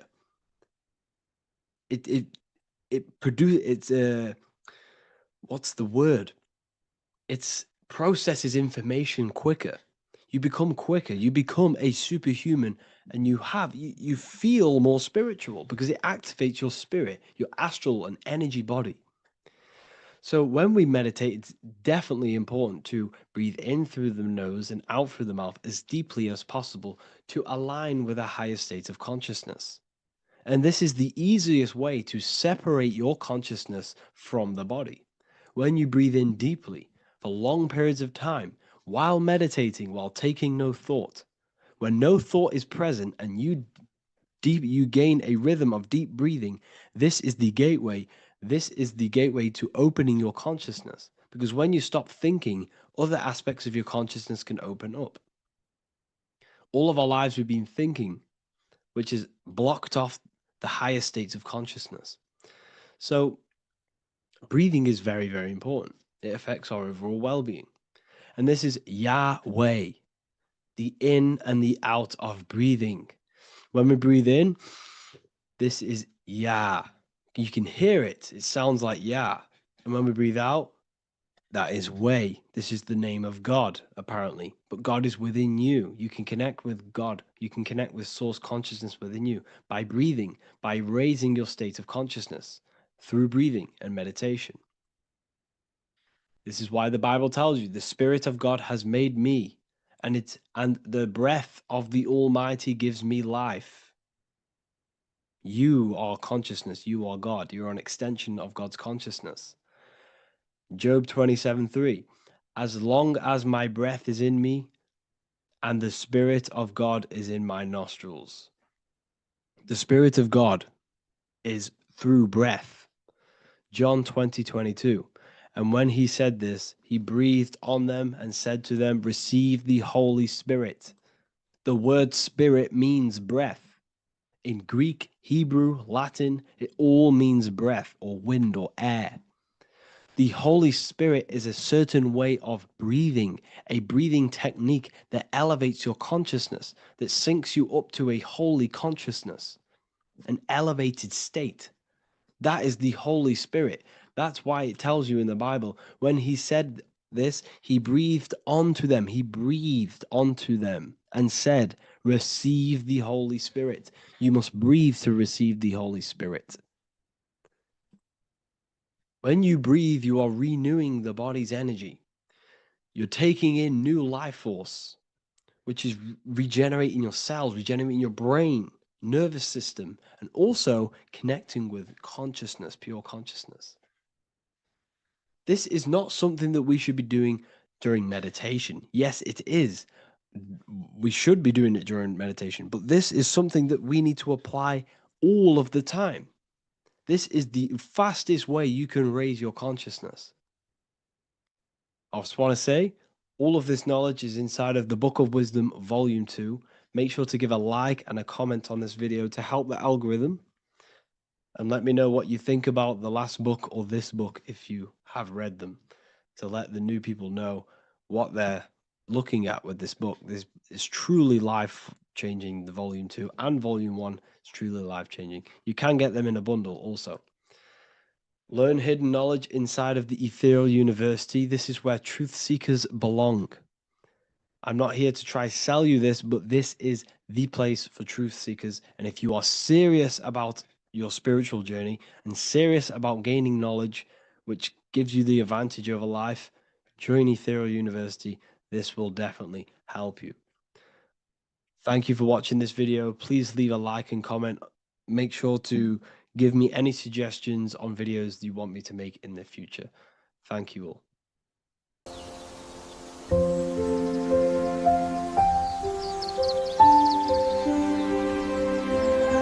bookofwisdom.com. Visit today.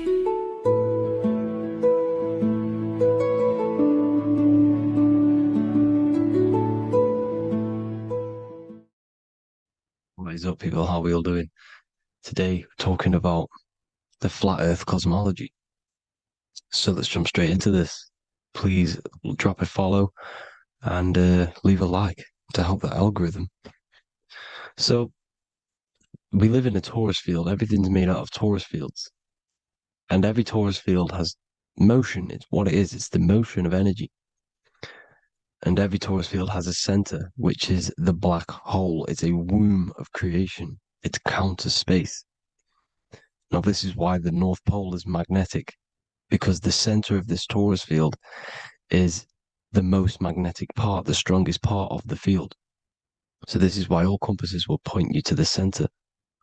And the Earth's magnetic field is spread across the whole of the Earth. And it's spinning, as you can see here. It's like a tornado at the center. And this tornado is the force which is spinning the sun and the moon around us. You got the sun, the moon, Polaris, just like in the Masonic cosmos here.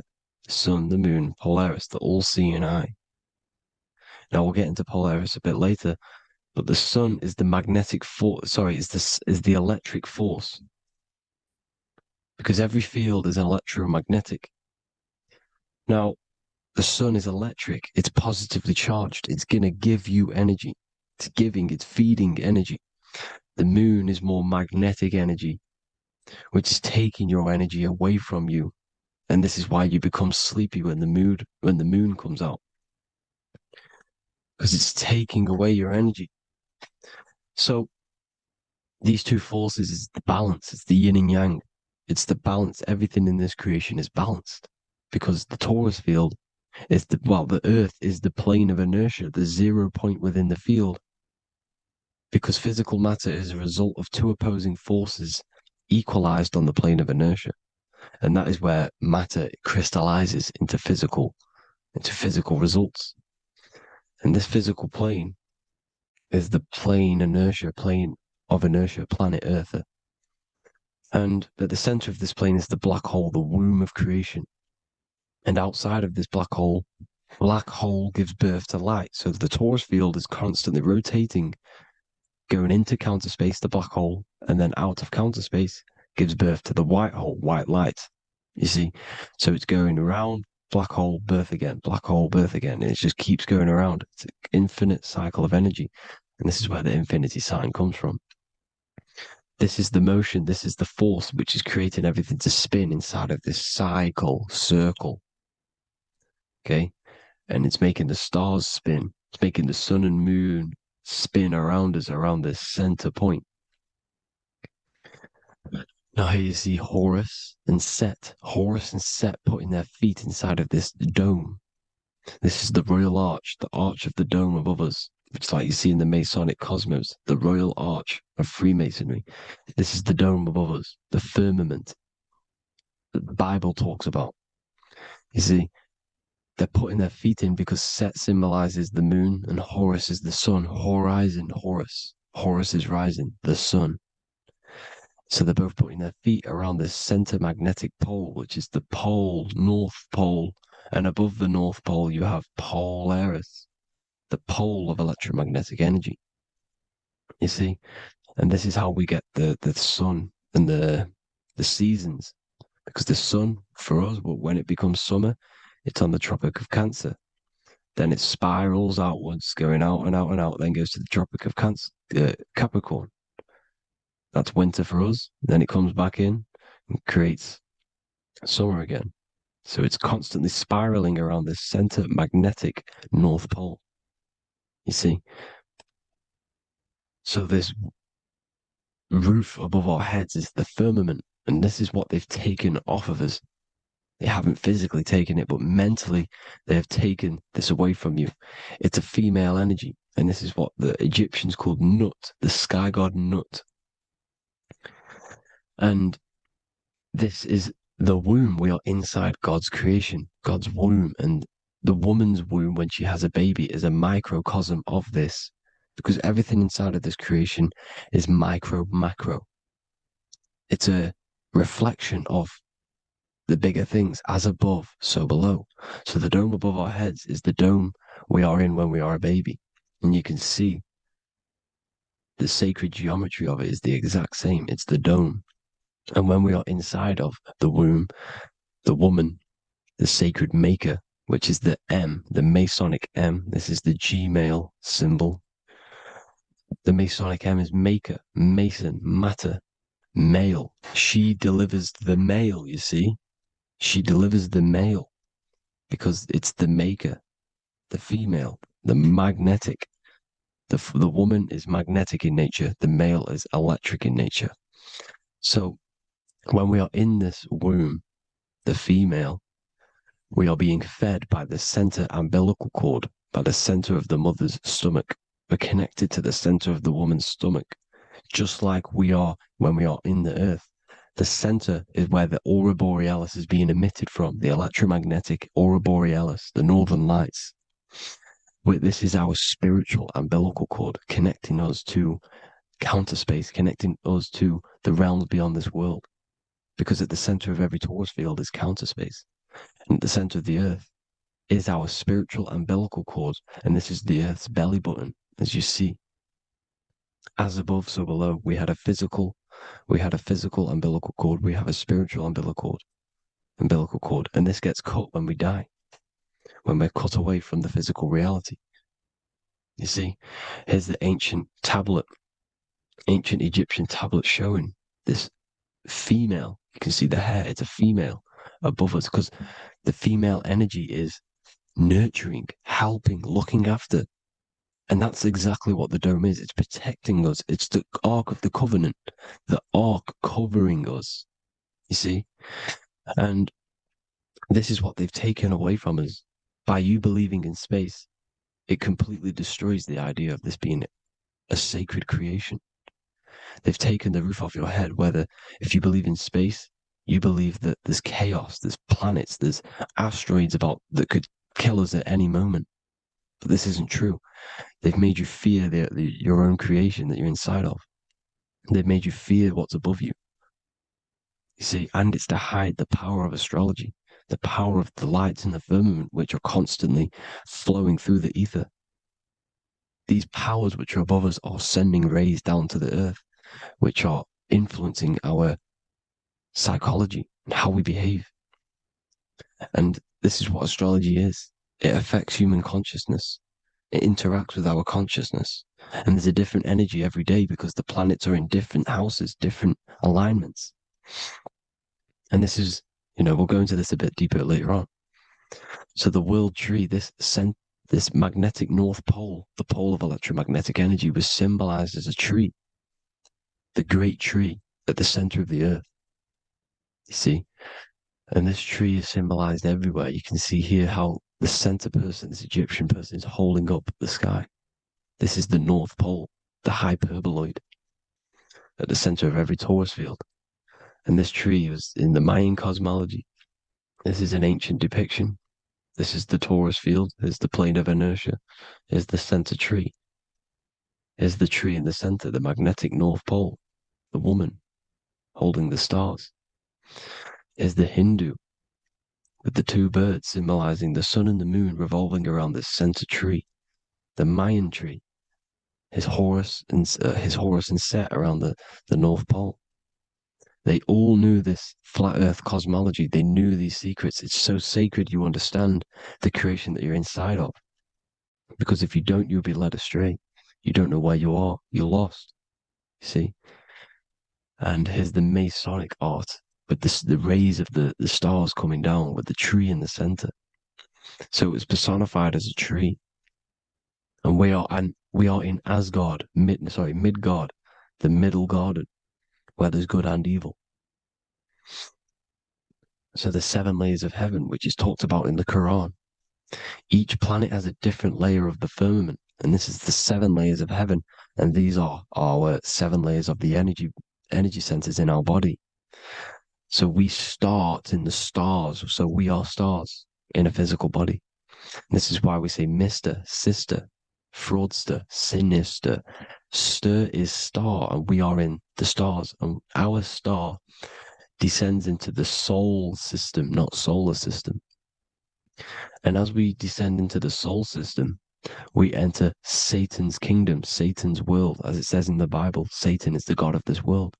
Well, if you've been into my research for a while, you know Satan is Saturn. Saturn's world, because Saturn's the outermost ring. He's the Lord of the Rings. And you enter his kingdom, the kingdom of time. And this is why Saturn's the time god. As soon as you go past the rings of Saturn, you're now in the soul system. You're now in time. You're now bound by space and time. And you're bound to the earth plane, the heart. Earth is heart. It's a rearrangement, it's an anagram for heart. And the heart of the electromagnetic color spectrum is green, and that's why the earth is green. And above green is blue, and this is why the sky is blue. In order to go to heaven on the macro scale, you have to go through the blue sky, through the 7 layers of heaven. In order to reach heaven in your body, whilst you're here, you have to go through the blue chakra to your head, which is heaven. It's micro, macro. Everything is micro, macro inside of this creation.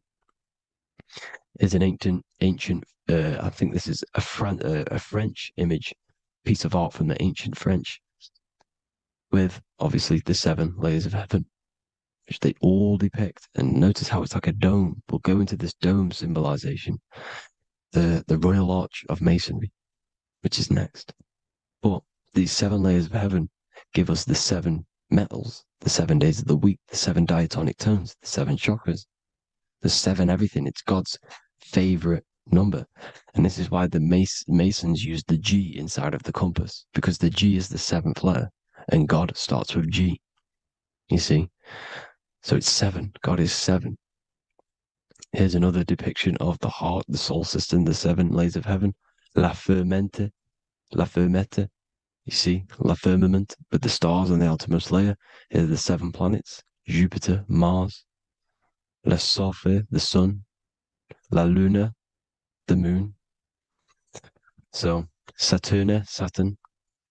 So we are in the heart of this soul system. In order to ascend, we need to ascend up our chakra system, reach 144,000 hertz, God consciousness, the God man. You have to unfold God man, master of the mind, mastery of the mind. So what are the stars? The stars make everything unique. The stars are constantly rotating around the center, magnetic North Pole, the tornado at the center, which is stirring everything. It's stirring the ether. The center is the ether, and the 4 elements are born out of this ether. There's 5 elements: ether, spirit, water, air, and earth. The ether gives birth to the 4 other physical elements, which the whole of creation are made out of. About them 4 elements. 4 is the number of stability. You know, a chair, a table has 4 legs. It stables things. It's a foundation, and these 4 elements are the foundation of this creation. You see, and this magnetic North Pole is stirring this, and the four vibrational states of the ether are the four elements. Now let me get back to the stars. I just wanted to give you that. The stars are being stirred around this center point, center.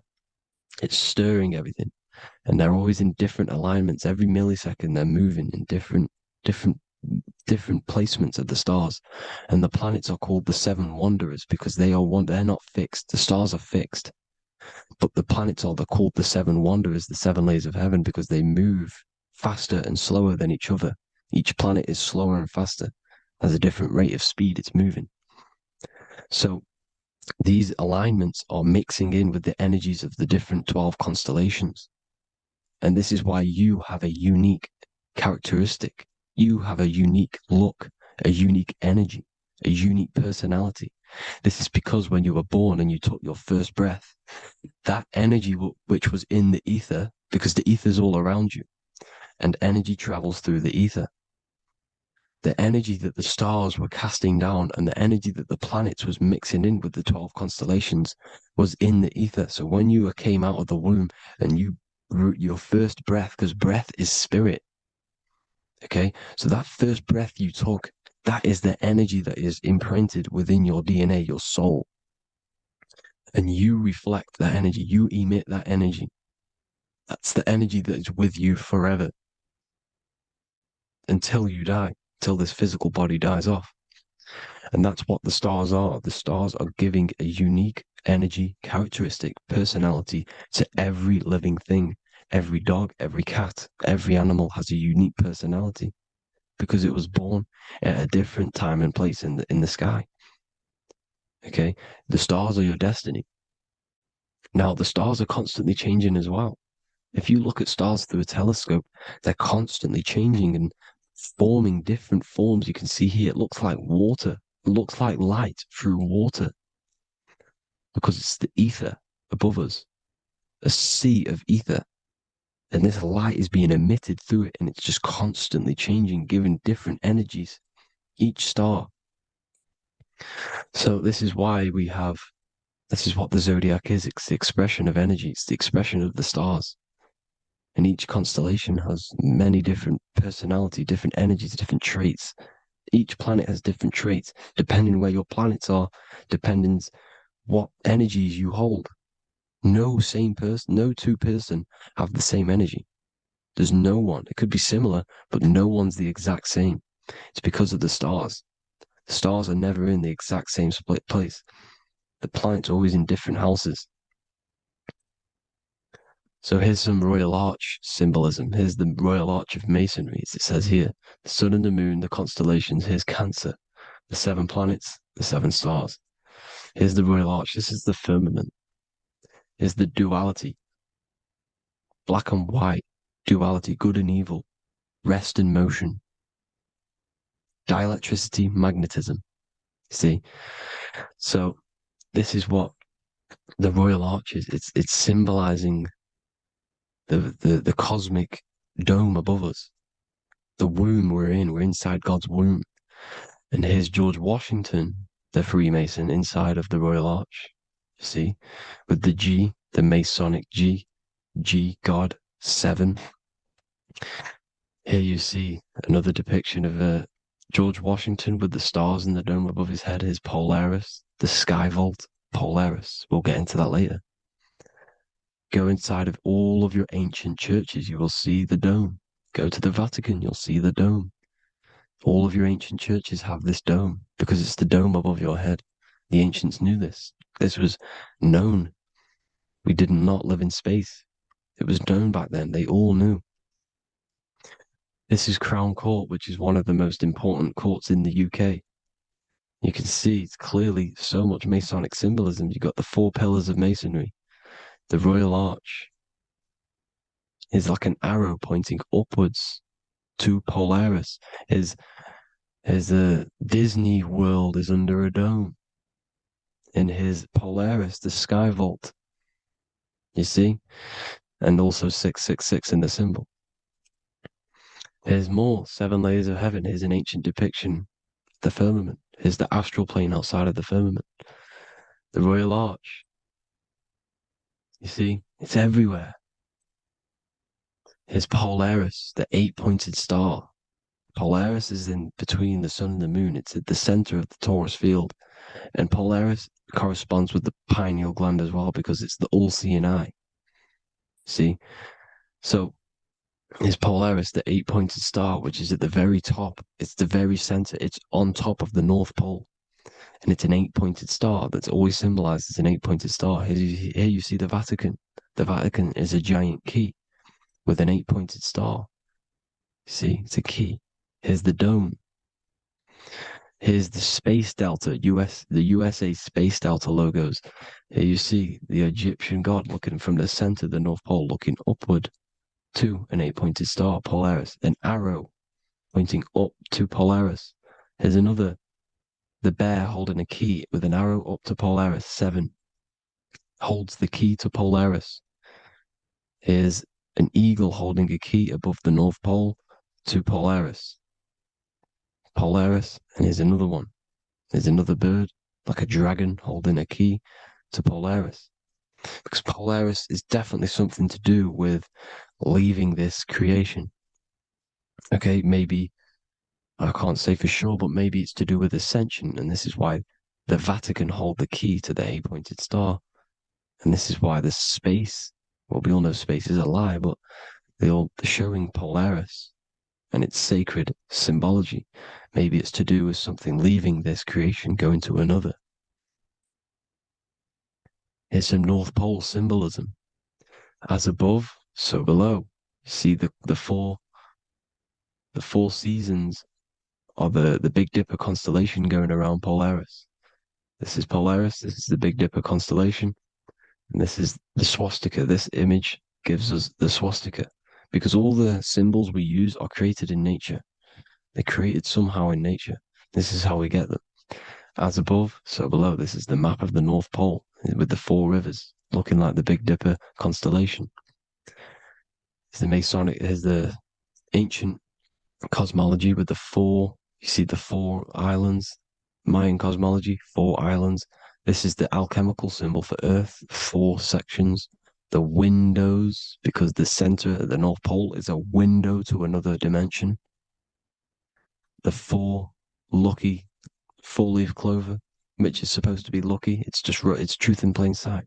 And here's Hitler looking at 2 flat Earth maps. So this swastika has been used for thousands of years, thousands and thousands of years.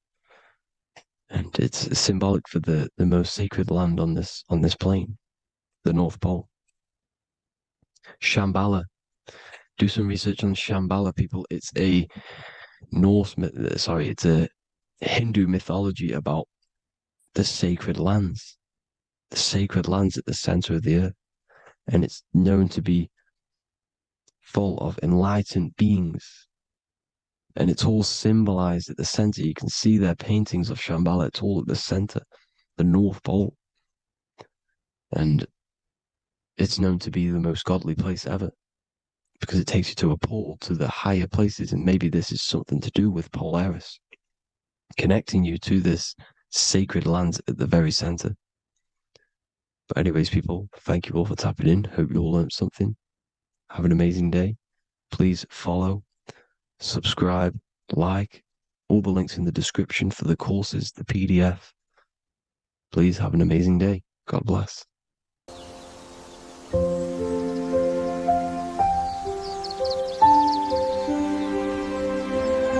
bookofwisdom.com. Visit today.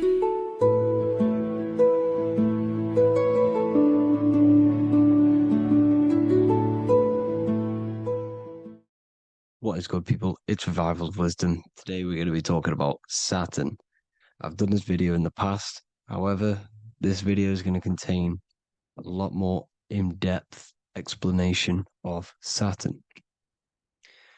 So the 33rd degree Mason, Manly P. Hall, said, Saturn is the key to crystallization, physical matter.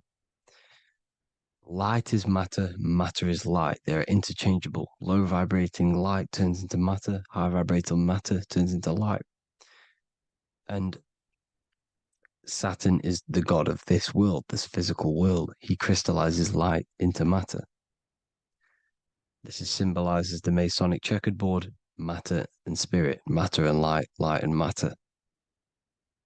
He's also the god of time, destruction, justice. He creates and destroys, because all things in time die. He creates and destroys you. So, because we live in this physical world, which is the electric world, this is why we say electricity, because it comes from the root word of El, Saturn. They used to call Saturn El, E-L. This is why we used to say Elohim is God. The real God of this world is Saturn, but it's being hid. This is being hid. Jesus is Saturn. All of this is Saturn. It's all Saturn worship. It's the real God of this world, So, physical matter is a result of two opposing forces equalized on the plane of inertia, because everything is created out of electromagnetic toroidal fields. And these two poles equalize on the plane of inertia, which gives you planet Earth, plane of inertia. The plane of inertia is what Saturn is. It's the ring around the center of the plane of inertia. Thank you to Walter Russell saying, physical matter is a result of two opposing forces on the plane of inertia. This is what Walter Russell says, so please check out his work. He's got many books, many books on light and electromagnetism and stuff like that. So I advise you to check him out. So the torus field gives you the binary code 0 and 1, the female vagina and the male phallus. This is the code for this world. Saturn crystallizes physical matter. Now Saturn is the most outermost layer of the 7 layers of heaven, where it says in the Quran, it says, Allah, it is He who created the 7 layers of heaven. Saturn is the outermost layer. He's the top. He's the most high. So when we say the most high, we're referring to Saturn. He's the most high before the firmament, before the stars. So Saturn is the god of this world. He's the Lord of the Rings. He wears the crown. The crown is the rings. Crown, Chronos. So the planets are luminaries. They are lights. They are beings. They are energy, conscious energy. And we're in the heart of the solar system. Saturn is the outermost layer. He is the one of this world. He's the god of this world. Now, on the North Pole of Saturn, you have the hexagon. Add up all the sides. It creates the 6-pointed star. Or it can be created as a cube. The cube is very important. The 6-pointed star is very important. 6 points, 6 triangles, 6 side, 6, 6, 6. Black cube adds up to 6 in gematria. Now, what did I say in the beginning? Saturn crystallizes the physical world. He creates physical things out of light. You are a light being. This is why we say human. Hue means the light spectrum. Hue, man, we are light manifested into physical forms, human. And we are incarnated through Saturn. Satan, same thing. The number of the beast is 666, and the 666 comes from the 6.6 triangle, 6 sides of Saturn, 666. We are all known as carbon-based life forms. Carbon, the atomic structure of carbon, is 666, 6 protons, 6 electrons, 6 neutrons. We are materialized into our physical bodies through Saturn, through the number of the beast. These bodies are the beast, it's the animal. The divine, the Christ, is the consciousness within, because you are a physical, spiritual being combined into one, hexed into one. Hexagram. This is a hexagram. You're hexed into physical matter, spirit and matter, light and dark, combined into one. Now you contain of the mark of the beast, the mark of your body. Your body's the beast. It says in the Bible, Satan, who is the god of this world. this world. There are many different worlds, but this world is run by Saturn, and it says that in the Bible. Saturn is Satan. It's the same thing. And look at the crown of thorns are wrapped around the heart. The soul is in the heart. The mind is in the brain. The soul is wrapped around the rings of Saturn. You're wrapped in physical matter. This is what it's showing you. This is symbolizing the rings of Saturn wrapping you. And the cross on top is the cross of the cube. The cube, the black cube of Saturn, unfolds into a cross. So Satan, who is the god of this world, Corinthians 4:4 in the Bible, Satan, who is the god of this world, has blinded the minds of those who don't believe. Satan blinds your mind because the god of this world materializes you and he blinds your mind when you incarnate into physical matter. When you enter this soul system, not the solar system, you hit Saturn first. He materializes you. And look at the symbol for Saturn. This is the symbol for Saturn. All of the planet symbols are created out of the Holy Trinity. The Earth, Moon, and Sun. Body, mind, and soul.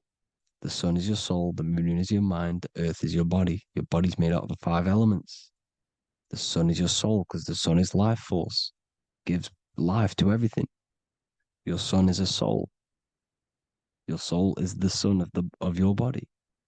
The Moon is the mind. The Moon is the moon of your body, the mind of your body. Intelligence. So all of the symbols of the planets are created out of these. The Saturn symbol is created out of the Earth cross, matter, and the Moon crescent, moon, mind, matter over mind. This is why Satan, who is the god of this world, has blinded the minds of those who don't believe. He blinds your mind. Look at the symbol, it's showing you. The Saturn symbol is matter over mind when it should be mind over matter. So we descend into a soul system, into our 666 Saturn carbon suit bodies, and we are matter over mind. Then we have to move up the spine to go back up to spirit, to mind over matter, where you manipulate your own reality. Now look at this. It creates the number 5. 5 is the number of change. You're moving from this side of the number sequence over to the right side. You're moving from the spiritual into the physical world. You're incarnating into the 5 elements, the 5 senses. So the cube, the black cube of Saturn, is another major symbol. Very important symbol. Here you see the cube, and the color black is associated with Saturn because Saturn is associated with death. He creates and destroys. Light and dark.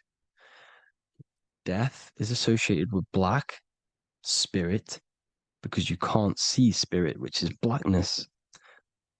So the black cube is black because Saturn rules the nighttime, which is dark, blackness, and he rules the winter, which is death, blackness. So Saturn is the black cube. Cubes have 6 sides. Up, down, right, left, back, and forward. Cubes are 6-sided. Everything is 6-sided inside of this creation because you're incarnating, you're materializing, crystallizing into the cube, the world of the cube. Everything's a cube. Everything's got 6 sides. Here's Leonardo da Vinci showing you that you're in the cube. Leonardo da Vinci did this famous painting. You're in the cube, you're hexed into physical matter, where you're incarnated into the 3rd dimension, the 3-dimensional world, which is a cube, 3D. And black cube adds up to 6 sides of the black cube. The Kabbalah means cube god in Arabic. And look at what they do. They worship the cube, the black cube, and they stand in rings like the rings of Saturn. Australia, Denmark, Manhattan, Santana all have these black cubes. You go to New York, you will see the black cube there as well. These black cubes are everywhere because It is the real God of this world, of this world.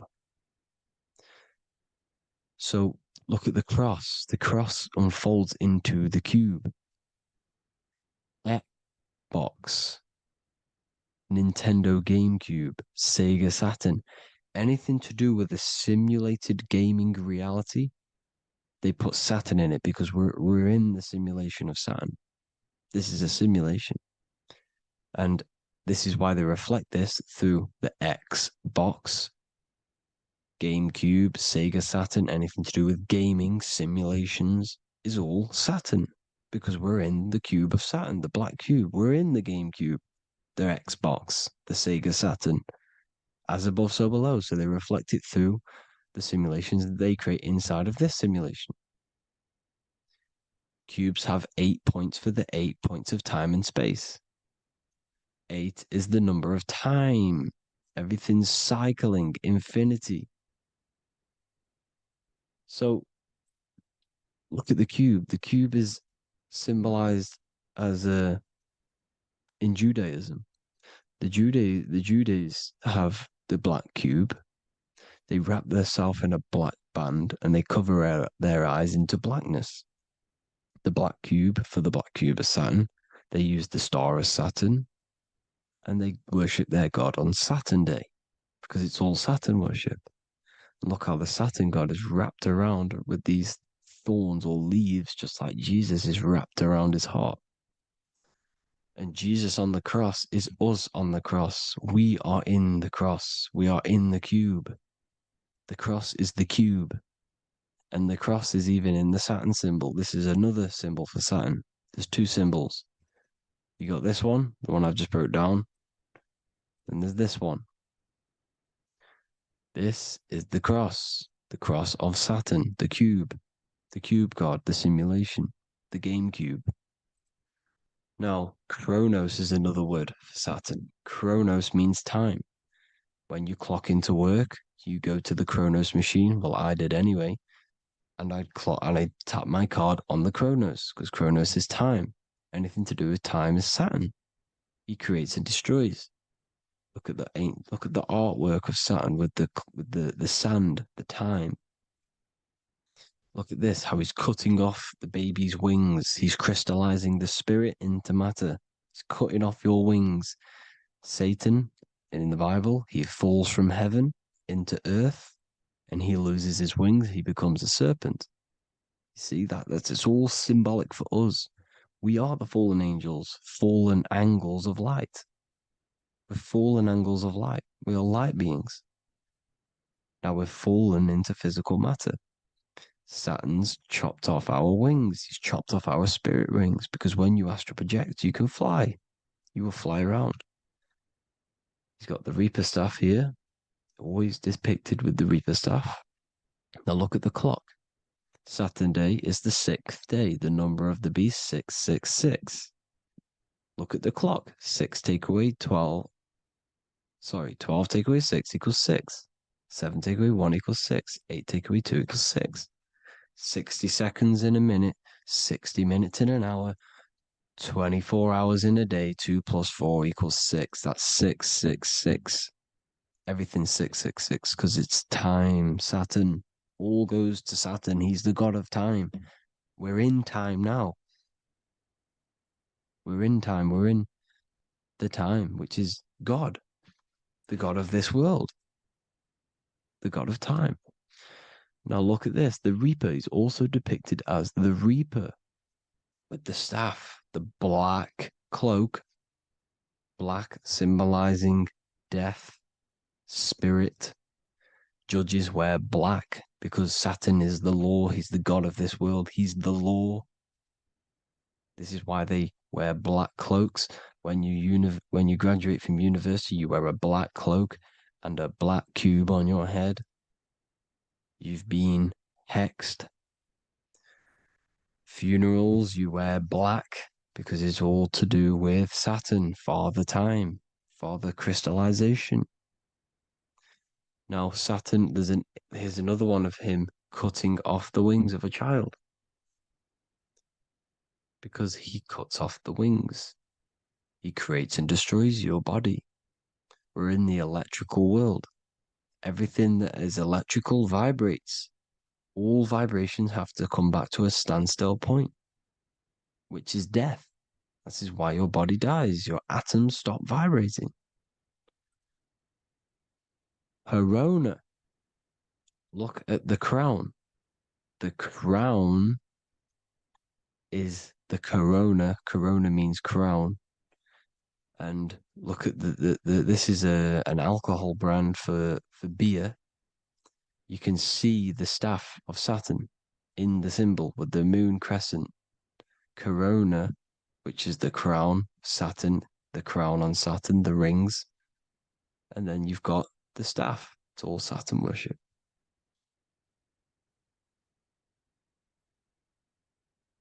Is the black cubes of 9/11. 2 black cubes. This was a ritual for Saturn. It's all ritualistic. And look at the Star of David, the Star of Saturn. It's not the Star of David. Creates IXXI, the sigil of Saturn. IXXI means 9/11 in Roman numerals. 9/11. It's all a ritual for Saturn, and they have the 2 black cubes of Saturn. Now look, XX. There's more symbolism of Saturn now. We're going deeper. XX is more symbolism for Saturn. The sigil of Saturn is XX, as above, so below. Same with the Star of David. You split it in the middle, as above, so below, as above, so below. XX, this is a Knights Templar Cross of Lorraine. XX, Knights Templar, high order of Masonry. They all worship Saturn. Well, Saturn's the real god of this world. X Eon with the XX, XXL magazines, which is all to do with famous rappers and stuff like that. When you die, you put XX on the eyes because it's Saturn. He's the Reaper. Is Jesus with the XX crown with the thorns around his heart, around his soul, with the cube on the top, the cross cube. Lil Uzi Vert with the XX Cross of Lorraine. Jay-Z with his alcohol brand, XX Cross of Lorraine. The X Factor with the rings of Saturn. All Saturn worship. The seal of Melchizedek is also Saturn. This is the cube. This symbolizes the cube with the 8 points for the 8 points of space and time. And this is the cube. It's another ancient symbol for Saturn. Here you see the star of Saturn with the Melchizedek symbol around it, which is all to do with Saturn. Here you see an altar, the Holy Grail, the Melchizedek symbol on it, and they're worshipping it. This is why we wear rings, wedding rings for the rings of Saturn. It all goes back to Saturn. Earrings. The 8-pointed star of the ancient Sumerians is all Saturn. It's all Saturn. So the ancients, the symbols of Saturn goes on forever. It's in all of the major corporations. You can see it everywhere, the rings of Saturn. Toyota is an obvious one. Internet, Nike, Target, Sega, Saturn. It's all Saturn worship. All Saturn worship. Because he is the real god of this world. Here's Kanye West's album with a Saturn here. Here's Michael Jackson's album saying escape. There's the X again. The X, escape. You have to escape this reality. Maybe that's what he's pointing at. Here you see it on the dollar bill. The star of Saturn. Here you see it again on the dollar bill. So that is it for today's people. I hope you all gain some insight on Saturn. Please like, comment, and share if you can. Subscribe if you like the channel. Please have an amazing day. God bless.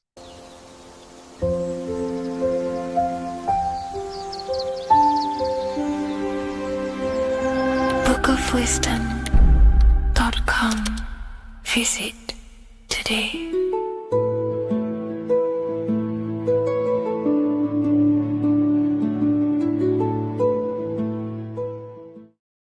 What if dreams aren't random at all, but messages from a deeper part of yourself, trying to show you things? In this video, you're going to learn exactly what dreams are from an esoteric view, how to control dreams, and how to dream more frequently. Dreams are not nonsense. They are expressions of the subconscious mind. In the daytime, we're using our conscious mind, what we are aware of. This represents the daytime, the sun, the external world. We're operating in the external, outside the body in the day. But when we go to sleep, we return inward. Everything does this breath. We breathe in through the nose and out through the nose. Everything does this in and out process in the universe. We live, we die every single day. We wake up, we express things in the external. Then at nighttime, we return back to darkness, back to the internal. This is the breath of the universe. We have summer, we have winter. This is the breath of the sun and the seasons with the earth. You have an internal world and an external world. External is physical, the internal is spiritual. Like I said, when we go to sleep, we are returning back to the internal world of your own consciousness and subconscious mind. Your subconscious mind holds everything about you, your memories, your traumas, everything you've ever learnt, your language, your name, your job, everything you identify with is stored within this vast network of the subconscious mind. It is your own personal consciousness. Therefore, when we dream, we return back to the subconscious mind, and we are in fact thinking, but in a subconscious way. The subconscious does not speak the same language as the conscious mind. The conscious mind uses language, thoughts, and all things that are very logical and very easy to understand. The subconscious is the complete opposite. It is very indirect, metaphorical, and symbolic. The subconscious communicates and works in symbols. Ultimately, symbolism is the language of consciousness. This is why in occultism and esotericism, it is filled with occult symbols, because symbols are used to communicate directly with the consciousness within the subconscious mind, and the subconscious mind is ultimately connected to the collective consciousness. We are all connected and tapping into the mental plane, where we receive thoughts, ideas, depending on what we attune our mind to. That's why we call it a mindset. But getting back on topic, the subconscious mind is your own personal network. It is like a net, an interconnected web of your thoughts, memories, traumas, emotional blockages, and all the things you identify with and have experienced in your life is stored within this network. It can be seen as a web. One example of the subconscious mind using symbolism is this next story I can tell you. Let's say I was in a very traumatic car crash as a young child. I experienced a lot of emotional trauma in that car, and that deeply impressed my subconscious mind with that trauma of emotion that I felt. Therefore, every time I see a car in my external world, that car is now a symbol that represents the state of consciousness I was feeling in that particular time of the traumatic car crash. The car is a symbol for a state of consciousness within my subconscious mind. Just like when you see a word, that word triggers what you believe that word to be in your subconscious mind. Symbols are the language of the subconsciousness. Therefore, when we dream, we are basically seeing symbols of our own personal subconscious mind. Our higher mind, which is basically our subconscious, the higher version of you that exists beyond your human thinking mind, communicates using symbolism. The higher mind does not speak human thoughts, human language. It speaks the language of symbolism. Therefore, when we dream, every event, every person, everything that happens, and everything you see is your own personal subconscious mind materializing within the plane of the astral plane. This is a dimension that sits just above the physical world that everything is pulled out of. For example, look around you. Everything you see around you was thought, then imagined. Imagination is the astral plane, and this astral plane sits above the physical world. As above, so below. These objects were thought, imagined within someone's mind, and then pulled into a physical reality. Therefore, the imagination is what you're experiencing within a dream. It is your subconscious mind thinking and materializing within the imaginative plane. For example, let's say you are a Christian, you believe in Jesus your whole life, you have lots of emotion towards Jesus. This deeply impresses your subconscious mind. You believe in him so much, you go to sleep, you have a dream that you meet Jesus. You did not meet directly with Jesus. You met with your own belief. It was your own belief materializing within the imaginative plane and revealing itself to you. Dreams are materializations of your memories, your subconscious beliefs, traumas, and anything that could be inside the subconscious mind. It is your subconsciousness revealing itself to you in a material form. Let's say you have a nightmare. There is a big dark figure chasing you and you are running away in fear, away from this dark figure chasing you. That dark figure is not an external entity. It is not a spirit or a jinn or a demon. It is in fact an aspect of your own mind. It is a symbol that represents maybe a fear, a trauma, or something you are running away from internally, inside your subconscious mind. Something that you are not addressing, but something that is fearful, something that can be controlling you on a subconscious level. Let's say you have a fear to address something in your personal life. You want to address someone who is getting on your nerves at work. You continuously put this off and you fear doing that situation. Over a long period of time, this can slowly control you subconsciously. You start to avoid the person, avoid any contact. It is subconsciously controlling you. This is not the best example, but you can see what I mean. Hidden fears and traumas in the subconscious mind can subconsciously control your actions and ultimately lead you to low states of consciousness, keep you from reaching your higher potential, and ultimately create blockages within your own consciousness. That figure in the dream is a materialization of something that you are fearing and running away from and not addressing. This is why people always have dreams of traumas that they have experienced as a child or when they were younger, or maybe from a year ago or two, because that emotion is deeply impressed in the subconscious, and the subconscious is always trying to reveal things to you, communicate to you that you need to change, purify, and maybe heal within your own consciousness. This is how the higher self communicates to you, through the language of symbolism. Once you understand this, dreams can become a very powerful tool, not just entertainment at night time. Your consciousness never rests. Your consciousness is eternal. It is the very spark of the divine. Your body needs rest. Your consciousness is not physical. It does not need rest. So this is a way you can identify what your dreams are trying to show you, is by writing them down. A dream journal. Every single dream that you have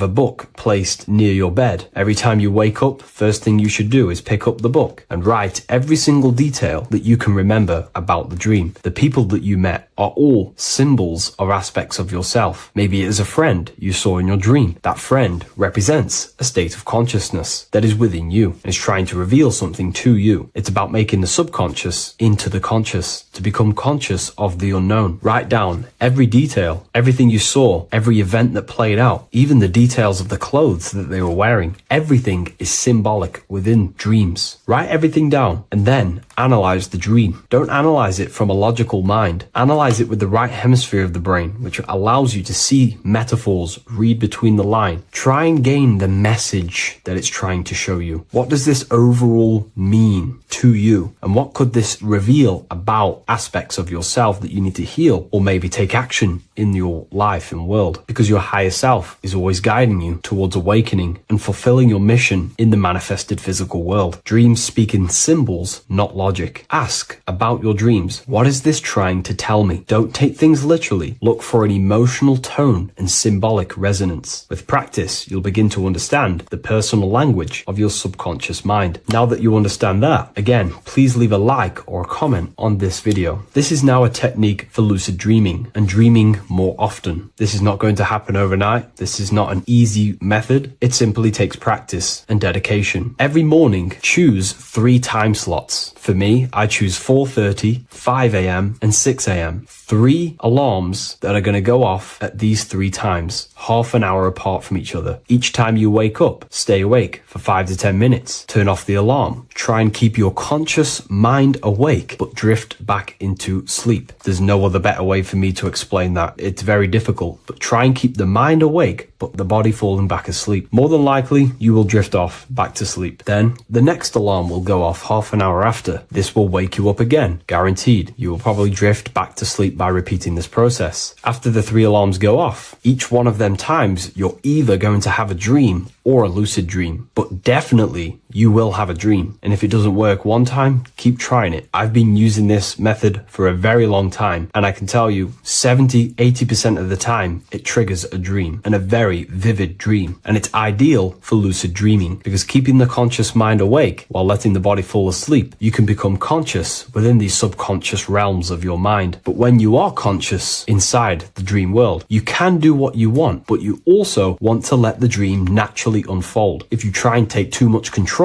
then you will wake back up. If you feel any fear in your dream, you will wake back up into the material world. Another tip to dream more often is to meditate before bed. Simply close your eyes and think about nothing for 5 to 30 minutes. Detach from everything outside you, your name, your job, work, thoughts. Mentally detach from the world and the physical pleasures and become pure awareness before you try and go to sleep. This will help you become conscious while being within the self. If you wish to learn more about consciousness yourself, the Book of Wisdom Volume 2 can definitely help you. I'll leave a link in the description. Thank you for watching this video, and I'll see you in the next one.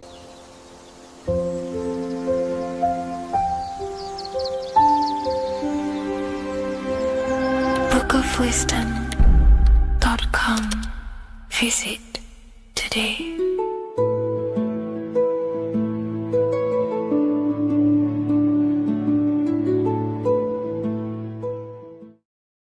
Welcome to Revival of Wisdom. Today, we're going to be talking about portals, portal symbolism, what portals are, okay, and how they show them to us, because they have to tell you the truth, guys. This is the thing with the universal law. They have to tell you the truth. And they tell you through symbols, they tell you through movies, and different things like that. But let's jump straight into this. So first, I want to talk about the Freemasonry symbols. Okay, so first we got, obviously this is some Freemasonry art, but notice how you've got the ladder with a key. Okay, so this is ladder symbolism with a key.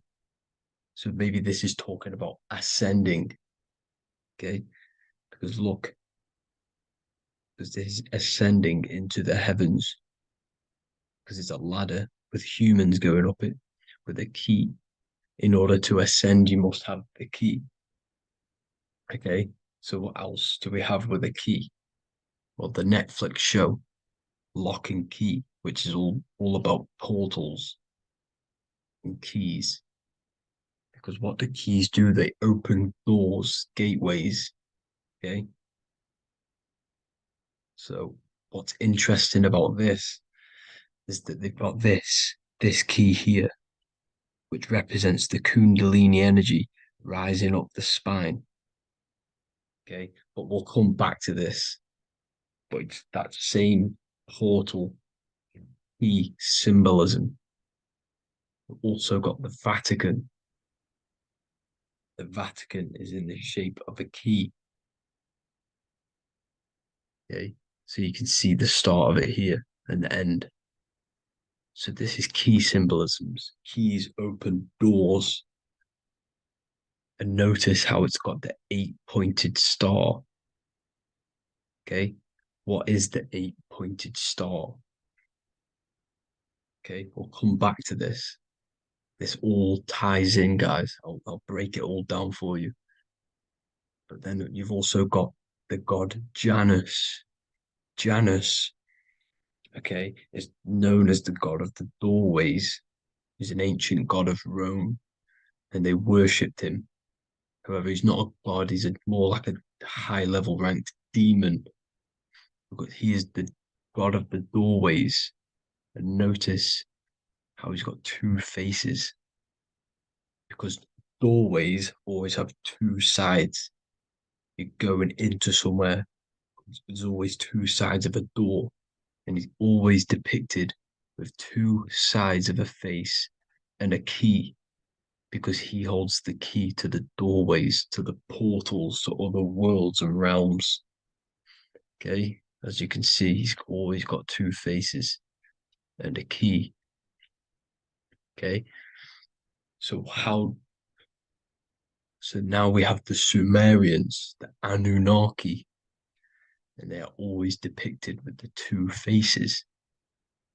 Why do they have the two faces? Because they're symbolizing doorways, and the Anunnaki come to Earth through doorways and portals.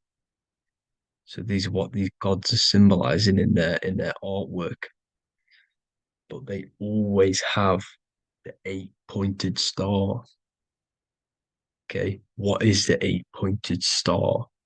You see how they always have. Look, let me try to find another one. It's the 8-pointed star. This 8-pointed star is Polaris. Okay, Polaris, just like the Vatican has the 8-pointed star with a key. Polaris is the center star. Polaris is a fixed star, it doesn't move. Okay, so the Anunnaki's symbol is also the 8-pointed star. So this is symbolizing the portals and doorways that they come through in order to get to the Earth. But Polaris is that center star which does not move. It's always symbolized with the 8-pointed star, just like a compass. Why is a compass the 8-pointed star? Because at the center of our realm is where the most electromagnetic energy is stored. As you can see, we have an aura field, an electromagnetic aura field. So does the Earth. And in the center, so like our heart, for example, is where the most energy is stored. And like the center of the Earth, this is why all compasses point to the center, because this is where the most electromagnetic energy is stored. It's at the center of our realm. Okay. So like I was saying with the lock and key series, see this here, the Kundalini energy rising up the spine, just like your Kundalini energy rising up the spine.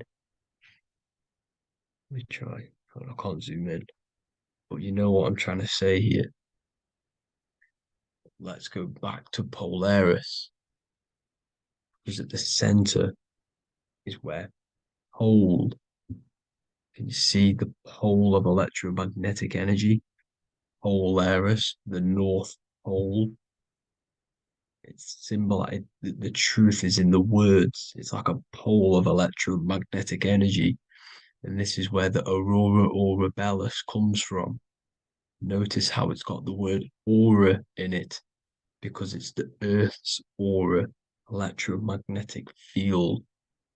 Just like you have an aura, also known as the northern lights, because it's coming out of this center hole in the center of our realm, where the black sun is. And this is where the electromagnetic energy is coming up from.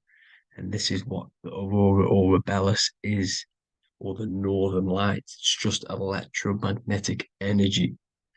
And it's symbolized through our symbols, the original O. Okay, because it's like a hole through the middle. Polaris. So this Polaris is the sky vault. It's the portal into this realm, because this is what the Anunnaki are always talking about, always symbolize it with the 8-pointed star.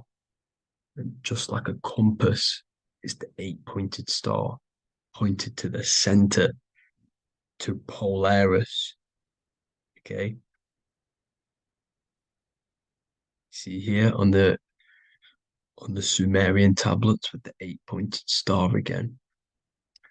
And how we know it's talking about portals with this 8-pointed star is because CERN 666 are opening up portals to the underworld, letting in demonic entities into this realm. How do we know it's a portal? Because their Hydro Collider has 8 points, just like the 8-pointed star. So they are creating synthetic portals to the underworld to let these demonic entities into our realm. But what is the key? Because if we're talking about ascending through Polaris, notice how here on the masonry art, this luminary here, so this is the sun, that's the moon. This is Polaris because it's a luminary with what? 1, 2, 3, 4, 5, 6, 7, 8 beams coming off the luminary, just like the 8-pointed star. So you see the ladder with the key going up to Polaris. It's symbolizing ascending out of Earth. So what is this key that they're keeping from us? Because it's a human holding a key going up the ladder to Polaris. Well, chakras. We have 7 chakras. Okay, so this is what they are telling us in the lock and key symbolism.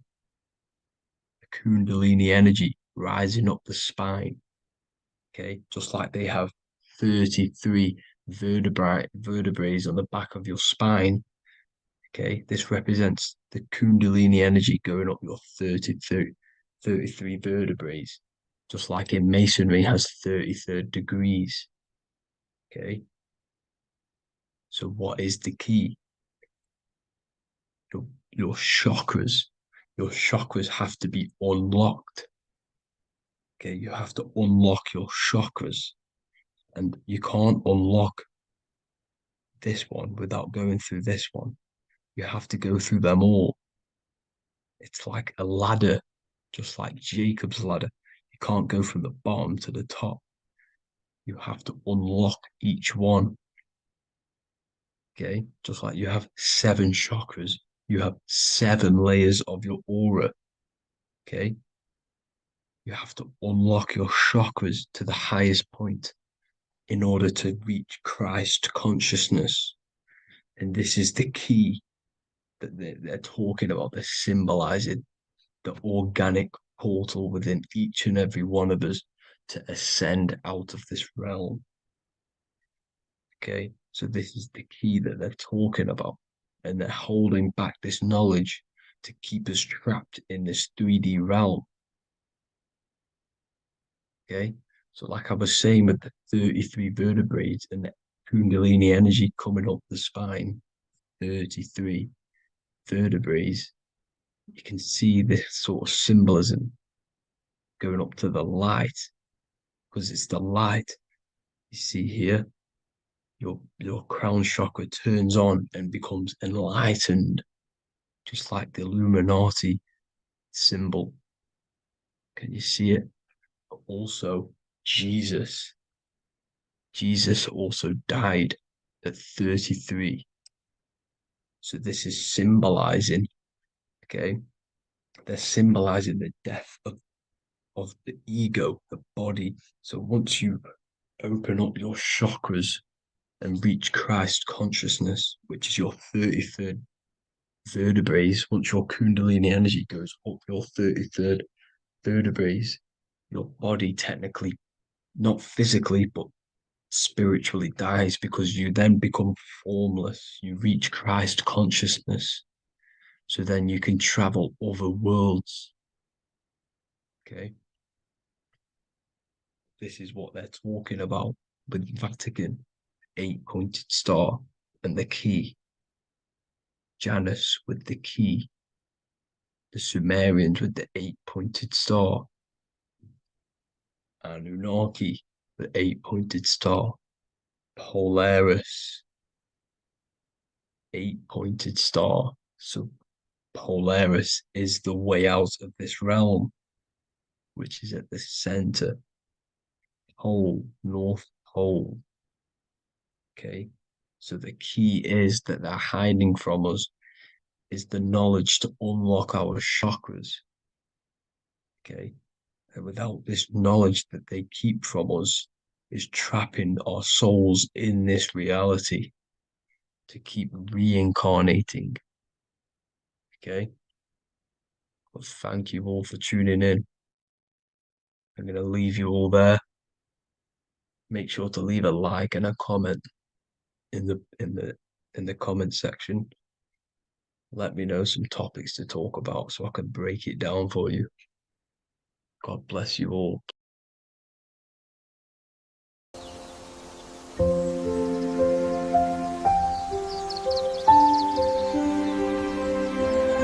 bookofwisdom.com. Visit today.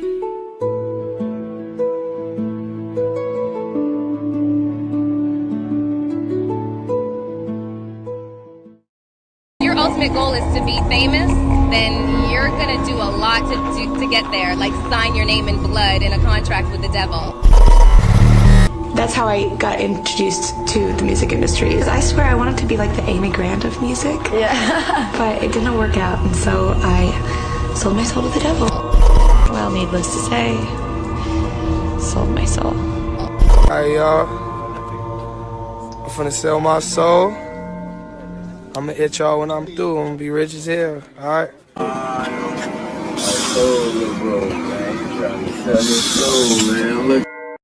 So what exactly is selling your soul?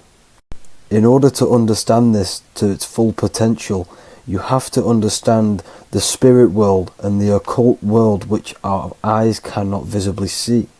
The physical world we see is nothing but an illusion and a product of the higher planes of existence.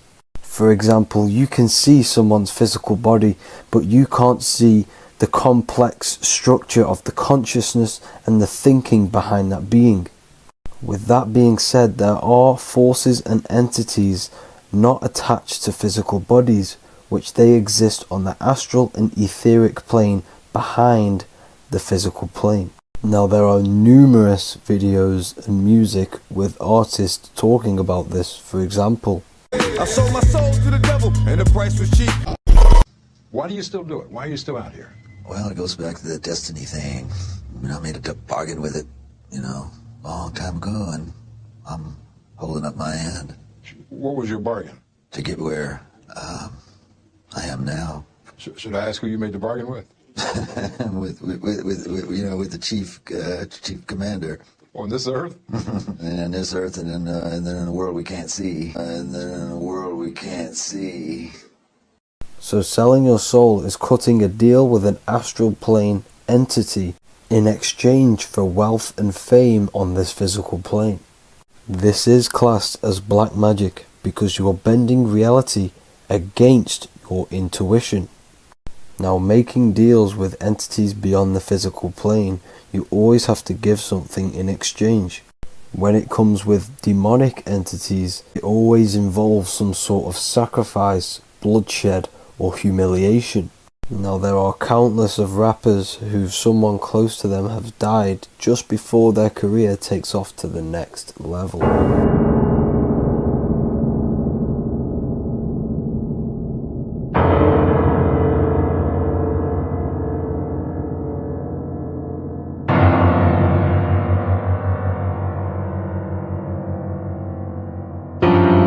My mama was sacrificed.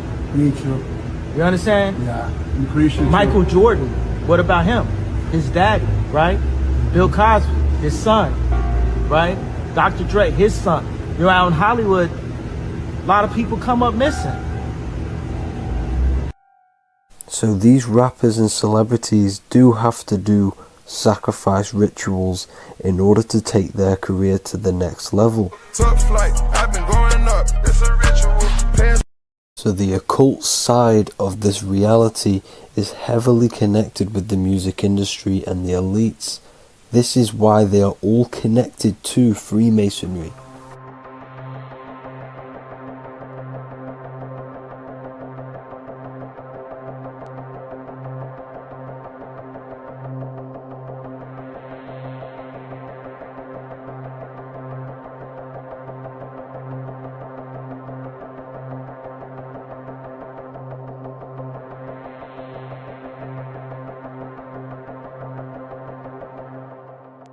Now, this is why the music industry is one of the most important industries for the elites to stay in control and keeping the masses on low states of consciousness. Frequency is one of the most powerful things in reality because it's the only thing which can enter your soul and body without consent. The frequency on Spotify and all major platforms are all tuned to 440 Hz, which was set by the Rockefellers. 440 Hz turns off the whole right side of your brain, and the right side of your brain is to do with critical thinking, imagination, and your intuition. Music has the ability to influence your intent, your emotions, your thoughts, and your actions just by frequency itself. By controlling the music the celebrities put out and the things they talk about, they're actually molding society because of the celebrities' huge amount of influence over the younger generation and cultures within society. This is why the music industry is mainly talking about sex, guns, violence, and hating other people. These are all very low vibrational acts and things to do which destroys humanity and societies, keeping us all conquered and divided in order for them to stay in power. Music can actually reprogram your subconscious mind, and it is a form of MK Ultra, which is mind control. It's in my brain. Do you know that? It's living rent free. I can't get it out. You did that. Yeah, it's hypnosis. Yeah, it's hypnosis.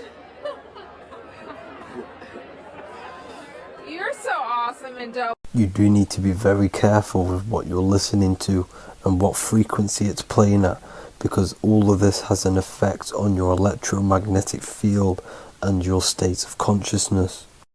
Now let's go back to selling your soul.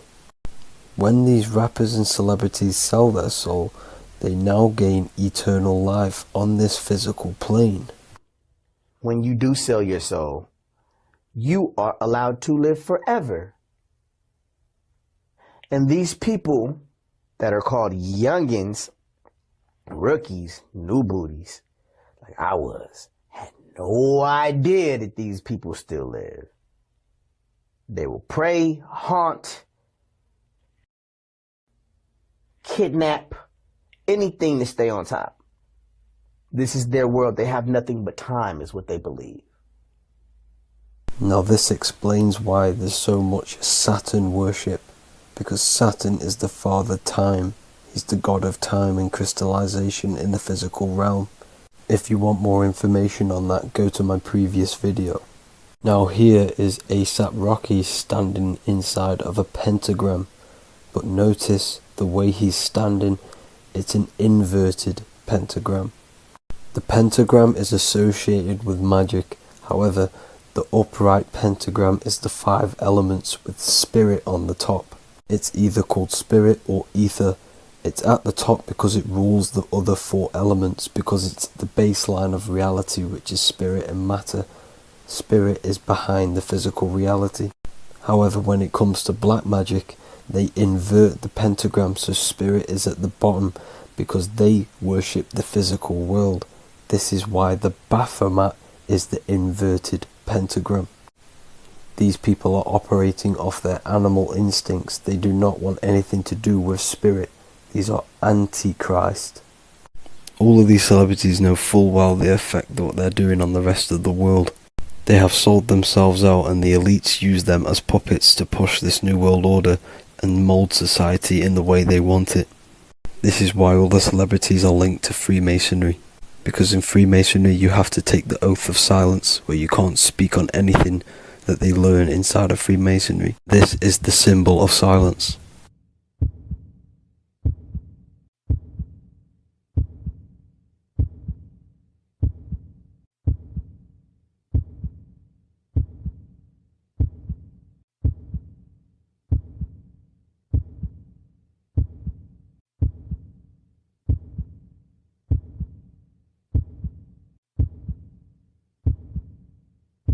The elites need them under this oath so they do not talk about certain topics and certain things to the public. because of the amount of influence they have on society. Now, even the name Hollywood is an occult term, because back in the ancient days when they used to create wands, they used to create them out of holly wood, out of the holly tree, because each wood has certain attributes and virtues when it comes to magic. And the holly tree was known as the holy wood, and they used to create the wands out of it to cast spells. And Hollywood are still casting magic to this day through the films and through the music to the masses. That's it for this video, people. Hope you enjoyed. Please like and comment and subscribe. Peace and much love.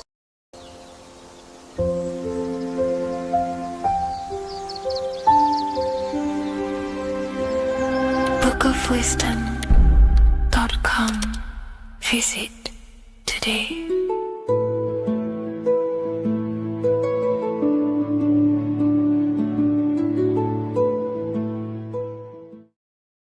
So depression doesn't actually exist, and in this video I'm going to show you how depression is actually a choice. And I'm going to give you some solutions on how to deal with it. And this is probably going to change your life forever just by doing this alone. Okay, so the first thing you need to understand about depression is that it exists in your conscious mind. It exists in your thinking mind. So what is inside your thinking mind? You have your body, your name, your reputation, your trauma, your memories, your family, your worries, your interests, your bills, your passion, dislikes, goals, right? Most people identify their lives with this. They identify their lives with their thinking mind. They think they're their name, their job, their reputation, their memories. But this is not who you actually are. Who you actually are is the observer of that. What happens if you stop thinking? What is left? You're left with unconditioned consciousness. You're left with the self, which is what we refer to as I. We are the consciousness, not the thinking consciousness. You are not these labels. You are not your thoughts. You are not your job, your name, your reputation. Okay? And the reason why I'm telling you this is because it's very important, is that we are something beyond this body, beyond this name, beyond our thoughts. We are the consciousness. So depression exists inside of the thinking mind, the conscious mind. Okay?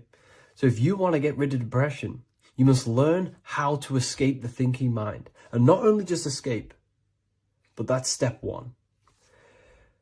In meditation, you do meditations, right? We sit still and we have to learn how to control the mind and turn off the thoughts. And when we turn off the thoughts, depression goes out the window because there's no thought present in your mental field of consciousness to be depressed. Okay? You must understand, who is the one suffering from the negative thoughts? Who is the one suffering? Your mind is not suffering because the mind is producing the thoughts. Your body's not suffering from the negative thoughts. You are suffering. And who is you? You are a soul. You are that feeling. You are that person beyond the thoughts, beyond the feelings, beyond that. You are the one experiencing. You are that. Meditation gives us the ability to turn off the thinking mind. This allows us to escape our thoughts. Okay? And it gives us, over a long period of time after meditation, you'll be able to turn this switch. And this switch will be able to turn off your thoughts. And by doing this, we will be able to control our conscious mind directly by the hand. So when you notice yourself gaining them negative thoughts, we can then turn off the switch of turning off the conscious mind and rising to our authentic self and knowing the thoughts are just illusions. Now, let me tell you something that's very powerful. Most of your thoughts are coming from beliefs. Most of your feelings are coming from beliefs. So if you have a feeling of lack, this is coming from a belief that you don't have much. If you are feeling alone, this is coming from a belief that you are alone. So what we must do is restructure ourselves. We must restructure the subconscious mind. And we do this in many different ways. We can do this with meditation. We can do this with visualization, visualizing our desired reality as if we are living it. We can do this with affirmation. Now, a lot of people think, oh, I'm trying to speak something into existence with affirmation. No, you're not using vibration to try and change reality with what a lot of these new age people will teach you. Vibration, your words will not have much an impact on reality. That's the truth.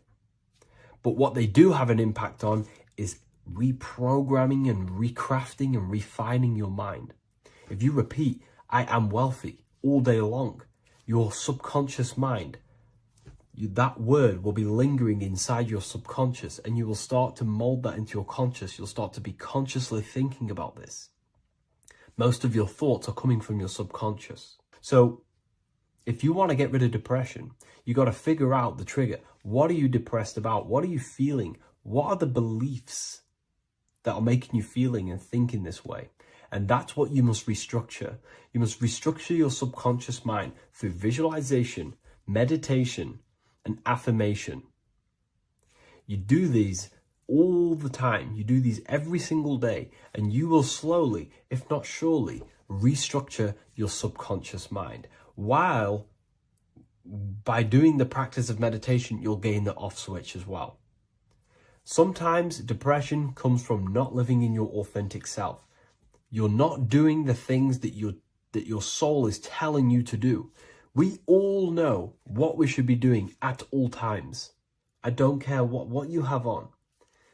We all know we should be doing something. We all know that we have there's a higher aspect of our mind that tells us, oh, we need to be doing this, but I'm actually sat here on my phone. Oh, I shouldn't be eating this, but I'm doing it anyway. There's always that higher voice. And that is the voice that has to be connected to. And when your body's not acting out the voice of the soul, then the soul becomes sadder, and suffers more and more and more. There has to be a connection between the soul, the mind, and the body. They have to work in unison. Okay? So I hope this video helps with depression, with whatever you're going through mentally.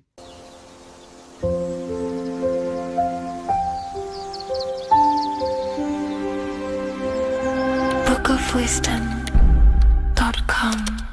Visit today.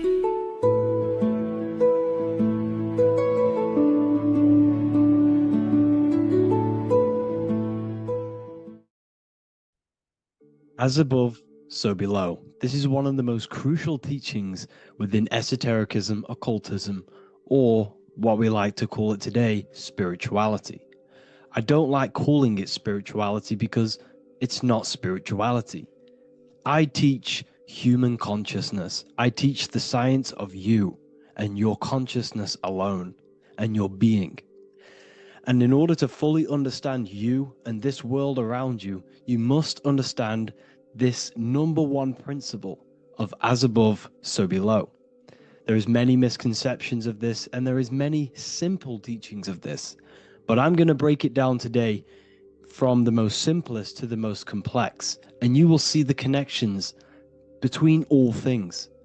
This is the most important lesson you could ever learn, and I'm going to teach it you today. So what you must understand is with the term as above, so below, it applies with everything you see in this world and about yourself. We have something called the macro, which means the bigger scale. On the bigger scale, we have the whole earth. If we look down from the sky on top of rivers, this is what we see. We see this tree pattern. Then on a smaller scale, we see trees have this same pattern. Then we look even closer. We're going smaller and smaller into the leaves of the tree. We see the same pattern.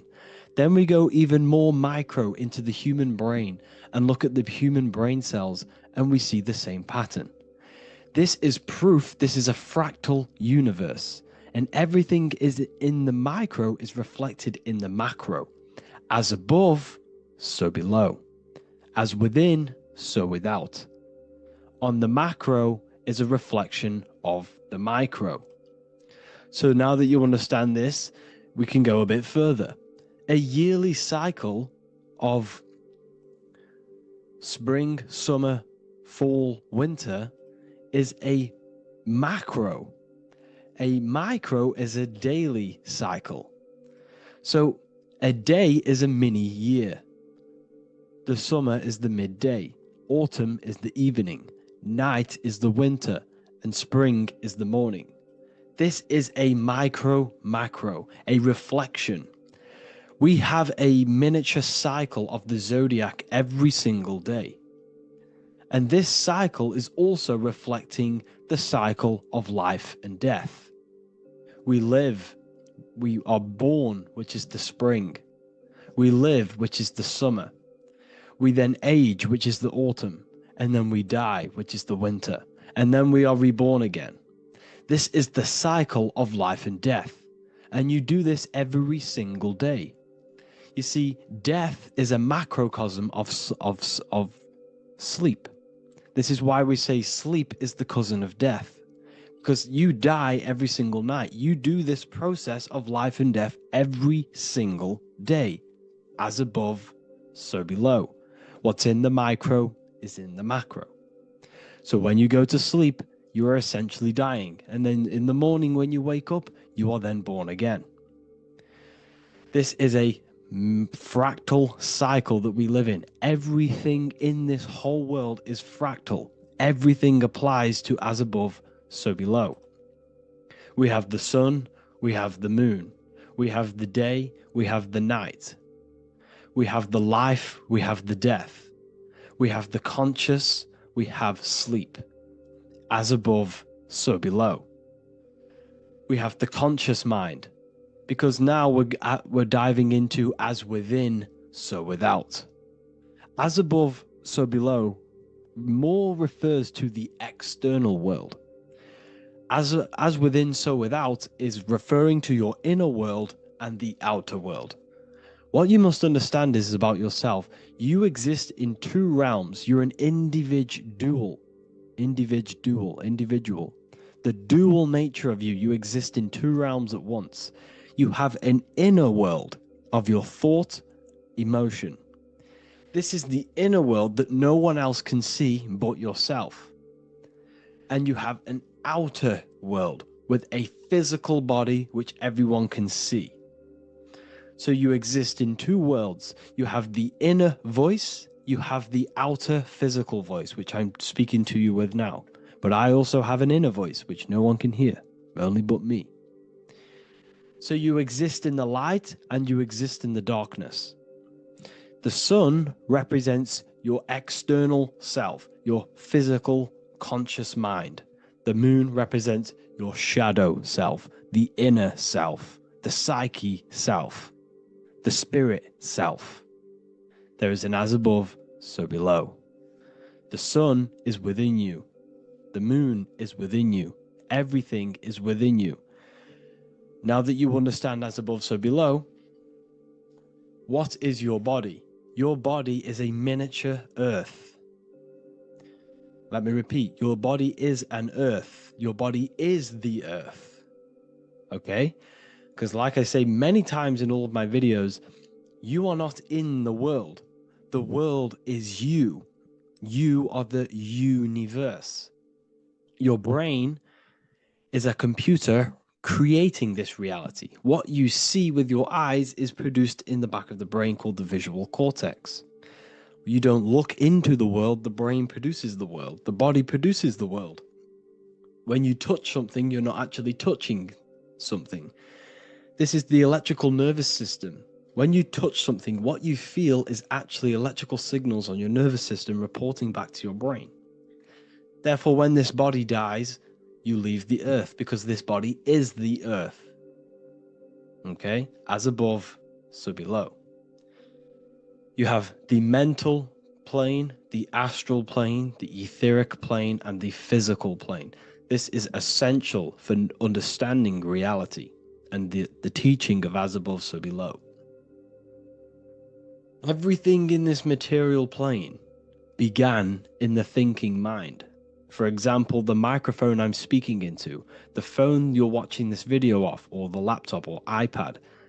Where did this begin? It didn't begin in the factory. The first ever place this item begun was in the mind of an individual. The invisible realms of mind is where all physical things and physical items begun. Essentially, this physical plane is the effect of the thinking mind. This world is the world of effect. It's the world of outcomes. When you see something, it is already manifest. It is already being manifested. It is an effect. And in the effect of the cause, which is the thinking mind. Therefore, the mind creates thoughts, which is the mental plane. Then after thoughts creates imagination, which is the astral plane. These two are spiritual. They are non-physical. So spirit kind of means non-physical. Then you have the physical planes, the etheric and the physical plane. As above, so below. What happens in the mind is manifest on the physical plane. Like I said, the phone that you are holding, it was a thought, and then it brought down into a physical reality. As above, so below. You change the mind, you change your reality. Your environment, the word environment has ment in it because your environment is mental. So now that you understand this, so what is the world around you? The world around you was created by the mind of God. It was manifested through God's thought. So you are living in the mind of God. You are a thought in the mind of God. God thought you into existence. But like I said, we are all fractals. Everything is fractal. If God exists, this means that you are God, as above, so below. God created you through the thinking mind, and he gave you a thinking mind. So God created the macrocosm. God created the macro, the whole world. He designed the whole world, the sun, the stars, the moving. He designed this. But then he gave you the thinking mind to design your own life and create your own life in his world. You are a microcosm of God's macrocosm.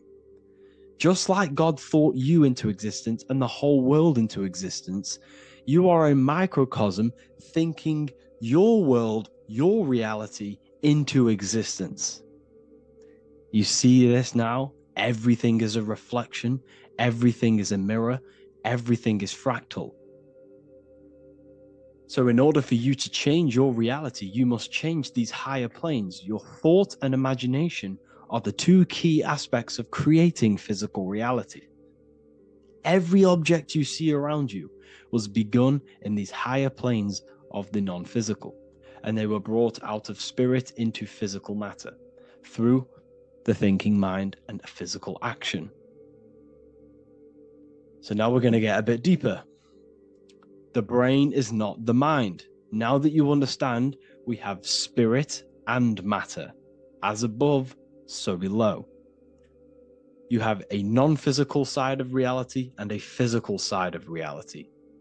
The mind is the spiritual brain. The brain is a physical manifestation, a physical effect of the mind. The mind uses the brain to operate in the physical world, and it's the same with the heart. The soul manifests itself physically through the heart. The heart is a physical manifestation of the soul, of the emotion, thought and emotion, the mind and the soul, the brain and the heart, heaven and earth. So you have the inner world and the outer world, the spiritual, non-physical, and the physical. So essentially, we are all on this process of awakening, an expansion of our minds into new fields of thought, into new fields of awakening ourselves. Because essentially, we are born into this world. But you are born many, many times. You can be born physically and you can be born spiritually. Like I said, everything is fractal. So just like when the baby finds out that there is a world outside of its mother, what does the baby do? The baby seeks a way out of its mother, and then the baby is now born into a new world, a world outside of its mother's womb. It's the same with you and your spiritual process. As your mind becomes aware that there are other realities beyond your physical body, it then seeks a way out. And this is why you are probably watching my YouTube, because you are now on the path. Something within you has guided